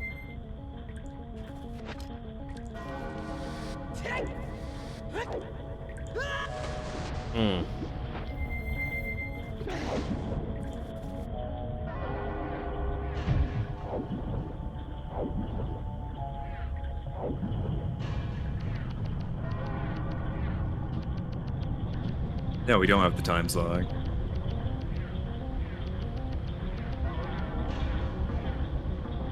Not only have we not found the slow time song, we haven't found the ocarina.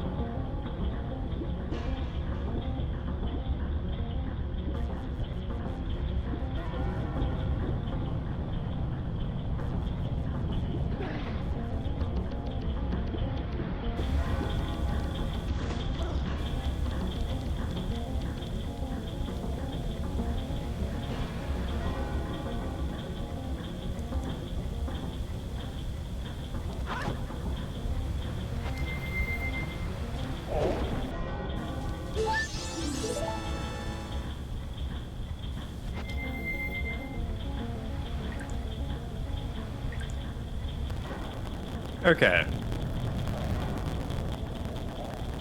Sonic Adventure 2, followed by Spyro, followed by Super Mario 64, followed by Resident Evil 2, Star Fox 64, Kirby Superstar, Mega Man X, Earthbound, and Dark Souls. Is the finale. Is this a marathon though? Are they gonna like pay to earn those? Exactly. Okay.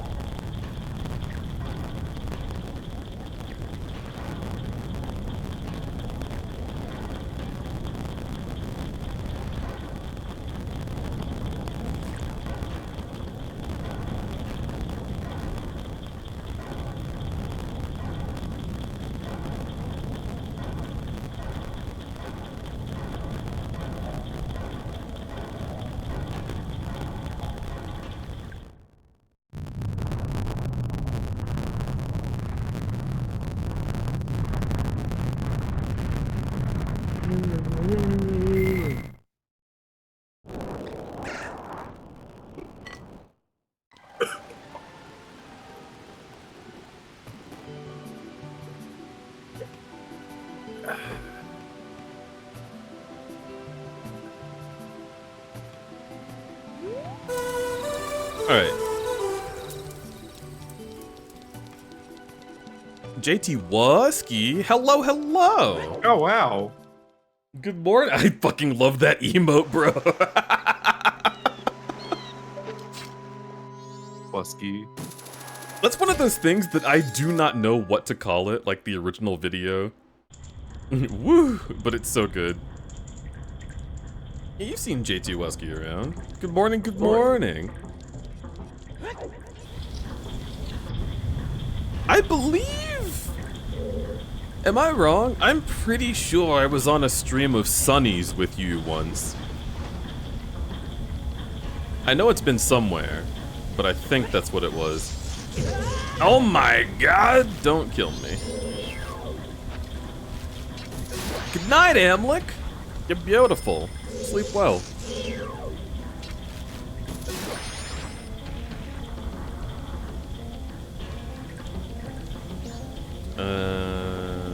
Down there.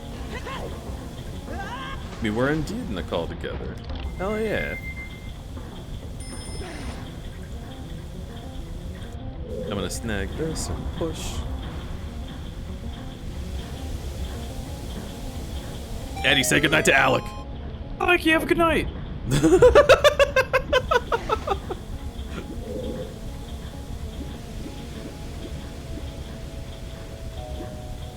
Yeah, that's right, friend. Get good nighted. Don't Russ him. Russ? Listen, you're the one that surrounds yourself with people like this. I don't know what to say. Yeah, it is your mistake, for real. Oh, Rush. Okay, still. It still stands. I want to stay up and watch, but also I want to sleep. Should I take melatonin and put the funny gay people on my phone? You do whatever you feel like. Listen, I want you to get all the rest you need. If you need some vitamin crudberry, you should do it. C for crud. I was watching. I'm an extrovert. I was watching a streamer a while back, and they had like they were playing Star Fox, and somebody in chat was like, "Whoa, I've never seen this level before," and the streamer was literally like, "That's because you don't watch me." I was like, "Bro, dude, what a fucking the situation ass thing to say." Like, you could have just looked up a YouTube video. Come on, man. That's such an interesting response too, because it's like, do you just really like this level? They were a TikTok streamer. So like I think so TikTok is a weird, like, I don't know, used car salesman vibe sometimes, if you know what I'm saying. Yeah. Are they perhaps are they our favorite word? Are they a little pick me? Oh, dude, TikTok streamers are so yeah. Yeah. I mean, like, if you're a Twitch streamer here and you also stream on TikTok, I'm not talking about you. I'm talking about like the people who stream exclusively on TikTok. That is a specific crowd. That is a very specific crowd, and they have specific behaviors demands like, too. Yeah. Like it's so interesting to me. Yeah. Because Vibes the are different. Yeah, the different crowds have different culture. So if you aren't like responding in a way that the TikTok fans will enjoy, you're just kind of SOL actually. Right. It's interesting. Like Twitch has its own quirks like that, right? But they're just different quirks. The glizzy overdrive streamers. Oh fuck. I'm not sure I know what that is, but it sounds intense. The TikTok glizzy overdrive streamers. Let me pull this up.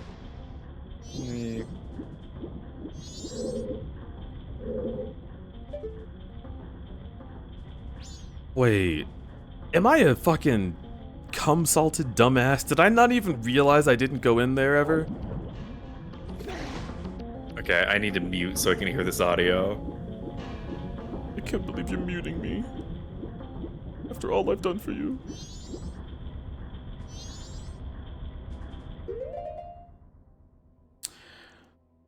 Oh, I know what I didn't do. I only do have TikTok streams because a Twitch streamer got banned over there for doing a blowjob motion with the Wiimote. Really? Is TikTok like that intense?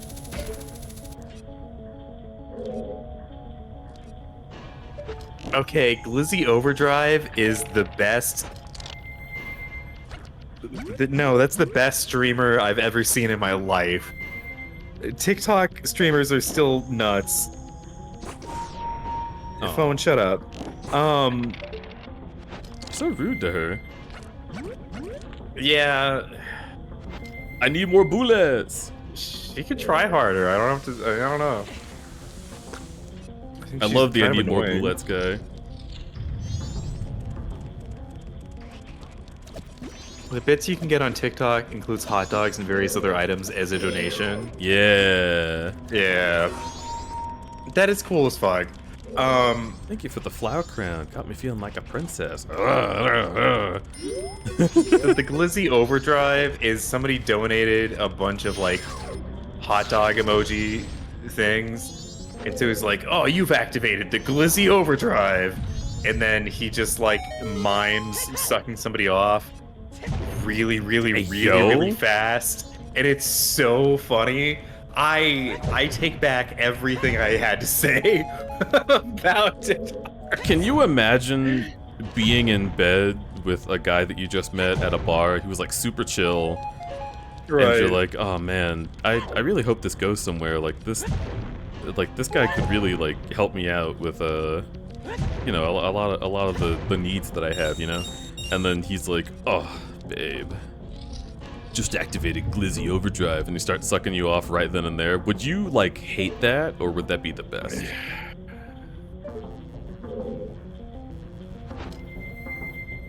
Like probably the best. Like he looks in your eyes and says that you activate. Like it's not like glizzy overdrive just starts happening. He lets you know that you just activated it. Right. He's like looking at your penis, and he's like, yup, think it's time for glizzy overdrive. I'll have you know that he did like a robot, like.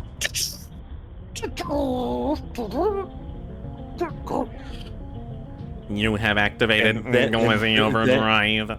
And then he did the rapid movement. Yeah. Yeah, I think that would make my life. Okay. Alright. It's like, oh, you're an android and you want to make me come in 5 seconds? Understood. Thank you, Milkman. Oh, Ooh, it's in the room I wanted to avoid. He says he's using the skibbity riz. I mean, Bro. listen, that's a powerful force. I'm not gonna doubt it. If you've got the skibbity riz, I can't compete.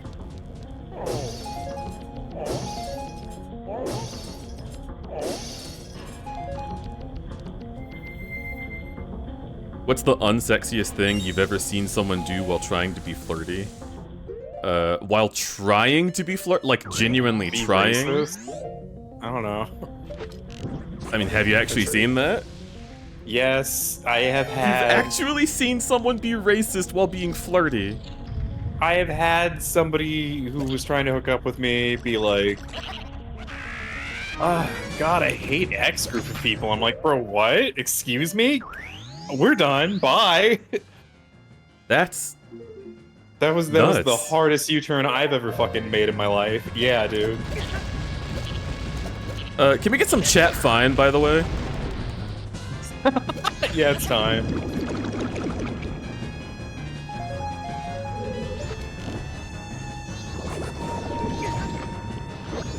Oh shit.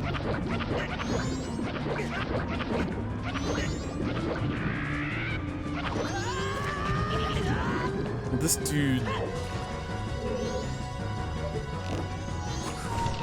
Okay.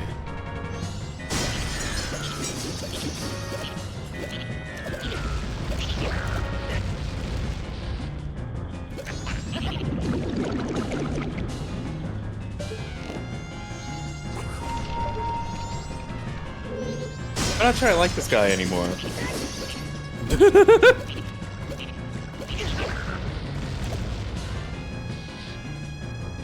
Is this the boss? No. Oh my god. I was gonna say, this feels really stupid. It is. Even when you hit boss him, music. sometimes he still does this. This looks so bad.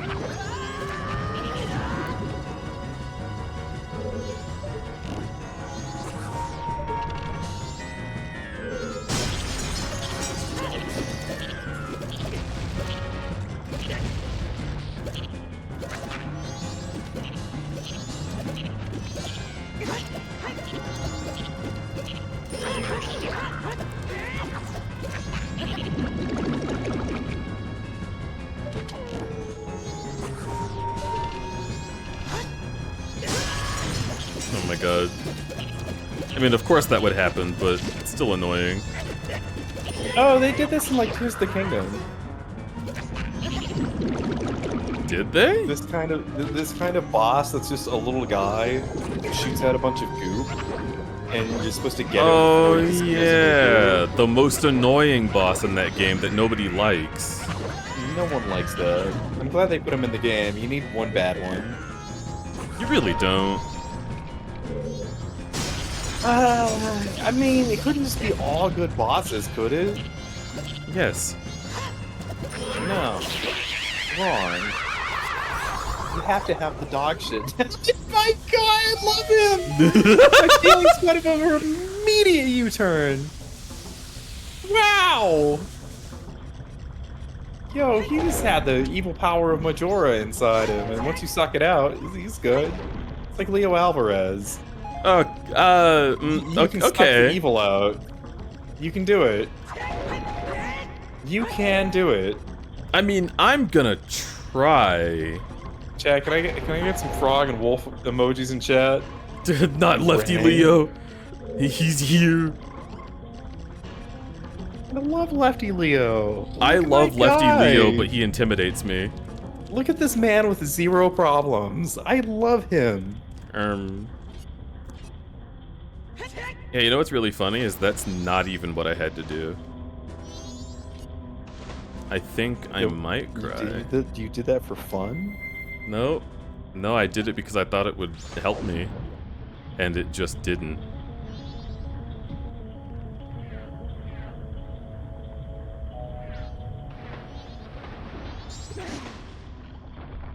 I have Lefty Leo and Lefty Carl. Holy shit, I would like to see Lefty Carl. I would love Lefty Carl. I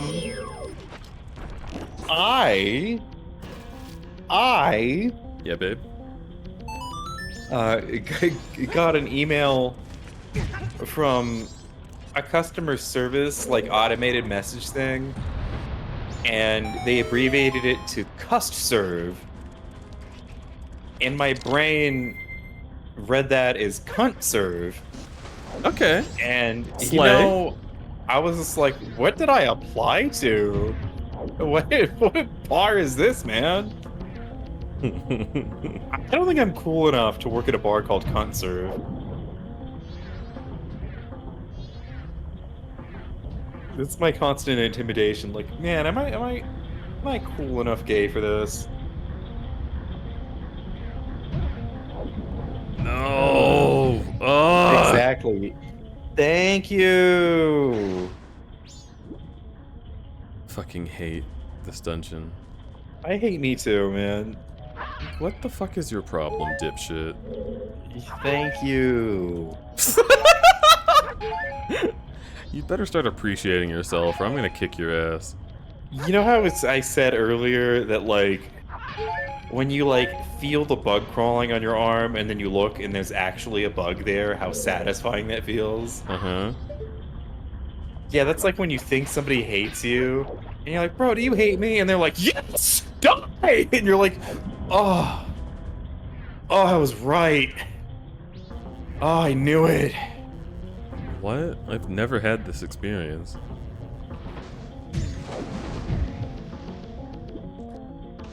You want people to hate you, bro? No. Nah, man. Alright. Have you ever been convinced where you're like, man, this guy acts like he's really nice, but like, man, I don't think this person likes me at all. And then you find out that they don't, and you're like, ah. Yeah, that checks out. Cool. No. I didn't know my brain is working. Oh, are you? Yeah? I don't know. I mean, I'm not trying to say that, like, I think everybody loves me. That's not where I'm going with this. It's just like, generally, if someone hates me, I know it. And if I don't know it, then I haven't found out. And I haven't suspected either. Right. So, I don't know.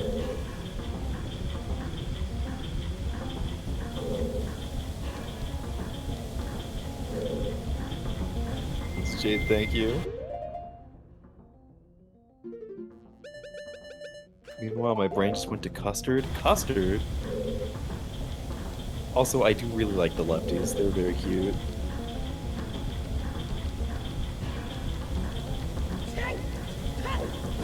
Drawing this with your offhand is amazing.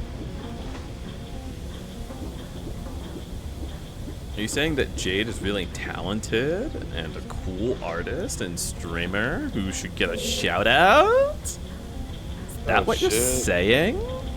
Am I a mod who can shout out a fucking cool person? I don't know. Girl. I think you should. Shout out at Jayed. Can I get a shout out for a Jayed streamer? Jayed streamer, yeah.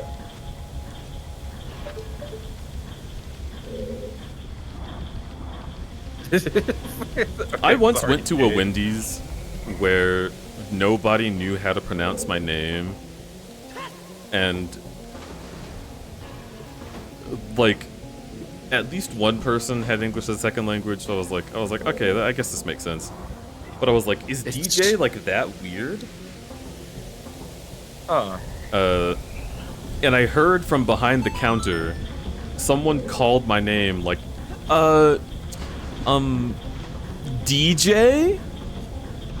And then their manager grabbed them by the shoulder and said, it's DJ. And I was like, no, it ain't. My God. Oh. And I was like, I want to know. Bro. I want to know, like, what the thought process was. It's DIA. Sometimes people who don't speak English hear my name and they hear Jason. We're not gonna say what your name is, but that's funny. Yeah. It's definitely not Jason. It's not Jason at all. It is 2 syllables, however. Yeah. It's because I have a name that like English speakers have that is like not an English name, you know? Right.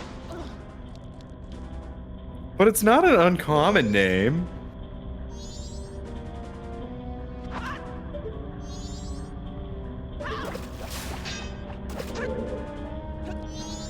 Yeah, I was also Jason. Sean.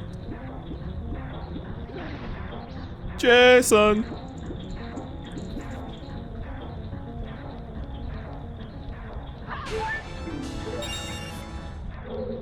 Yeah, I don't know. Cool. It's just interesting because like I never considered that like like my name would ever be confusing to a singular human soul. Right. But it doesn't, like, not make sense.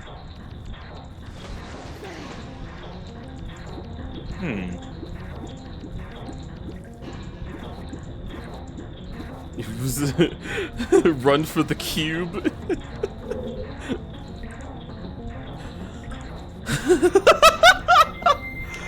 I've never seen a diamond in the flesh.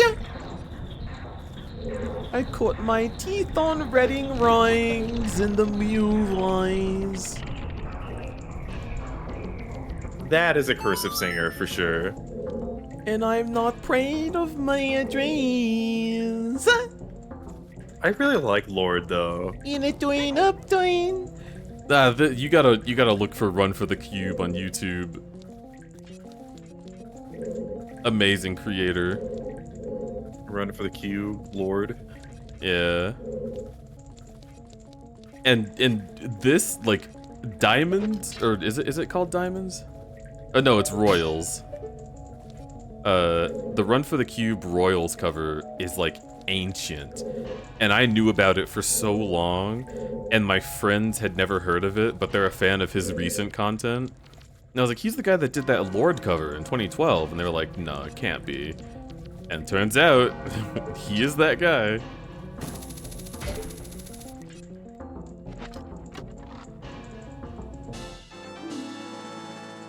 Ugh. This is amazing. Boom, ching. Boom, ching.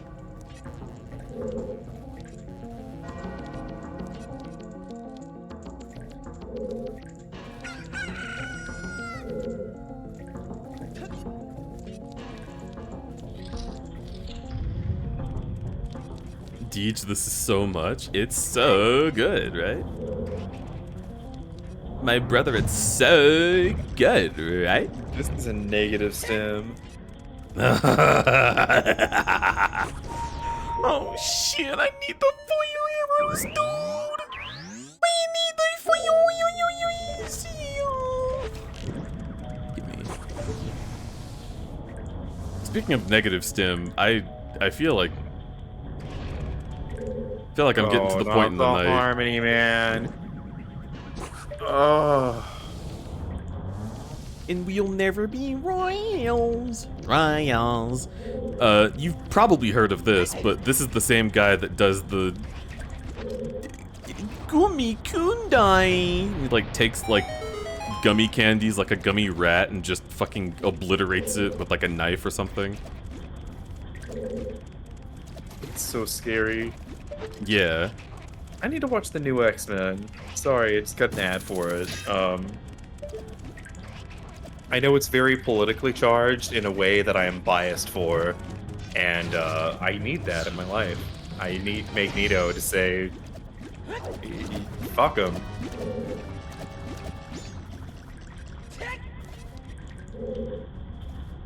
G-lie, B-lie. I like that new X-Men writers have been leaning into the Magneto was right, like, trope. I mean, X-Men 97 was so good. I hear so many good things. Yeah. aren't they leaning into that because it's like kind of the right time for it? I don't know. It's the best time for Magneto to be right. Yeah, dude. Like when X-Men properties come out and it's like a year where people are generally kind of satisfied with shit, it's like, all right, I don't think they're ready for this one, Chief. I think you're gonna be scaring the hose if you talk about this guy being right. We should do another one about Xavier falling in love with Bird Person. Which should be everyone. I want to be very frank with you. Xavier should get bird pussy in every plot in X-Men. It's unacceptable for him not to propose to Bird Lady. like the. They're not really. You know, I don't know, man. I just like that Xavier's a furry. I mean, he's got like one of the most powerful minds in the planet, and he's using it for the right things. Right? Oh, I can empathize with everyone because I can literally feel their thoughts. Well, that's disappointing, but I don't need those fairies. Fuck them. Oh. Yeah, that's true too. I'm so pissed. You'd be pissed. Does it make you want to break shit? Doesn't it make you want to go fucking nuts? I thought that was a pot. Meow, meow, meow. Ooh, ooh, ooh. I need to do Smiling Friends Season 2. Dude, Season 1... So good. Ugh. I love that one, like, thing that's become meme-ified of like, bro, what are you doing here? You're so fucking old. What? It's how I feel people think about me all the time. Which episode was that? Episode 1. Huh. It's the I don't one remember that. where is it Pim? His name is Pim. Yeah. Pim. Yeah. So like when Pim is introducing the very very sad man who is not jarring at all, to all of his friends, and he's like, "Oh, let me introduce you to my best friend," and his he like introduces family. him. No, it was after that where he's like, "Oh, let's go hang out with my friend Larry," and his friend Larry's just like, "Bro, what the fuck? What are you doing here? You're so old. Get the fuck out of here." I don't remember that at all, but I'm sure it happened. Really? Yeah. It's all over TikTok, and it's like episode 1.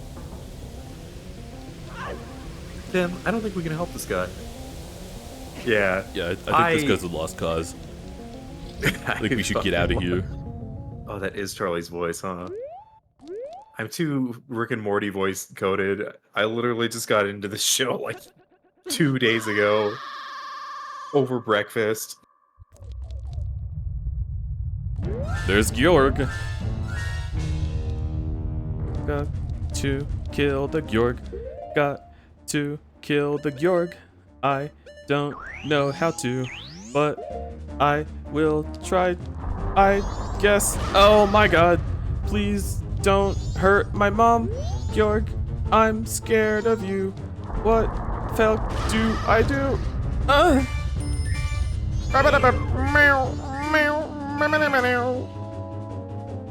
If you go near it now, you'll be eaten.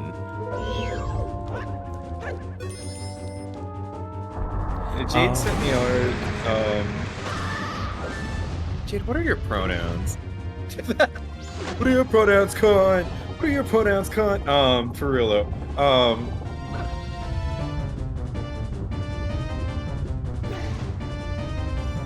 Ian, hell yeah. Okay, cool. So he sent me art that he made of Chase Hunter in the Pussy Destroyer outfit, which is the green Zelda t-shirt and the cargo shorts. Oh my god. Holy shit, yes. Fantastic. Also, though, however... Jade, I'm so fucking happy you drew that. I was listening to, like, someone talk about how the Legend of Zelda shirt and, like, cargo pants is, like, a costume that communicates to people around them, like, a specific gender. Like, people will say, like, I have no fashion, choice. But, like, that is a fashion choice. That is something that you put on to communicate with the people around you what you're about. And it very effectively, very quickly communicates what you're about. Yeah? You like big pockets for, like, stashing D&D dice. and you really, really love Legend of Zelda Ocarina of Time, like, which means you're a millennial and you're fucking about games and you don't want to go outside. You want to hang in inside with your friends and play D&D all day. And you're a pussy destroyer. And you're a pussy destroyer. Wawa. I think now I really... Dude, how are you supposed to not get hit by Gjorg? Does this boss just suck, actually? Maybe. Because you have to get into the water to hurt him. And then as soon as he decides he's up, it's just like, alright, get out immediately. And there's not enough time. You're giving me arrows? What do you mean?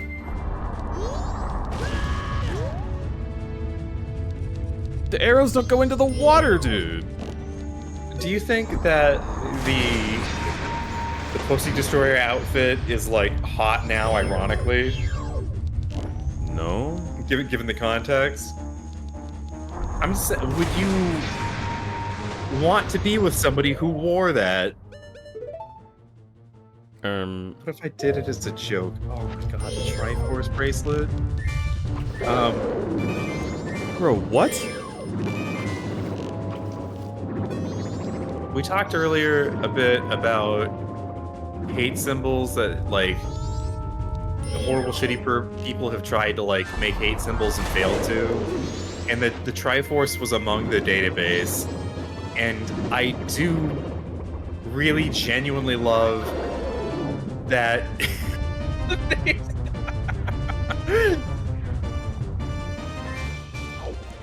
To think that there's like a skinhead somewhere with a Triforce tattoo that thinks they're hard because of it. And then like friends will be like, oh, whoa, cool, you like Zelda? And he'll be like, what? No! I'm afraid of the lizard people who run the shadow government. Dude, this boss sucks. He looks like he sucks. This whole dungeon looked like ass. I did not like it. I'm glad you're done with it. I don't like looking at it.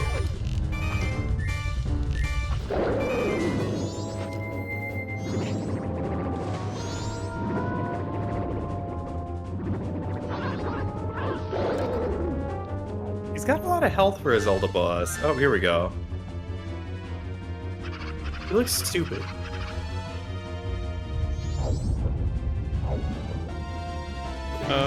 Can't fucking stand this. Is fucking dumb. I want him to die. I hate everything about this. This is the dungeon that made me stop streaming Majora's Mask. I see. Yeah, this looks horrible, dude. Oh, hey. Yeah, Fishman drink milk.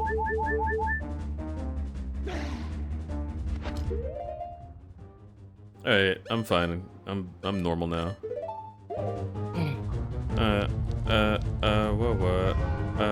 What? I want to watch more Matt Walsh. Because you want to... Dude, is it really worth it? Is he, like, that stupid? Dude, he's... I'm not exaggerating that he literally will do a clip where he's like, oh, chat, you need to see this. This is the most disgusting thing I've seen all week. And it'll just be like an adorable TV show where the characters are like, oh man, friendship really is important. And be like, bro, come on, man. How are you this evil? They're indoctrinating our children into liking each other. One of the ones is literally... Oh, God.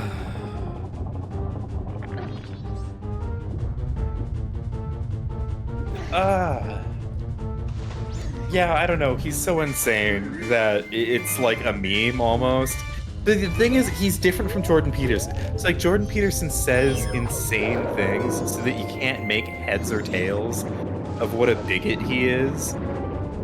Like, you'd be like, Jordan Peterson, like, are you anti-Semitic? And be like, well, you see, I think, have you considered the nature of asking questions? Because I think if you consider the chaos of needing an answer, like, Jordan piece of shit. Jordan Peterson is fun to listen to because he talks himself into these weird logic circles, and they're fascinating. I do that voice too. I love Jordan Peterson. Ironically, I really have too much interest in that guy.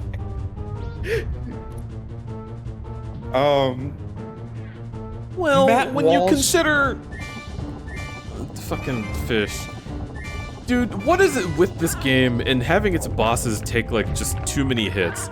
Like an amount of hits that just makes you not want to play the game.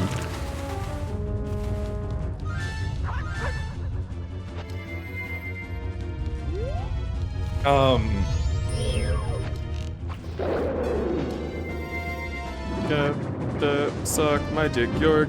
You suck my dick, York. You suck my dick. Die now. I think where Matt Walsh is entertainment value. I'll get back to this. Next time something isn't happening.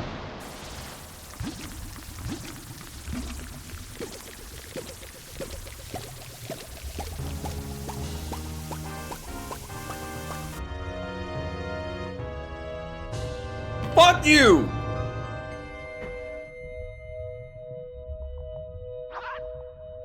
I'm so pissed off, chat. That looked horrible. Did you see the reward he gave me? What was it? I'm gonna go pick it up. Cool.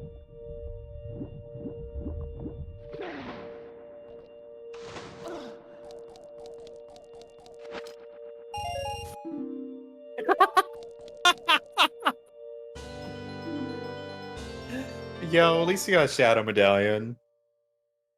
Now you can switch to Shadow the Hedgehog and roll around at the speed of sound. You can now play as Shadow. Yeah, he got his face.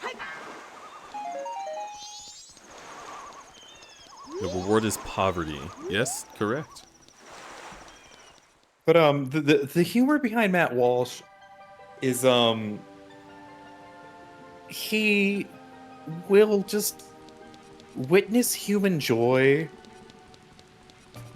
and then just like pivot so hard into the worst possible reaction to it. His disgust is so extreme. Like, his disgust with the human experience is so extreme that it's like jarring in a way that is like tragically comic. He doesn't talk in a funny way. He's just his belief system and his view of the world is so deplorable that I can't fathom how disturbing it is, and it just makes me laugh. It is the safer emotional response to that motherfucker. Was that him? Jade asked, didn't Matt Walsh make a documentary where he decided women are people who need men to open ragu jars for them? Was that him? Yes, that is that guy. That's Matt Walsh. He's the guy that made the, like... Is he the guy that made the, like, let's check out how much voting fraud there is in America? And they look at someone going to vote with a dog, and he's like, oh yeah, the dog's part of the plan. Is that him? Because That's him, dude! That's what I'm saying! That's what I'm saying! His mind is so broken that, like, it should terrify you. But...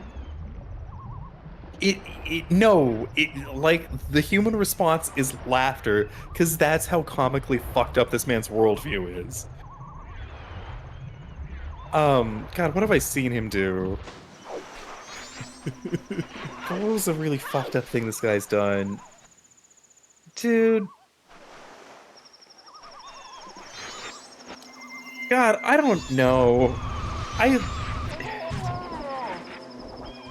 My favorite thing is that when conservatives make media like this, especially the Daily Wire, Right. Because they have enough money to actually, like, continually make media and just keep going. I love when conservatives make media, and then it's out there for, like, the world to watch. And people who are on their side politically watch it, and are like, I'm sorry, that's not very good. Like, it's so delicious. I don't miss it, but like I remember having conservative friends when I was like deprogramming from living in a farm town. But like I Yeah. remember like talking with people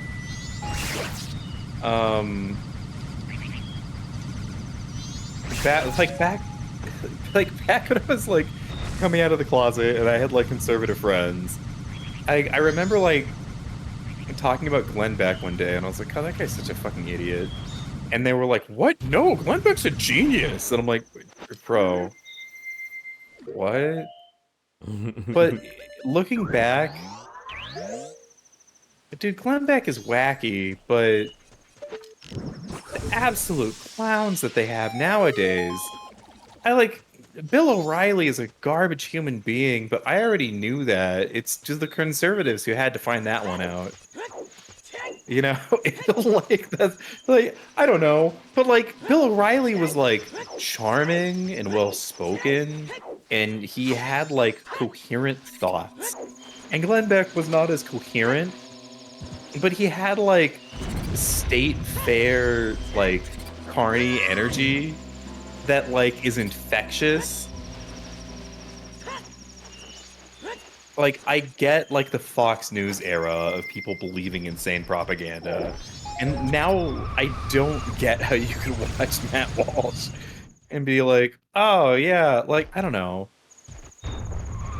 I watched him, like, go over, like, children's media this morning, and he watched, like, the Muppets Kid Show, or, like, Baby Muppets. There was an episode where, like, Gonzo like wants to play like the princess in Dress Up Hour, and he's really embarrassed about it. And the other Muppet characters are like, "What? Oh, you can play the princess if you want. We're not gonna judge you. Like, you do you." And he's like, "Really, guys? Oh, okay. I'll be the princess every once in a while." And like, Matt Walsh like responded to that by being like, "Oh man, where was the father in this room to beat that kid?" And I was like, "Bro, what? What the fuck, Matt? What is wrong with you?" Matt, the answer is the father was just over in the other room listening to them having fun, and he wouldn't do that. And he wouldn't do that because it's not a normal response, you maniac. But you know, I think the real tragedy is like there's people who have to grow up with parents like that, and that makes me deeply sad. That is the truth of that motherfucking guy.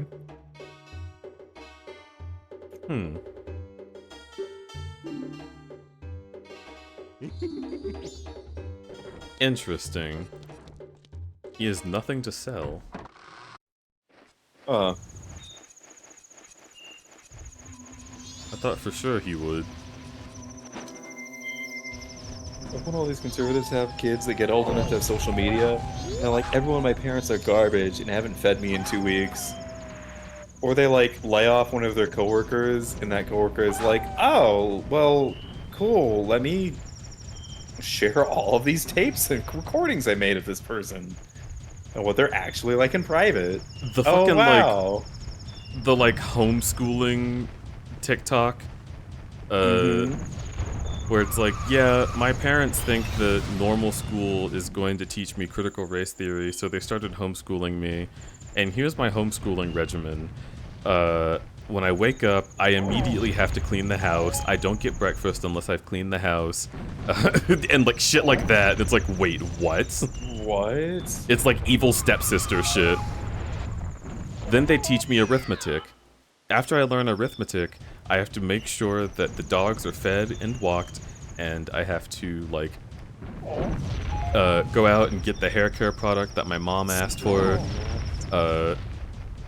And if I don't have that done by noon, I don't get to go out again, so I don't get lunch either. And it's like, what the fuck? My cousins were homeschooled by their very conservative Christian parents, and they hung out in their basement and just had Star Wars LAN parties all day.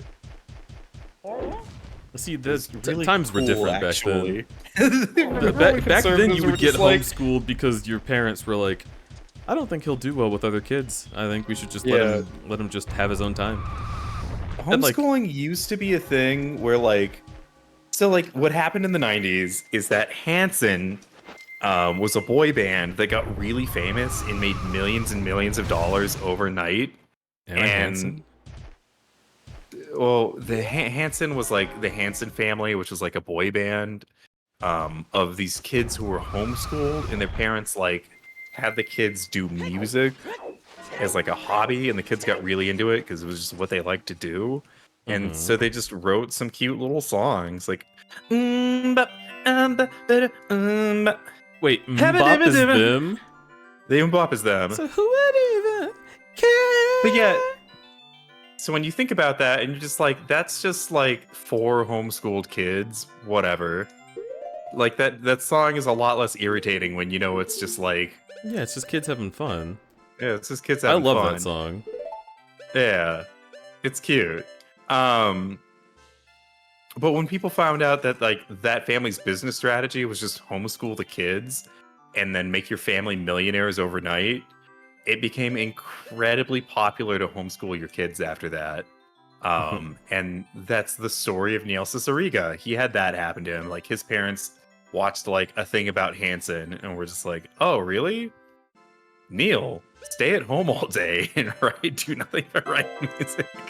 And then Neil made all of that bizarre music and all of those YouTube videos, and it's literally just his parents saw like a 60 Minutes on Hanson. So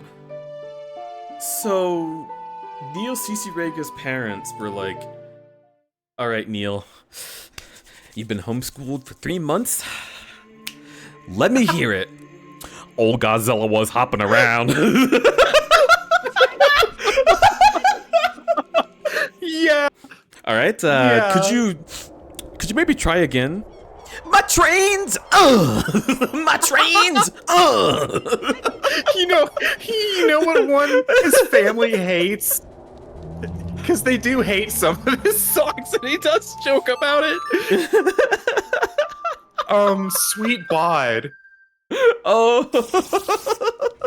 Sweet Bod has a line where he's like Sweet Bod is about like a cult leader who's trying to convince one of the cult members to like let the cult mummify them so that they can make like a human sentry egg out of their flesh. What the fuck? Yeah, and like already the premise is a nightmare. But one of the lines the cult leader is singing to his follower is, "It's nothing sexual." And that was the part that was too much for Neil Cicierega's family. That was the one where they were like, "This is unacceptable. You can't sing this." And he was like, "No, I already put out the album. No, that's in it. That's the lyric. It's nothing sexual." Like, oh, bro, that is one of the most fucked up parts of that song too. As soon as I was listening to like Neil's commentary, and I heard him say that, I can't hear that song the same way. What was I about to do? Oh! Meow, meow, meow, meow, meow, meow, meow. Yeah, Neil did Brody Quest too. Neil did so much. Adrian Brody, Adrian Brody, Adrian Brody, Adrian Brody. He did Potter Pals. He did Potter Pals. He made our childhood and was one of us the whole time. Like, that's crazy. I love YouTube for that. I like that kids can make kids content. Oh, sorry. I was gonna say, I did not like Harry Potter when I was a kid.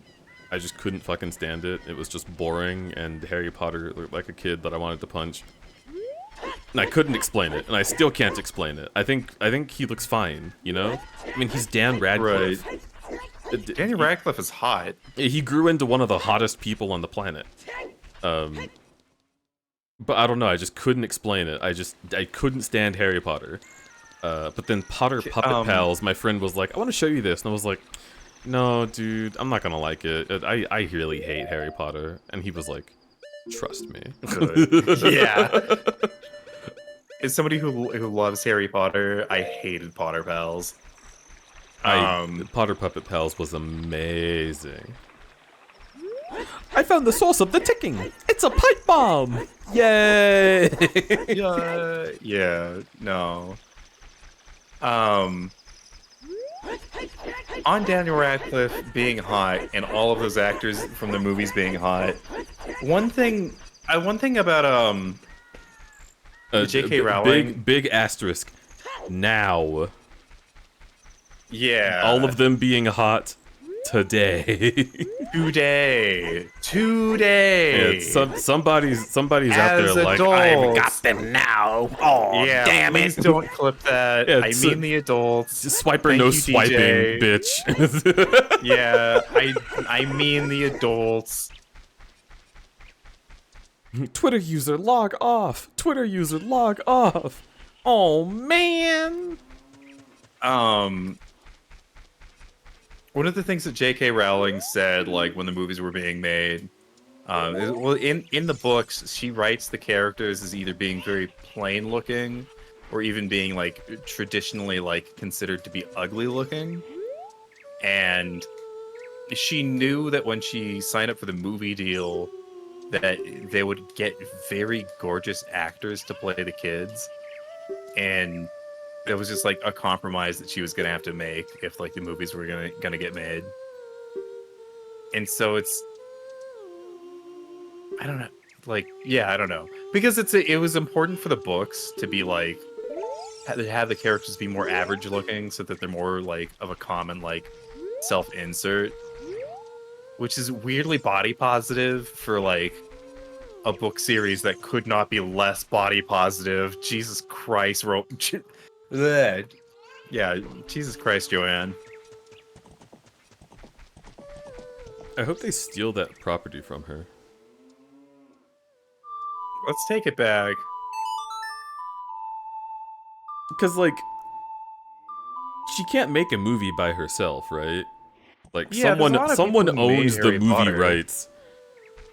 And The actors from that movie like disavowed everything she said and are like very politically opposed to the political actions that J.K. Rowling has been taking as of late. I mean, of course they are. Fucking Mm-hmm. the guy that played Ron used his money to go give people ice cream for free. That's not the Yeah. kind of person that wants to be a transphobe. Yeah, yeah, dude. I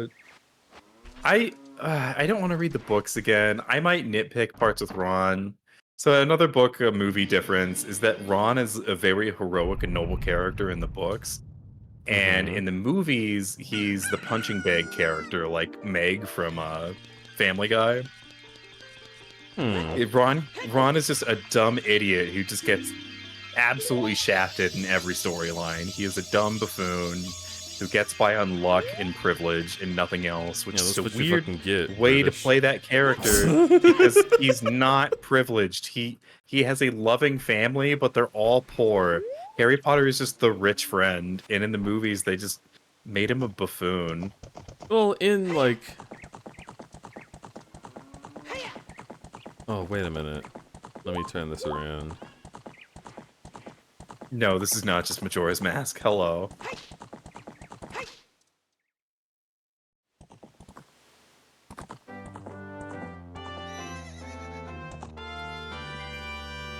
You just did that whole thing? Huh? I was just focused on shooting the shit. I didn't even notice. No, I don't think I did. Something was weird. I'm not sure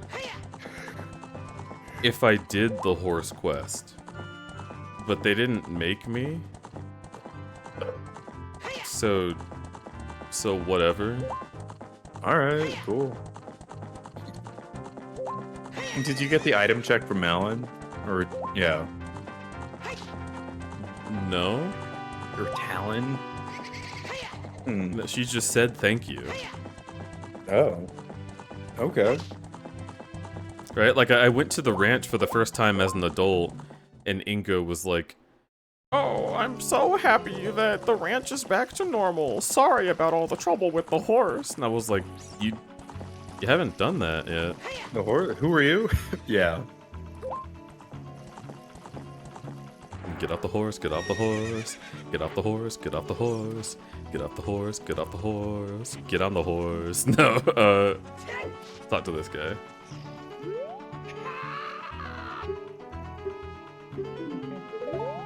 Where does this go?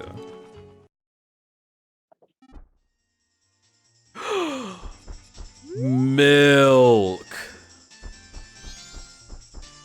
Oh, that's so crucial! We have milk!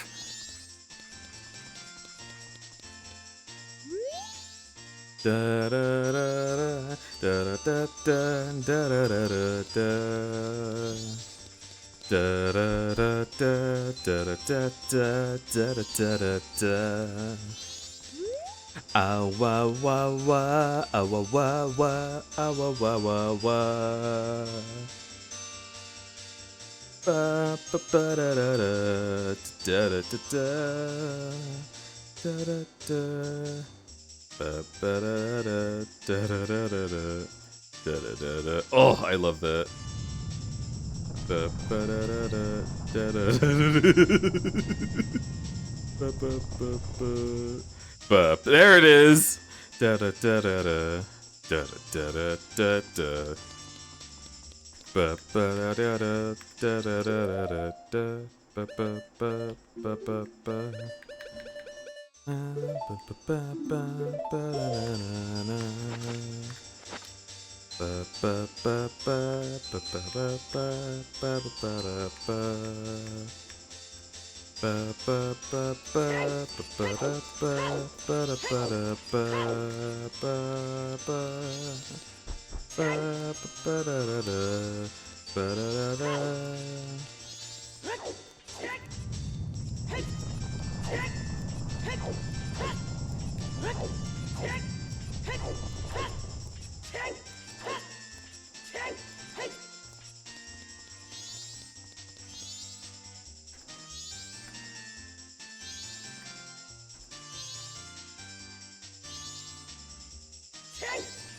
That's my dance. Ew, ew, ew. Ooh, ooh, ooh. Okay, I'll do one more time. Ew, ew, ew. Milk. Sorry. Yeah, we have milk, Eddie. I meant in real life. I was very enthusiastic about milk, apparently. Wait, you're enthusiastic about real milk right now? That's Yeah. kind of cringe. I'm sorry.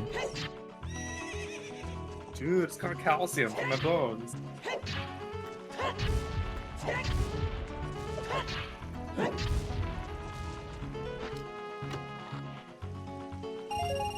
Fucking. I'm so full of precious cream, yum. What's up, chat? Cream yum. Cream yum. Awa, awa, awa. I slam horse Senator Remote, ass what are you, and we European? run along. Yeah. It's oat milk. It's delicious. Awa, awa, awa. Awa, awa, awa, Awa, awa, awa, awa, awa, awa. Ba-da-da. Are they going to attack me? Ba-da-ba-da-ba-da-ba. Hi. Ba-da-ba. You got the ticket like 3 hours into the game. They're cool. But I still have to fight them, so let's go in. You're one of them now. Do do do do do do do do do do do do do do do do do do do do. You are now their breeding stock. There's not a man among us anymore. Time for you to get to work. Sex joke. Yeah.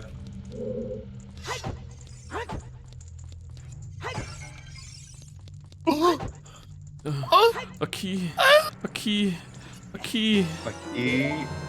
Oh, I think one of the nice ladies is gonna drop a Rupor now. No. No. I'm enjoying this randomizer more than the last one. Yeah, it's way better. It's way better. Sugma, sugma, sugma, suck on my toes. I want to get back to the Link to the Past one. Suck on my toes. Wait a minute. There's not a guy in here?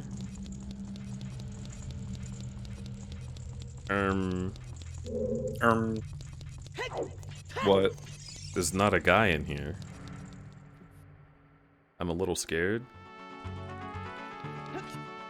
Are they in the tent? Oh, good point. No, because the bridge isn't made, so... Right.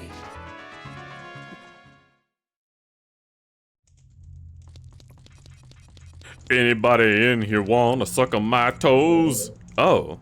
Oh yeah, I'd like to. Hey, you stick them right through the bars. I have no idea where you come from, but you've got the most scrumptious smelling feet. All of my fellow carpenters are imprisoned in here. I got bad news, buddy. You're the only one left. They let everybody else go. Be careful. There's Gerudo somewhere around here. I heard someone had delicious feet. Ugh!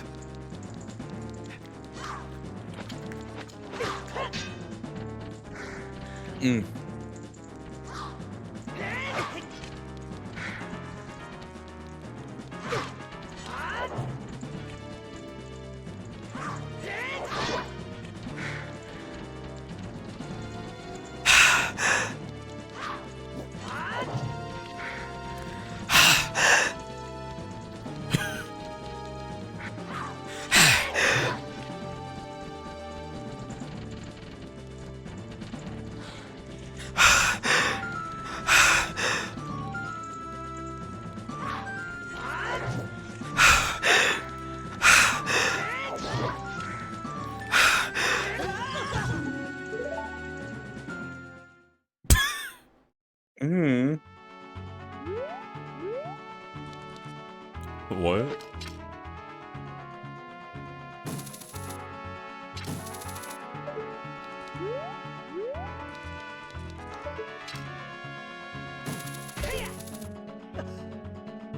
He's been getting shot in the golden eye, sounds like. Oh. Oh, fuck.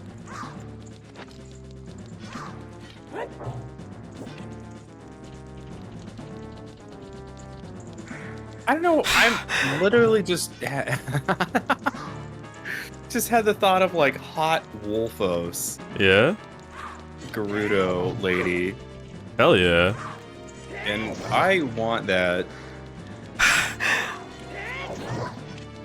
Dude. Man, it's nice being an artist. I can just draw cool things. Mm-hmm. You can draw Wolfos with big titty, for real, for real. Wolfos with big titty, my guy. I could draw Leo Albert. It's a hot Gerudo babe. Oh, you're... Let's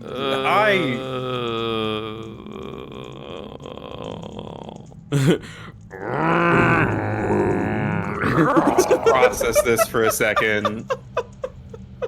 Let's just sit in it for a second. Hello, Zerk. Welcome, welcome. Dullafox raid. Take these. I'm tired. Okay. I'm cupping my hands as though balls will soon plop into them. I'm ready. Welcome, Raiders. Soul of Likes. What does that do? Make them spawn a Majora's Mask? It sure does. Yeah, it sure do. Whoa, look at that You're balls! already halfway through Majora's Mask now. Chat from Zerk. Balls! Massive balls! Massive balls. Okay. Welcome to the stream. I am crudberry. I'm a variety streamer and I do a lot of different things, including retro gaming, NSFW furry art, and generally being an insane person in no particular order. Hello.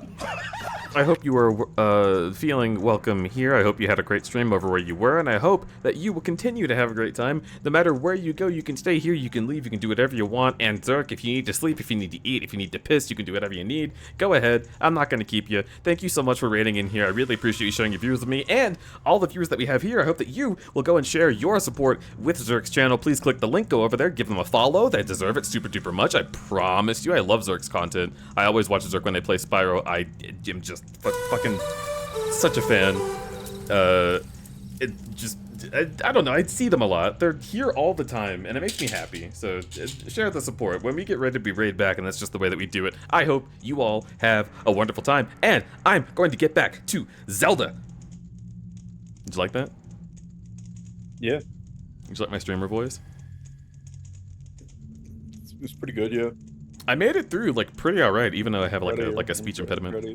I'm proud of you. Good job. I'm getting a lot better at that. I'm getting a lot better.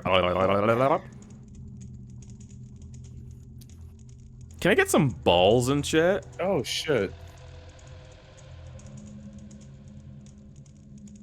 Wait a minute. I just remembered I can do a thing. Hang on. Gigantify an emote.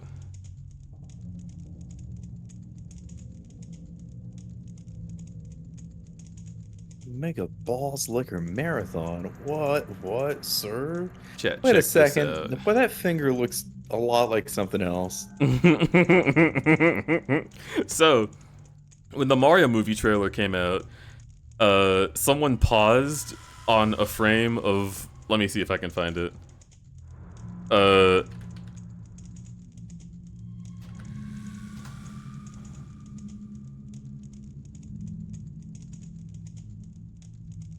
Oh, I should call him. Here it is! Here it is! Yeah, someone on Twitter was like, going to see the Mario movie, it looks really good, and they just posted this image.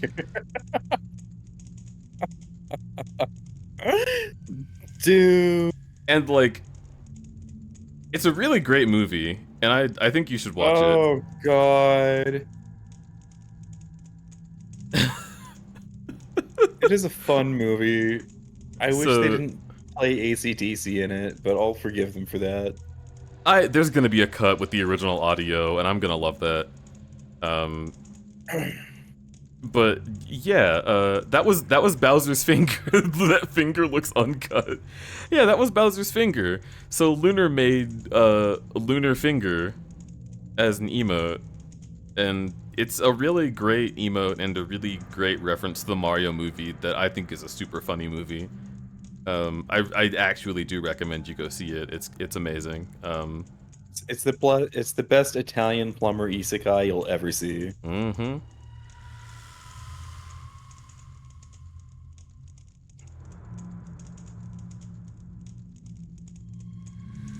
Where? There he is. You ever like witness a European having an opinion about the United States and being frustrated with it? Mm-hmm.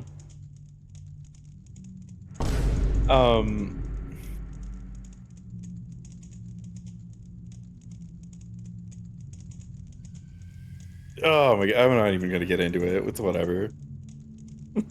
The easy one is just like people being like, oh, like, God, your transportation system's fucked, and you're like, dude, place is huge. Are you kidding me?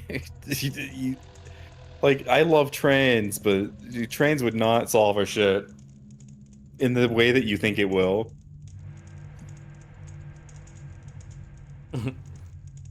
Yeah, entire European countries being the size of a single US state. I know how to fix it. Get trains. I will say Spain is about the same size as Texas.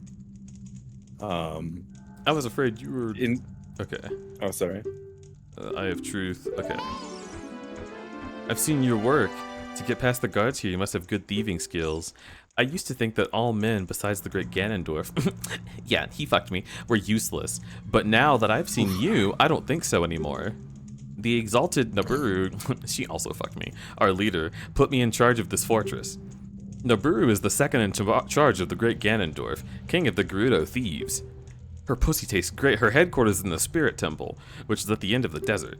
Say, you must want to become one of us, huh? Alright then, you're in from now on. Take this. With it, you will have free access to all areas of the fortress. You turn back to look at her, and there's like a big gaping hole in her chest, and she's just on the ground, like eyes wide. Like, oh my god! Oh my god! How do I put this back in?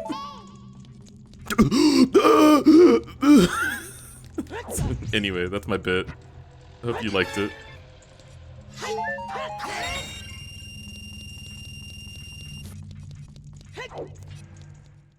Chat, did you like my bit? No. The bit of the century, thank you.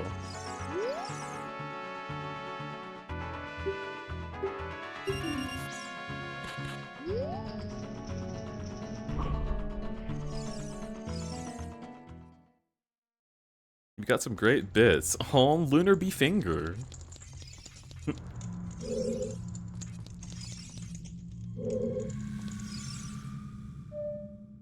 Oh.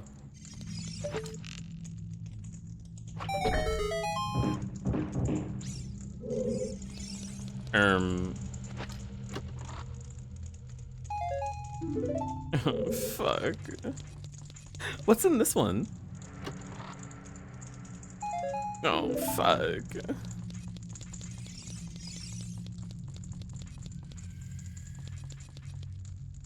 On such a trains in America, any updates on the horrendous chemical spill from last year the news companies tried to cover up?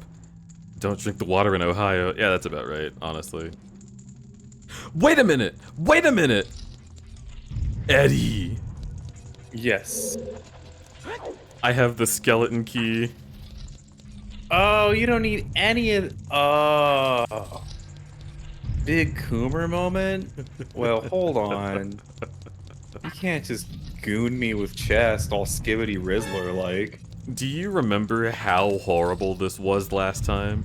This was like half the playthrough was just trying to think about what we needed to get through here. This is so chill. I can die now. Little man, what are you?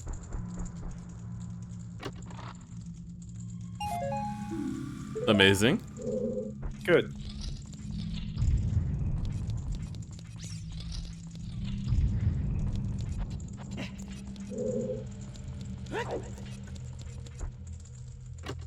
One of these rooms does have a ceiling you can climb up to do, which is fucking nice. Fucking... I love milk. I hate that the only place I find milk is in chests and pots. Can someone please just sell me milk? I'm so thirsty. Nah, man. Man milk? Oh yeah, baby. Fresh from Tony the Tiger's hot Man ball milk sack. marathon. Dude. Yo, nice. He does come like whole milk for sure. Lactose-free whole milk. That's what he comes. No, he comes cum. Dude. No. Nah, man.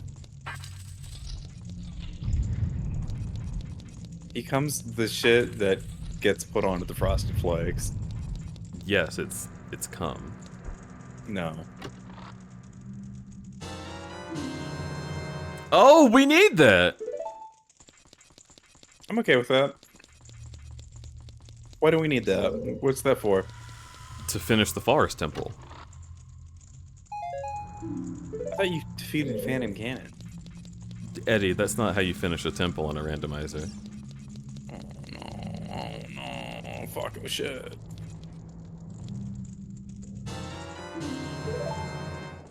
Like, the fact that that was an item that we had to get here tells me that,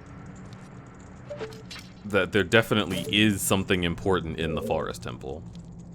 So that making me happy. But also, I found an artist earlier who did like they did pieces like shipping cereal mascots basically. And it was really cute and really like, you know, like, oh, hot, sexy maybe. And Yeah. I really wanted to retweet them, but then I noticed that their bio was like pro shippers no. DNI, no zoo files in parentheses, feral artists, and I was like, Bro. oh. Aw, So man. not only are you a person that Oh, makes me dude. very angry, but should you are not definitely 16. You are not making cereal mascot porn with that worldview. Dude, come on. Come Yeah, on, man. And I realized like, oh, I looked through their gallery and like all of their stuff is just suggestive. You know the old like how do you tell like somebody's 16 16 and plus trying to hang out with the adults? Yeah. I make 16 plus suggestive content, and it's like someone definitely thwapping a cock in their hand, but it's just off screen. Dude. And I'm like, all right. I remember being 13 in like the Boys and Girls Club, and I remember telling one of like, I don't know what they're called, like the Guardians Of Gahul? of Gahul, yeah. That like I was like, yeah, I want to like write a comic book, but it's specifically going to be 18 plus, and he was like, are you like 10? Why not write 10 plus? And I was just like, nah, man, Cowboy Bebop, baby, that's 18 plus. I like that. That's what I want to make. I want to make all stuff like that. Wait, was this you saying this? Yeah. You wanted to make 18 plus content? Yeah, ever since I was like a kid. Cowboy Bebop's not 18 plus. It was like TV M17. I It was don't. on Adult Swim. It was on Adult Swim, but I don't think it was TVMA. There's nothing like explicit in Cowboy Bebop. It's a lot of people getting shot in the head. I don't know what to tell it. And using hardcore drugs. I think it's TV-14.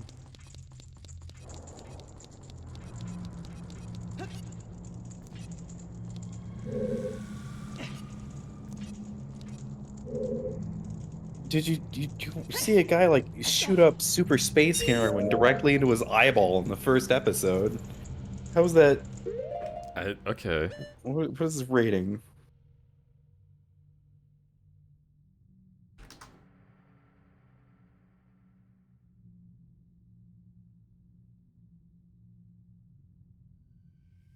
Parents say age 14 plus.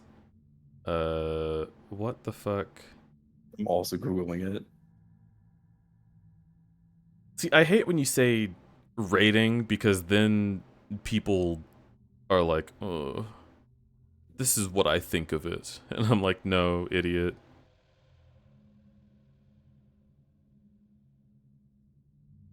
What's the TV rating system called?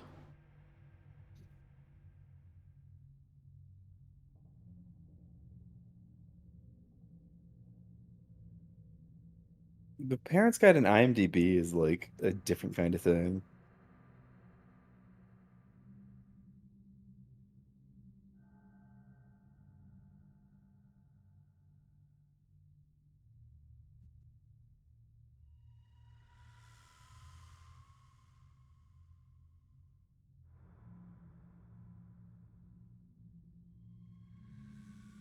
Cowboy Bebop gets a different rating in every country, but it's an 18 plus show in Brazil. It's TV mature in America. Really? Yeah. I'm literally not exaggerating when I say that a guy injects super space heroin into his eye. It's not on injected. camera. It's he sprays it into his eye. yeah, he sprays but it. dude, come on, man. You can't do drugs straight into your eyeball. I mean, you can. It's fantasy drugs, so no one's gonna get mad at that in a TV-14 show. Yes, they will. What do you think TV-14 is? Dude, it's half of Adult Swim. I don't know. What do you...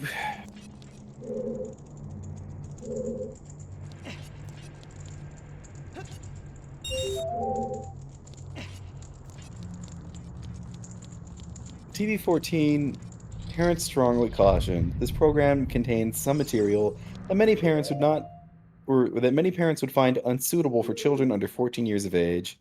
Parents are strongly urged to exercise greater care, blah, blah, blah. Yeah, but like, what can I expect?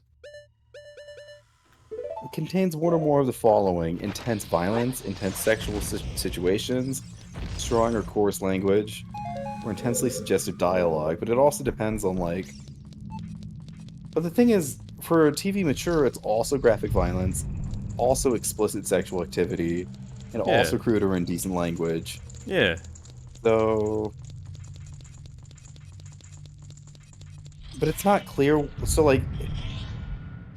Okay. So a TV-14 show can have intense sexual situations, like a character being really horny for another character, and explicitly saying that they're horny. This is what gets you a TV rating is explicit sexual activity. So like if somebody grabbed somebody's breast, that would be like a TVMA. Yeah. That... So like B-Stars is definitely has to be TV mature. Yes. Because there's a lot of like deliberate, explicit, like genital grabbing that shows extremely sexual. But also I feel like is for 14-year-olds. Also true.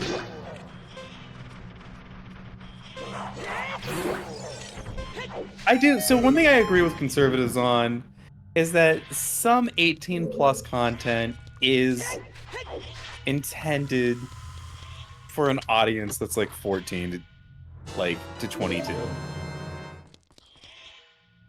And that's just the reality of the way it is. I don't know what else to say. And I think the rating system is like, yeah, your kid should not be able to unattended go to Blockbuster and buy a rated M like title. But if you're there, I do think with your supervision, your kid should be able to watch whatever the fuck they want. And that you should actually read the label so you're not shocked when you rent your kid's Gantz on home DVD and they get to like episode 3 and they see the clip of like a golden retriever eating out a lady. That's probably something you should know about before you like rent that for your kid. I would say so.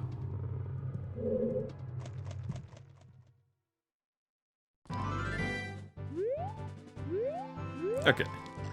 So now we know where that goes. Yep.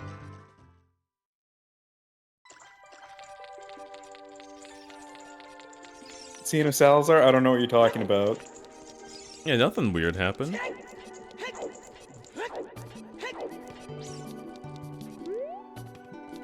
My mom would let me watch South Park, but only if she'd seen it first. Yeah, see, especially... So South Park, I feel like if I was a parent, South Park is very politically charged.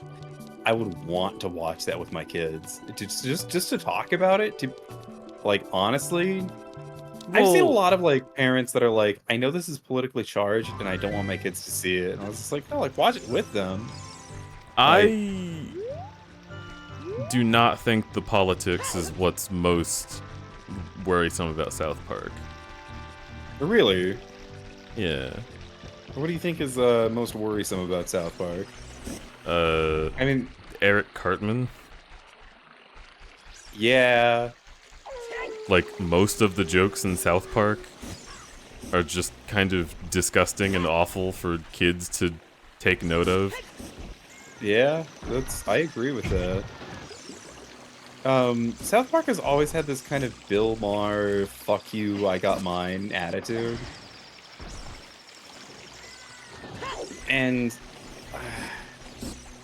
Like, do you remember South Park? Yeah, I do. Like the time when Eric is just outwardly anti-Semitic. Like, South Park could not come out today and not get canceled immediately. Like, I don't think South Park understand how permissible the 90s were and, like, how much they got away with. Because, no, you can't have a character who's, like, a 10-year-old boy and just be outwardly anti-Semitic. So I think South Park maybe gets away with it because they have Kyle, like, who's just out and out a Jewish character, and there is a Jewish family, and it's always clear that Cartman's behavior is unacceptable. But I don't think a lot of fans are really picking up on the fact that Cartman's behavior is unacceptable. mm-hmm. And that's unfortunate, especially when a lot of the people that are going to be watching South Park are children who don't have the media literacy to understand that you should not idolize Cartman. And I knew a lot of kids growing up who were like, God, I love Cartman. I really want to be like Cartman. And I was just like, ew, bro. Come on, man. This character doesn't even like himself. Like, he likes himself in the mirror. But there's so many episodes where, like, Cartman meets an alternate reality version of himself, and they both fucking hate each other. Because, of course they do. Like, Cartman's the worst possible character. Yeah.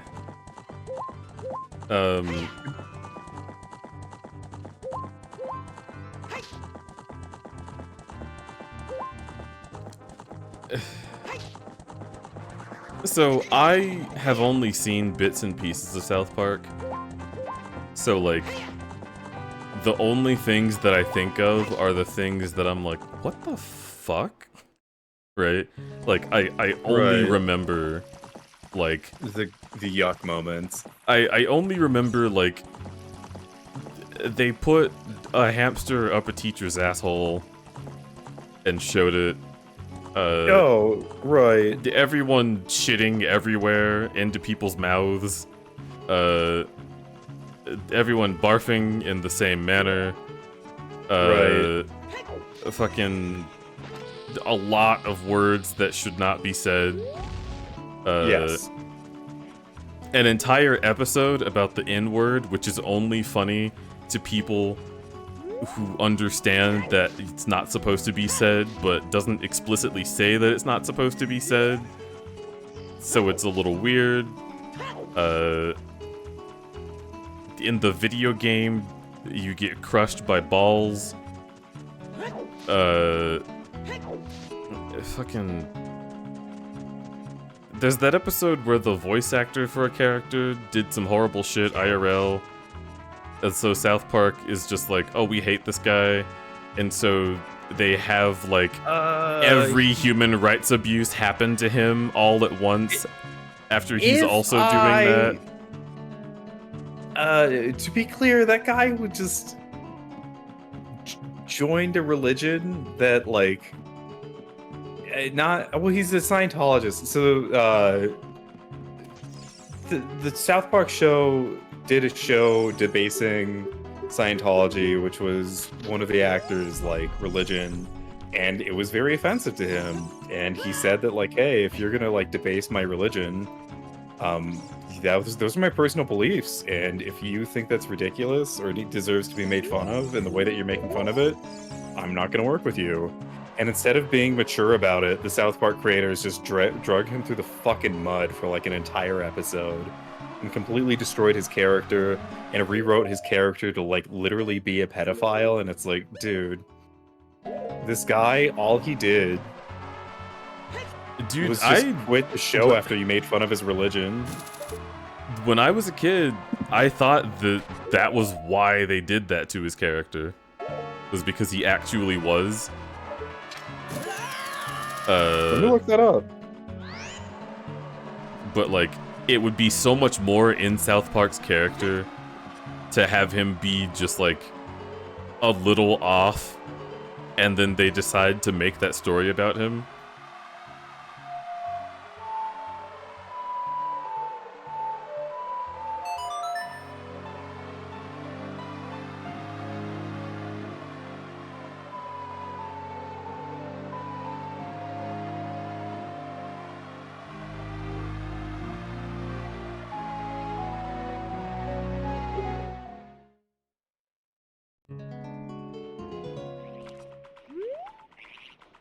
departure of Isaac Hayes.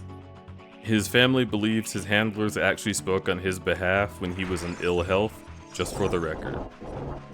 Huh. Interesting. But also, like, I don't care what the guy did. The point is that South Park is like a bad show that has good moments. I agree with that. And I would not ever show any child it, even if they explicitly asked to watch it.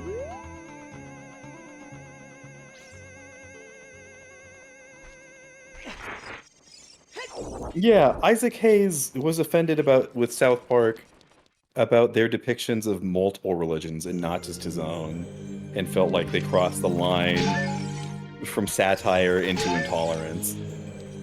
Which is like, yeah. Yeah, they do regularly. They do regularly.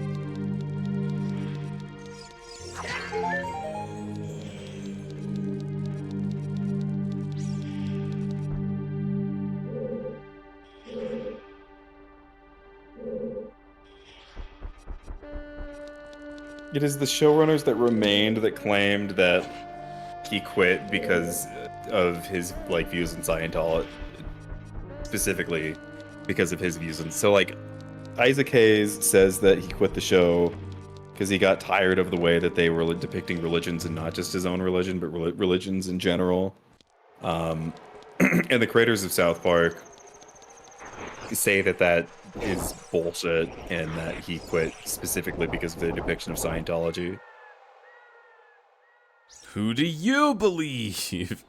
Yeah.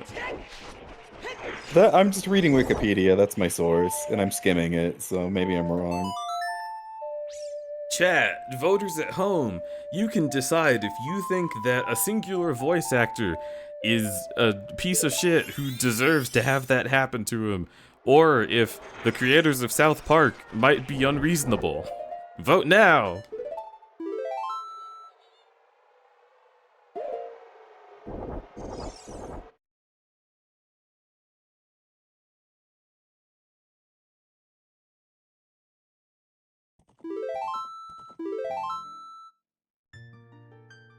In the end, they all worked on South Park, so meh. I mean, yeah.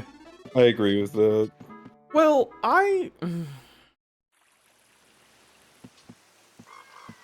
could understand getting hired on to make season 1 of South Park and being like, this is pretty intense, but like, you know, I could do this for a living. And then the show just keeps upping the ante constantly and stops having the moments at the end where they talk about what the point of the whole thing was. And then you're like, oh, well, I don't like this anymore. I could totally see that happening. Right? Because just like with Family Guy, season 1 of South Park was not as bad. And it kept getting worse. The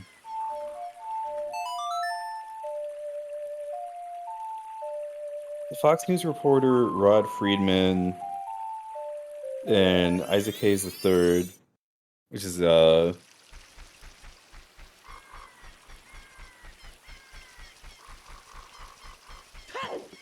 Hayes' son. So his son and a Fox News reporter are both like.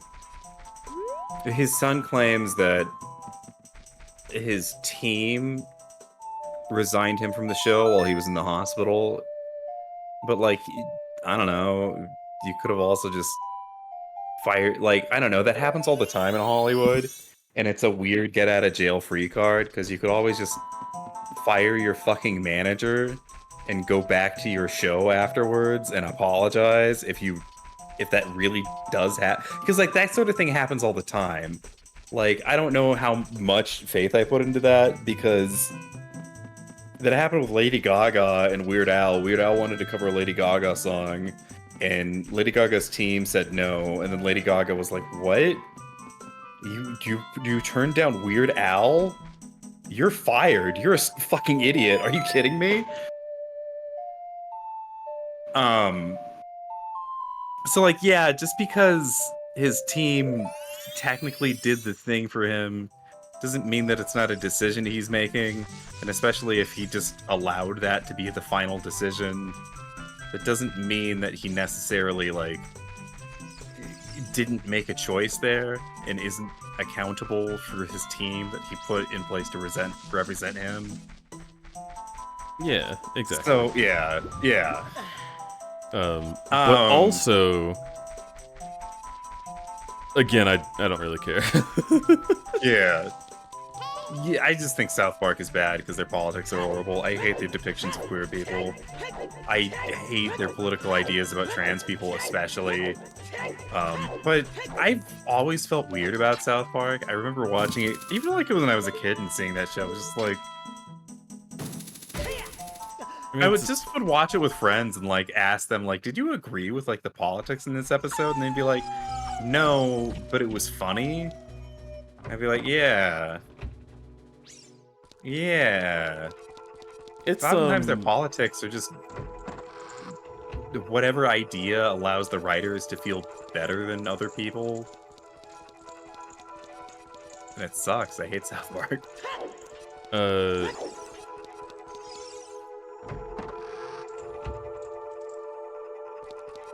Yeah.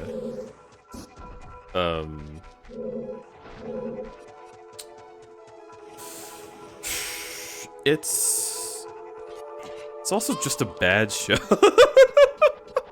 Yeah. Well, yeah.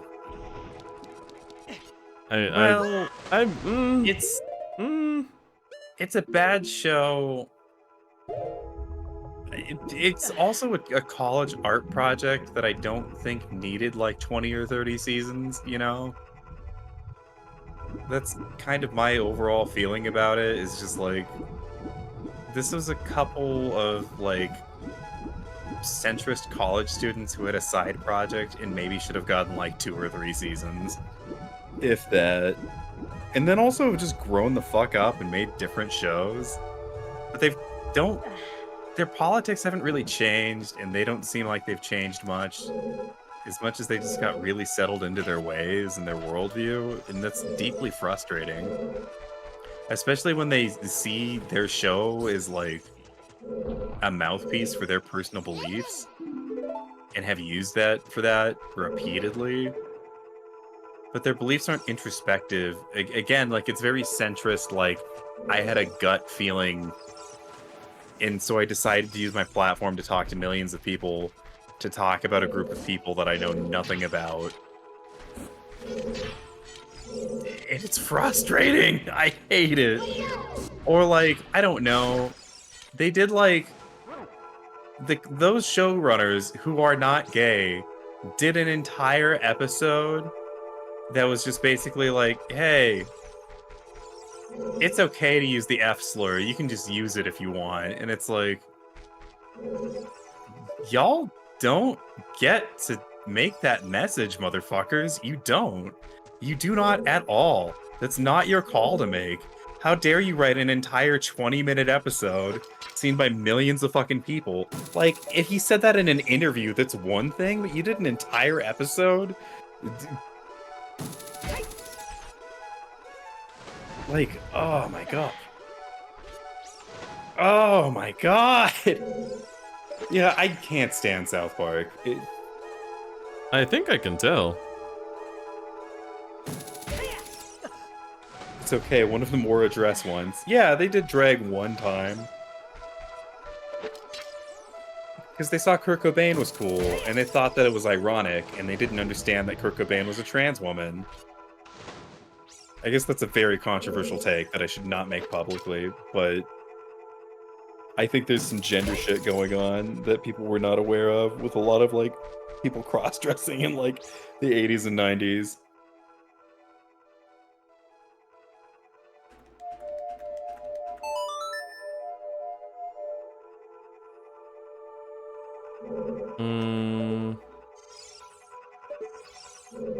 Dude.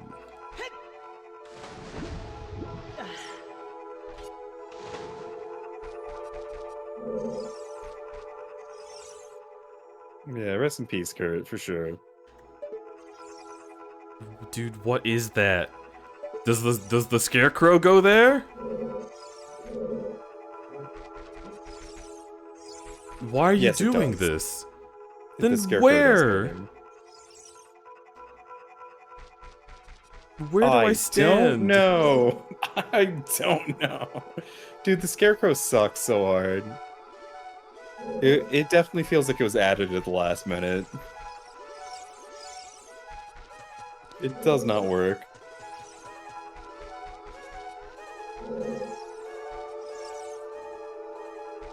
Who the fuck did they think they are? Just freaks for queer people? I can answer that. They think they're white men, and so they rule the world and have the ability to determine what should and shouldn't happen based on their experiences and the logic that they grow up with based out of those experiences. They think that no one else's opinion matters because quote-unquote common sense should treat everybody with exactly as much respect as they deserve to be treated with, and common sense is the sense from common people. People who are all over the place and who rule the place, and that's why they're all over it. It's really annoying, and as much as they try to say that they're not like that, they are. I don't think they're even trying to hide it. Like, I don't know.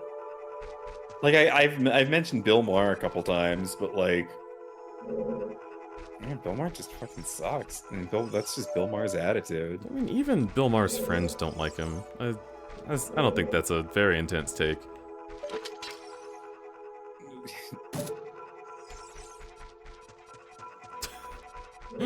Yeah. I don't know, I've seen so many interviews of people, like, around Bill Maher, and they're like, oh, do you really think that? It's like... Yeah. That's... I used to watch Bill Maher. Bill Maher, like, started to lose it a bit after Trump got elected, and really went off the deep end after, like, COVID. Like, I went from being like, oh man, your, like, takes during this presidency are getting really weird. And then COVID rolled around, and he was just like, why does it matter if people die? And I was just like, whoa, dude. It's like, people die every day. Like, Jesus Christ, Bill Maher, are you real right now? Are you for real right now? Yeah. Ugh. Dude, it's just gotten worse. COVID revealed a lot about many. COVID revealed a lot about a lot of people, dude, for sure.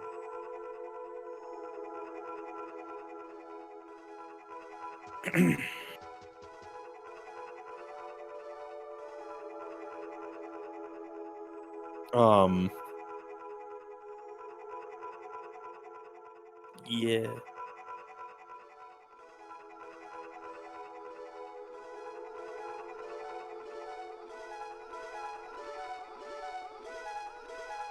Notice You know the who I toes. really Three like? rounded toes. Who? I really like Ariana Grande. Okay. Now, I don't know anything about her. there's an asterisk there. Okay. I really like Ariana Grande, but there's this picture that I just saw of her performing next to Nicki Minaj, and Ariana is darker than Nicki Minaj skin tone wise. And I'm like, how did that happen? Is this like photoshopped? Because then I look around and like a lot of pictures of her kind of look like they're not.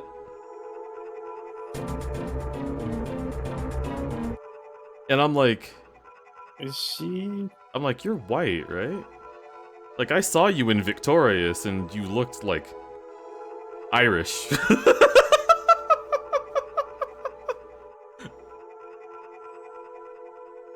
Oh yeah, dude. Okay.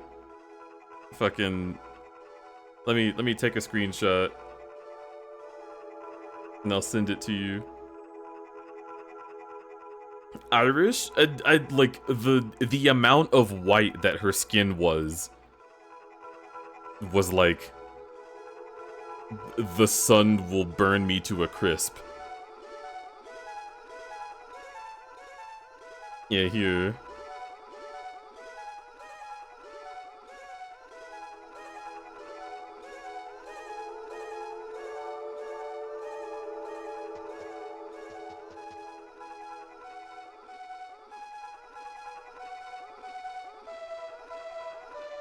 Is it the lighting? I mean, all right, here, let's Google Ariana Grande.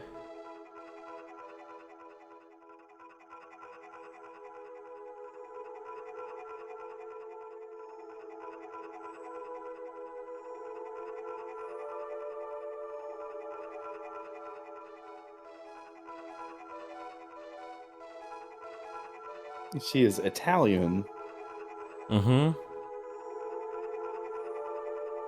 Now, I know Italian folks can tan, but that's a lot of tan.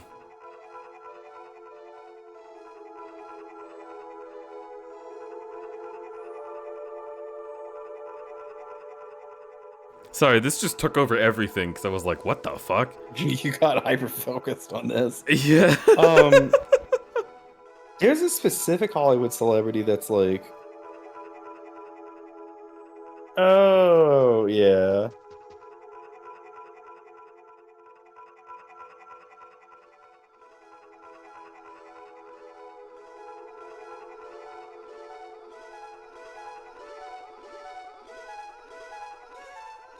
The way she's marketed has a strange race element to it.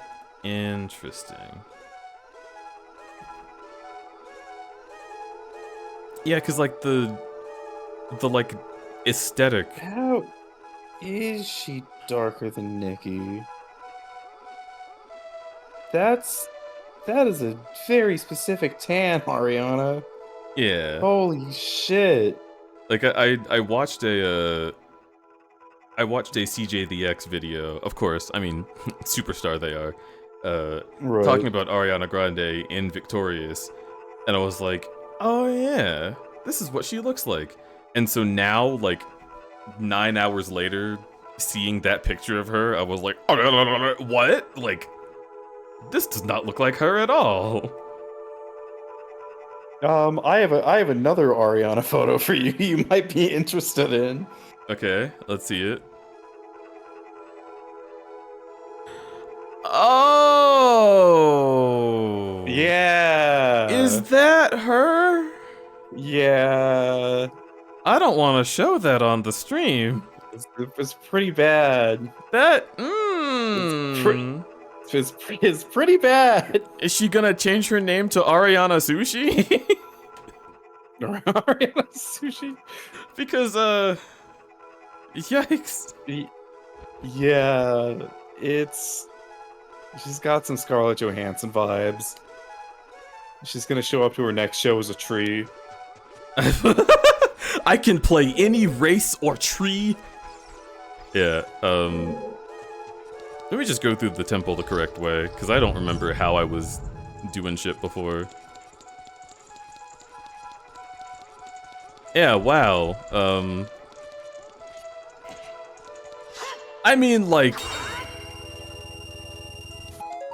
I feel like I can't not stan her in a certain way.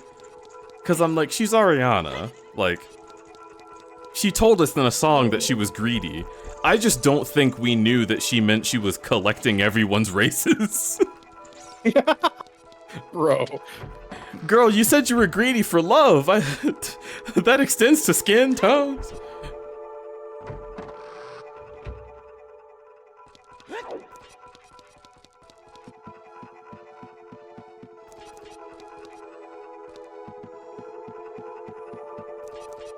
Am I right in saying when she's dolled up, she looks like she's trying to look quote-unquote Eastern? I would say so, and I ain't talking about South Carolina.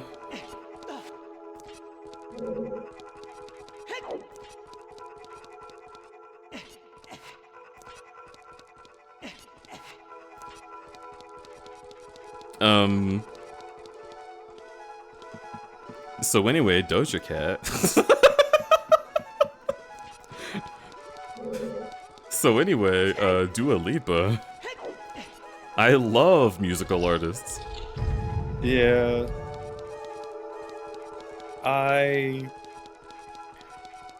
Yeah.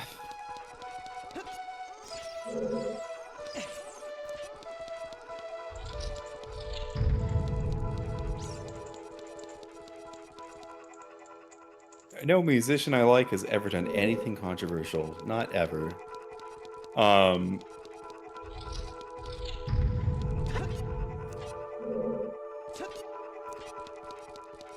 Weezer is so controversial. I like is still fuck with Weezer's music, but like, damn it, I don't like them. I'm Still a Mr. little Rogers, disappointed dude. that you discovered how bad Weezer was and then you still like their music. I was really hoping that I would just never hear about them again. No, they're kind of iconic. A girl can dream, Dude. I suppose. What enemy is supposed to be in here if not Floor Masters? Good question. What's wrong with Weezer? You can Google that one. Yeah, we don't need to talk about how bad Weezer is IRL right here. That's a bit much. As far as what do I think is wrong with Weezer, besides all that stuff, I don't know. I think they sound annoying. Oh, they can be. I mean, like their music. Sounds Yeah, I know. annoying. Okay, gotcha. Yeah, it can be super annoying.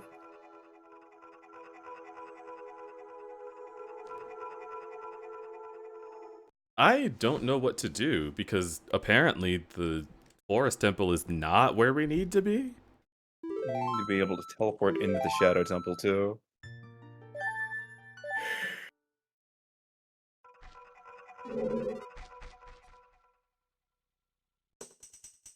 There needs to be a blue bubble here. Oh, we don't have bubbles. Dude, this game That without makes enemies is so easy breezy. And my brain just doesn't register that they're supposed to be here. Like the guy with the huge hammer and the thick dumpy that's supposed to be here farting out shockwaves at me. I just completely forgot. There's supposed to be a dude twerking onto the ground and his shockwave twerk farts blast forward and hit Link in the face. And I was like, man, I can't believe I forgot that was supposed to be here. I really just am not remembering this correctly. I cannot believe that, man.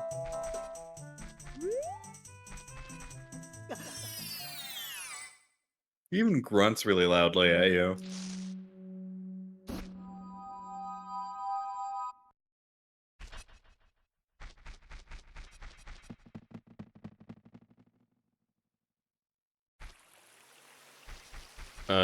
I guess we do Majora's Mask stuff, right? Like if there's So we have nothing else Spirit to be Temple done. We have Shadow Temple. We haven't done Water Temple. We don't have the boots yet. Yeah. We don't have either pair of boots. We don't have... We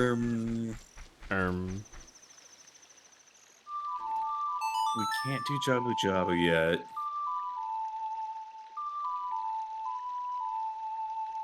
We literally do need all of the enemies in Jabu Jabu. I don't know how to feel about the fact that I'm straight, but spend a lot of an abnormal amount of time looking at the Moblin's pixelated back muscles. Okay. It's okay. Allow yourself a little, man. Everyone has something that they're fixated on. I will forever call myself gay. But sometimes there are ladies that are just like undeniably attractive, and I'm okay with that. I recommend that you go to the gym, and just like out of the corner of your eye, look at a guy without a shirt, like lifting something really heavy, and see if anything happens. And if not, then that's perfectly fine. But if so, that's also okay.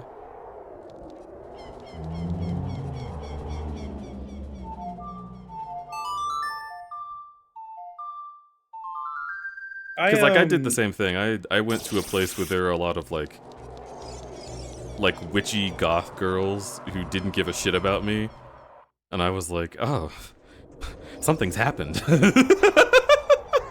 Oh. And then Yeah. outside of that scenario, I was just like, okay, nope, men, all men.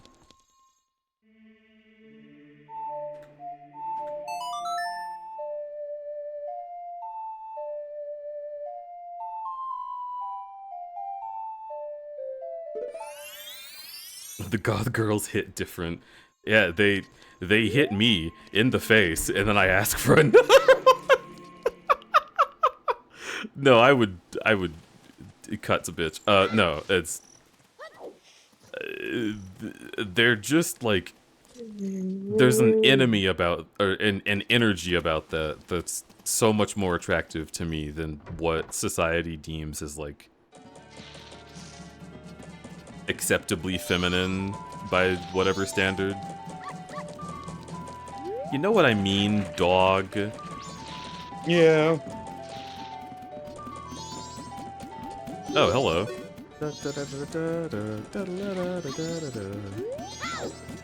Can I speak to you? Sir? Sir? Sir?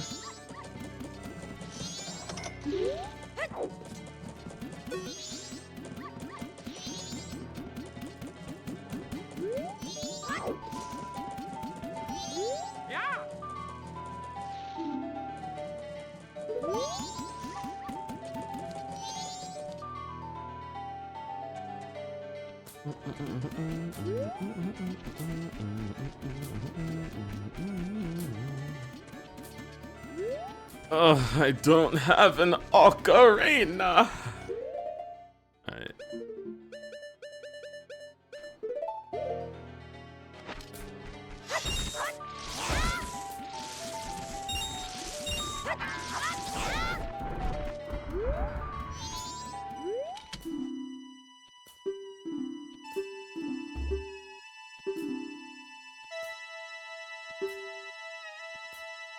I don't like the sassy gay Pikachu.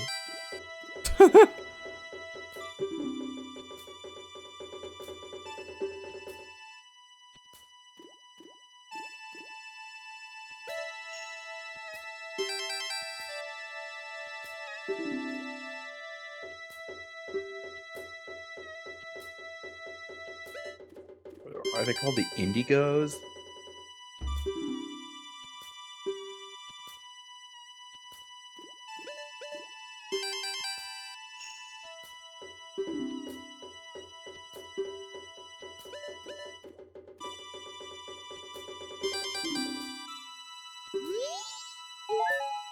Ugh. Cool. Damn it.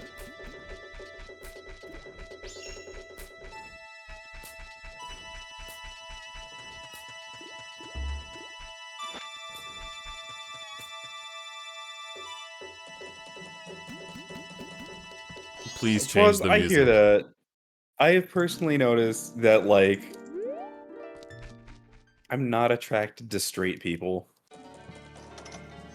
Yeah. Which is awkward for the kind of women that I find attractive.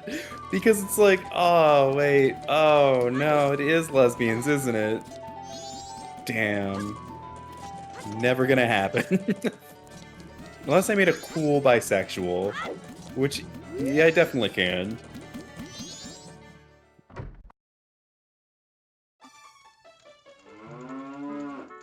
Alright, I want to stop playing. I just walked into a room with a cow and now I'm in jail. I think it's time to pack it in. It's time. I need to sleep.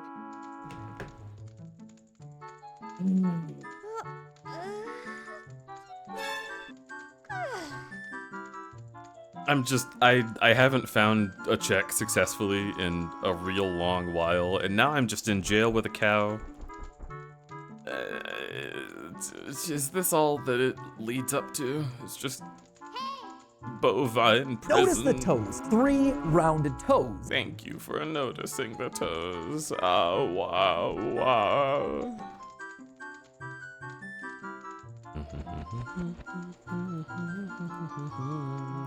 EMPs are here. Does that mean that they got rid of the boogie bomb? Because holy shit, if they did.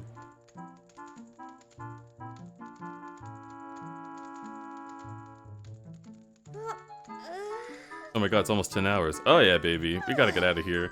I keep forgetting that time exists. For a minute. I wanted to end at 4. You didn't tell me that. I looked at, well, because I looked at like the Notice clock the and it was toes. 3:58 and I was rounded like, toes. cool. In 5 minutes, I'm gonna say it's time to end stream. And then 5 minutes later, I looked at the clock and it was 5:15, and I was like, oh, I guess that okay, fine. My tailbone hurts from sitting down. I was gonna say we should go do something else. And then we started talking about how shit South Park is. Which I didn't even want to be on for too long. I thought we would just set it and forget it. But that conversation was like 30 minutes long. Oh, did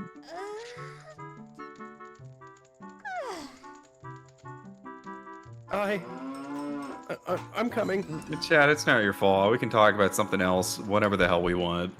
Yeah. Like how I smell really bad. Berserk. I need to shower. You enjoy that. I'm gonna go right the fuck to sleep. Oh. Alexander, you're so friggin' sweet. You have a good one too. Oh, I was like getting up to leave. Hey, we're gonna raid Spacey. Keep being you, it's my favorite thing you do. You Wow. were not. Yeah, I was just about to like go get ice cream. You were not about to just go into the shower, Dude. dude. I genuinely I don't know. I was like already done here. You guys are fine, but like, man, that shower, it's calling to me. Yeah, crud leaves. Yeah, exactly. Alright, Alright, bye.